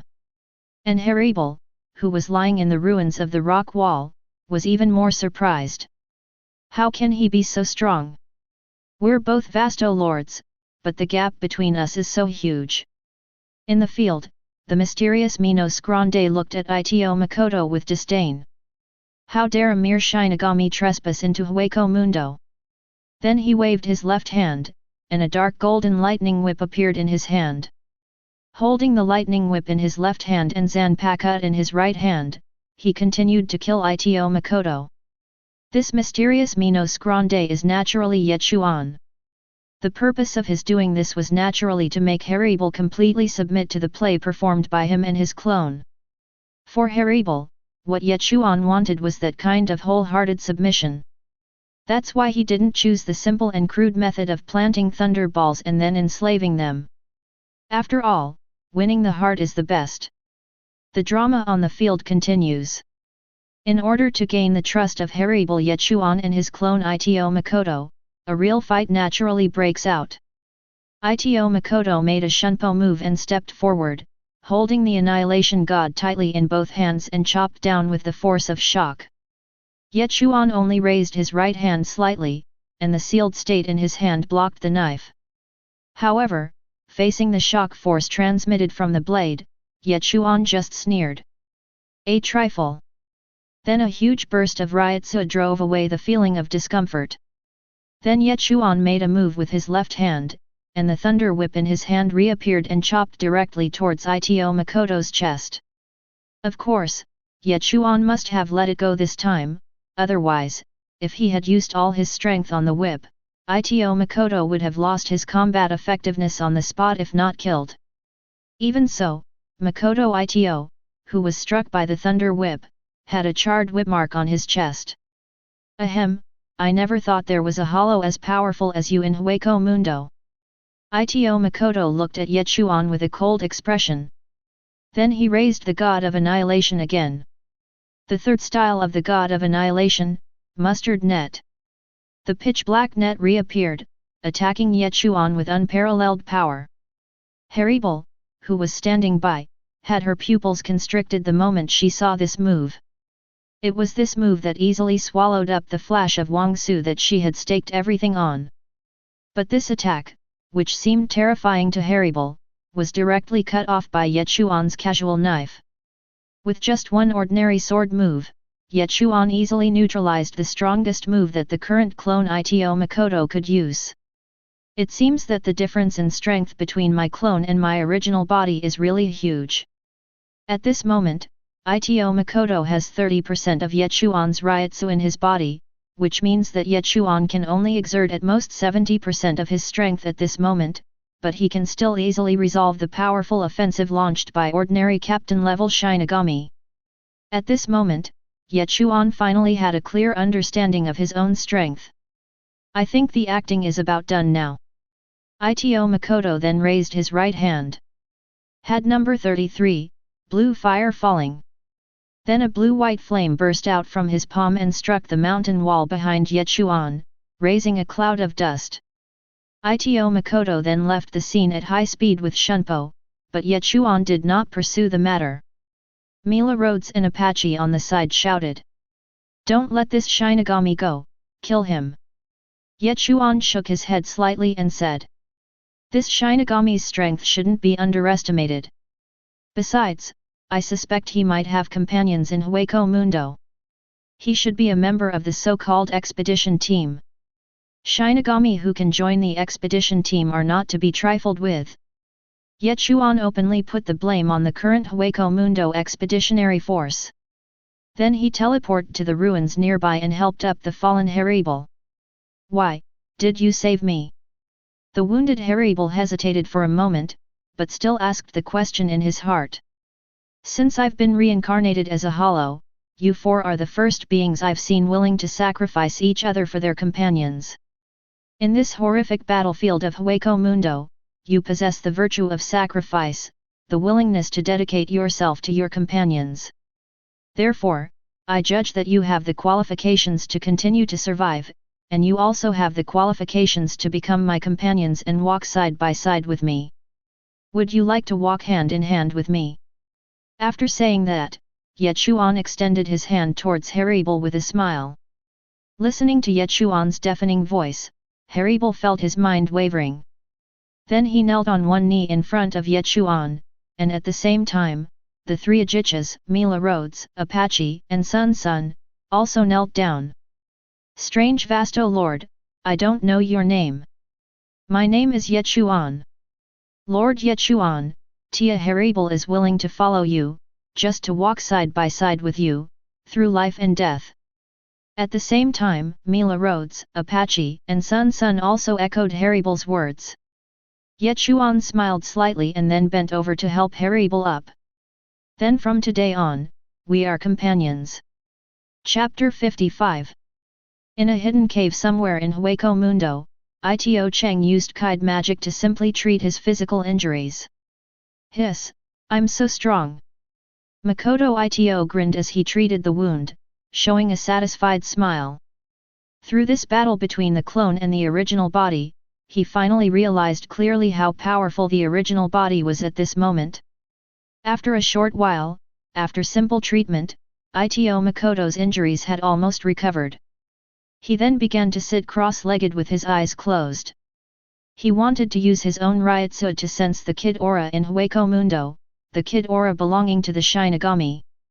The purpose of his doing this was naturally to find this group of Hueco Mundo expeditionary forces, or to find someone in the Hueco Mundo expeditionary forces.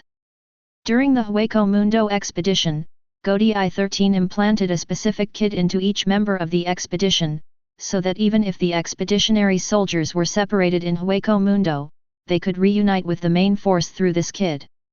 This special kid ability allows the expedition members to locate each other, while also blocking Minos Grand's spiritual perception to a certain extent, covering the team members' Ryutsu and ensuring that they are not discovered by Minos Grande. It was because of this special kid that Ye Chuan was unable to find the whereabouts of the Hueco Mundo expeditionary force. Although Ito Makoto has never been implanted with this special kid, he is a Shinigami, so it is naturally easier for him to sense the hiding places of these expedition members than the original body. As Ito Makoto entered the state of perception, the Ryutsu around him skyrocketed in an instant, exceeding the level during the previous battle with Haribal. It was obvious that at this moment, Ito Makoto had borrowed 50% of the Ryutsu from his main body to find the location of the expeditionary force. During this period, Ito Makoto changed his position and continued to perceive. The reason is simple, the entire Hueco Mundo is too large. Even with the 50% Ryotsu power of the main body, Ito Makoto cannot find the location of the expedition team in one go. In this way, Makoto Ito kept wandering around Hueco Mundo to sense the specific location of the expeditionary force. This process lasted for more than half a month. Found it. In a dense forest in the Minos Grande forest, Ito Makoto, who was sitting cross-legged, suddenly opened his eyes, looking slightly excited. At that moment, Ito Makoto sensed a hint of Shinigami's Ryotsu. On a hill south of Sui Palace, Haribal was sparring with Ye Chuan. Under Ye Chuan's training and encouragement for half a month, Haribal's fighting skills have improved by leaps and bounds. Previously, facing the powerful Ye Chuan, Haribal would have been defeated within 5 seconds. Now, she can hold her own against Ye Chuan for over 30 seconds. If she were to face Ito Makoto, who has borrowed 30% of his original form, even if she still can't win, she wouldn't lose so miserably. Bang! With a crisp sound, Haribal was whipped by Ye Chuan's thunder whip and flew backwards. Haribal was beaten so badly that he was embedded in the crevice of the stone. Ye Chuan turned around and came directly to the front, helped Haribal up, and then affectionately stroked Haribal's delicate face, which was covered by the mask and only half was exposed. Thinking of Haribal Arankar in the original novel, Ye Chuan's heart was burning with passion because of his impressive figure and charming temperament. It's time to put Arankarization on the agenda. Although Ye Chuan is still essentially an Ajichas at this time, his actual Ryotsu and combat power far exceed those of a group of Vasto lords. In the process of being promoted from Jillian to Ajichas, he devoured at least 100 Ajichas. By analogy, he must devour more than 100 Vasto lords to evolve into a Vasto lord.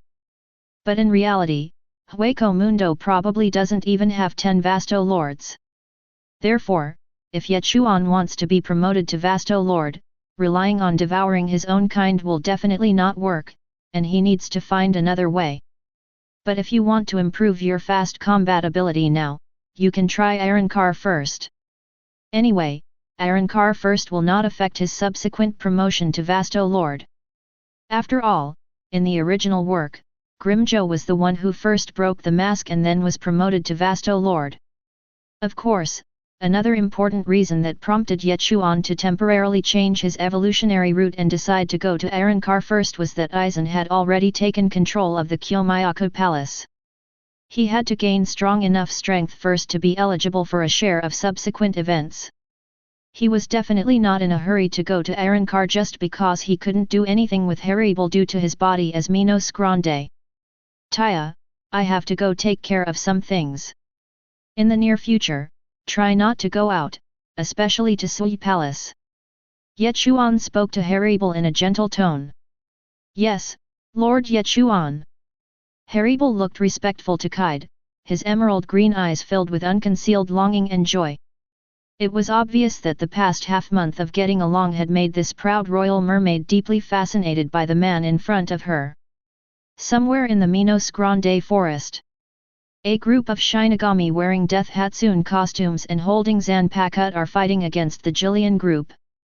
The Ryotsu emanating from these Shinigami is not to be underestimated, with the weakest among them having the level of a regular officer of Godei 13. Moreover, among this group of Shinigami, there was actually a man wearing a captain's Haori. The terrifying Ryotsu emanating from him had obviously reached the captain level. With every swing of his sword, a Jillian died. However, what is strange is that the man wearing the captain's Haori does not have any number on his back. Just when all the Jillians were killed by these powerful Shinigami, 6 huge Ajichas with bodies very similar to loaches emerged from all directions and launched Zero at the Shinigami in the field. Oh no, we've been ambushed, said an older Shinigami in surprise. The 6 Zero shots were about to hit several Shinigami in the middle. The man wearing the captain's Haori lightly tossed the Zanpakuto in his hand. Zanpakuto instantly transformed into dozens of diamond-shaped darts and shot towards 5 of the Ajichas. Puff! In an instant, the 5 Ajichas were pierced by the darts one after another, and the last Ajichas left behind the Shinigami wearing the captain's Haori had completed the charging of Zero, and saw a black and red Zero about to hit its back. A young man with disheveled hair in the Shinigami team raised a Zanpakuto in his hand. Cut it off, thunder fire! The sealed state in his hand instantly turned into a pure white weapon with a hooked tip, carrying a strong power of fire, and actually directly split the Ajichas with Zero. Then a Shunpo stepped forward, and took out a weapon shaped like a steel fork from his waist with his left hand, and then inserted the steel fork into the forehead of the last Ajichas. This is Captain Osaki Masahiro's shuttle and teammate Zyasuke's thunder and fire. This combination is simply amazing. The Shinigami soldier beside him praised. At this time, the man called Osaki Masahiro turned around and said to the slovenly young man, "Zyuzu, you did a great job. I feel so relieved to have my back in your hands." The sloppy man scratched his head and smiled shyly. Chapter 56. As these Minos Grandes were killed, they all turned into spirit particles and dissipated in the Minos Grande forest. But no one noticed that a small dark golden Uzumaki rose up in the darkness and absorbed all the spirit particles transformed from Jillian and Ajichas who were killed by the Shinigami. Although the improvement of Ye Chuan's Ryutsu from dozens of mindless Jillian and 6 Ajichas has been negligible since Ye Chuan was promoted to Ajichas, but in line with the principle of not wasting, Ye Chuan still absorbed these Minos Grande as soul eaters. Roar! Just as the expeditionary force was preparing to rest on the spot, a Ryutsu sound that Ye Chuan was extremely familiar with suddenly came.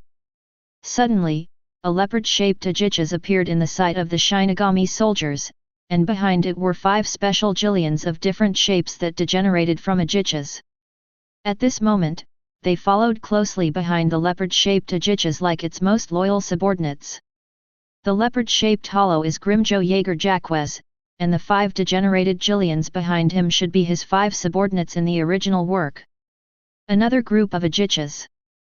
Masahiro Osaki looked at the 6 Minos Grande that attacked again with a vigilant look, and finally felt a hint of danger from Grimmjow, but it was only a hint. Seeing Grimmjow about to lead his men to attack him just because of a disagreement, Ye Chuan felt speechless. Although from Ryutsu's perspective, Grimmjow's strength has increased significantly since they separated, and he has even recruited his own subordinates. However, they had not yet transformed into Arankar, and were clearly no match for the expeditionary force before them. Among them are real captains. Originally, Ye Chuan planned to hide in the dark and wait and see before taking any action, but he saw that his own halibut was about to attack. Ye Chuan stopped pretending and directly took back the 50% Ryutsu that he had shared with his clone, and his aura suddenly surged. The terrifying Ryutsu swept directly and unreservedly to several kilometers around him. Some lone Minos Grande who were hiding in the surroundings, after feeling Ye Chuan's indescribable huge Ryutsu, fled away from this place. This Ryutsu is... A look of fear suddenly appeared on Osaki Masahiro's weather-beaten old face, and the Shinigami soldiers around him felt that they had difficulty breathing under the cover of this Ryutsu. This Ryutsu, what on earth is going on? Could it be the legendary Vasto Lord? Tianbei Zyuzu spoke with difficulty. Call out! The Shinigami saw that in front of the leopard-shaped hollow appeared a humanoid Minos Grande with black eyes and black hair covered in a layer of black bone and centipede armor. Who are you? The moment Grimmjow saw Ye Chuan, he recognized that this was the mysterious Vasto Lord who had planted the thunder ball in his body. Although he didn't understand why the other party had changed his form again, and seemed to have become more powerful than before. You, what do you mean? Remember to call me king. Ye Chuan waved his hand casually, and Grimmjow felt his body being lifted up uncontrollably. Sure enough, the next moment, Grimmjow was grabbed by the neck and lifted up by Ye Chuan. Then he threw Grimmjow backwards and sent him flying far away. Hey, you 5 idiots, get away from him. I'll take care of this. Ye Chuan spoke to Grimmjow's subordinates very rudely. Xiao Long Qiu Feng, who was Grimmjow's subordinate, looked at Ye Chuan in astonishment. "This is the King of Kings. Get out of here!" Following Ye Chuan's impatient urging, Grimmjow's subordinates finally reacted and hurriedly left the place, grabbing their king. At the same time, Osaki Masahiro spoke solemnly to the expeditionary forces. "Everyone go separately." At once, many Shinigami soldiers began to flee in all directions. "What about you, Captain Oasaki?" Tianbei Zaihuzu asked anxiously. "I'll stay and deal with this vasto lord, you guys leave." Seeing the determined look of his captain, Tianbei Zaihuzu no longer hesitated and immediately left the place with Shunpo. Seeing this, Ye Chuan remained calm and did not stop it. But no one noticed that on Amaji Shusuk's shoulder, there was a tiny centipede the size of an ant lying on his death suit. After both teams had left, only Osaki Masahiro and Ye Chuan were left on the field. Ye Chuan suddenly discovered that Osaki Masahiro's whole body was trembling. "Are you scared?" Ye Chuan sneered. "Afraid? If I were afraid of you, then why would I join this Hueco Mundo expedition? I'm excited.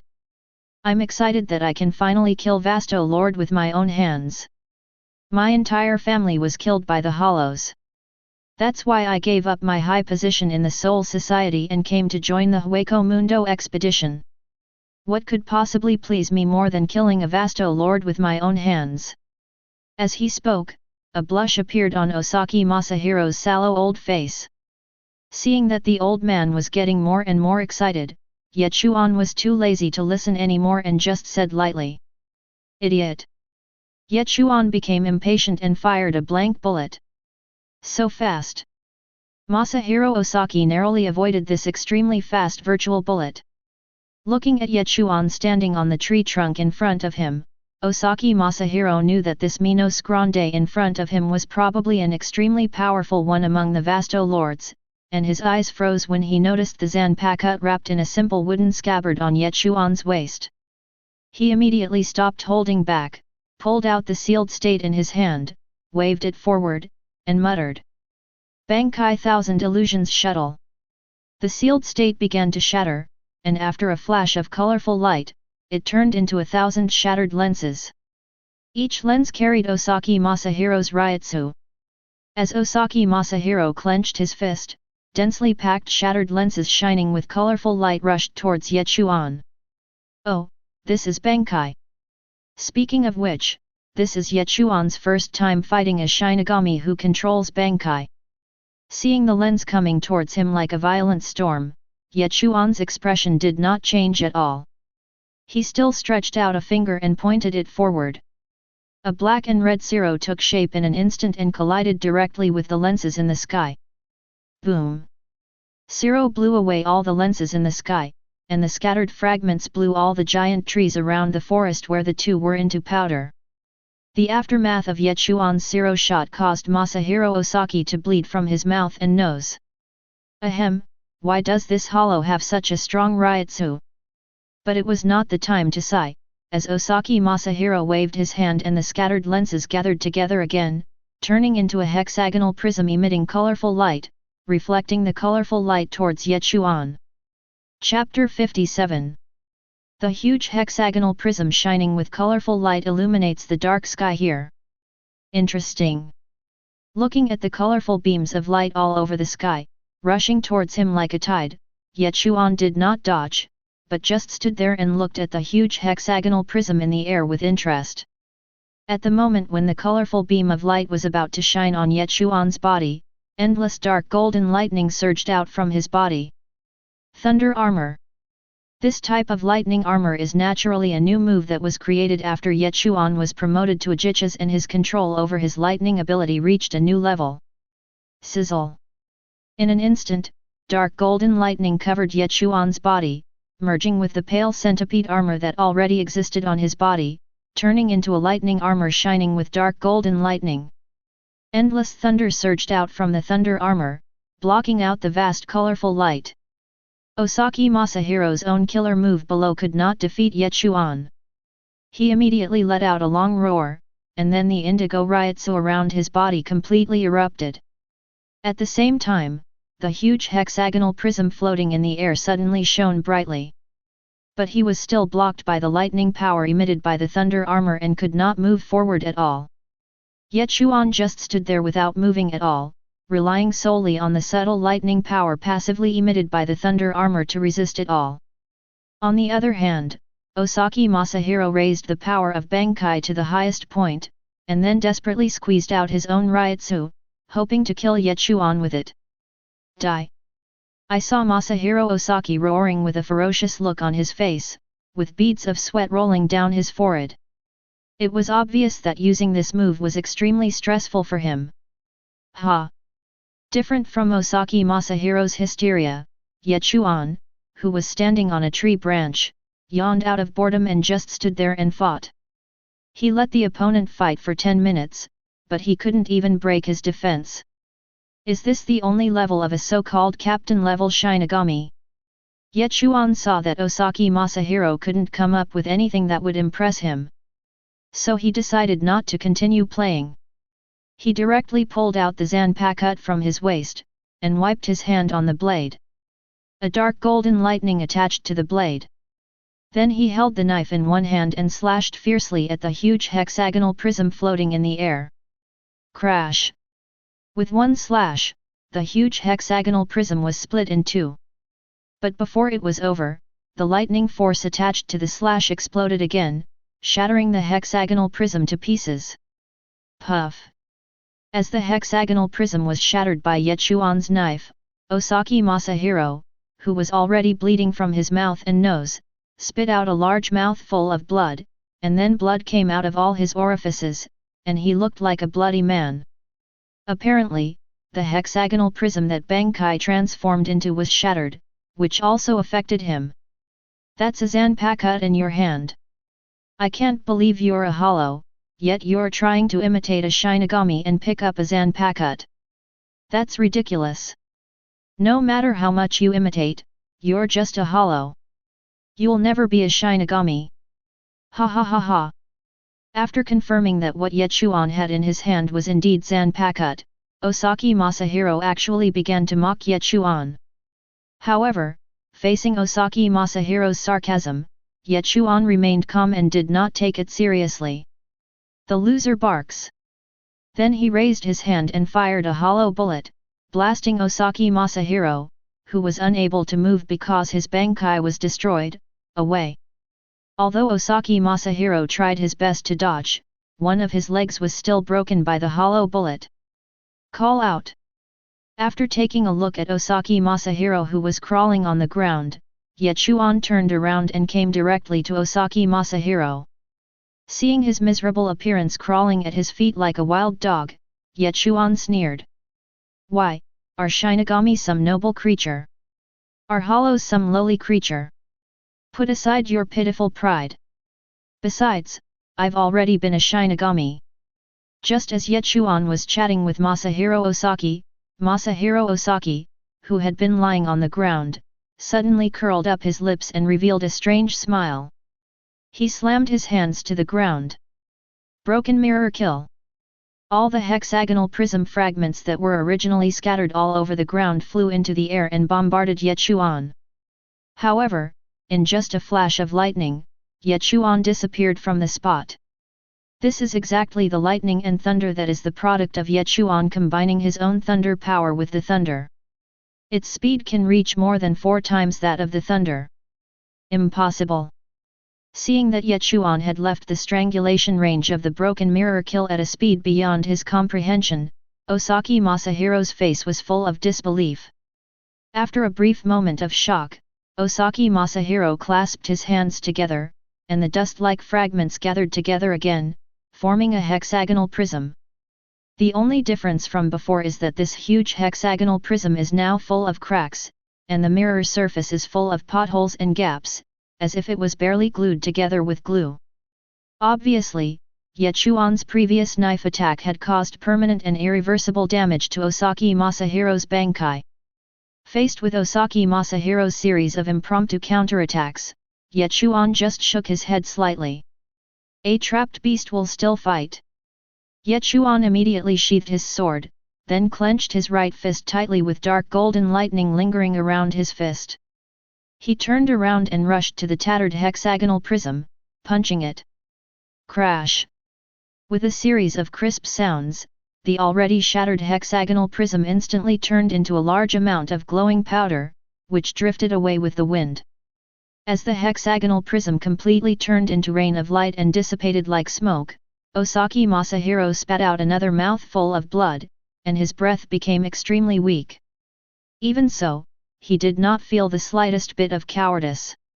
He still lay on the ground, barely supporting himself with his hands, staring fiercely at Ye Chuan. If looks could kill, then Ye Chuan would have been riddled with wounds by now. I saw Masahiro Osaki supporting himself on the ground with his left hand and raising his right hand high towards Ye Chuan. Spread across the landscape are towering beast-bone spires, wheels of crimson steel turn like wind, and stillness becomes emptiness. The clash of spears fills the empty city. Had no 63 fiery lightning howl. As Osaki Masahiro chanted, a blue arc of lightning rose from his right palm, and then a thick blue lightning struck Ye Chuan. On the other hand, Ye Chuan not only did not dodge but opened his arms to welcome this fully chanted fiery lightning howl.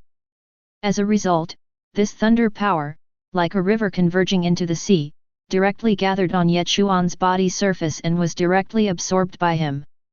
Even Ye Chuan didn't even activate his thunder armor. You actually used the power of thunder to hit me? How foolish! Ye Chuan looked at Osaki Masahiro, who was half kneeling on the ground with a look of defiance on his face, and said with a look of contempt. Hateful! Sooner or later, someone will kill all of you. That fiery lightning howl was Masahiro Osaki's last ryutsu, but it still didn't work. Now he could only use his eloquence and curse Ye Chuan constantly. Is this your last words? How pale and powerless! Ye Chuan used his hand as a knife and with one swipe, he severed Osaki Masahiro's head and body. Thus, the expeditionary captain perished. Is this the captain level? Nothing more than that. Ye Chuan looked at the corpse on the ground and spat fiercely. The oppressive feeling this person gave him was far less than that of the one-handed sword Zaraki Kenpeki without his blindfold, and he could only be considered an ordinary captain-level strength. However, with his captain-level strength, as long as he doesn't meet Ye Chuan or Starkey who has already Arrancar on his own, he can almost move around Hueco Mundo as Aizen has not yet carried out large-scale Arrancar experiments. Unfortunately, he has been targeted by Ye Chuan since he set out from Soul Society, and he is destined to have a bad ending. Chapter 58 Soul Eater. Ye Chuan looked at Osaki Masahiro's body on the ground and activated Soul Ghoul without saying a word. As the dark golden vortex rose behind Ye Chuan, Osaki Masahiro on the ground gradually turned into spirit particles and was completely swallowed up. This is.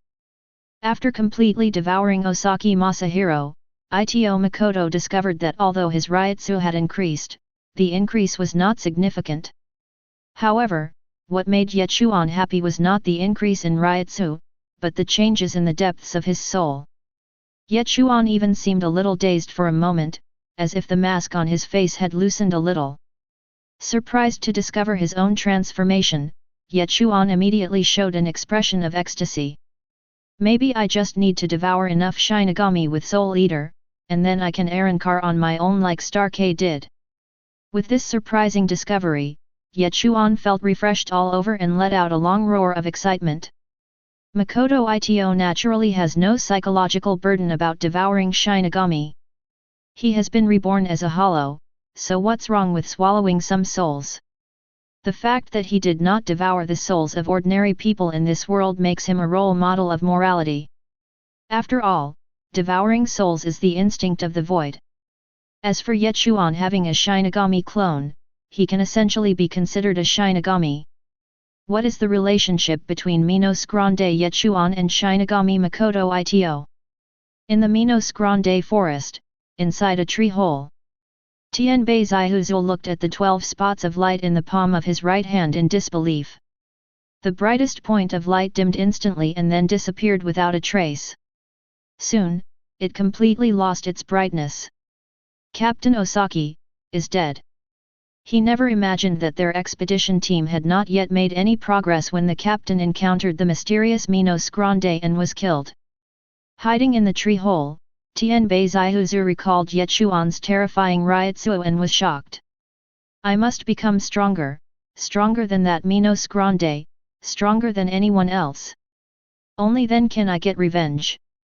The reason why Amaji Zayasuk joined the Hueco Mundo expedition was to hone himself in the endless bloody battles and make himself stronger so that he could complete his revenge. This is the secret he has always buried deep in his heart. He wants to avenge his father on the strongest Shinigami in 1,000 years, Yamamoto Genri Yusai. Therefore, he was willing to join the Hueco Mundo expedition, whose survival rate was less than 1 in 10, in order to become stronger in the battle with Minos Grande and gain enough strength to complete his revenge plan. As long as I gain the strength of a captain, and with this knife, I will be able to successfully seek revenge. Tianbei Zaihuzu looked at the strange knife shaped like a steel fork on the other side of his waist with a strange look in his eyes. Is this the taper blade that can seal Zanpakuto? As he was speaking, Tianbei Shiuzhu discovered that the taper blade in his hand had disappeared without a trace. When he looked up, he suddenly realized that the taper blade, which he regarded as the biggest secret, had fallen into the hands of the mysterious Minos Grande. Ye Chuan examined the steel fork in his hand with curiosity. After all, this was the taper blade, the weapon capable of sealing regeneration. Obtaining it would be Ye Chuan's ultimate trump card in future battles with Aizen and even Soul Society. Since this sword can seal regeneration, it should be able to seal Kaika Suijutsu as well. Although Ye Chuan does not completely rely on this knife, the more prepared he is, the greater his chances of winning. Give me Ryutsu.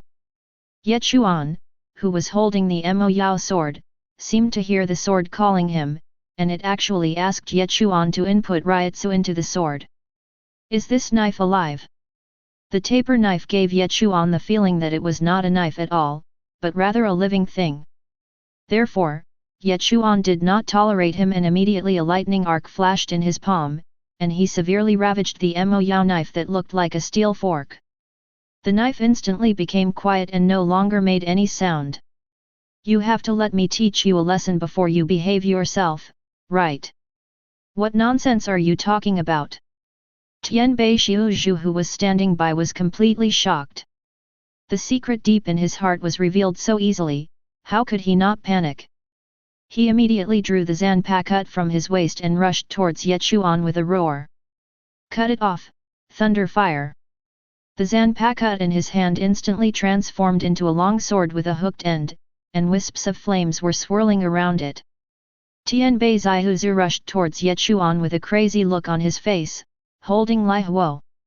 Ye Chuan just raised his hand and waved it, and Tianbei Zaihuzu flew backwards and hit the tree trunk. Bang! A big hole was smashed into the thick tree trunk. At this moment, Amagai Shusuk had just joined the Hueco Mundo expeditionary force not long ago. He was a captain when he appeared in the anime, but now he can only be regarded as a top-ranked officer at best. At this moment, he can't even reach the level of a vice-captain. Naturally, he is no match for Ye Chuan. Amagai Shusuk, whose father Kisaragi Kinjian died at the hands of Soul Society Godi I-13's Captain General Yamamoto Genri Yusai, has now joined the Shinigami Expeditionary Force with the sole purpose of avenging his father's death. In order to seek revenge, he colluded with Kumojing, a retainer of the Kazuma-Jayaji family, to obtain the taper blade. I'm absolutely right, am I not? Ye Chuan said this lightly while playing with the Mo Yao knife in his hand. How come? Tianbei Zaihuzu, who was trapped in the tree hole, slowly stood up. When he heard Ye Chuan's words, his pupils suddenly constricted and he looked at Ye Chuan with incredible eyes. He had always hidden these secrets in his heart and had never told anyone, but this strange Minos Grande in front of him knew them all. Could it be that his ability is mind reading? Tianbei Shiuzhu, whose face turned blue and red, was silent for a moment, and then said with a ferocious look. How on earth do you know these things? Seeing Tianbei Xiuzhu's expression as if he had seen a ghost, Ye Chuan secretly complained in his heart. You never thought I'd turn on the god's perspective. Then he continued to say to Tianbei Xiuzhu. How I know this is none of your business, but as long as you are willing to submit to me, I can help you complete your revenge plan.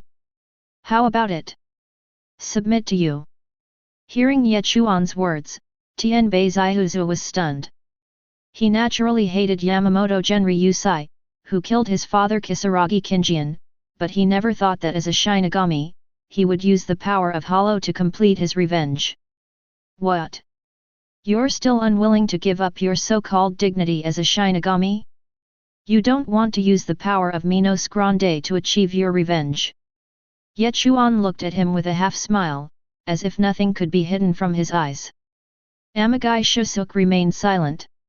Even though he hated Yamamoto Genryusai, he was born and raised in Soul Society. In his subconscious, Hollows were born evil spirits and were born to stand on the opposite side of Shinigami. Even when it came to his own revenge plan, even at the most desperate point, he never thought of cooperating with Su. If you have this kind of black and white stupid idea, then you will never be able to defeat Yamamoto Genryusai in your life. Ye Chuan's voice was so resounding that it caused Tianbei Xiuzhu's heart to waver a little. Whether it's a Hollow or a Shinigami, they are all members of the three realms. Since they exist, there must be a reason for it. Not all Shinigami are good people, and not all Hollows are born evil. This world is neither black nor white, but a delicate gray. Power itself is neither right nor wrong, it only depends on who holds it. If you still hold on to your false pride and want to end your journey here and give up on revenge, then I don't mind giving you a ride right now.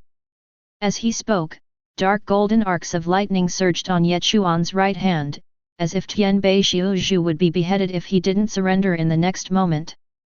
After hearing what Ye Chuan said, Tianbei Xiuzhu frowned at first with a look of resistance on his face, but then he seemed to understand, and after a long sigh, he knelt on one knee and bowed to Ye Chuan from a distance. My lord, please grant me the strength to help me take revenge. Ye Chuan took advantage of the moment he opened his mouth and shot a thunder ball directly into his mouth. Tianbei Xiuzhu was shocked at first and tried to strangle his neck, but when it didn't work, he could only smile bitterly. He knew that from this moment on he was already on Ye Chuan's pirate ship. Chapter 59. Do you have a way to contact the other expeditionary soldiers? Call them all here, and I'll grant you new powers that transcend the Shinigami boundaries. How about that? Ye Chuan looked at Tianbei Xiuzhu with a smile on his face. He knew that there must be a special way of communication between the soldiers of the expeditionary force. As long as he used Tianbei Xiuzhu, he could gather them together and catch them all in one fell swoop. After devouring the captain-level Shinigami, Osaki Masahiro, Ye Chuan could be said to have tasted the sweetness of the marrow. Although the remaining 10 or so soldiers were not as strong as Osaki Masahiro, each of them was at the level of a frontline officer. For Ye Chuan, these are rare supplements. Even if they can't help Ye Chuan succeed in Arrancar, they can at least greatly advance his Arrancar progress. Why, you're still unwilling to abandon your teammates at this moment? Ye Chuan sneered and looked at Tianbei Xiuzhu, who was hesitant in front of him. On the surface, Ye Chuan's expression was calm at the moment, but as long as Tianbei Xiuzhu dared to say a word of objection, Ye Chuan would probably devour him first. At worst, he could let his clone sense slowly later, and he would eventually be able to find the 11 hidden soldiers. It would just be a waste of a little more time. Yes, Lord Ye Chuan. Fortunately, Tianbei Xiuzhu did not make the wrong choice to disappoint Ye Chuan. First he stretched out his right hand, then put his left index and middle fingers together, pointed at the 11 flashing points of light, and then kept saying, Captain Osaki has been killed, and the mysterious Minos Grande has also left. All remaining soldiers, quickly move towards my location. Not long after, the 11 spots of light in Tianbei Zaihuzu's right palm were seen moving towards the same place at an extremely fast speed. After about a few hours, a figure wearing a Shinigami uniform approached Amagai Shisuke at a very fast speed. "Zaihuzu, are you okay? Are you hurt?" The visitor was a middle-aged man. As soon as he came, he asked about Tianbei Zaihuzu with concern. It was obvious that the two had a close relationship. "I'm fine, Tono-senpai." Tenbei Shisuke, an absent-minded kide. "I can't believe that such a powerful Captain Osaki was killed in battle. Such a terrifying Minos Grande is truly unprecedented. Hateful. Once I become Bankai, I will come and avenge the captain." The middle-aged Shinigami, whom Amagai Shisuke called Higashino-senpai, said with a firm look in his eyes. A few hours later, 11 expeditionary soldiers arrived one after another. Each of them learned the news that their captain had died in battle through the special kid they carried, but a trace of sadness appeared on everyone's face, but there was not a trace of fear. Because every Shinigami who participated in the expedition had already put life and death aside before setting foot in Hueco Mundo. With the captain gone, Zaihuzu, you are undoubtedly the strongest and most intelligent among us. You will now take command. Higashiyori looked at Amagai Shisuke and spoke slowly. "I agree. I agree." Then there was a burst of agreement from the middle of the field. Obviously everyone had no objection to Tianbei Zaihuzu leading the team next. "Since everyone trusts me so much, I won't refuse." Upon hearing this, Amagai Shisuke drew the Zanpakuto from his waist and raised it above his head in response to the Shinigami soldiers. However, the next moment, a scene happened that shocked all the Shinigami. Tenbei Zaihuzu actually turned around and stabbed his Zanpakuto into the chest of Tunari, who was closest to him. "Why?" Higashino Lee looked at Amagai Shisuke in disbelief. "Don't blame me, I must take revenge. Only this way can I get revenge." Just as the remaining 10 soldiers of the expeditionary force were about to attack Tianbei Zaihuzu, a dark shadow wandered in the field. Puff! A moment later, all 12 Shinigami in the field, except for Amagai Shisuke, fell to the ground. "Well done, Shisuke." Ye Chuan was very satisfied with Tianbei Zaihuzu's performance. "Ha ha ha ha, you're all dead, you're all dead." Looking at his Shinigami colleagues lying dead on the ground, Amagai Shisuke did not feel any sadness, but instead burst into crazy laughter. Ignoring Tianbei Zaihuzu's sudden madness, Ye Chuan directly launched the Soul Eater again. A dark golden vortex rose up behind it, transforming all the Shinigami corpses on the ground into spirit particles and then devouring them. Yes, that's the feeling. Ye Chuan felt that wonderful feeling again by devouring the Shinigami's Ryutsu again. "My mask seems to have loosened a little." After a while, Ye Chuan completely devoured the 11 Shinigami soldiers.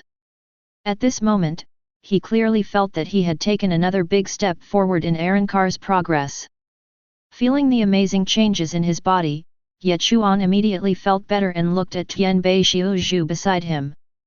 "Zaihuzu, I will give you the new power I promised you before." Suddenly, a tiny crystal shining with blue light appeared in Ye Chuan's palm. This item was naturally obtained by the clone from the strange giant hollow body when he first arrived at Soul Society. It is suspected to be a fragment of Hagyaku. The clone threw this hot potato to the original body as soon as he met it. This is a good opportunity to verify whether this is a fragment of Hagyaku. So, in front of Tianbei Zaihuzu's shocked eyes, Ye Chuan directly stabbed his chest with his handmade knife, leaving the tiny crystal in Tianbei Zaihuzu's body. Ah! Ah! Ah! After Ye Chuan left the tiny crystal that looked like a Hagyaku fragment in Amagai Shisuke's body, he immediately let out a painful roar, and strands of white gelatinous substance flowed out from the wound on his chest. It surged towards his face, covering half of his face in an instant. Adult Ye Chuan. Tenbei Zaihuzu, who was in so much pain that he fell to his knees and trembled all over, spoke with difficulty. Don't resist, embrace this power that transcends the limits of Shinigami.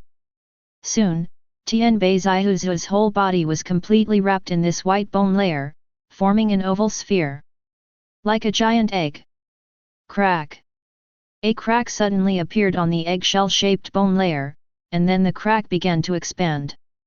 It quickly spread throughout the entire bone layer, and then shattered with a loud bang. A figure holding a Zanpakuto slowly walked out of the bone layer and rushed towards Ye Chuan in front as soon as it came out. The figure's face was covered with a rugged, dark white mask, his limbs were covered in fiery red spikes, and a hollow hole had appeared in his chest. Judging from his figure, he could barely make out the appearance of Amagai Shusuke. Roar! While roaring, the figure rushed towards Ye Chuan with a knife.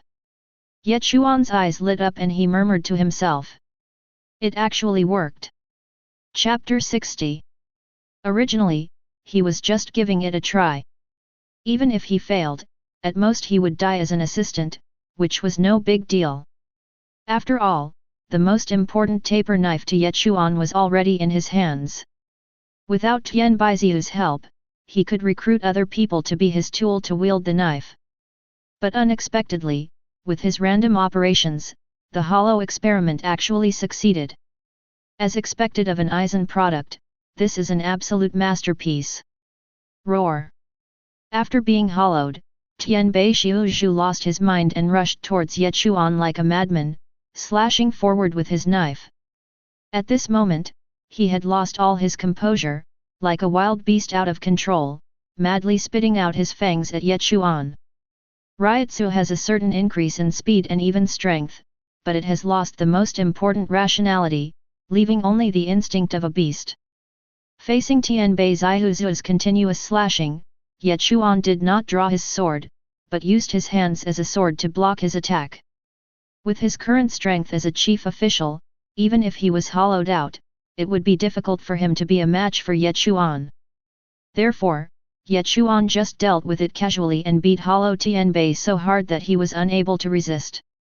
The right hand surrounded by dark golden thunder stabbed into his left shoulder like a steel knife. Roar! After being injured by Ye Chuan, Tianbei Zaihuzu seemed to become even more violent and roared at Ye Chuan wildly.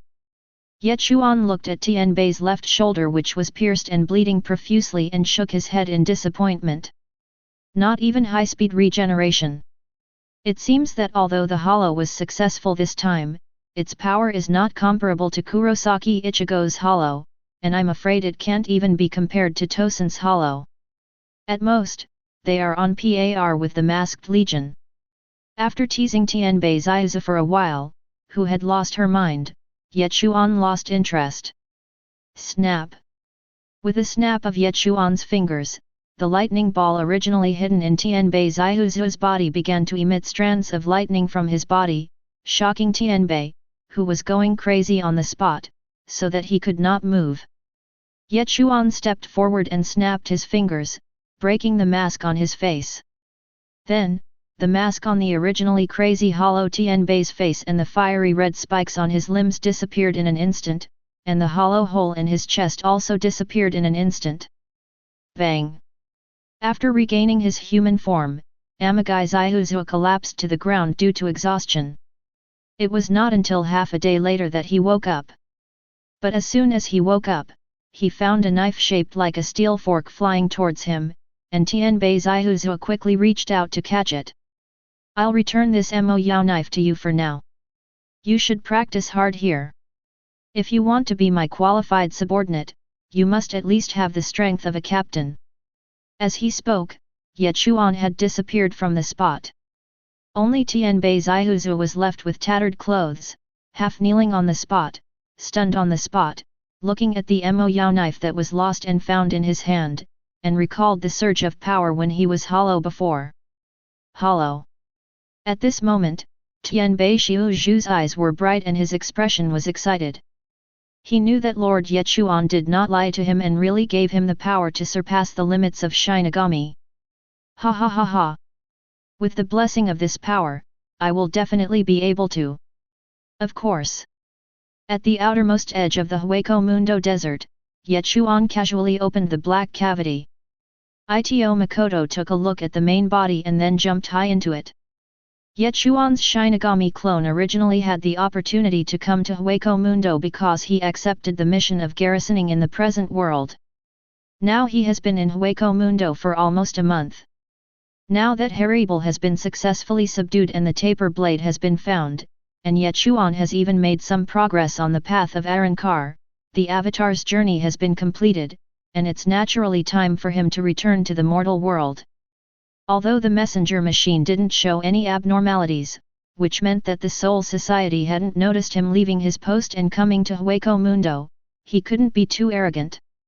After all, his stay was only 3 months, and he had already been in Hueco Mundo for a month. After sending away the Shinigami clone, Ye Chuan embarked on his recruitment journey again. As night falls, the pale moonlight shines on the earth. Under the moonlight, the lonely jungle looks like countless strange shadows entangled together. From a distance, it looks like the entrance to the 9 nether hell, which is choosing its prey. Deep in this dense forest, there are actually small hills formed by the accumulation of countless virtual corpses. This scene truly illustrates what it means when corpses pile up like a mountain. Beneath the pile of corpses, 2 naked figures sat cross-legged, remaining silent and appearing quite lonely. One of them was a tall man with short, slightly curly dark brown hair, lake blue eyes, and a little beard on his chin. He looked like a harmless uncle. The only difference between him and ordinary people is that he has a necklace-shaped remnant on his jawbone, and a round hollow hole on his chest. The other figure was a little girl with short light blue hair. There was a purple flame-shaped pattern on her left eye, and a broken horn mask on her head that covered half of her face. Apparently both of them were Arrancar. A figure appeared in the moonlight, a Minos Grande, completely black and covered in centipede armor. He strode into the place with great speed, his rustling footsteps shattering the tranquility. If the person coming is not Ye Chuan, then who else could it be? After separating from Amagai Shusuk, Ye Chuan finally came here by chance. Combined with the terrifying Ryotsu emanating from this place and the scene of a sea of corpses and blood. No wonder there aren't even a single void within 100 miles. That's why. The 2 figures were none other than the first Espada in the original novel Coyote Starkey and his subordinate officer Lilynet. Coyote Starkey is the first person in Hueco Mundo to ride an Arrancar. Weak hollows who get close to him will be crushed to death by his powerful Ryotsu, so he has been looking for a partner who can walk side by side with him. Lilynet is the second Arrancar created when Starkey split his soul due to loneliness. The 2 share a soul, but have different consciousnesses. In Ye Chuan's opinion, this method of splitting the soul is too crude and will seriously reduce one's own combat effectiveness, which is far inferior to his own clone ability. Don't you 2 get bored just sitting there? Ye Chuan said as he walked over to sit next to Starkey and looked into his eyes. You are, actually, okay. Coyote Starkey was slightly surprised to see that Ye Chuan could be so close to him without being hurt by his Ryotsu. Starkey asked slowly. It was obvious that he had not spoken for a long time, causing his speech to be very slow and even his pronunciation to be a little inaccurate. Upon hearing Starkey's words, Ye Chuan unleashed a powerful Ryotsu, shaking the surrounding piles of corpses, while Lilynet beside Starkey let out a cry of surprise. Apparently Ye Chuan's huge Ryotsu frightened him. It wasn't until Starkey put his hand on her shoulder that Lilynet recovered. I was mistaken. So you're also a Vasto Lord, and you seem to have embarked on the same path as Arrancar. Then Starkey's expression changed and Ryotsu exploded around him, crushing towards Ye Chuan. Ye Chuan was not afraid and continued to unleash Ryotsu to fight against it. Chapter 61. In the dark jungle. A dark golden Ryotsu and another pale blue Ryotsu competed with each other, creating a strong wind that blew the piled-up corpses everywhere. Lilynet hugged a small tree and managed to keep herself steady from being blown away.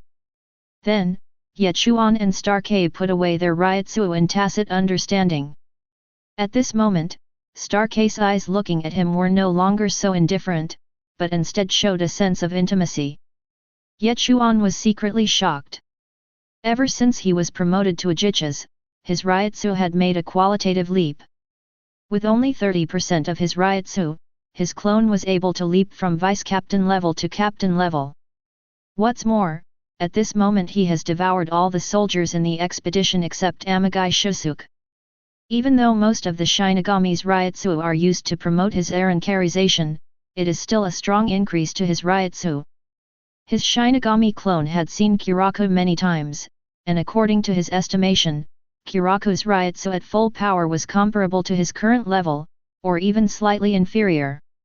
However, Stark's Ryutsu, who had not yet returned to his true form, was able to compete with his own. Ye Chuan really couldn't understand why Stark, who had returned to his true form, was killed by Shikai's Kiraku. "You're strong." Stark looked at Ye Chuan with a serious expression. "You're strong too." Looking at Stark and Lilynette in front of him, a bold idea came into his mind. If I devour Stark, will it allow me to succeed Arrancar or become Vasto Lord? However, this idea was extinguished the moment it was born. With Ye Chuan's current strength, he can still fight against Stark who has not yet returned to his original form. However, if Stark returns to his original form, he will most likely be defeated. Stark is already this strong after the split. How much stronger would he have been before the split? Ye Chuan was puzzled by Stark's semi-self-destructive behavior. Not only had he split his soul, but he had also given that part of his soul self-awareness. Ye Chuan had to understand that when he created clones, he wouldn't allow them to develop new consciousness, nor would he pour too much of his soul essence into them. Is it because you can't stand loneliness that you have to lower yourself? In Ye Chuan's view, enduring loneliness is a necessary mentality for a strong person. If you don't even have this mentality, you will eventually die. It was precisely because of the lack of this mentality that Stark played poorly in the Karakura town battle and ultimately suffered defeat. But this is Stark's choice. Although Ye Chuan doesn't understand it, he chooses to respect it. My name is Ye Chuan, and I'm currently looking for partners to work with. Putting aside unnecessary thoughts, Ye Chuan approached Stark with a smile. That's quite a coincidence, we are also looking for partners. Stark said with a serious look. At first he was searching alone, but then it became him and Lilynette searching together. Well, could you guys join us? I have a few companions elsewhere in Hueco Mundo. Ye Chuan tried to recruit Stark and Lilynette. Of course, he wouldn't just force them to surrender and feed them thunderballs. The reason was simple, he couldn't defeat them right away. Are they strong enough? Our situation is special. Stark looked at the pile of corpses with a melancholy look in his eyes. Don't worry, if they can handle my Ryutsu, they won't have much trouble handling yours either. Stark then remembered that Ye Chuan's Ryutsu was similar to his own in the unreturned blade state, so the partner he mentioned would naturally not be hurt by his Ryutsu. As a result, a different light seemed to appear in Stark and Lilynette's eyes. Just when the two were excitedly planning to follow Ye Chuan to leave the jungle where they had lived for many years, they were stopped by Ye Chuan. Put on your clothes before I take you out. Ye Chuan frowned when he saw Stark and Lilynette's half-naked appearance. It was okay to see other Minos Grande without clothes, but Ye Chuan suddenly felt that it was immoral to see these two Arrancars who were almost the same as humans without clothes. He took out 2 sets of Death Tyrant costumes from somewhere and put them on the 2 of them. These Death Tyrant armor were naturally obtained from the expeditionary force members devoured by Ye Chuan. The Shinigami suit fits Stark perfectly, and with the Zanpakuto formed by soul power hanging around his waist, he really looks a bit like a Shinigami. As for Lilynette, she looked a little funny in that slightly loose Death Tyrant outfit, but of course it was much better than not wearing any clothes. In the dark jungle, Ye Chuan, Stark and their group of 3 stood on the periphery. Has it recovered here? Ye Chuan was a little surprised when he saw the restored dark jungle. He remembered that several years ago, he had fought with Ulquiorra and destroyed half of the dark jungle. But he didn't expect that after more than 3 years, the dark jungle would be restored to its original state. Ye Chuan looked at the dark jungle and without saying a word, he immediately released Ryotsu. A dark golden beam of light shot up into the sky, directly illuminating half of the dark jungle. At the same time, on the other side of the jungle, a deep green Ryotsu also rose up as if responding to Ye Chuan. Seeing this, Ye Chuan grinned. Soon, a figure flew out and came straight in front of Ye Chuan. Looking closely, it was a human-shaped Minos Grande with a completely white body, a pair of black bat wings, and a chipped mask. It was Ulquiorra Sefer. King. As soon as he saw Ye Chuan Ulquiorra, he couldn't wait to speak. Well, it seems that the last time I pretended to be cool was quite successful. When Ye Chuan saw that Ulquiorra actually took the initiative to worship him as king, he knew that his last pua had been successful. He had originally thought that he would take this opportunity to show Ulquiorra his iron fist after his advancement, but now it seems that there is no need for this. Ulquiorra, leave this place with me. Ye Chuan said with pretended dignity. And Ulquiorra was also very respectful and knelt on one knee. As you command, my king. Starkey, who was standing by, was secretly surprised to see this scene. He didn't expect that Ye Chuan could actually make a Vasto Lord who was no longer a complete Arankar worship him as his king. Although this Vasto Lord's Ryotsu is far inferior to Ye Chuan's, every Vasto Lord is the top existence in Hueco Mundo and has his own pride, but they are so willing to submit to Ye Chuan. Lilynet, maybe we really followed the right person this time. Starkey exchanged a glance with Lilynet beside him, looking somewhat excited. In this way, Ye Chuan took Ulquiorra and the 2 Arankars and headed towards the residence of Haribal. In the cave, Haribal, who was leaning against the wall and watching Myra Rose and Sunsun playing, suddenly felt 4 Ryotsu approaching this place, and one of the Ryotsu gave her an extremely familiar feeling. Ye Chuan adult. Ryotsu Haribal, sensing Ye Chuan's presence, immediately rushed out of the cave with a look of joy. Sure enough, I saw Ye Chuan and his group of 4. Tia, I'm back. When seeing Ye Chuan, Haribal rushed over immediately, and Ye Chuan touched her forehead affectionately. Starkey, Lilynet, and Ulquiorra, who were following behind Ye Chuan, were shocked again. Another Vasto Lord. Chapter 62. In a small corner of Karakura town in the present world, Makoto Ito looked at the small wooden house hidden in the corner in front of him. There are 4 big words written on it, Urahara Store. Finally found it. After helping the original body complete the plan, Ito Makoto returned to the real world to continue his garrison mission. Since his soul body was unable to move around in the real world, he came here hoping to get a suitable artificial body. Unexpectedly, as soon as he stepped into the barrier of Urahara Store, a black shadow flashed by. Looking closely, he saw that there was a black cat standing behind him, blocking his retreat. Call out! A burly man with long hair and sunglasses appeared beside Ito Makoto again. Then the door of the cabin slowly opened. Not long after, a tall young man with short light yellow hair, wearing a dark green short coat and light green clothes and trousers, a white and green fisherman's hat and wooden clogs, holding a cane and looking lazy, walked out from behind the door. The moment he saw the Shinigami uniform worn by Ito Makoto, the lazy look on his face instantly disappeared. He became serious and pointed the cane in his hand forward. What brings this, Shinigami, Mr. to our shop? Seeing the awkward atmosphere in the field, Ito Makoto couldn't help but swallow and complain in his heart. Hey, is this true? You 3 hidden world captains are directly surrounding a rookie like me, a vice captain. Are you treating me like an Aizen? Manager Urahara, Mr. Tessai Tsukabishi, and Ms. Yoryuaki. Don't panic, I'm just a dedicated Shinigami who detests Aizen's unspeakable crimes.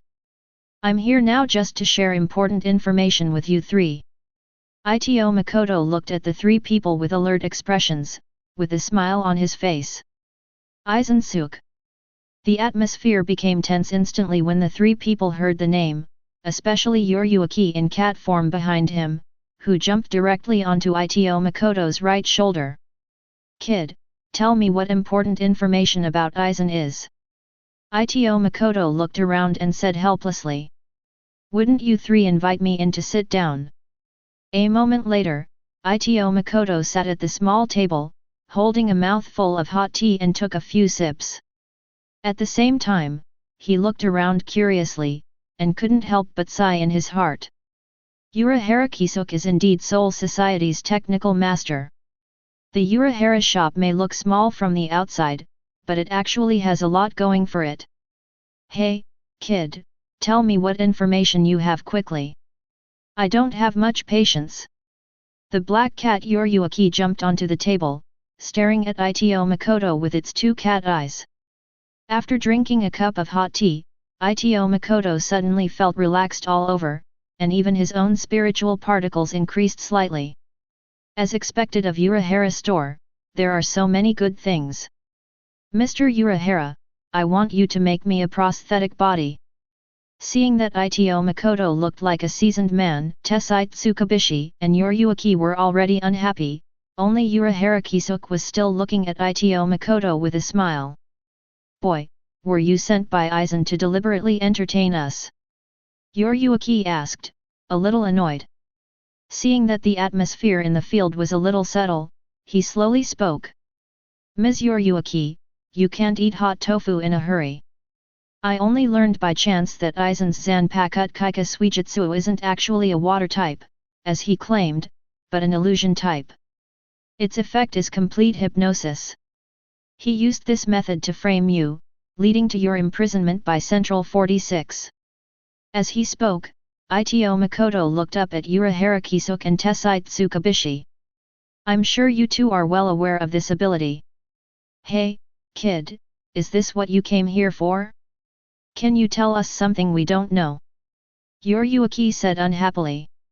Apparently, based on their previous encounters with Soul Society, they had already vaguely guessed that Aizen's Zanpakuto was of the illusion type. Ito Makoto was not in a hurry. He poured himself another cup of hot tea and then said slowly.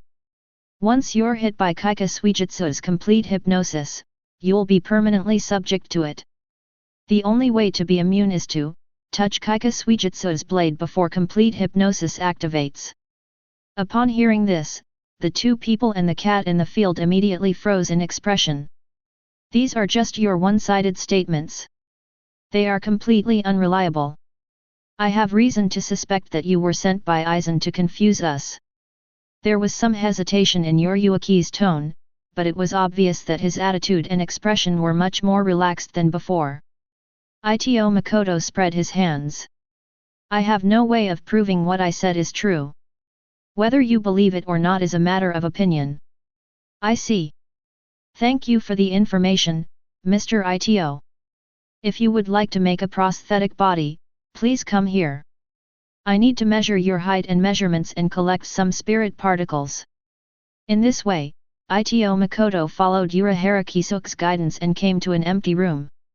Urahara Kisuk first took out a ruler and carefully measured Ito Makoto's physical data, and then took out an oval container and took away some of Ito Makoto's spirit particles.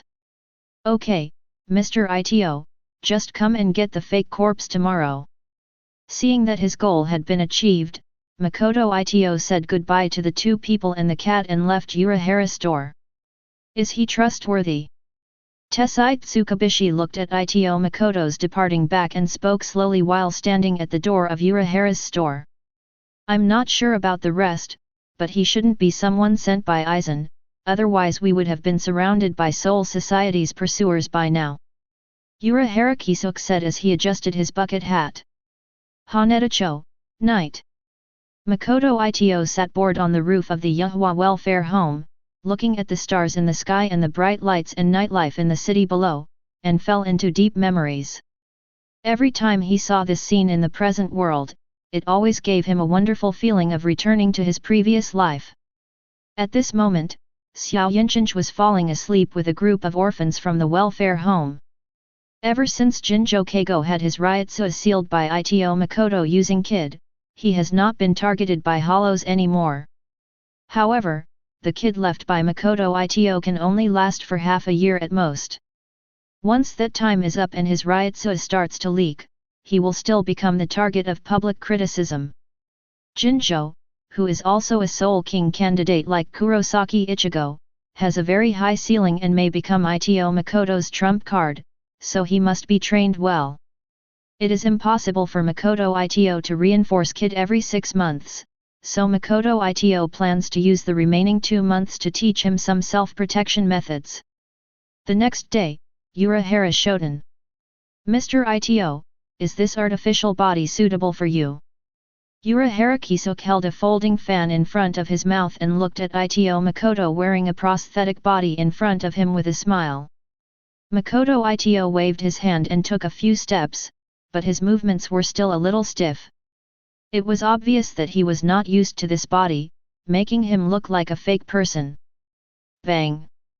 As a result, he fell down again after taking only 2 steps. It was obvious that he was not familiar with his limbs. Chapter 63. You mean, you want to come to our welfare home to work as a caregiver?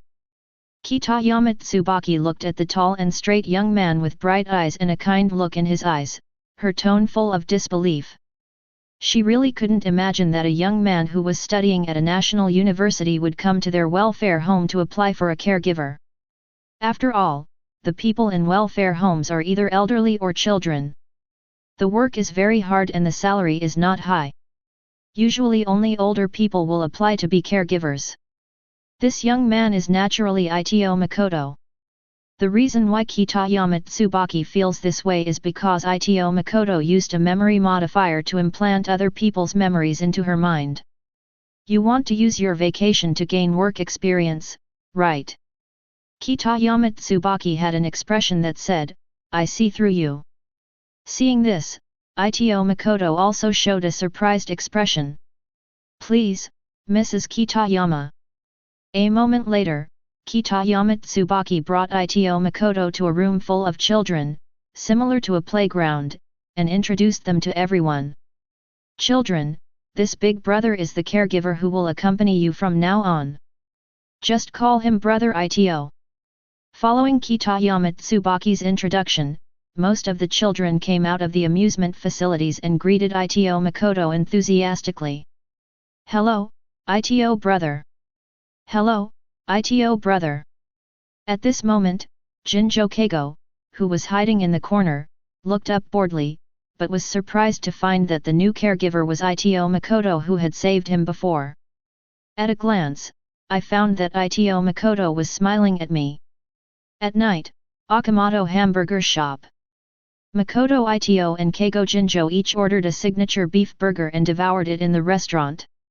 This was his first time eating food from the real world, and he had to admit that it was much more delicious than the food in Seoul society. Brother Cheng, why can everyone else see you now? Xiao Yinchenj looked at Ito Makoto curiously. After all, in his understanding, Ito Makoto should be something like a ghost, but now he suddenly turned into a human, which naturally surprised him.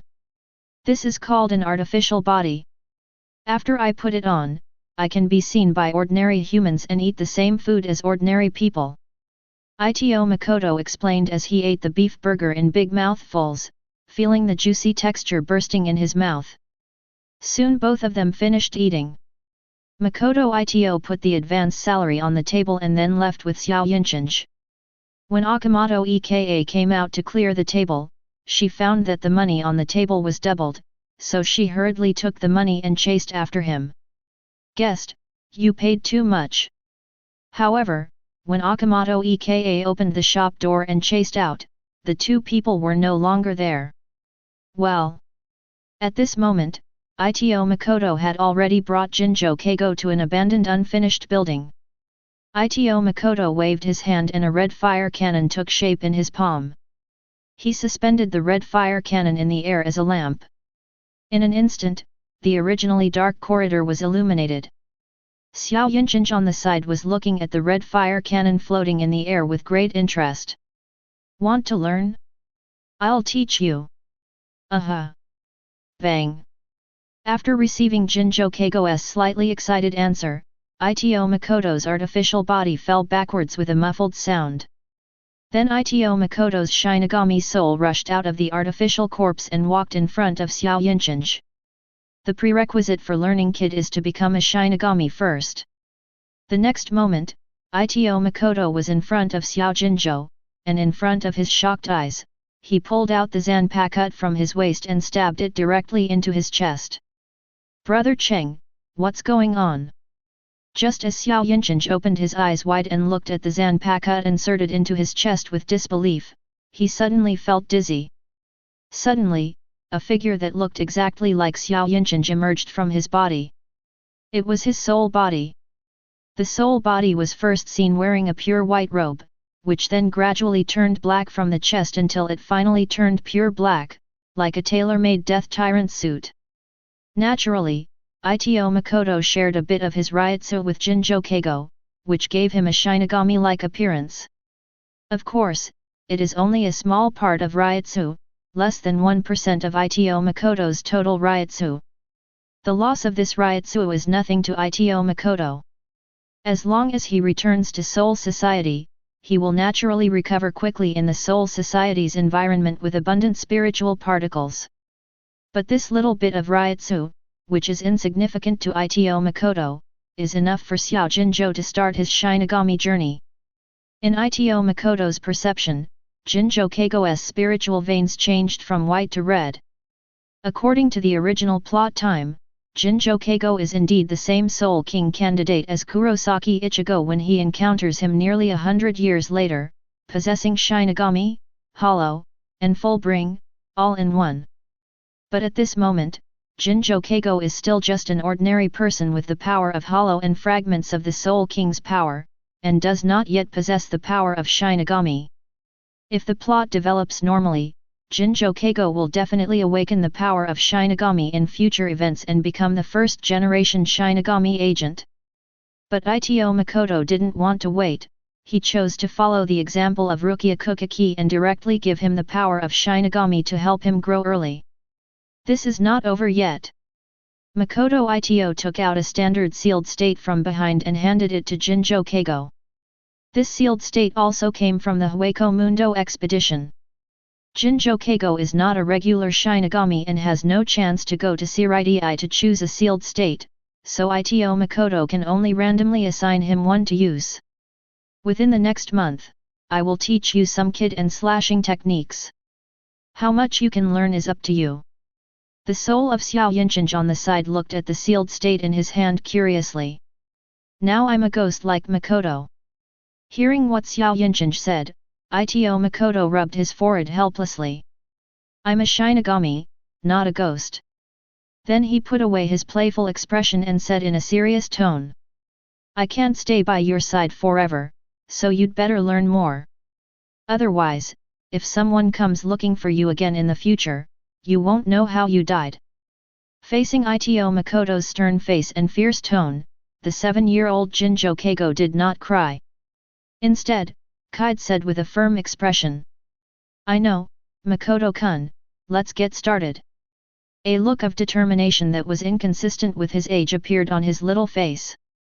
Watch out, I'm coming at you. Your job is to force me back with your sword.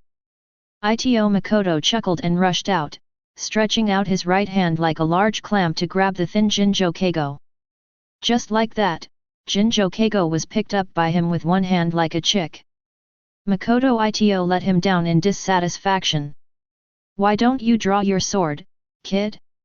You don't think you can hurt me, do you? Listen to me and draw your sword quickly. Just like that, under Ito Makoto's repeated instructions, Jinjo Keigo finally pulled out the sealed state that was almost as tall as him, and then held it with difficulty. Seeing this, Ito Makoto reached out to grab him again with his bare hands. Chapter 64. Yucca Town, inside an unfinished building. Hey! Jinjo Keigo was panting as he supported himself with his hands on a Zanpakuto that was almost as tall as himself, with beads of sweat rolling down his forehead. Not bad. I didn't expect that after only 5 days, I could last for more than 30 breaths. Makoto Ito looked at the little Jinjo in front of him, and did not hesitate to praise him.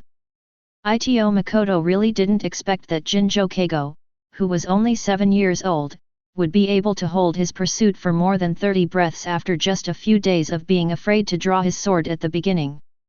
All I can say is that he is worthy of being the first-generation Shinigami agent, and he can be said to be extremely talented.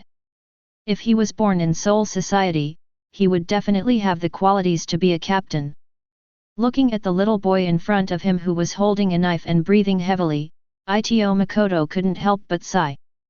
After about 10 minutes, when Jinjo Kyujo's breathing gradually calmed down, Ito Makoto chuckled. You've passed the first special training, now comes the second. Ito Makoto drew the Zanpakuto from his waist without hesitation and stood there with the knife in his right hand.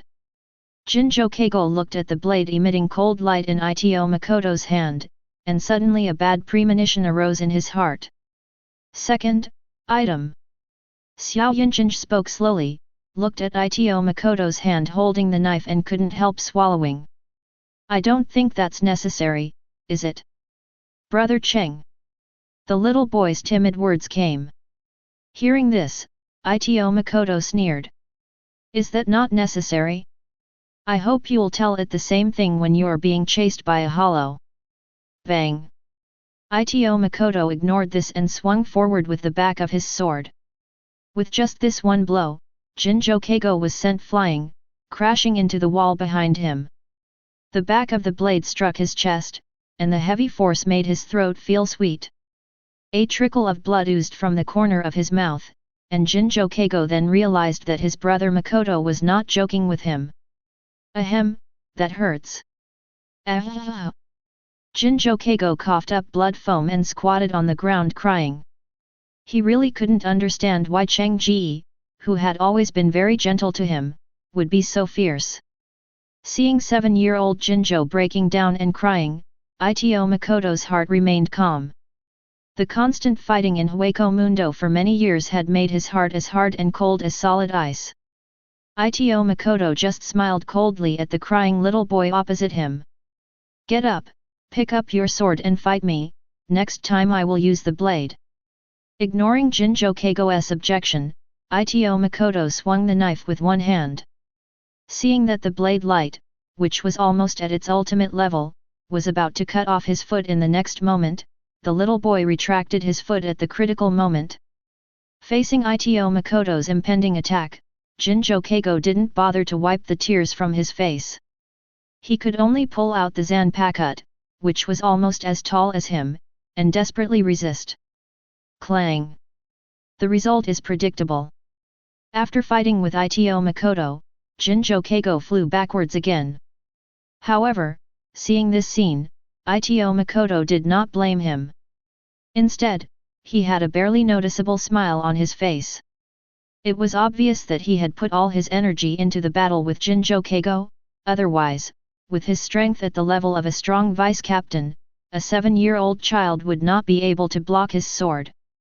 He waited until Jinjo Keigo stood up again and stabilized his body before swinging his sword for the second time. Hold the knife tightly and watch carefully how I strike. While Ito Makoto was drawing his sword, he was also teaching Jinjo Keigo how to use it. Jinjo Keigo was also very competitive. Although tears were still flowing down his face, he was still able to hold the sword that was as tall as him tightly, and desperately resisted Ito Makoto's sword after sword. Makoto Ito gradually increased the strength of Jinjo Keigo. Each of his subsequent strikes was faster and more powerful than the previous one. And Jinjo Keigo was also trying his best to withstand it. It must be said that this kind of cruel training seemed to be beyond the standard for a 7-year-old child. But Ito Makoto has no choice. After Ito Makoto returns to Soul Society, Jinjo Keigo, who has no ability to defend himself, will be a perfect tonic for any hollow. Fortunately, Jinjo Keigo was also very sensible. Although he was crying and making a fuss at first, he quickly calmed down after being tortured by Ito Makoto. Clang! After barely taking Ito Makoto's blow, Jinjo Keigo burst into laughter. Brother Cheng, I caught it. Seeing Xiao Yinchenj catch the knife, Ito Makoto's mouth curled up slightly, and then he immediately held the knife horizontally, and a powerful sword pressure directly bounced him away again. Not bad, worthy of praise. At the same time, Ito Makoto also began to praise. In this way, after a period of crazy special training, until Jinjo Keigo was completely exhausted, Ito Makoto sent his soul back to his body and returned to his artificial body. In this way, the two of them left the unfinished building that served as a temporary training ground. The first thing Makoto Ito did was to take Jinjo to eat his favorite beef burger from Okamoto's restaurant. Then the two of them walked aimlessly on the crowded street. Hey, kid, hurry up. You have classes early tomorrow morning. Looking at Jinjo Keigo who was walking and stopping, Ito Makoto kept urging him. When I walked in, I found Jinjo Keigo standing at the door of a jewelry store, staring in a daze at an exquisite silver cross displayed in the glass counter of the store. Hey kid, what are you looking at? Ito Makoto followed Jinjo Keigo's gaze and also saw the silver cross displayed on the counter. The moment he saw this object, Ito Makoto remembered that this was the object that Jinjo Keigo used as a medium to perform the Fullbring technique in the original work. Turning around and seeing Jinjo Keigo's eager eyes, Ito Makoto sighed. I really can't do anything about you. I treat you like my son. So, I walked straight into the jewelry store. Miss, how much is that cross on the counter? The young female clerk, wearing black overalls and thin black stockings, saw that Ito Makoto wanted to buy a silver cross pendant and immediately smiled and said. Customer, you have a good eye. This is the only one left in our store. If you really want it, I will buy it from you. Finally, after some bargaining by Makoto Ito, he bought the silver cross pendant with the remaining salary he had received in advance. This is unbearable. Neither of us can eat beef burgers for the next half month. Ito Makoto walked out of the jewelry store and handed the cross pendant in his hand to Jinjo Keigo, muttering to himself at the same time. Thank you, Makoto. Jinjo Keigo took the cross pendant with great joy, thanked Ito Makoto solemnly, and then happily put the cross pendant around his neck. Looking at Jinjo Keigo who was extremely excited in front of him, Ito Makoto was also infected by him and started laughing. He's just a child after all. Suddenly, Ito Makoto came to his senses and his expression changed abruptly. Something's wrong. Chapter 65. In the original timeline, who helped Jinjo Keigo awaken his Shinigami powers, and who gave him this unique cross pendant so he could use it as a medium for Fullbring? Why is everything I do moving closer to the original plot? Makoto Ito instantly smelled a hint of conspiracy. Could it be possible for the timeline to correct itself? Because my existence interferes with the original development trajectory of this world, the world is instinctively repairing itself. Or is there an invisible hand behind all this, ensuring that these things develop in the originally intended direction? If there really is human intervention, then the only one who can do this in the three realms seems to be the one who turned into a human stick in the Spirit King's palace. The Soul King Adnice. Thinking of this, Ito Makoto's hair stood on end. If his hypothesis was correct, it meant that everything he was experiencing now was premeditated and arranged in advance. But the next moment, he calmed down. If this was really as he imagined, then he would be unable to resist. The only thing he could do now was to become stronger as quickly as possible, so strong that no one could calculate or control him. This way, if there's any problem, he can just kill it with one blow. I hope I'm overthinking it. In this way, Makoto Ito quickly adjusted his mentality. Brother Cheng, what's wrong with you? A childish voice suddenly sounded in my ears. Jinjo Keigo quickly noticed Ito Makoto's abnormality and expressed his concern. It's okay, let's go back. Time flies, and 2 months have passed quickly. There are still 3 days left before Makoto Ito completes the task handover in the present world. The present world is truly comfortable. Makoto Ito was lying on the small sofa in the rental house, with a straw in his mouth, sucking on the iced happy water. Ding ding ding. Suddenly, the cell phone on the bedside table rang. I walked closer and saw that it was the alarm clock I set. It's time now. So, Ito Makoto threw himself directly onto the bed, and then Ito Makoto, wearing a Shinigami suit, rushed out of the artificial corpse, leaving only the artificial corpse lying on the bed, seemingly sleeping. Ito Makoto went straight to the unfinished building. He wanted to give Jinjo Keigo the final graduation training. Since Jinjo Keigo is only a 7-year-old child, he is under the supervision of teachers and caregivers in the welfare home during the day. In order not to attract attention, Ito Makoto deliberately set the special training time in the second half of the night. After everyone fell asleep, he and Jinjo Keigo's soul would go to the unfinished building for special training. After a while, Ito Makoto arrived at the unfinished building with ease, only to find that Jinjo Keigo had not arrived yet. It's strange that this guy always arrives before me. What happened today? Could it be that he fell asleep? Just as Ito Makoto was puzzled, he suddenly sensed a familiar Ryotsuo erupting somewhere in Haneda town. I see. Sensing the fluctuations of Ryotsuo in front, Ito Makoto finally understood. He took a shunpo step and looked at the one rushing over. Above a house somewhere in Hanka town, a powerful hollow shaped like a snail was spitting acid from its mouth towards a girl below, about 20 years old, with a face full of Madara. Sizzle! The yellow-green acid dripped onto the concrete wall and actually corroded a big hole. Help! Just after the girl screamed, a short figure suddenly appeared in front of her, and with a shunpo, he pulled her away and narrowly avoided an acid attack. The girl looked at the big hole on the ground where she was originally, which was created by the acid, and she was suddenly filled with fear. Thanks. Just as the girl was about to express her gratitude, she suddenly discovered that the short figure had already drawn the long sword from behind and was engaging in a virtual battle with the snail in mid-air. This short figure was naturally Jinjo Keigo. He held the knife in both hands and rushed to the front of the snail with a shunpo. With a horizontal slash, he cut off one of the snail's tentacles. Roar! The snail hollow immediately roared in pain, opened its mouth and spit out a water arrow made of acid at Jinjo Keigo. Seeing this, Jinjo Keigo stepped on shunpo and retreated, at the same time stretching out his tender palm and pointing forward. Had no four white thunder. A pure white lightning bolt as thick as a finger collided directly with the acid water arrow. Bang! After a loud explosion, a cloud of black smoke suddenly rose up, and the scattered water arrows splashed everywhere, corroding the originally flat road, and at the same time a choking smell of smoke came.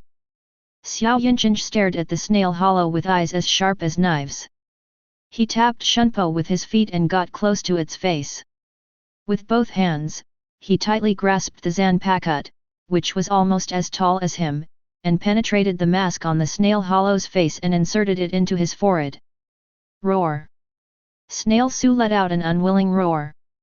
He seemed to have not expected that he would be killed by the child in front of him. The rescued woman looked at Jinjo Keigo, who was holding a knife, and said timidly, Thank you, little brother." At this time, Jinjo Keigo turned his head in surprise and looked at the young woman. "Oh, sister, you can actually see me." So, Jinjo Keigo took out the memory converter that Ito Makoto gave him and hit her on the forehead. Well! As the young woman screamed, a cloud of black smoke rose up, and then the young woman fainted. Pa pa pa! At the same time, a burst of rapid applause rang out, and Ito Makoto slowly walked out of the alley behind. "Well done, little Silver City."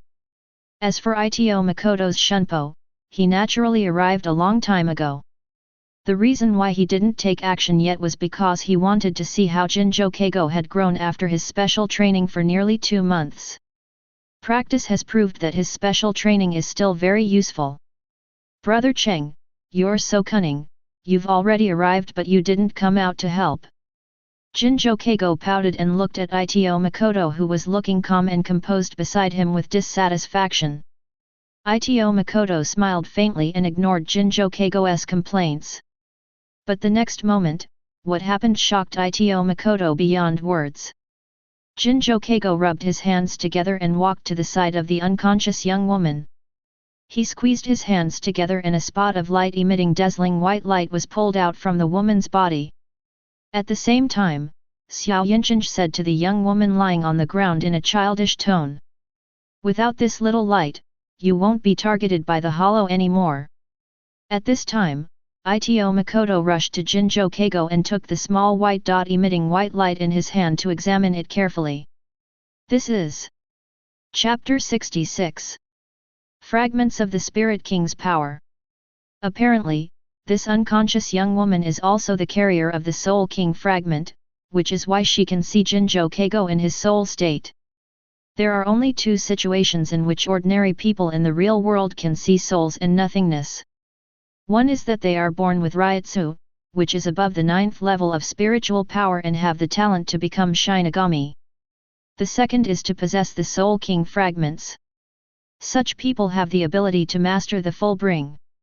He possesses both of the 2, and because of the attack of the hollow, some of the power of the hollow was mixed into his body by chance. This is Jinjo Keigo. That is, the Spirit King candidate. The ones that are more similar to him are Kurosaki Ichigo and the artificial human Akumi Hikoya created by Tsunoya Shiro Tokinata and Yamada Sanoshook after the 1000-year Blood War. There are only 3 such special beings in the original work. And that young woman was obviously the carrier of the Soul King fragment. In other words, she would have the opportunity to master Fullbring in the future. Of course, this was based on the premise that the Soul King fragment in her body was not removed. Ito Makoto never expected that Jinjo Keigo could so easily remove the Soul King fragments from the bodies of other people with the ability of Fullbring. No wonder this guy was able to steal Kurosaki Ichigo's Fullbring so easily in the original story.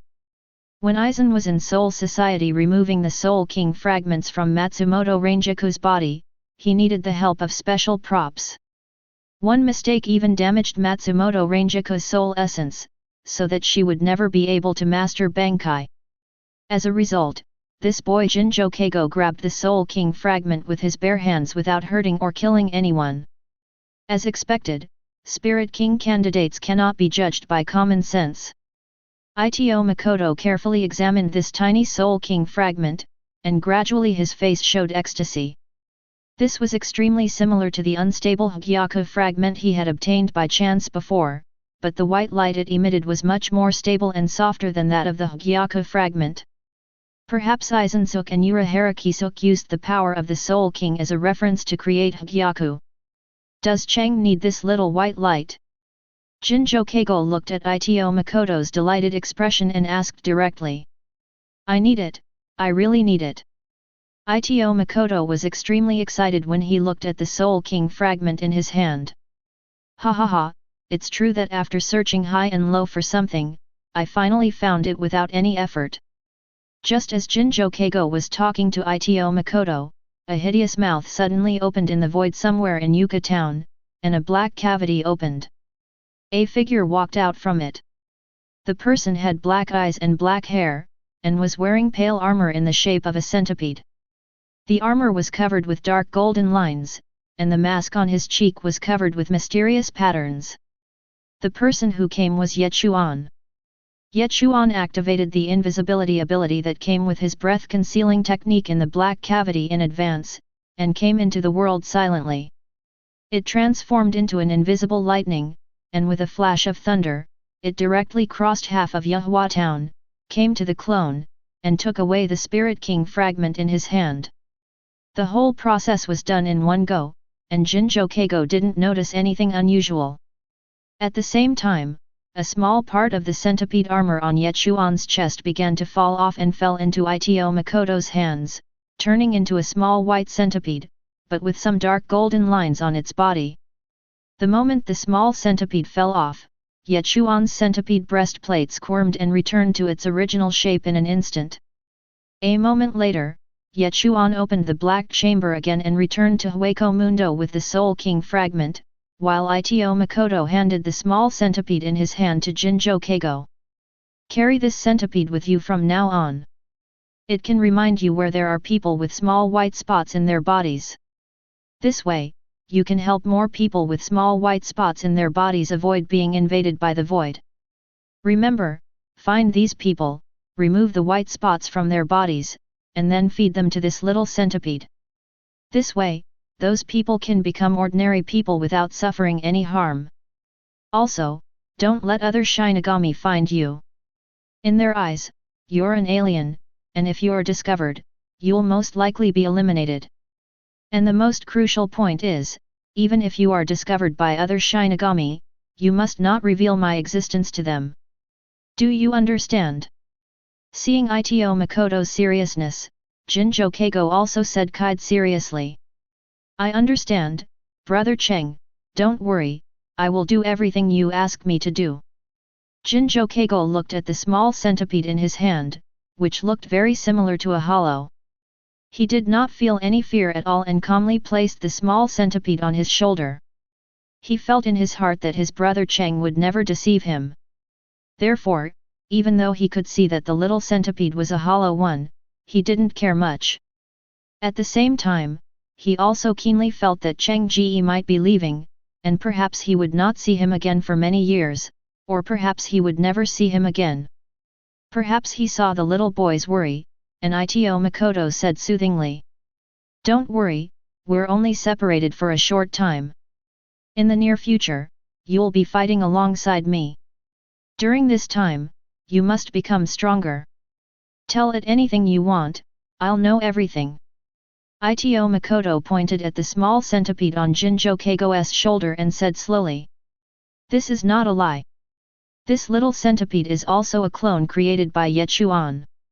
It shares the same consciousness with Ye Chuan and Ito Makoto. In other words, no matter what happens around Jinjo Keigo, he will know it first. In order to make it easier for Jinjo Keigo to collect Soul King fragments and avoid the Soul Society's attention, Ye Chuan rarely injected a trace of breath retention ability into the body of the split little centipede. This can not only cover up the weak ryotsuo of the clone itself, but also to a certain extent conceal the aura emitted by Jinjo Keigo. Brother Cheng, I will miss you. Jinjo Keigo began to wipe away his tears as he spoke. Big tears fell from his eyes.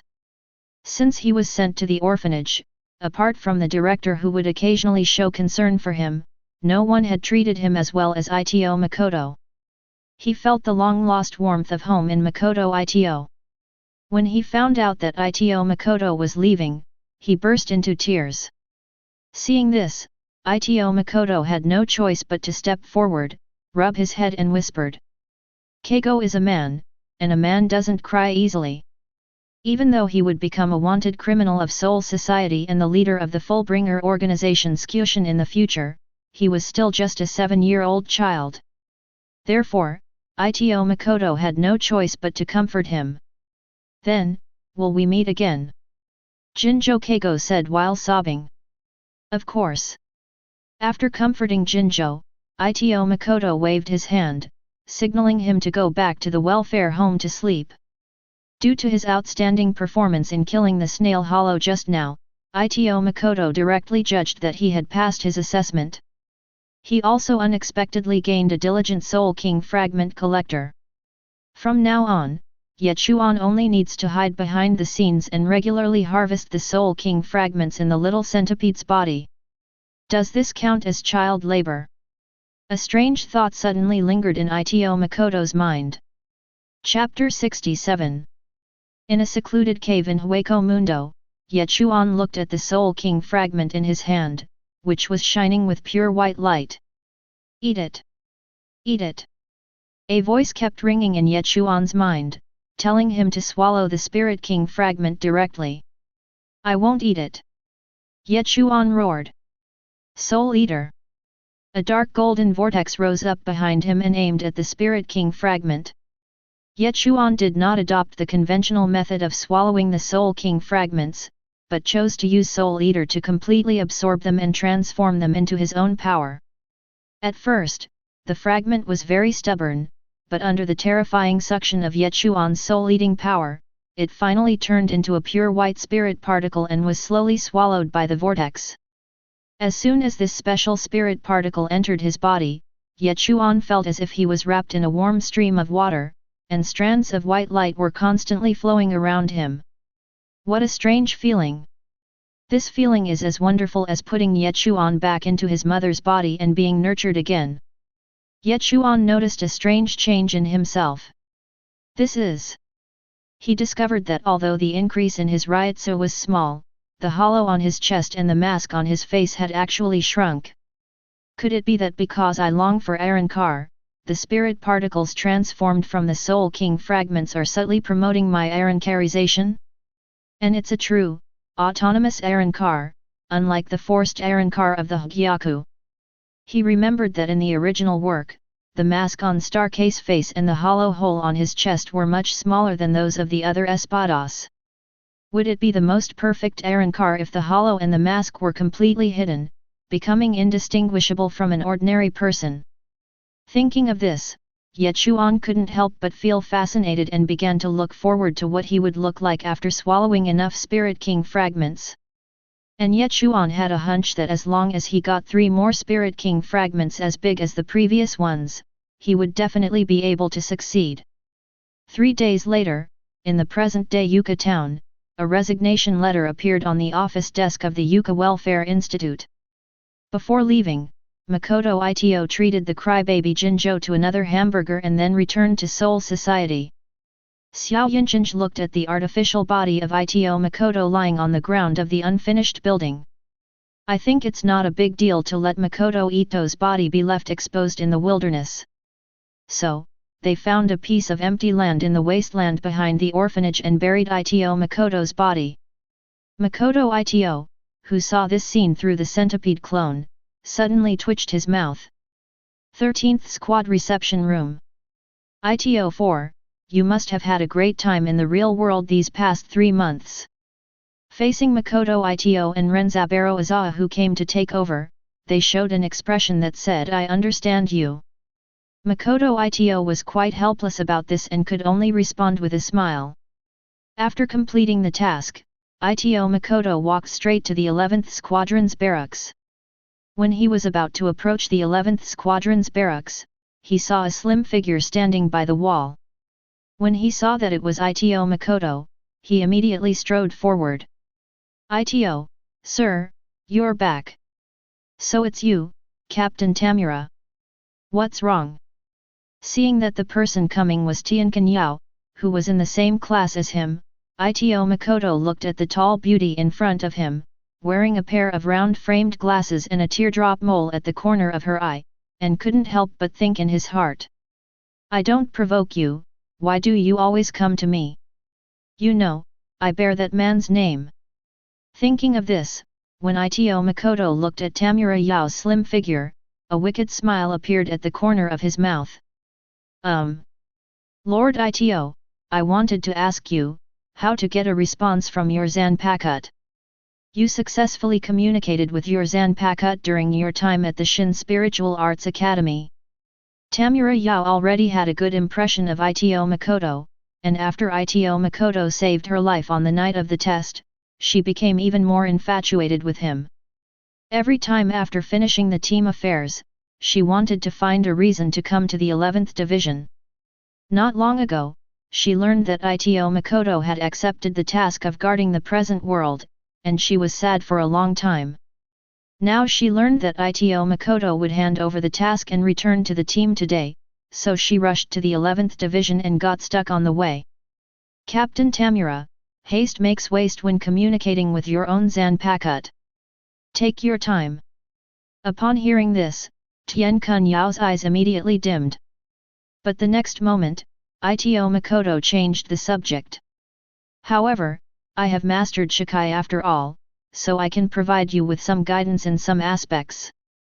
As soon as Ito Makoto finished saying this, a blush immediately appeared on Tianqin Yao's face. Seeing this, Ito Makoto complained in his heart. You're blushing like a bubble teapot. After another round of greetings, Ito Makoto and Tamura Yao parted ways and continued on their way to the team barracks. Unexpectedly, as soon as I approached the team barracks, I felt two familiar Ryutsu colliding. This is... The moment he felt the two Ryutsu, Ito Makoto rushed towards the source of the two Ryutsu. When Ito Makoto arrived at the 11th Division's training ground, he saw Ayasukawa Yumichika and Kuzujishi Yachiro watching the fight at the edge of the ground.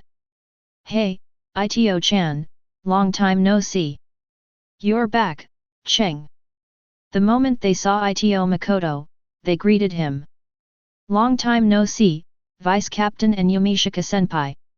Ito Makoto responded to the two of them, but his attention was focused on the two people fighting in the training ground.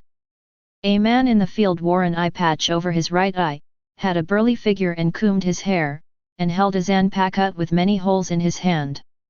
It was none other than Zaraki Kenpeki, the captain of the 11th Division. The other person was a big bald man with a strong build.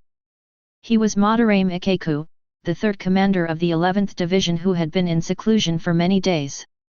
At this moment, Madarame Ikeku had a smile on his face, holding Hazukameru and fighting with Zaraki Kenpeki.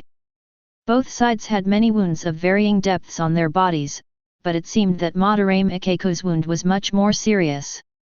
Humph, Ikeku, you've been training for so long, and you've only gotten a little bit stronger.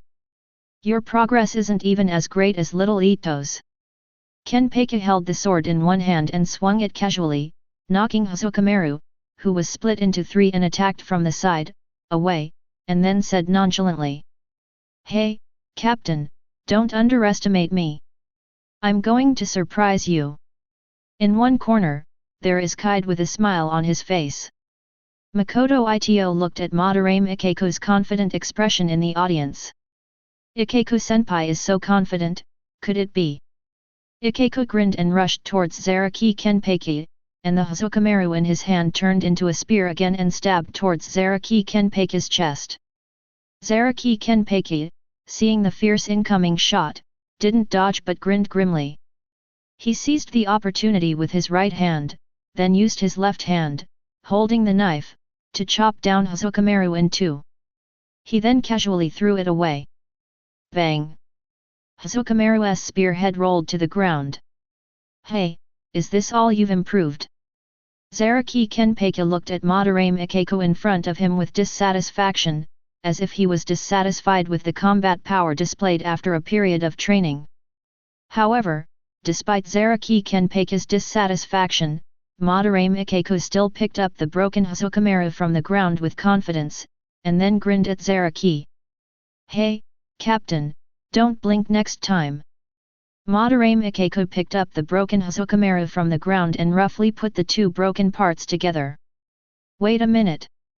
Seeing this, Ayasukawa Yumichika, who was watching the fight from the side, immediately spoke up to stop it. Chapter 68. Not good. Seeing Madarame Ikeku really preparing for Bankai in the training ground of the 11th Division, Ito Makoto immediately borrowed 30% of Ryutsu from the original. In an instant, Ito Makoto's Ryutsu directly and steadily stepped into the third level spiritual power, reaching the captain level. There was no way around it. The fight between the two was getting intense, and if a Ryutsu who wasn't at the captain level rushed in to stop them, he would easily get hurt by mistake. Call out! It happened so fast that Ito Makoto entered the arena with a shunpo, grabbed Madarame Ikeku who was about to perform a bankai, and forcibly interrupted his bankai. At the same time, facing the one-handed sword of Zaraki Kenpeki who had not taken off his blindfold, Ito Makoto also drew his right hand and blocked the attack. Ayasukawa Yumichika, who was about to step forward to stop Madarame Ikeku, suddenly widened his eyes. Unexpectedly, before he could do anything, Ito Makoto had already stopped Ikeko's action. Has little Ito Makoto grown to this point? It's no wonder Yumichika was shocked. Who would have thought that a newcomer who had only been in the team for 3 years would become the 4th seat, and now he would burst out with captain-level Ryutsu. He had not witnessed the previous battle between Ito Makoto and Zaraki Kenpeki because he was accompanying Ikeko in training. Now that he saw Ito Makoto unleash a captain-level Ryutsu with his own eyes, he was of course shocked beyond words. Ito, are you back? Madarame Ikeko and Zaraki Kenpeki said in unison at the training ground. Makoto Ito's face suddenly became dark.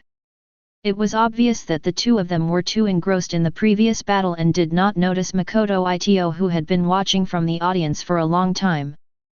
Madara, you two are the current seniors and the captain. If you want to fight, please pay attention to your surroundings, right? Are you planning to openly do this in the barracks? Ito Makoto looked at Madarame Ikeko helplessly and started complaining. Then he turned to look at Zaraki Kenpeki. Captain, are you going to tear down the training ground again?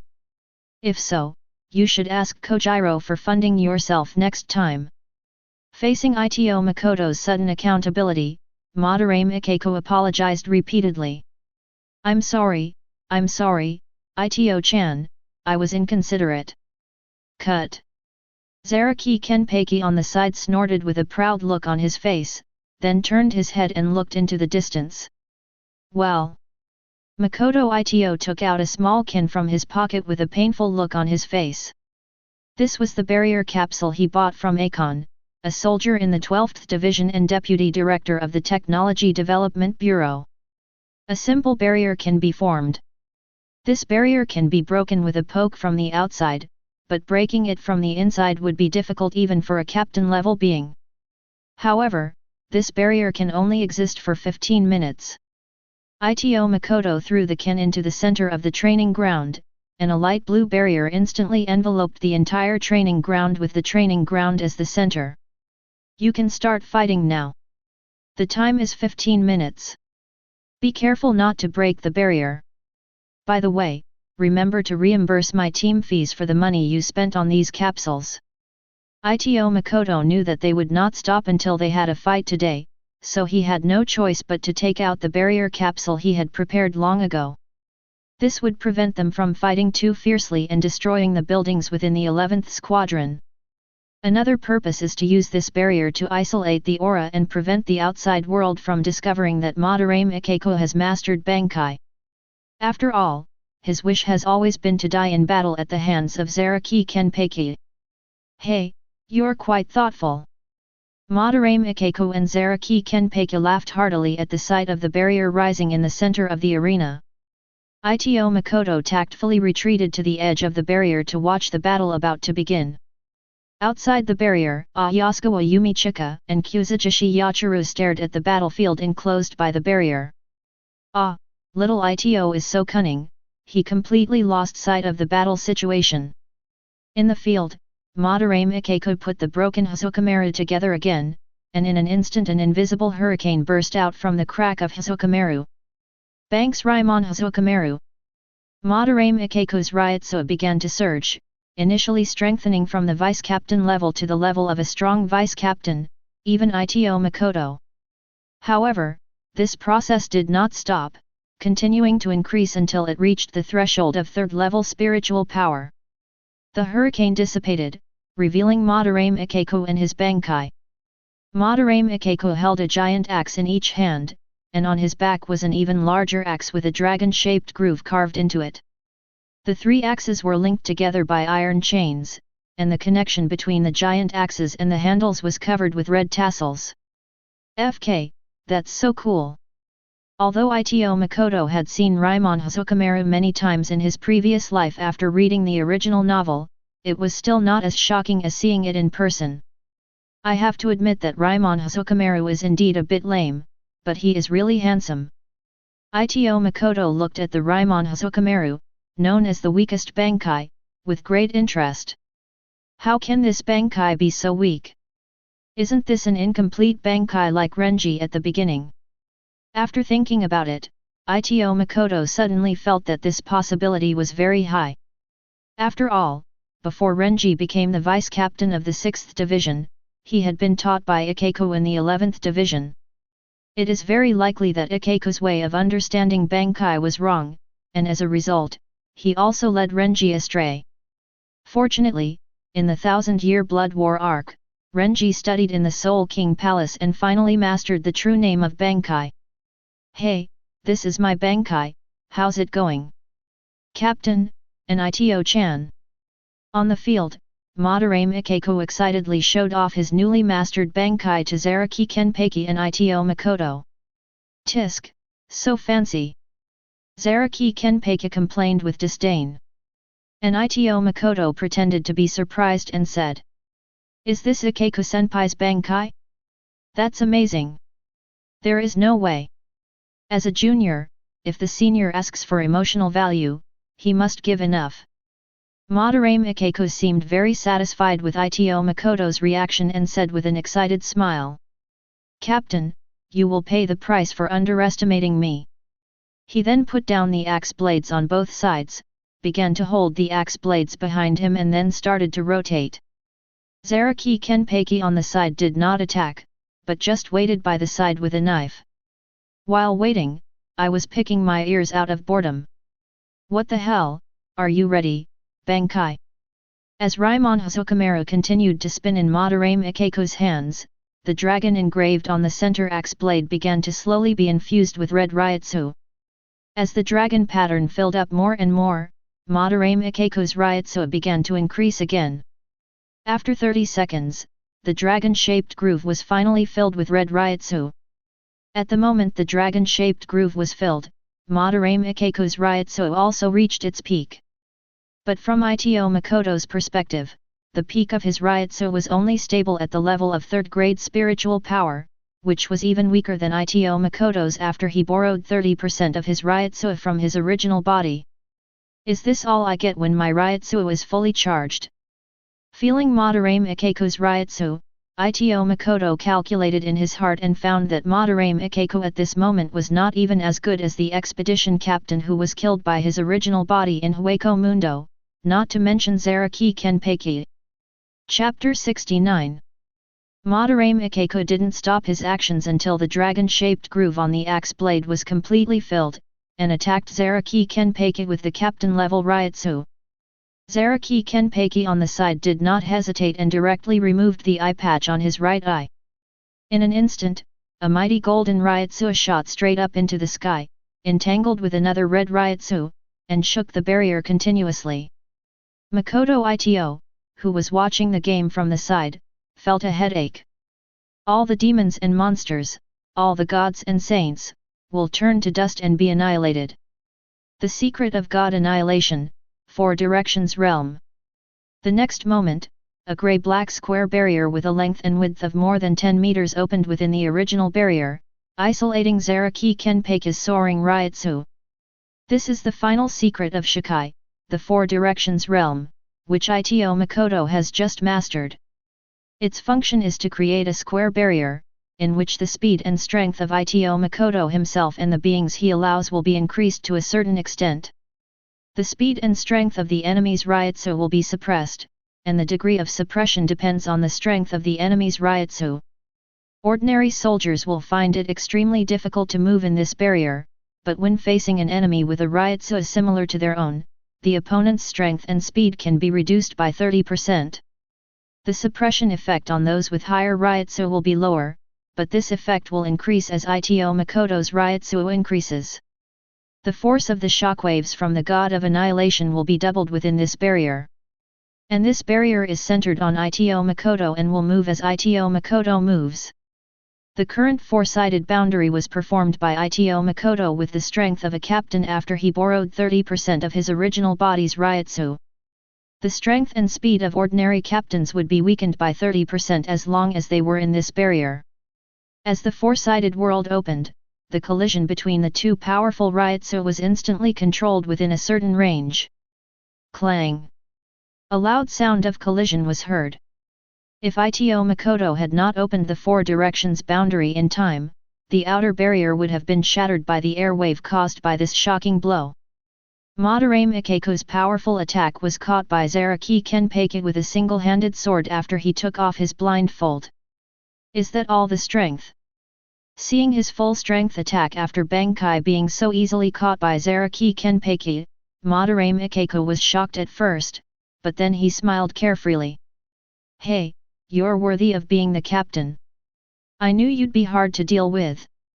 Madarame Ikeko pulled back. At this moment, he already knew that even though he had mastered Bankai, there was still a huge gap between him and his captain. Just as Madarame Ikeko was about to put away his Bankai and quit fighting, Zaraki Kenpeki slowly spoke. It's too boring to just stop like this. Hey, Ito, come up with Ikeku. Hearing this, Ito Makoto looked up in surprise and looked at Zaraki Kenpeki. Then he looked at Madarame Ikeko who was standing beside him. Little Ito, let's go together. Since the captain has asked, we can't let him down. Madarame Ikeko looked at Ito Makoto with great enthusiasm. Originally, Ito Makoto was afraid that if he rashly got involved in the battle between Madarame Ikeko and Zaraki Kenpeki, it would make Madarame Ikeko unhappy. It seems that he was overthinking it.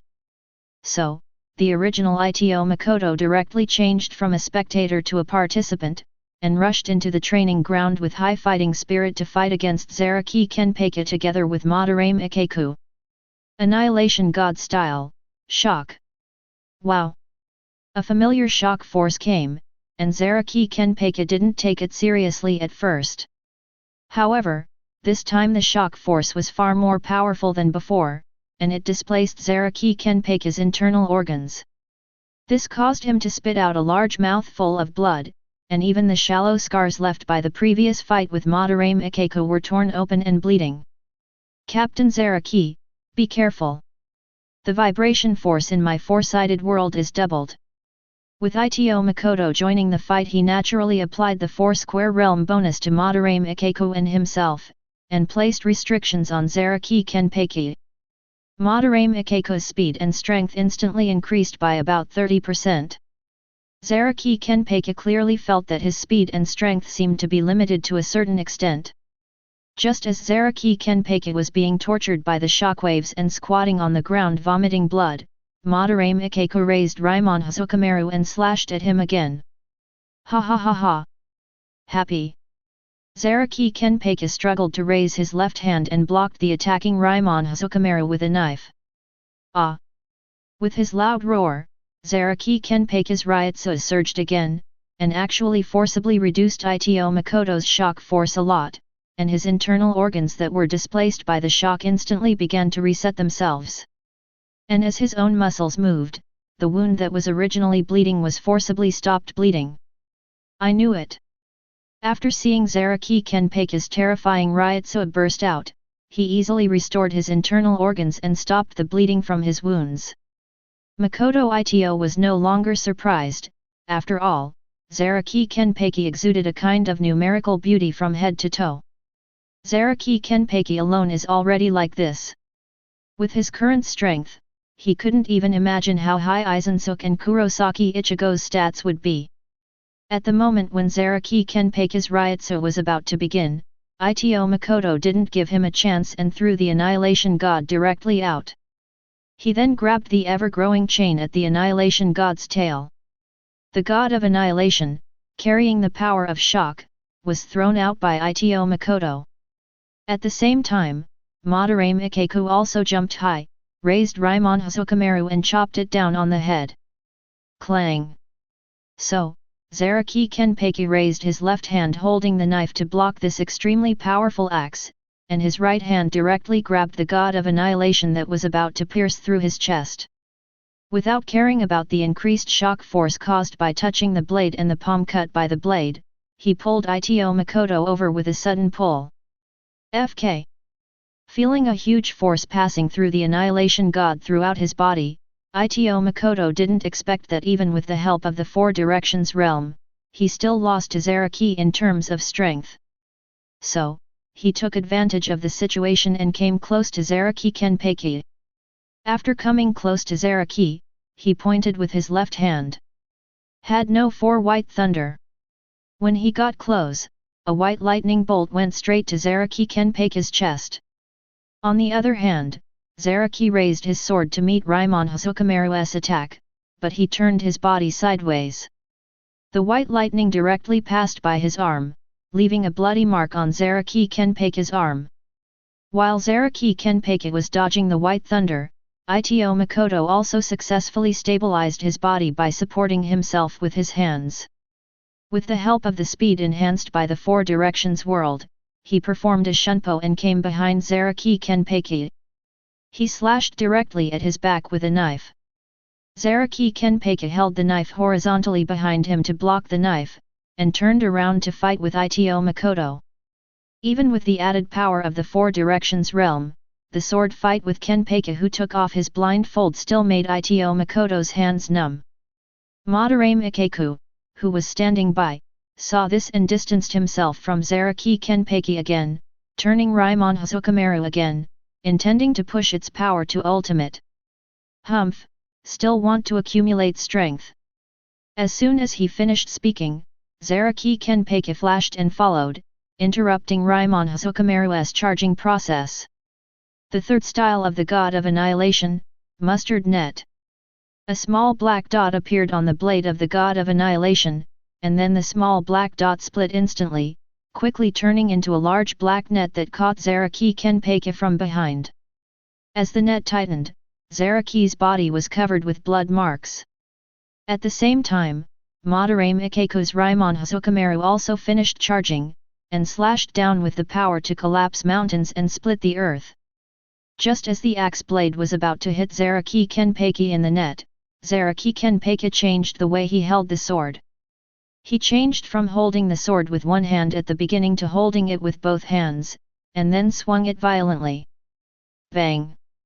A dazzling golden sword pressure flashed by and directly shattered the mustard net that was pressing on him, and swept Madarame Ikeku in the air and Ito Makoto behind him away. Chapter 70. As a dazzling golden light shot up into the sky, Ito Makoto and Madaramu were crushed by the terrifying sword and flew backwards. Is this Zaraki Kenpaki, the one holding the sword with both hands? Ahem. Makoto Ito was lying on the ground with blood oozing from the corner of his mouth. The one next to him was in an even more miserable state. Not only was Bankai beaten into a state of disarmament, but the wounds left by the original battle with Zaraki had broken out completely, and he was almost turning into a bloody man. Fortunately, Ito Makoto had already set up a double barrier, otherwise the terrifying Ryotsuo explosion would have been noticed by others the moment he swung the sword. Unexpectedly, after standing up, Zaraki Kenpaki said with a bit of disappointment. I actually used a two-handed sword. I lost. After saying that, he stopped fighting with a lack of interest and sat aside in boredom. Makoto Ito was busy. He first used Kide to help Madarame Ikeku stop the bleeding urgently. Before he had time to bandage him, he had to help Zaraki Kenpaki stabilize his injury. After a few minutes, the outer barrier dissipated. Under the astonished eyes of Ayasukawa Yumichika and Kuzujishi Yachiro, Ito Makoto was busy treating the injuries of Zaraki and Ikeku. I use this Kide more often than any of the members of Squad 4. Ito Makoto never expected that the biggest improvement he made since joining the 11th Division was not in his slashing technique, but in his Kide. In the years since joining the team as one of the 4, apart from occasionally accepting challenges from other team members, most of the battles have been with Madarame Ikeku and Zaraki Kenpaki. The fighting styles of these two people are the kind of fighting that exchanges injuries for injuries and is fearless. Every time they fight, they will inevitably get injured. This has led to the fact that in just a few short years, his Kide has made great progress and is now comparable to some veteran soldiers of the 4th Division. Sometimes, when one of their own team members was injured during a mission, instead of going to the 4th Squad for treatment, they would come directly to him, the 4th commander of the combat squad, for help in treatment. How about I find a chance to join the 4th Division? After all, there are first-generation Kenpaku there, so I can learn some serious slashing techniques. Speaking of which, after training hard in Kite in the combat squad, it's pretty weird to go to the healing squad to learn slashing techniques. Just when Ito Makoto was daydreaming, Ayasukawa Yumichika came to help. He skillfully bandaged Madarame Ikeku, and his technique seemed extremely experienced. This. He seemed to notice Ito Makoto's gaze. Ayasukawa Yumichika chuckled and said, "What's so strange about this? Before you joined the team, I was the one who was responsible for their emergency rescue." Ito Makoto. 11th Squadron Barracks. The next day, early in the morning, Ito Makoto heard a rapid knock on the door in his dormitory. When he opened the door, he saw a figure covered in a white robe. When he saw Ito Makoto appear, he spoke to him arrogantly. "Ito 4th Seat, I'm here on behalf of Central 46 to inform you that you will be attending the Noble Hunting Tournament in half a month. You will be responsible for the security of the nobles. Remember, I'm here to inform you, not to discuss with you. This is one of the few opportunities for a Shinigami like you who comes from a poor background to change your fate. You must seize it." The young man, who was covered in a white robe, had a voice full of disdain, and spoke to Ito Makoto in an arrogant tone from beginning to end. "Who are you talking to?" Faced with this man's rudeness, Makoto Ito did not tolerate him. "How dare you be so rude? I am Yano Tianhe, the direct descendant of the noble Yano family. How dare you, a lowly person, speak to me like that?" Bang! Before he could finish his words, Ito Makoto slapped Yano Tianhe in the face, causing him to fall to the ground, bleeding from his nose and even losing several teeth. Of course, this was the result of Ito Makoto holding back, otherwise, Ryutsu, who was not even as good as an ordinary soldier, would be crushed to death in just a few moves. "You dare to hit me?" Yano Tianhe never expected that such a new officer from Rukonga would dare to hit him, the direct heir of the Yano family. Bang! Makoto Ito didn't tolerate him and slapped him again. "You dare to hit?" Bang! "You are so bold." Bang! "You." Bang! "Stop hitting me, Master Ito. I was wrong." Bang! "Oh, sorry, I was so quick and couldn't stop myself. Wouldn't it have been over if you had apologized earlier?" Makoto Ito looked at Tenhi Yano with a wicked smile on his face. At this moment, the originally arrogant Yano Tianhe had the right half of his face slapped into a pig's head, with tears streaming from the corners of his eyes. He looked as miserable as he could be. At this moment a familiar voice sounded. "My dear Ito, I'm really sorry that I neglected to discipline you. I've made you laugh." Ito Makoto looked up and found that it was Yano Zengyan, the examiner when he first entered school. He ran over with a flattering smile on his face, and when he got close, he kicked Yano Tianhe, who was lying on the ground, hard. "Uncle, I..." Because the right half of his face was swollen by Makoto Ito, his speech was a little unclear. "Shut up, you idiot!" Yano Zengyan glared at Yano Tianhe lying on the ground and said viciously. Then he turned around and looked at Ito Makoto with a friendly expression. The thing about Ito Shigeki is that in the past, each division would designate a number of soldiers to participate in the hunting tournament to protect the safety of the nobles. But this year, the situation is a little different.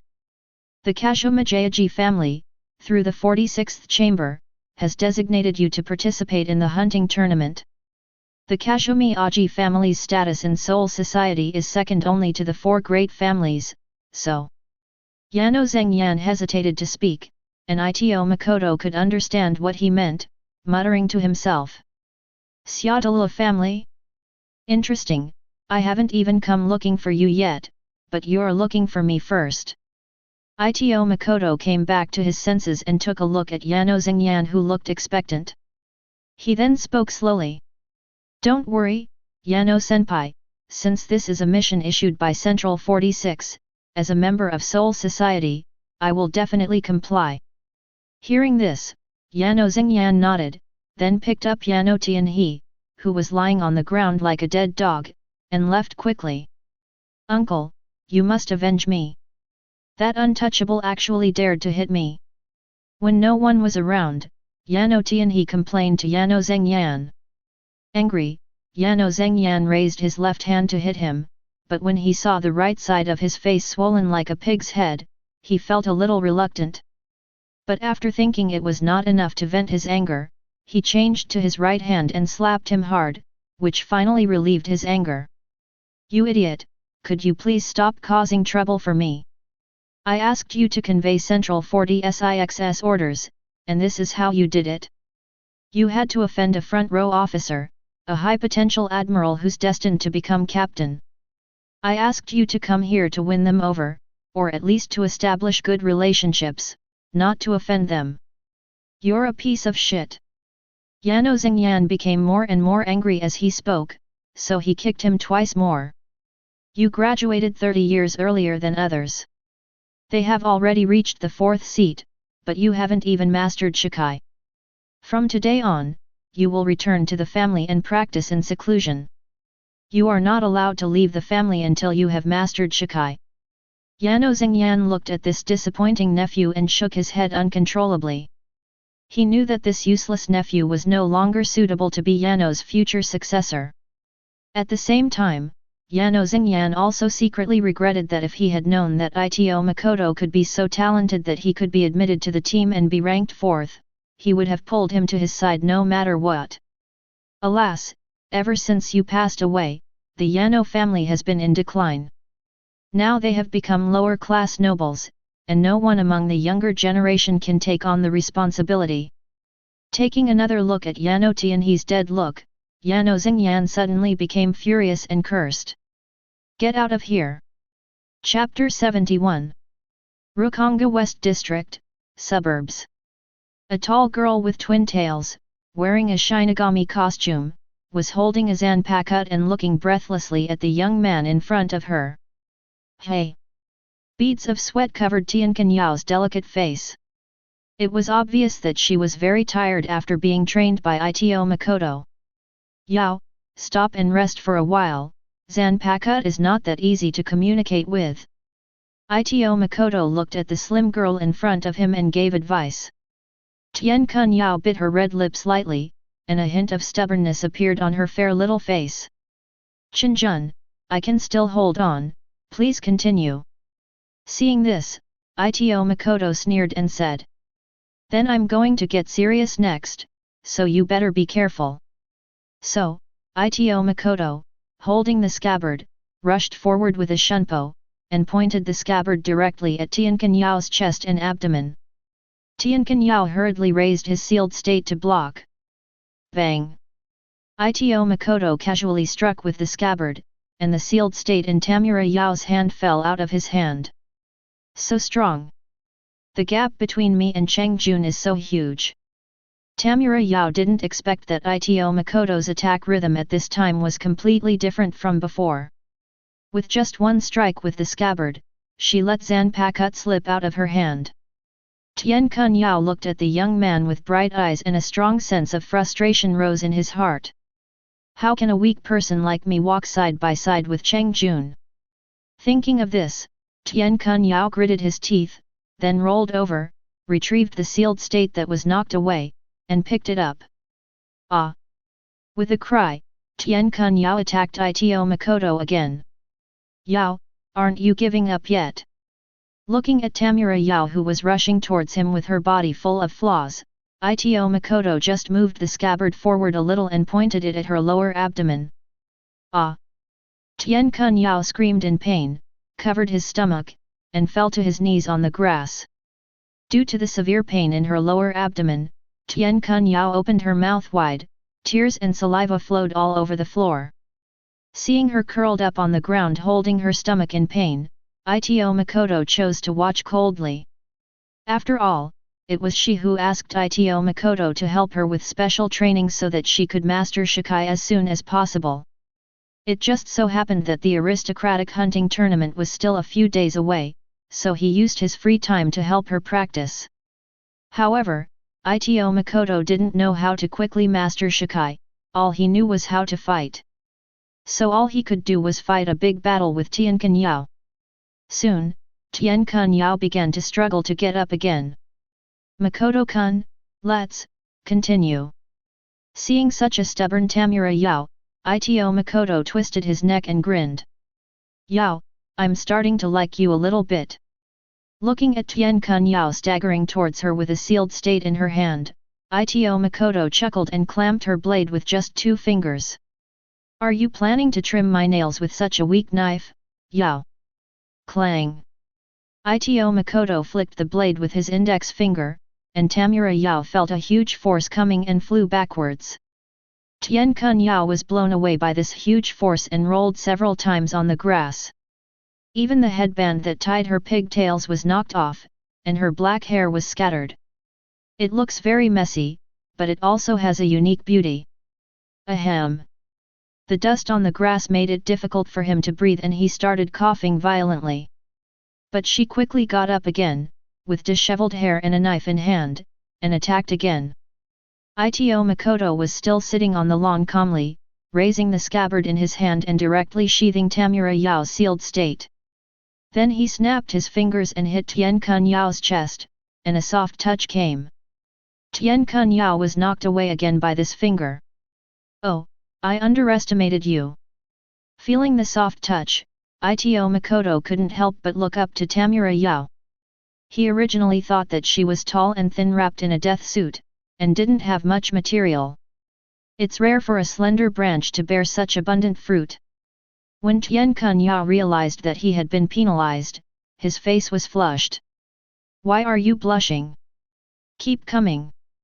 Then, with a red face, Tamura Yao performed shunpo and stepped forward, but was hit on the wrist by Ito Makoto's scabbard, and the blade slipped out of his hand again. At this time, Tian Kun Yao was so tired that he almost collapsed. Even the hand holding the knife was shaking constantly. It only took a light touch from Ito Makoto for the blade to slip out of his hand. Let's call it a day. Looking at Tian Kun Yao, who was sweating profusely and trembling with limbs, Ito Makoto smiled evilly. Then he pushed her into the stream behind him. Plop! After a while, Tian Kun Yao, who was completely soaked, emerged from the clear stream. Her death suit was wet by the stream water, and her exquisite body curves were fully exposed, which made Ito Makoto swallow his saliva. That's really interesting. Let's not discuss Zanpakuto today. We need to change our methods of practice now. Hearing what Ito Makoto said, Tamura Yao's face turned red instantly, all the way to the neck.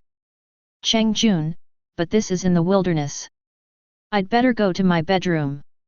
Instead of refusing, Tamura Yao took the initiative to invite Ito Makoto to her dormitory in the 5th Division. No need to bother. Why are you still going to the 5th Division? Why don't you ask us to do a live broadcast for Aizen? Makoto Ito complained in his heart. In Ito Makoto's mind, the 5th Division is an absolute den of dangers, and he would rather avoid it than go there if possible. All the demons and monsters, all the gods and saints, will turn to dust and be annihilated. Ito Makoto directly released his Zanpakuto and released the 4 Directions realm. In an instant, the entire stream was enveloped by a square grey-black barrier, making it impossible for the outside world to observe the situation within the barrier, and even Ryotsu could not penetrate in at all. Although the Sifang realm is not a barrier specifically used to enclose space, it is still difficult for people below the captain level to enter unless Ito Makoto wants to. It can't be that a captain level figure just happened to appear here and interfere with his exercise, right? Is this Makoto-kun's Zanpakuto unleashed? He's so strong it's really hard for me to catch up with him. Looking at the 4-sided realm released by Ito Makoto, Tamura Yao was full of envy, but at the same time, a trace of inferiority was surging deep in his heart. Sure enough, the gap between me and a true genius is like an insurmountable chasm. At this moment, Ito Makoto didn't care what she thought. Plop! Jump directly into the stream, intending to complete the next battle in the clear stream water. By the way, this is the first time that Makoto Ito has traveled to the Shinigami world. Makoto-kun, please have mercy. I am still the first. At this moment, in the middle of the stream, Tien-kun Yao was already undressed, looking at Ito Makoto with affection. Makoto Ito looked at the jade-like thing in front of him, and rushed over like a hungry tiger pouncing on its prey. Come on, let's fight again. Chapter 72. A square grey-black barrier covered the quiet stream, and it was impossible to see the inside at all. And the corrupt music inside cannot be transmitted to the outside world. I didn't expect that the strength and speed bonuses of the Four Directions realm could be used in this area. With the help of the Four-Sided realm, Ito Makoto's attack speed increased greatly, and he quickly killed Tamura Yao, leaving him in disarray and completely defeated. Half an hour later, I only heard. Puff! Is this Makoto-kun's Ryutsu? It's truly powerful! Tamura Yao exclaimed with a red face. Obviously she was shocked by Ito Makoto's strong endurance. This is not over yet. Ito Makoto, who is still not satisfied, quickly challenged Tamura Yao for a second match. Yao, are you giving up already? Let me see your limits. Makoto Ito roared strangely and charged again. Cheng-kun, I won't let you down. Faced with Ito Makoto's invitation, the exhausted Tamura Yao still responded positively. She went from being ignorant at the beginning to becoming proficient gradually, and then to taking the initiative now. It is obvious that she has benefited a lot from this battle. 2 hours later, the battle in the barrier finally ended, and in this battle, Ito Makoto had the upper hand. Practicing with Cheng Jun is truly a joy. Tien-kun Yao said weakly while lying on the ground. At the same time, a petite girl with short, bang-like hair in a ring bell snake braid slowly walked onto the lawn surrounding the stream. Her upper body, a Shinigami-style outfit, was wrapped around her neck and exposed her back. It was Swa-Fon, the chief commander of the secret mobile force, the general commander of the 1st Squad, the criminal force, and the newly promoted captain of the 2nd Division, known as Sui Feng. Even without Yoryuki-sama, I would definitely master Shunhong. I'm not weaker than you, Yoryuki-sama. Just wait and see. Sui Feng kept muttering to himself, vowing that he must surpass that person. Sui Feng clenched her fists, her backless death tyrant costume moving effortlessly. A concentrated force of Kid, concentrated to its ultimate form, enveloped her body. A terrifying aura erupted from her. But it didn't seem to last long before the powerful Kid aura suddenly dissipated. Damn it, still no go. Feeling the aura of Kid suddenly dissipate, Sui Feng punched the bush beside him in frustration, creating a crack in it. In a trance, Sui Feng looked up and found that above the originally calm stream, a square grey-black barrier had risen. Who set up a barrier in the jingling courtyard? Call out! Sui Feng immediately stepped forward and came directly to the barrier. This barrier wasn't created by Kid. Sui Feng keenly discovered the problem and found that this grey-black barrier was not formed by Kid power. Moreover, in her memory, the person who had the ability to create a Kid barrier of this scale had long since rebelled against Soul Society together with Lord Yoryuki. This barrier wasn't created by Kid. Could it be the Bankai of some powerful Shinigami? But among the current captains, no one's Bankai seems to be in this posture. There's a problem. Thinking of this, Sui Feng no longer hesitated and rushed into the barrier. Well, is someone coming? Just before Sui Feng was about to step into the barrier, Ito Makoto had already sensed a hidden Ryutsu coming towards him. Although this Ryutsu was well hidden, Ito Makoto still sensed it.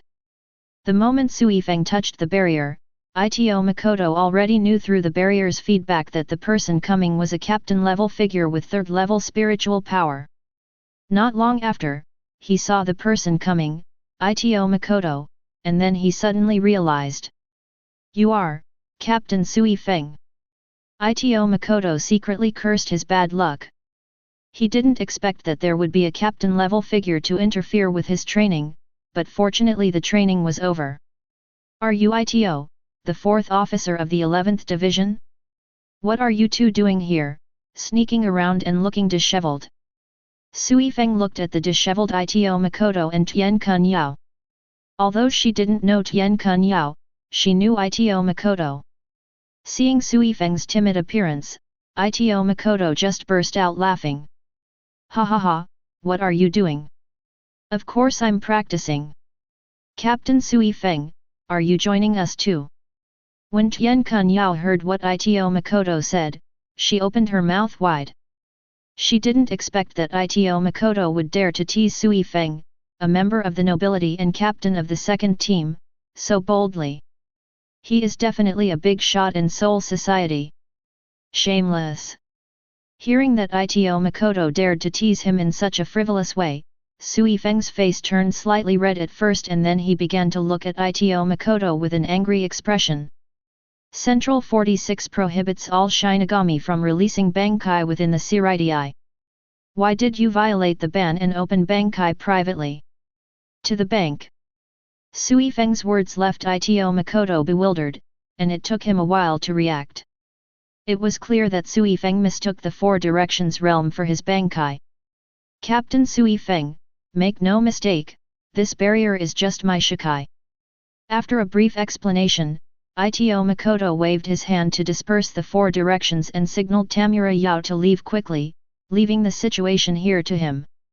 Soon, Tian Kunyao quickly dressed herself, blushed, and left in a hurry. Sui Feng did not stop her but just watched her leave. Just Shikai. Sui Feng really didn't expect that the oppressive barrier was actually just his Shikai. Ito 4th seat, you are a rare genius in the Seoul Society's history. You should focus on serving the Seoul Society instead of wasting your time on inappropriate things. Sui Feng gave a stern warning to Ito Makoto, who was still lying by the stream. Although she was extremely disdainful of a playboy like Ito Makoto, he was, after all, a top 4 player upon joining the team, a rare talent. She didn't want to see him waste his talent in vain. Pa pa pa. After listening to Sui Feng's impassioned speech, Ito Makoto couldn't help but applaud. Captain Sui Feng is right. But, Captain Sui Feng, I've already told you I'm practicing, why don't you believe me? Ito Makoto stretched lazily and muttered. Unexpectedly, Sui Feng ignored him and spat on the ground. What a shameless scoundrel! Hearing this, Ito Makoto couldn't bear it anymore and immediately responded. You're such a flat-chested, talkative woman. No wonder Shihao in your Uake doesn't like you. What did you say, a hole? Swa Fon, who had already turned around to leave, turned around and looked at Ito Makoto with a furious look on his face when he heard this. Seeing this, Ito Makoto's mouth curled up slightly. You're hooked. Ito Makoto naturally did this on purpose, with the purpose of angering Sui Feng and then having a serious fight with her, the captain of the 2nd team. Ito Makoto hooked his finger towards Sui Feng provocatively. Come here. Sui Feng immediately drew his sword and slashed towards Ito Makoto. Chapter 73. Call out. Sui Feng is worthy of being the commander-in-chief of secret mobility. Her shunpo speed is far superior to that of Ito Makoto. He immediately dodged in front of him with a shunpo, pulled out the small sealed state from his waist and stabbed it at Ito Makoto's face. Ito Makoto was also unwilling to be outdone and raised his knife to meet the attack. In this battle, Ito Makoto did not borrow Ryutsui from the original body. He wanted to fight Sui Feng with his own strength. Previously, when fighting with Zaraki Kenpeki, he had been using Ryutsui sharing to borrow Ryutsui from the main body. That was because the gap between him and Zaraki Kenpeki was too big, so he had to borrow Ryutsui. Without borrowing, he could not beat him at all. Now, fighting against an opponent like Sui Feng is just the right opportunity to hone his shunpo. This opportunity is very rare, and Ito Makoto naturally would not want to use his original body Ryutsu to fight Sui Feng. Clang! Ito Makoto took Sui Feng's sword head-on, and sparks flew when the blades collided. Why, you still haven't released that weird barrier of yours. Are you trying to hide your weakness in a fight with me? Clang! Clang! Clang! I can only say that Sui Feng is worthy of being Sui Feng. It is indeed very difficult to defeat Ito Makoto with his strength alone without borrowing Ryutsu from his original body. Just these few cutting techniques have made him exhausted. Suddenly, Sui Feng flashed and Shunpo disappeared on the spot. Puff! In the blink of an eye, Sui Feng teleported to his back and cut him with a knife. Blood oozed out from his back and soaked the Death Tyrant's suit. What a difficult task, Captain Sui Feng. Feeling the sharp pain from his back, Ito Makoto couldn't help but gasp. Is this the Sui Feng that Flash Goddess Yoryuki personally taught me? Sui Feng may not be ranked among the captains of the 13th Division, but his Shunpo is definitely one of the best, of course, except for Old Man Yamamoto. Even if Ito Makoto's Shunpo was blessed with 30% of the original body's Ryutsu, he would still be weaker than Sui Feng, not to mention his current self. Feeling Sui Feng, who was almost reduced to a shadow, Ito Makoto directly swung the sealed state in his hand. All the demons and monsters, all the gods and saints, will turn to dust and be annihilated. Annihilation God style, shock. Ito Makoto lightly turned the handle of the knife, and an invisible vibrating force emanated from the blade. Sui Feng, who was originally wandering around Ito Makoto, was caught off guard by this vibrating force and suddenly felt that his internal organs were being rubbed by a big hand. Ah! Sui Feng's body erupted with pure white Ryutsu, which dispelled most of the uncomfortable shockwaves. Really? Seeing this, Ito Makoto's mouth twitched involuntarily. This move of his was useless against enemies whose Ryutsu were taller than his own. It was a complete skill for bullying weaklings. Without the help of his original Ryutsu, it was difficult to pose any major threat to Sui Feng, who had the 3rd level spiritual power. Humph! Is this the extent of your Zanpakuto? Where's that barrier from earlier? Use it! Facing Sui Feng's ridicule, Ito Makoto just smiled faintly. Captain Sui Feng is truly amazing. This Shunpo has pushed me to the limit. There's more to come, so get ready to repent for your foul mouth. Sting and kill all enemies. Suzumibaki. As Sui Feng recited the words of liberation, the sealed state in her hand instantly transformed into a sharp cone-shaped hidden weapon that was placed on the middle finger of her right hand. The tail was black, while the front end and spikes were pure gold. Is this Captain Sui Feng's Shikai? He's just as petite and cute as you. Makoto Ito commented on Suzumibaki with great interest. When Sui Feng heard what Ito Makoto said, he gritted his teeth in anger, rushed to Ito Makoto and stabbed him directly in the chest. Just when her right middle finger was about to touch Ito Makoto. Call out! Ito Makoto used Shunpo to create distance and barely avoided the attack. Seeing this, Sui Feng's face was filled with astonishment. Are you copying my steps? She actually discovered that Ito Makoto was secretly learning his Shunpo during their battle. From being completely unable to keep up with her pace at the beginning, now in just a short while I have learned to be about 30% similar to her. Are you using me as a sparring partner? Sui Feng first marveled at the powerful talent of Ito Makoto, but at the same time he felt a little annoyed. Suddenly, a white light flashed around his body and he started to move. Sui Feng's speed was greatly improved. He rushed to Ito Makoto at an extremely fast speed and hit him directly in the chest with Suzumibaki. Then a flash of light appeared, and a black butterfly pattern appeared on Ito Makoto's chest. Snort! Seeing that his attack was successful, Sui Feng snorted in a rather arrogant manner. In order to cooperate with her, Ito Makoto could only pretend to be surprised and look at the bee pattern on his chest. And in my heart there was a wave of contempt. Is this the Suzumibaki who was completely crushed by Aizen's Ryutsu and couldn't kill with 2 hits? My Zanpakuto is called Suzumibaki. Its special ability is a 2-hit kill. If it stings you twice in the same place, you'll die. Don't PS your pants, Ito, please. Sui Feng looked at Ito Makoto's slightly embarrassed figure and spoke proudly. Why, Captain Sui Feng, do you want to help me wash my underwear? Hearing this, Sui Feng was so angry that veins on his forehead were throbbing. How did someone with such low character like you pass the screening of the Shin Spiritual Arts Academy? Do they only value qualifications and not character? Facing Sui Feng's fury, Ito Makoto simply said. Yes, you are right. Seeing that Ito Makoto looked like a tough guy, Sui Feng knew that he could not win the argument, so he simply stopped trying to win the argument and attacked with a cold expression. Sui Feng's body was once again lit up with a flash of white light, and then his figure flashed and attacked Ito Makoto again. It turns out that her instantaneous awakening hasn't yet reached the point where she can do whatever she wants.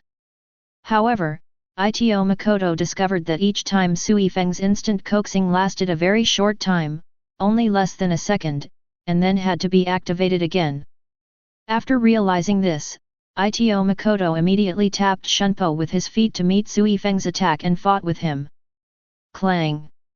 After a sword fight, both of them retreated. Sure enough, the instant coaxing effect has disappeared, right now. The secret of God Annihilation, 4 Directions Realm.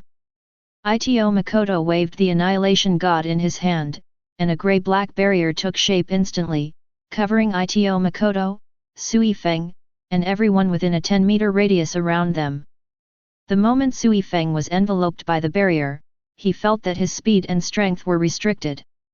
Unfortunately, my strong vice-captain level Ryutsu can only reduce her speed by 10% at most. Makoto Ito felt the feedback from the barrier and felt quite helpless about it. Shinigami's battle is indeed Ryutsu's battle. Shock. The power of the shockwave could be doubled under the blessing of the 4 Directions Realm. Even if Sui Feng used captain-level Ryutsu to offset most of the impact, it still made her feel very uncomfortable. Instant blast. What Ito Makoto didn't expect was that the white light around Sui Feng lit up again, and the rich kid aura covered his body again. Sui Feng actually managed to withstand the force of the shock and the weakening of the 4-sided world and launched the instant roar again. Ito Makoto glanced at the Suzumibaki that was against his neck in an instant, then looked at Swafon's delicate face, with a hint of surprise in his tone. According to my calculations, each time you cast Instant Boom, the interval between uses is at least 10 seconds, but this time, you launched it again in less than 4 seconds. The speed is even faster than before. Captain Sui Feng, you're so impressive. Were you hiding your abilities just to confuse me? Humph, you, Ito Sasi, can steal my moves during battle, but can't my instantaneous roar break through in the middle of a battle? Swafon said with a proud look. At the same time, she also let go of the Suzumibaki that was pressing against Ito Makoto's neck. She didn't expect that the instantaneous roar that she had been unable to comprehend would actually allow her to achieve a great breakthrough in the fight with Ito Makoto. Thinking of this, she looked at Ito Makoto's face again and it didn't seem so hideous anymore. Makoto Ito stood there and carefully recalled the battle just now. As expected, if I don't borrow Ryutsu from the main body, I will not be able to defeat Sui Feng at this moment. No, maybe even if I borrow Ryutsu, I still won't win. After all, at this moment, Ito Makoto has not yet mastered Bankai. This girl is quite strong. Ito Makoto stretched and looked at Sui Feng, who looked a little excited, and said slowly. Captain Sui Feng, it seems both you and I have gained considerable advantages from this battle. I look forward to our next competition. Sui Feng turned around and left without saying a word. Chapter 74. The day of the hunting competition. Jingling Court, Hunting Ground. Makoto Ito stood at the end of the endless wasteland, looking at the hunting grounds specially left by the Soul Society nobles for hunting. Feeling the rich spiritual energy emanating from this vast wasteland, Ito Makoto sighed. Although the concentration of spiritual particles here is not as high as that of many nobles' clan lands, it is definitely much richer than the best area in Rukanga. However, such a piece of land with extremely high concentration of spiritual particles was designated as a hunting ground for the exclusive enjoyment of these nobles. Suddenly, a ceremonial guard with neat formations and uniform and luxurious attire slowly entered the venue. Two burly men in special attire held up a folding screen in front and cleared the way. Ito Makoto was surprised to find that the ryotsuo emitted unintentionally by the two men in front of him was far inferior to his own, but was still at the level of the last rank officer. The three words Syata Lu were written on two huge screens. Is this the Kashomajayaji family's honor guard? I have to say that the Kashomajayaji family is worthy of being the first noble family after the 5 noble families.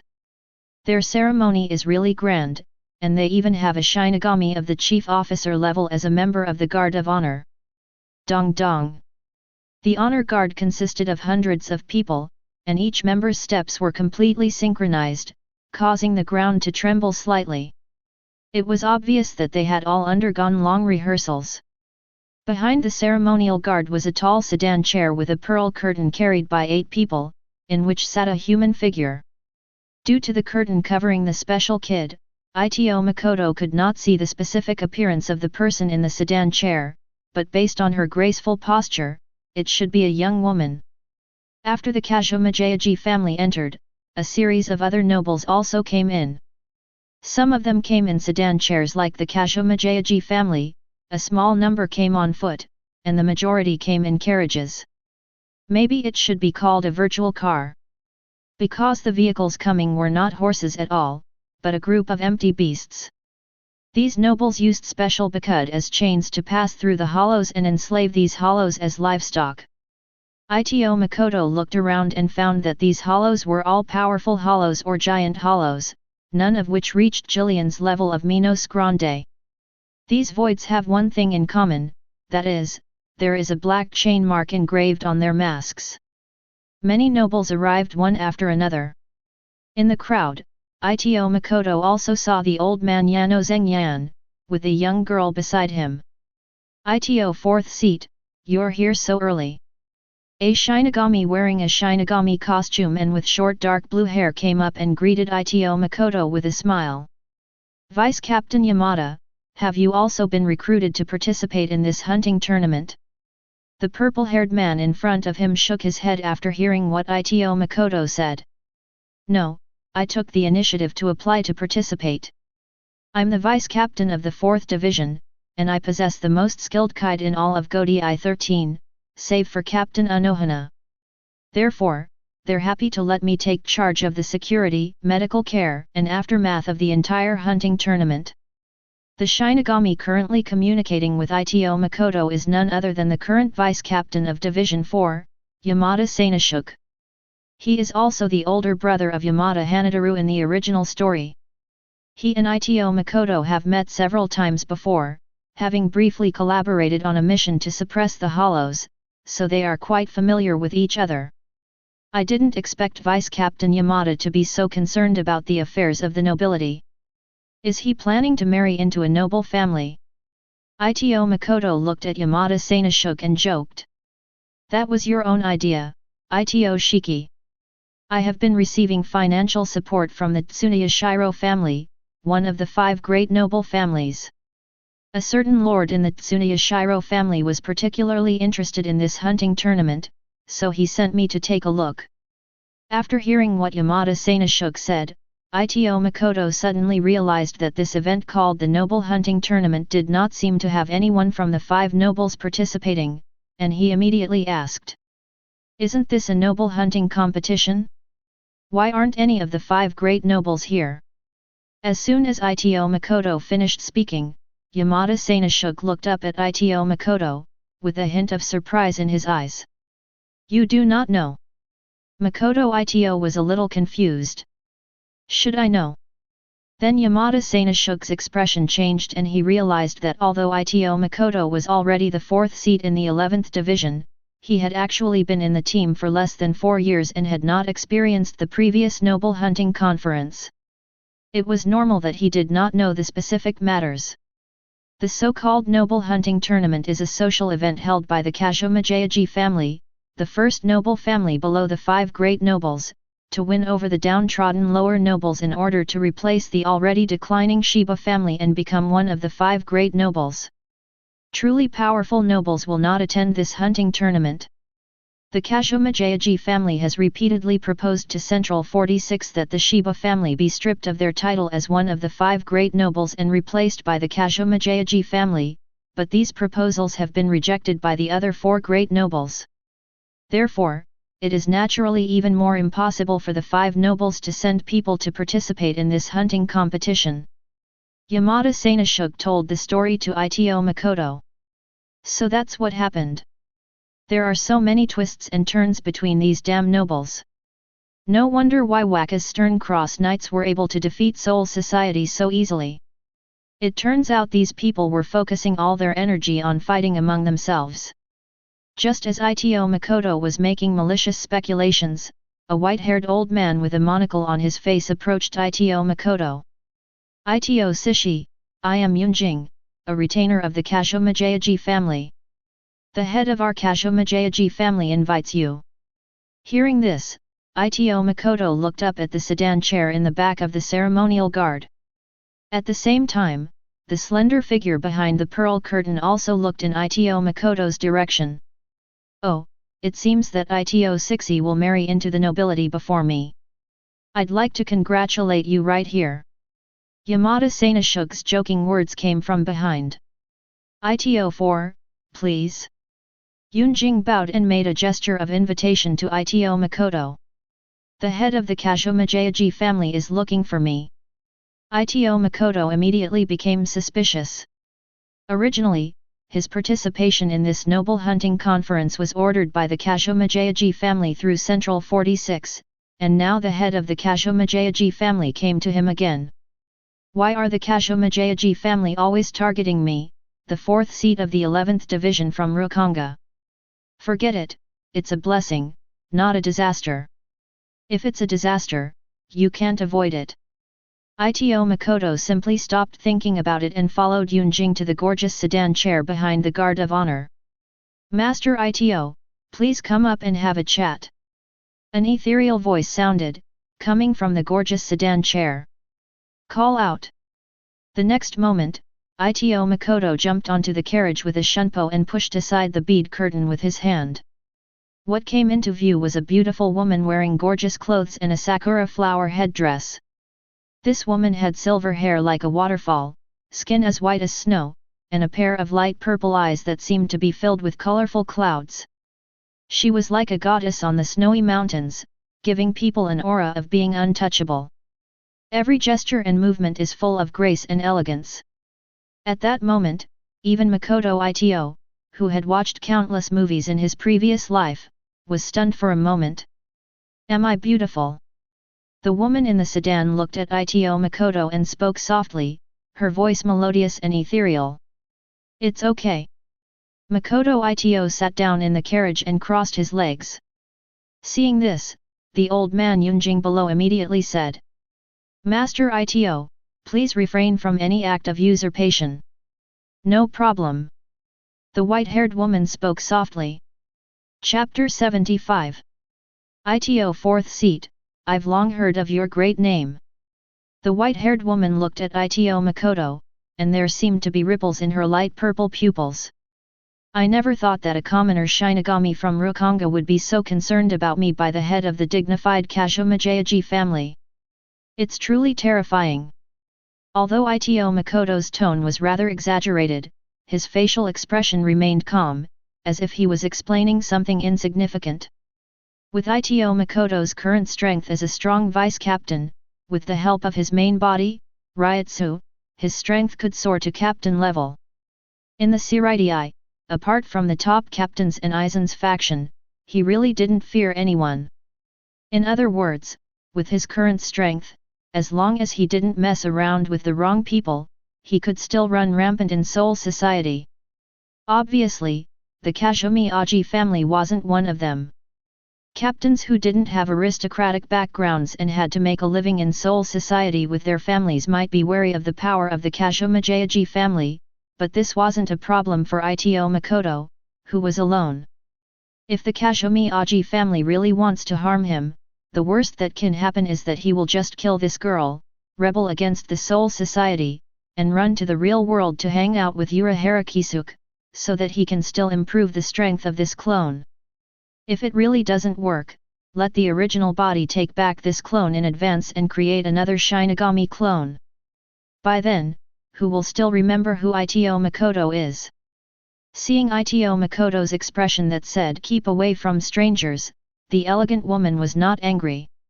Let me introduce myself. My name is Kazumi Asahoki, and I am the current head of the Kazumi family. My father is also from Rukonga, and his last name is Ito. Hearing this, Ito Makoto remained expressionless, but a storm of emotions surged in his heart. Could it be that this girl is the daughter of Ito Kai and Kazumi Kumokawa? But he didn't find any trace of this girl in Ito Kai's memory. Despite hearing this somewhat explosive news, Ito Makoto remained calm on the surface. Master Seattle, do you think there's some connection between me and your father? After hearing what Ito Makoto said, Kazumi Asahoki smiled sweetly. You've misunderstood, Ito Saifu. My father has been dead for hundreds of years. It's just that you share the same surname, Ito, and are both from Rukonga. You both joined the 11th Division and are both favored by heaven. It's just that there are too many coincidences between us, so I'm so excited to invite you to come and meet me. I hope Ito Saifu won't mind. I see, Master Seattle is too serious. After hearing what Kazumi Asahoki said, Ito Makoto was now 100% sure that Kazumi Asahoki was Ito Kai's daughter. At the same time, he felt relieved. It turned out that he was not exposed. Ito Makoto thought that the fact that he and his real body had teamed up to kill the expedition team in Hueco Mundo and intercepted the taper sword had been exposed. Then the two of them exchanged pleasantries again. Ito 4, the hunting tournament is about to begin. You can watch it with me. In response to Kazumi Asahoki's invitation, Ito Makoto shook his head. Thank you for your kindness, Master Seattle. It's not necessary.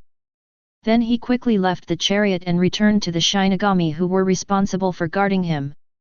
Not long after, the two men who were leading the way at the front of the Zayadalo family's guard of honor stepped out and swung the screens in their hands.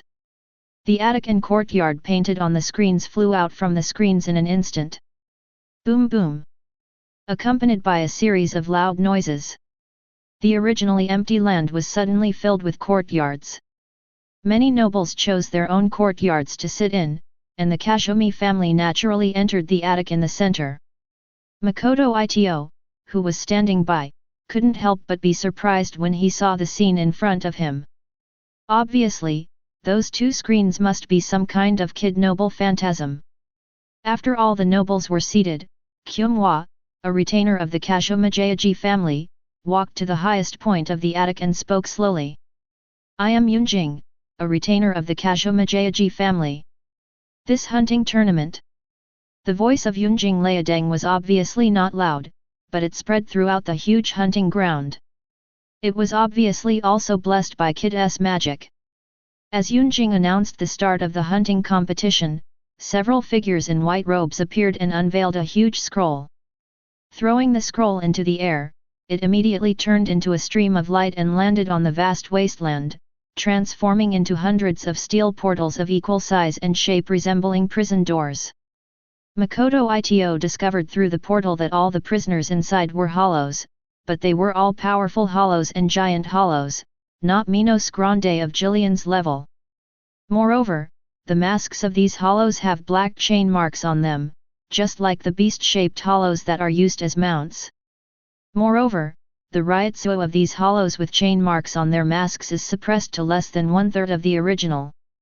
The hunting tournament is all about killing hollows, right? When Ito Makoto saw this scene, he was speechless. If you like killing hollows so much, why don't you join the expedition? Why are you holding a hunting tournament here? In Ito Makoto's opinion, these stupid nobles are just idle. As the venue was arranged, the young nobles who were originally sitting in the many courtyards were all ready to go and gathered in front of the steel gates. There are even quite a few of them wearing Shinigami uniforms. Apparently, these people are active members of Godai 13, belonging to the Celestial Dragons in Team 13. As many contestants prepared to gather one after another, a huge purple semi-elliptical barrier rose above the originally empty field, like a small soul-blocking membrane. Clatter. At the same time, the iron doors that looked like prison doors slowly opened. Before the voids imprisoned inside could come out, the contestants rushed in and began hunting the voids in the independent spaces. Normally, a hollow killed by the power of a Shinigami would immediately transform into spirit particles and dissipate. However, for the hollows that appeared at the hunting tournament, although their bodies dissipated, the mask marked with a black chain remained. The nobles hung the masks of the killed voids around their waists as if they were showing off their trophies. In the courtyard where they were watching the battle, many nobles were also paying close attention to the results of their own descendants, as if they were competing to see whose descendants had hunted more masks. Ito Makoto felt a little sleepy as he could hear the noisy voices of the decadent nobles in the courtyard and the hunting battles of many noble children in the field. For Makoto Ito, this level of melee was like watching two children arguing about the sun. Just when Ito Makoto was doing nothing, a huge crack suddenly appeared in the sky above the hunting ground. The crack was nearly 1,000 meters long, and an extremely huge black cavity opened up. A giant worm-like Minos Grande emerged from it. It had no other organs on its face, only a huge mouthpart, which spit out a lot of mucus, and along with the mucus, hundreds of Jillian were also spit out. Is this Fleur? Chapter 76. Jillian's actually joining this hunting tournament? Just in time for me to try out my newly mastered Shikai. A nobleman who was attending the hunting party wearing a Shinigami uniform saw the group of Jillians suddenly appearing in the field, and was eager to try. He immediately released Zanpakuto and rushed forward. No, these Minos Grande masks don't have soul lock marks on them. Their ryotsuo isn't restricted, they're not kept in captivity. At this time, some noble children also reacted and retreated to the rear. However, these noble children who had not been on the battlefield for a long time were no match for these untamed Jillians. The nobleman who had just been clamoring to go up and test his Zanpakuto was now broken into 2 pieces and flew back, with the other half in the mouth of a Jillian. No. A middle-aged man in aristocratic clothes in the courtyard looked at the nobleman in the hunting ground, who was still struggling with only half of his body left, and couldn't help but exclaimed. At this moment, the many nobles watching the battle from above realized that something strange had happened in the hunting ground. Vice Captain Yamada, please save my son. When the middle-aged noble saw that only half of his offspring was left in the hunting ground, he immediately shouted anxiously to Yamada Sanashuk. Although Yamada Sanashuk is the vice captain of the 4th Division of the Healing Division, his actual combat capability is not weaker than that of the vice captains of other divisions. Just when Yamada Sanashuk pulled out the sealed state and was about to rush into the barrier to save people, he found that someone was faster than him.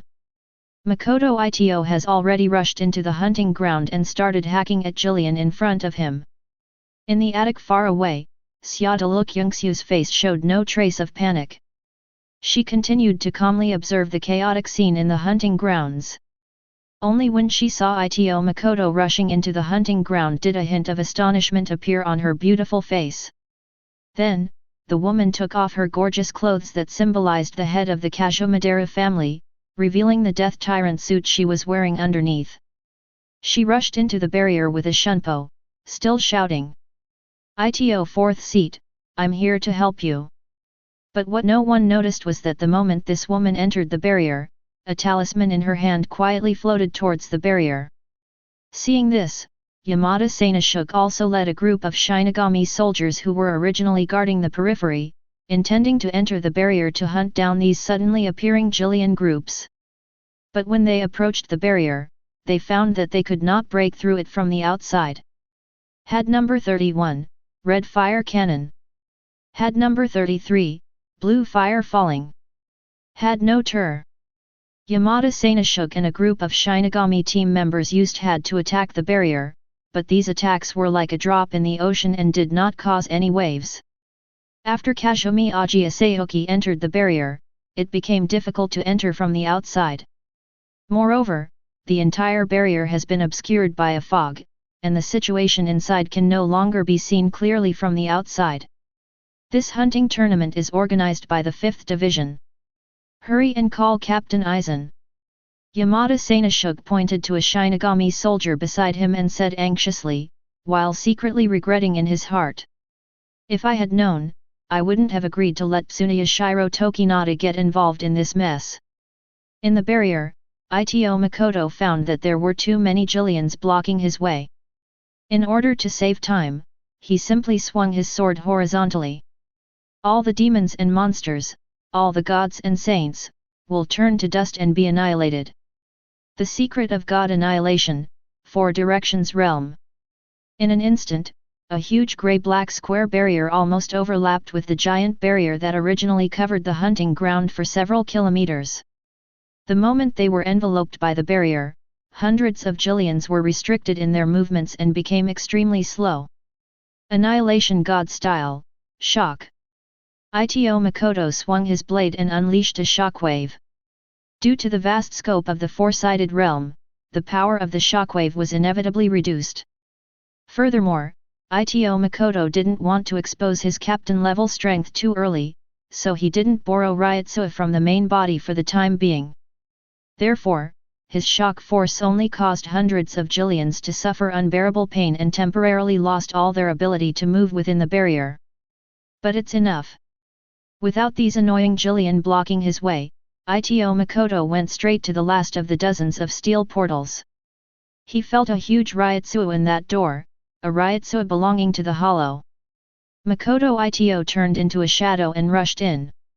Unexpectedly, there was another world behind the last steel gate, which looked like a long and narrow corridor. Until he reached the end of the corridor, he saw a humanoid Minos Grande with countless steel needles transformed from kid piercing its body. It is only about 5 meters tall, with an anthropomorphic shape, a dark blue body, an extremely large head, and dozens of pale hands behind it. Now, each hand is nailed to the wall with a thumbtack containing the power of Kid. His entire body was bound with iron chains, his eyes were covered with black cloth, and even his mouth was blocked with a bandage imbued with the power of Kid. The Ryutsui emitted by this hollow is stronger than Grimmjow, who has just been promoted to Ajichas, but not as strong as Haribal, or Ulquiera before his first Arankar. It is obviously the most ultimate existence among Ajichas, and seems to be not far from the Vasto Lord. Roar! Feeling Ito Makoto coming, Minos Grande let out a howl from his big mouth under the bandage. Wandawise Marjora! Ito Makoto spoke tentatively. Who are you, and how do you know my name? A rather childish voice sounded, forming a sharp contrast with the terrifying appearance of Minos Grande in front of him. Really? This Minos Grande nailed to the wall is actually Wanda Weiss. At this moment, it has not yet been transformed by Aizen and Arankar, and it obviously has the ability to think and speak. At first, when Ito Makoto saw Fleur, he thought that this was another work of Aizen, but then he thought, Aizen had already conquered Hueco Mundo and owned the entire Hueco Mundo to conduct experiments, so there was no need to do such a thing. There is only one explanation, this action was Fleur's own behavior. If there is anything that can attract Fleur, it can only be his good friend and master Wanda Weiss. It doesn't matter who I am.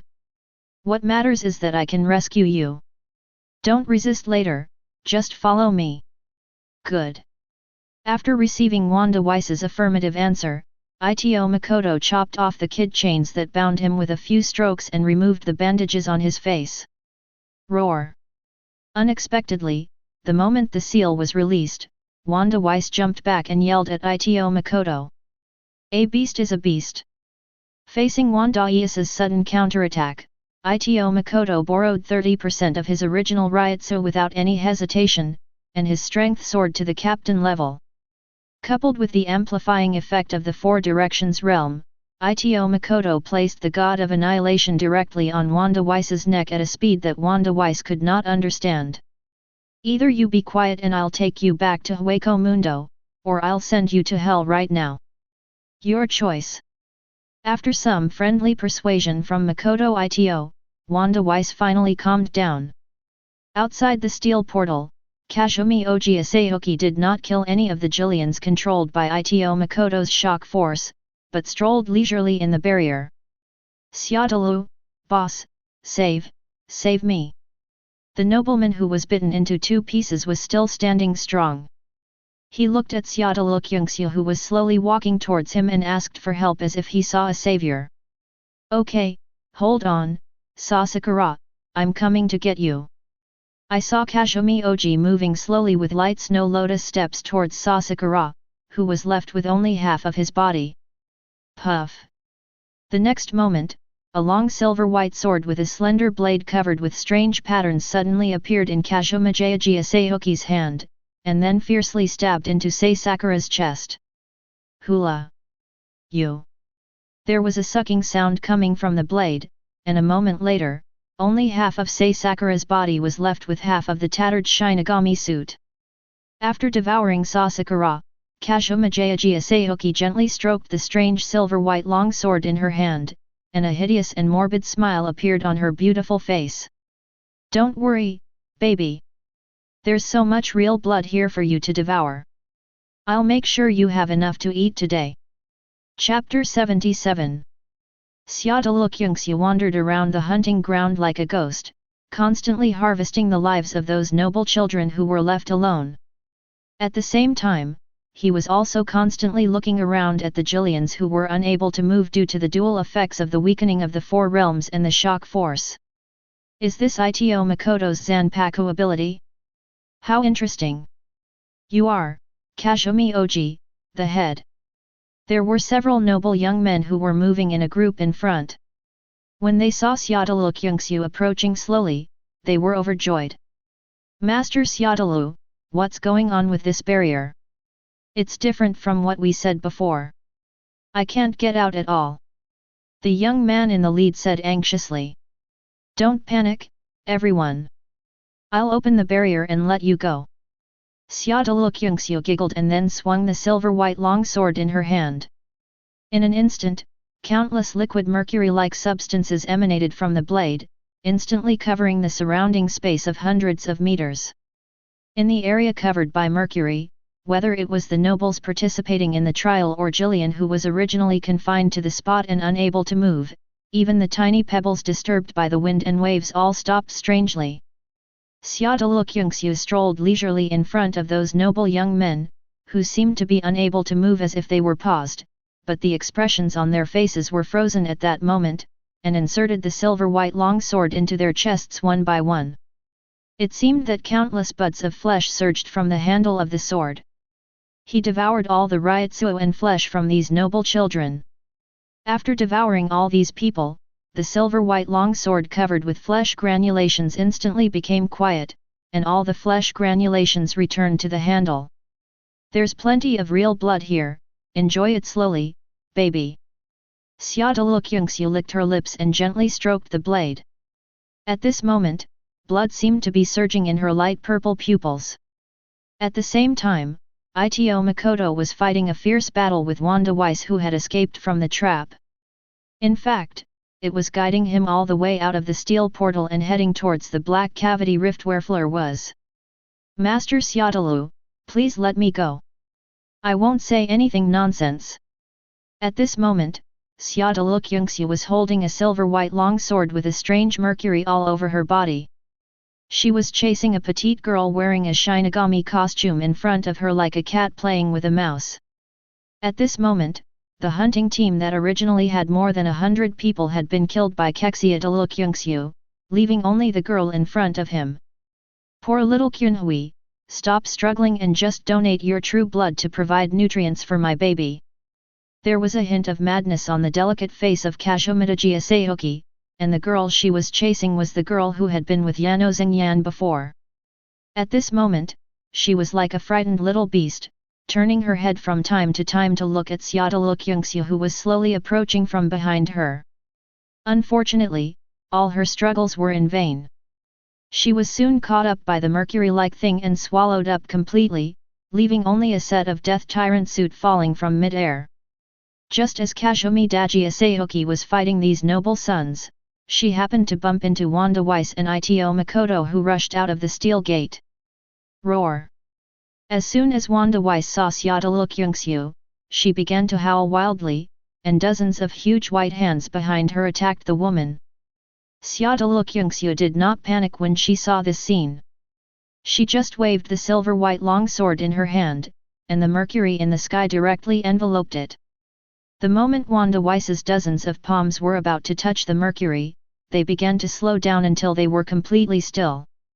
Then the mercury in the sky condensed into a long sword, which slashed at Wanda Weiss's dozens of giant hands, cutting them off all at once. Roar!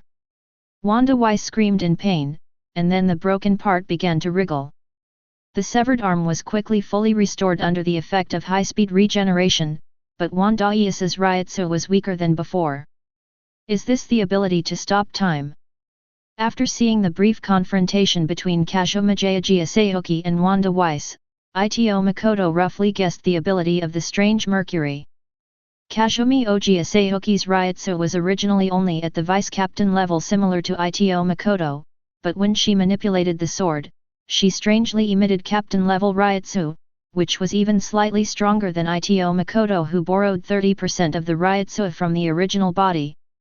Just as mercury filled the sky and rushed towards Wanda Weiss like an all-pervasive worm, Ito Makoto no longer hesitated and directly borrowed 30% of Ryutsu from his main body. In an instant, the aura around him soared to the captain level. Second style of Annihilation God, breaking the forbidden rule. Ito Makoto lightly turned the blade, and thick grey-black mist poured out from the tip of the blade, forming 3 interlocking circles of black mist, which collided with the mercury. It is natural that Ito Makoto would not let the Yamamoto account banner he just obtained be destroyed by this crazy woman in front of him. Bang! The two collided violently.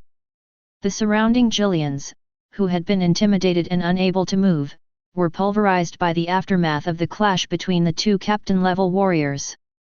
Asayoki Kashomi was puzzled to see that Makoto Ito actually came up to stop her, but she was also amazed at Makoto Ito's strength. Her previous attack was enough to kill anyone below the captain level, but it was caught by Makoto Ito so easily. Ito 4-seat, how dare you, a Shinigami, collude with Minos Grande? Aren't you afraid of the Central 40 SIX's judgment? At this moment, Xiaodaluk has a righteous look on her face, and you might think she is the most loyal defender of the Soul Society's order. The leader of Xiaodalu deliberately set up a trap to lure Minos Grande here, then secretly devoured other nobles with the taper blade. Isn't he afraid of being judged by Central 46? As a commoner myself, it's a real honor to be a cellmate with Kashomidaji.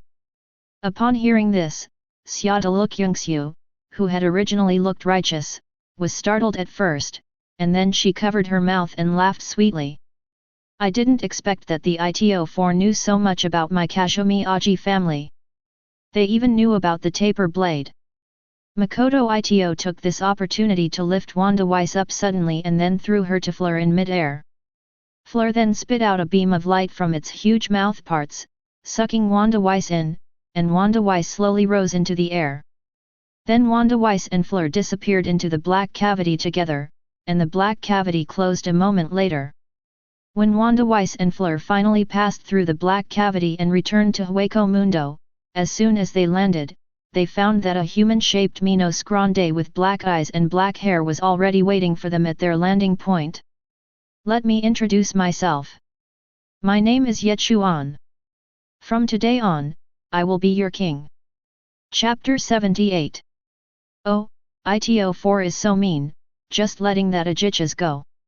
I lost many men trying to capture this powerful Ajichas.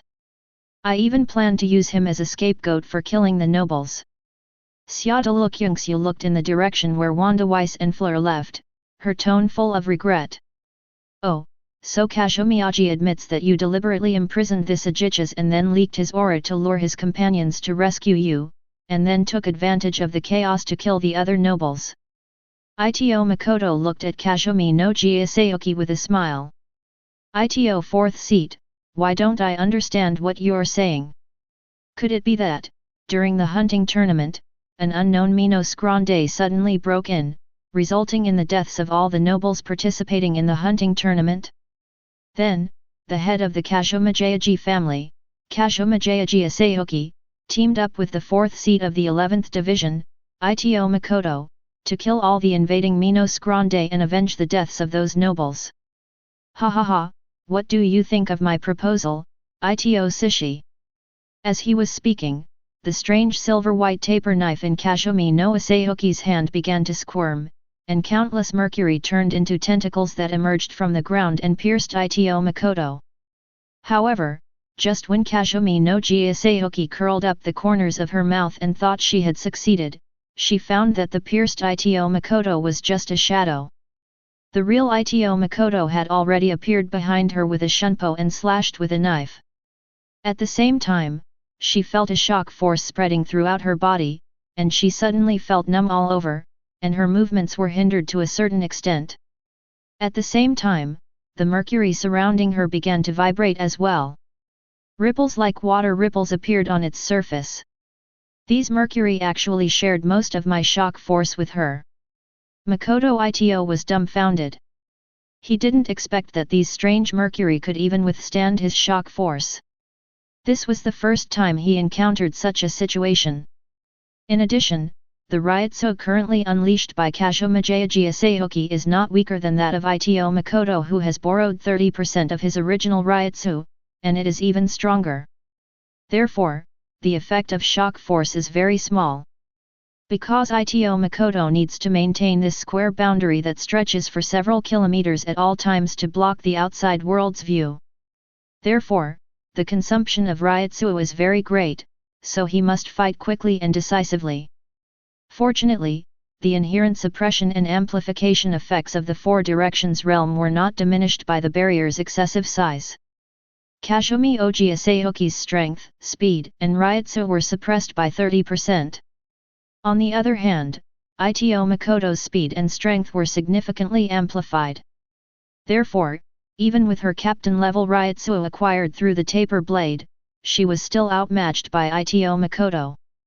Just as the knife was about to chop off Xiaodaluk head, her body was instantly wrapped in mercury.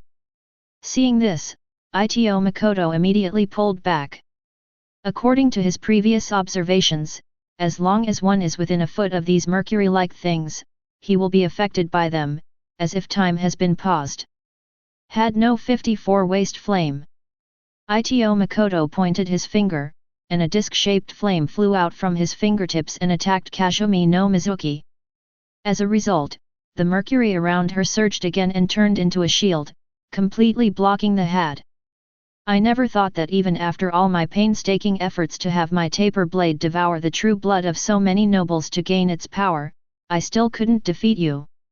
Ito Shize, you're so strong.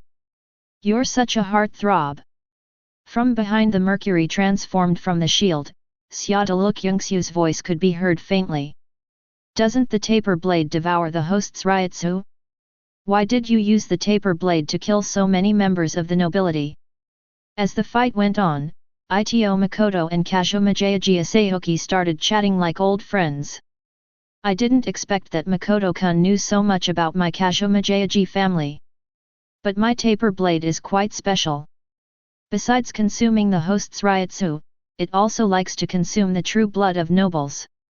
I don't want to be devoured, so I have no choice but to trouble them." As she spoke, Kazumi no Jiasehoki controlled the mercury in the sky to transform into tentacles and rushed towards Ito Makoto. The third style of the god of annihilation, mustard net. A huge black net appeared out of nowhere, binding all the endless mercury. Taking this opportunity, Ito Makoto stepped on Shunpo, raised the god of annihilation, and came in front of Kazumi Asaka, and slashed down with a knife. Just when Ito Makoto was about to succeed, a snow-white python suddenly rushed out from the sleeve of Kazuma Jiasehoki's left hand and bit Ito Makoto's right shoulder with lightning speed. In an instant, Ito Makoto suddenly felt cold all over. But Ito Makoto also didn't plan to let this girl go. After all, he was from the Zaraki team. Now that he had already taken action, there was no reason for him to return empty-handed. So, he endured the discomfort in his shoulder and slashed out with his sword, exchanging injury for injury. A flower of blood instantly exploded on the woman's shoulder. Just as Ito Makoto continued to exert his strength to cut the woman in half, those annoying mercury had already escaped from the mustard net and began to defend. Makoto Ito had no choice but to withdraw. The mercury, like a tentacle, actually surged towards the wound on the woman's shoulder. In an instant, the shoulder that had been cut by Ito Makoto was restored to its original shape. However, the shattered death suit could not be restored, revealing the snow-white shoulders. The white python that bit Ito Makoto returned to her left hand and turned into a sealed sword. "Don't forget, Makoto-kun, I'm a Shinigami too. This is my Zanpakuto Honchai Wen. How does it feel?" Ito Makoto turned his head and looked at the two hideous snake fang marks on his left shoulder, as well as the chilling feeling that spread throughout his body. Zanpakuto is truly the embodiment of the power of the Shinigami soul. "Your sword suits you perfectly, Kazuma Jiaji." Unexpectedly, after hearing what Ito Makoto said, Kazumi no Jiasehoki was not angry but temporarily stopped her attack and said with a sweet smile, "Cheng Jun, I'll take this as a compliment. This commotion is so loud, it's hard to tell who's the winner between the two of us. I'm sure we'll attract a captain soon. How about we both stop fighting for now?"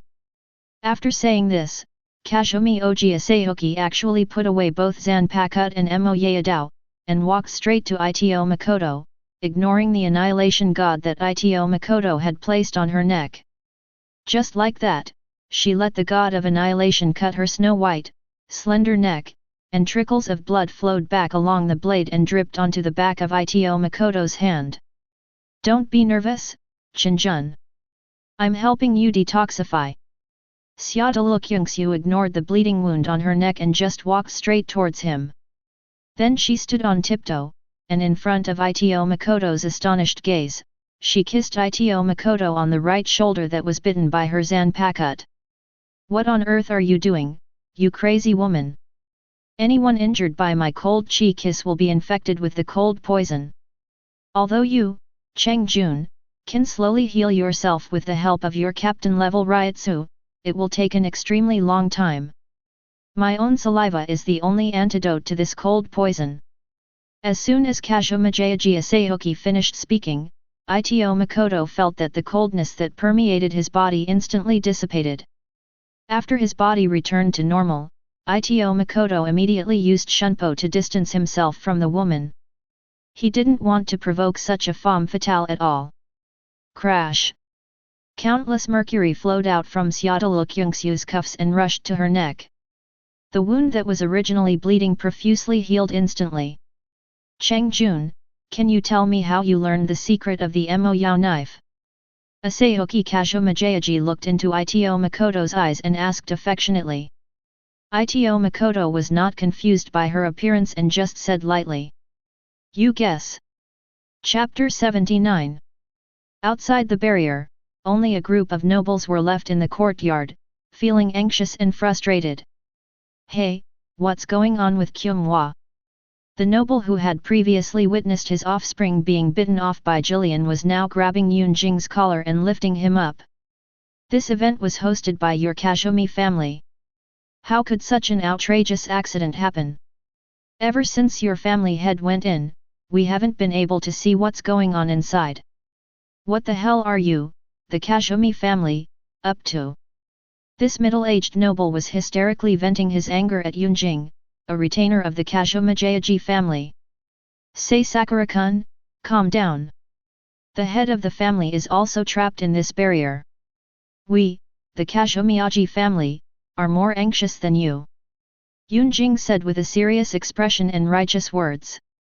However, the nobles still refused to buy it and even surrounded the Kazumi family's guard of honor. Some nobles also looked at the group of Shinigami soldiers who were blocked outside the barrier and the vice-captain of the 4th Division, Yamada Sanashuk.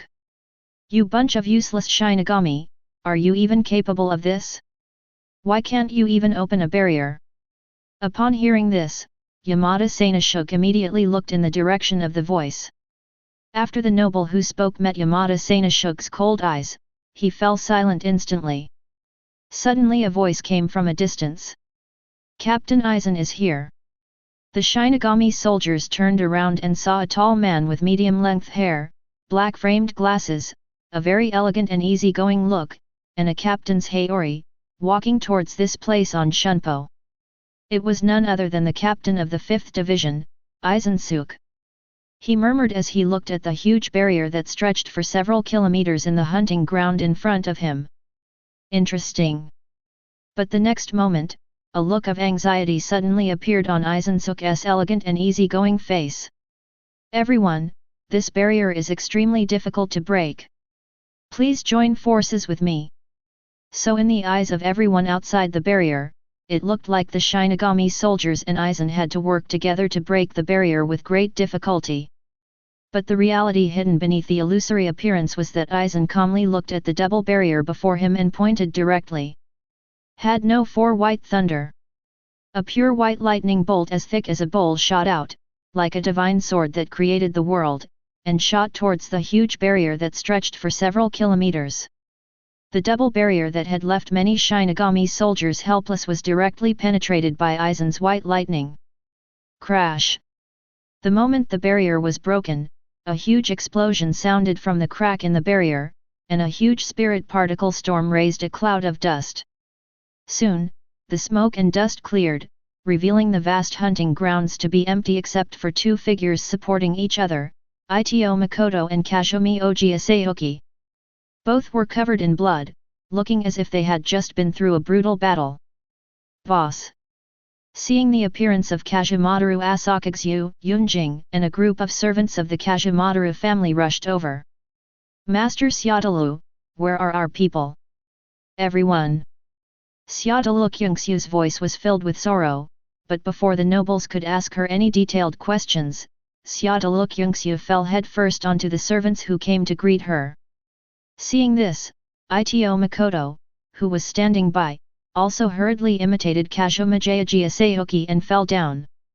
This is your 11th Squadron dormitory. There's no one else here. You can wake up now.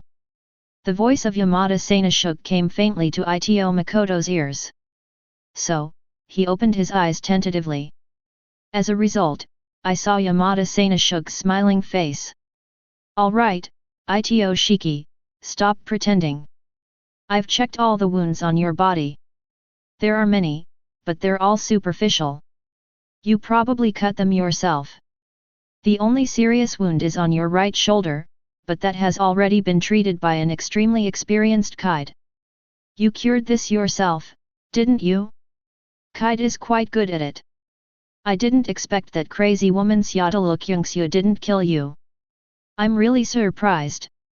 After hearing what Yamada Sanashuk said, Ito Makoto simply stopped pretending and sat up. How do you know everything? Looking at Yamada Sanashuk, who was looking at him with a depressed look on his face. I don't know everything, I only know part of it. Someone from the Tsuneyashiro family told me. After hearing what Yamada Sanashuk said, Ito Makoto no longer found it strange. It seems that he has been mixed up with Tsuneyashiro Tokinata for a long time.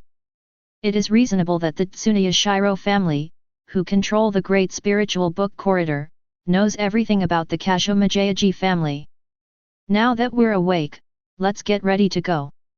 Yamada Sanashuk showed an intriguing smile and looked at Ito Makoto. Departure? Where to?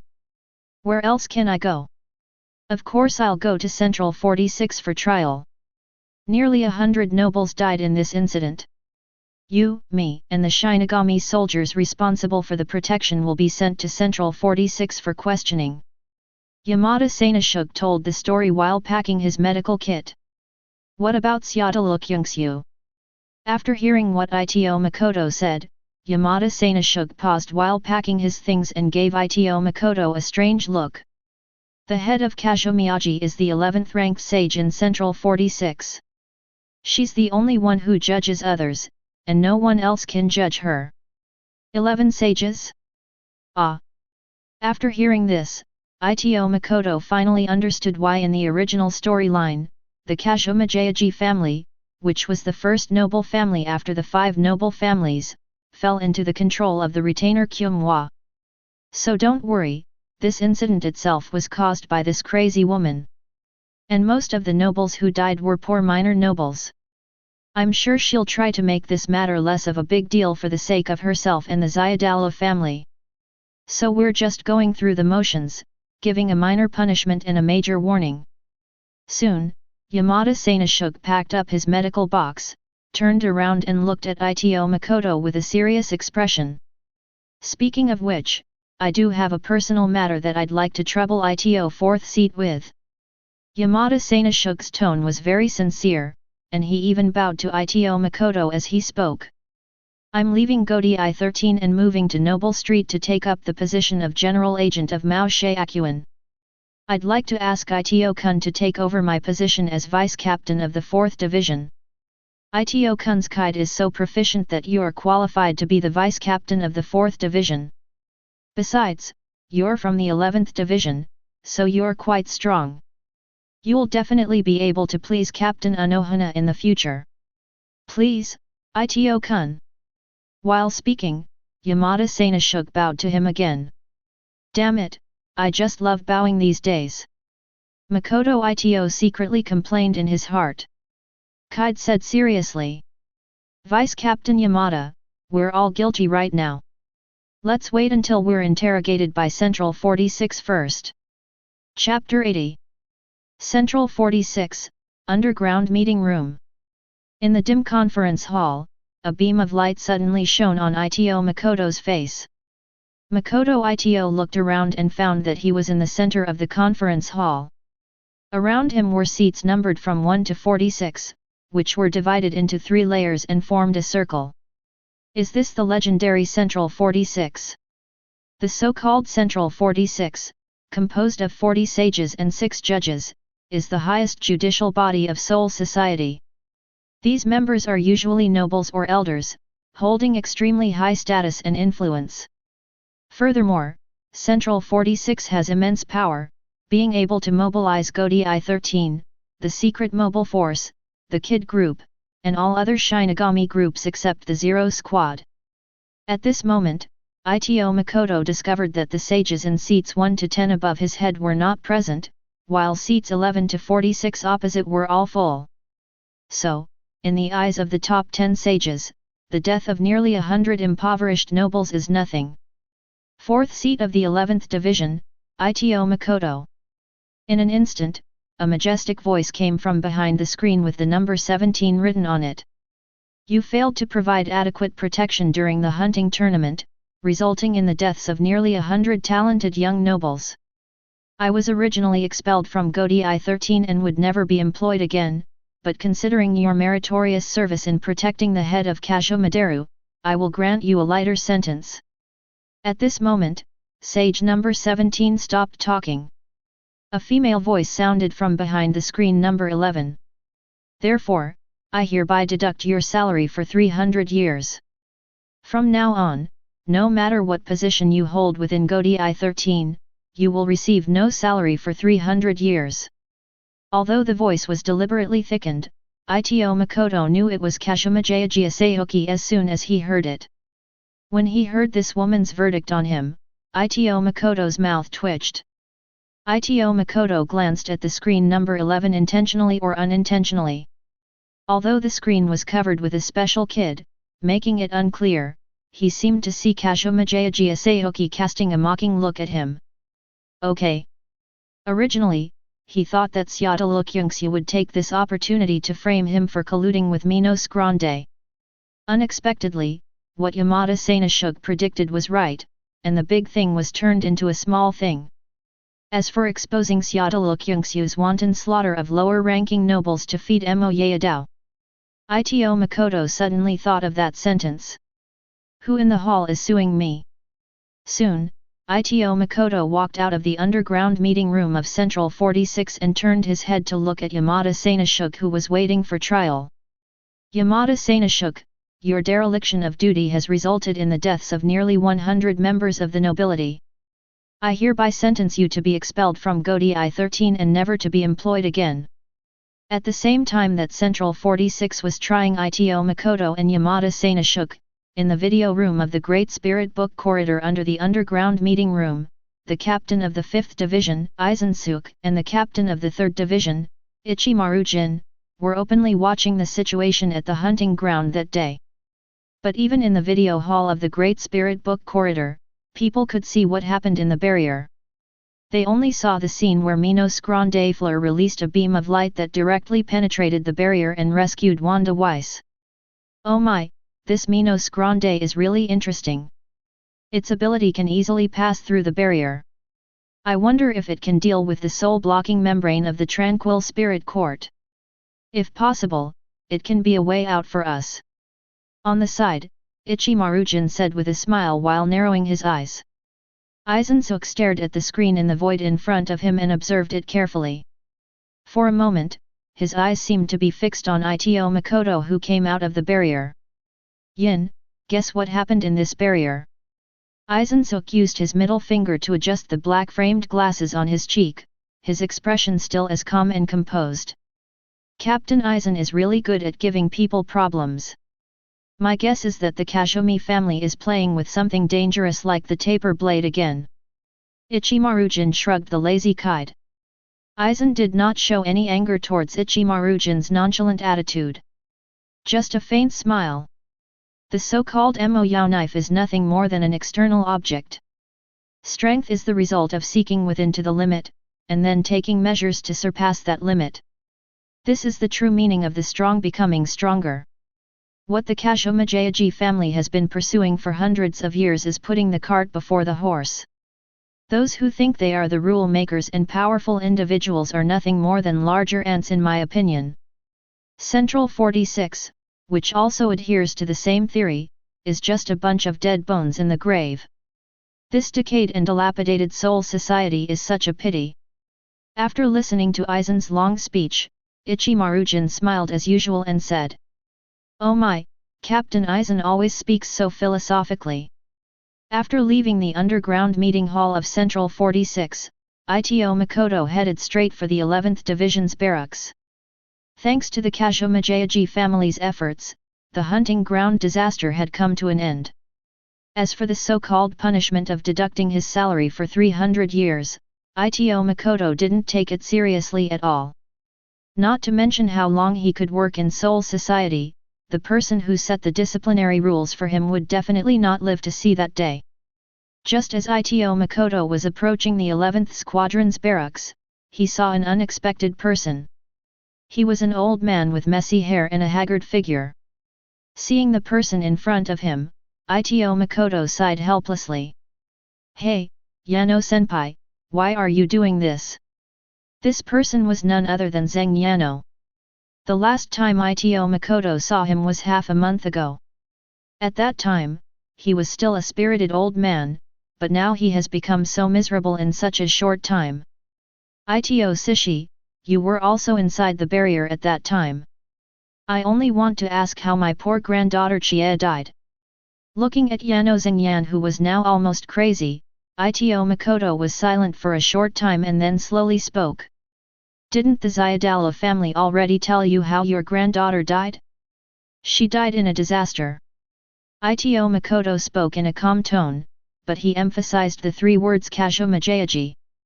After hearing this, Yano Xingyan did not say anything else but just bowed to Ito Makoto, then turned and left, his back looking a little desolate. As soon as Makoto Ito stepped into the lobby of the 11th Squadron's barracks, he noticed that the atmosphere was not right. At this moment, Zaraki Kenpeki, Kuzujishi Yachiru, Ikeku, and Yumi Chika were all standing in the hall looking at him. "Hey, isn't this Vice Captain Ito from the 4th Division? How did you find time to come to our 11th Division?" As soon as Ito Makoto stepped into the hall, he heard Madarame Ikeku grinning and speaking in a sarcastic tone. "Hey? Ikeku-senpai, what are you talking about?" Just as Ito Makoto was about to say something, Madarame Ikeku handed him the appointment letter with an unhappy look on his face. Looking at the appointment letter in his hand, Ito Makoto was really feeling a little nervous. Central 46 just fined me 300 years of salary and then directly appointed me as the vice captain of the 4th Division. What's going on with Central 46? However, this also fulfilled Ito Makoto's wish. His original plan was to find an opportunity to transfer to the 4th Division, but he didn't expect that the appointment to Central 46 would come down at this time. It was like someone handed him a pillow just when he was about to fall asleep. "Little Ito Makoto, you've been promoted, so why don't you treat us to a drink?" Ayasukawa Yumi Chika on the side started to make noises. Ito Makoto held his forehead and smiled bitterly. "Seniors, please forgive me. I was just fined 300 years of salary." Zaraki Kenpeki, who was sitting on the main seat, stood up. "Hey, Ito, you're leaving the 11th Division soon, why don't you take this opportunity to fight me again?" Zaraki Kenpeki looked at Ito Makoto with a fighting spirit on his face. Seeing this, Madarame Ikeku next to him also laughed and pulled out his Zanpakuto. The next day, Makoto Ito, covered in bandages, reported to the 4th Squad barracks early in the morning. "Ito. Vice Captain, what's wrong with you? Do you need me to treat you?" Anohana Retsu looked gently at Ito Makoto, who had almost wrapped himself up like a mummy.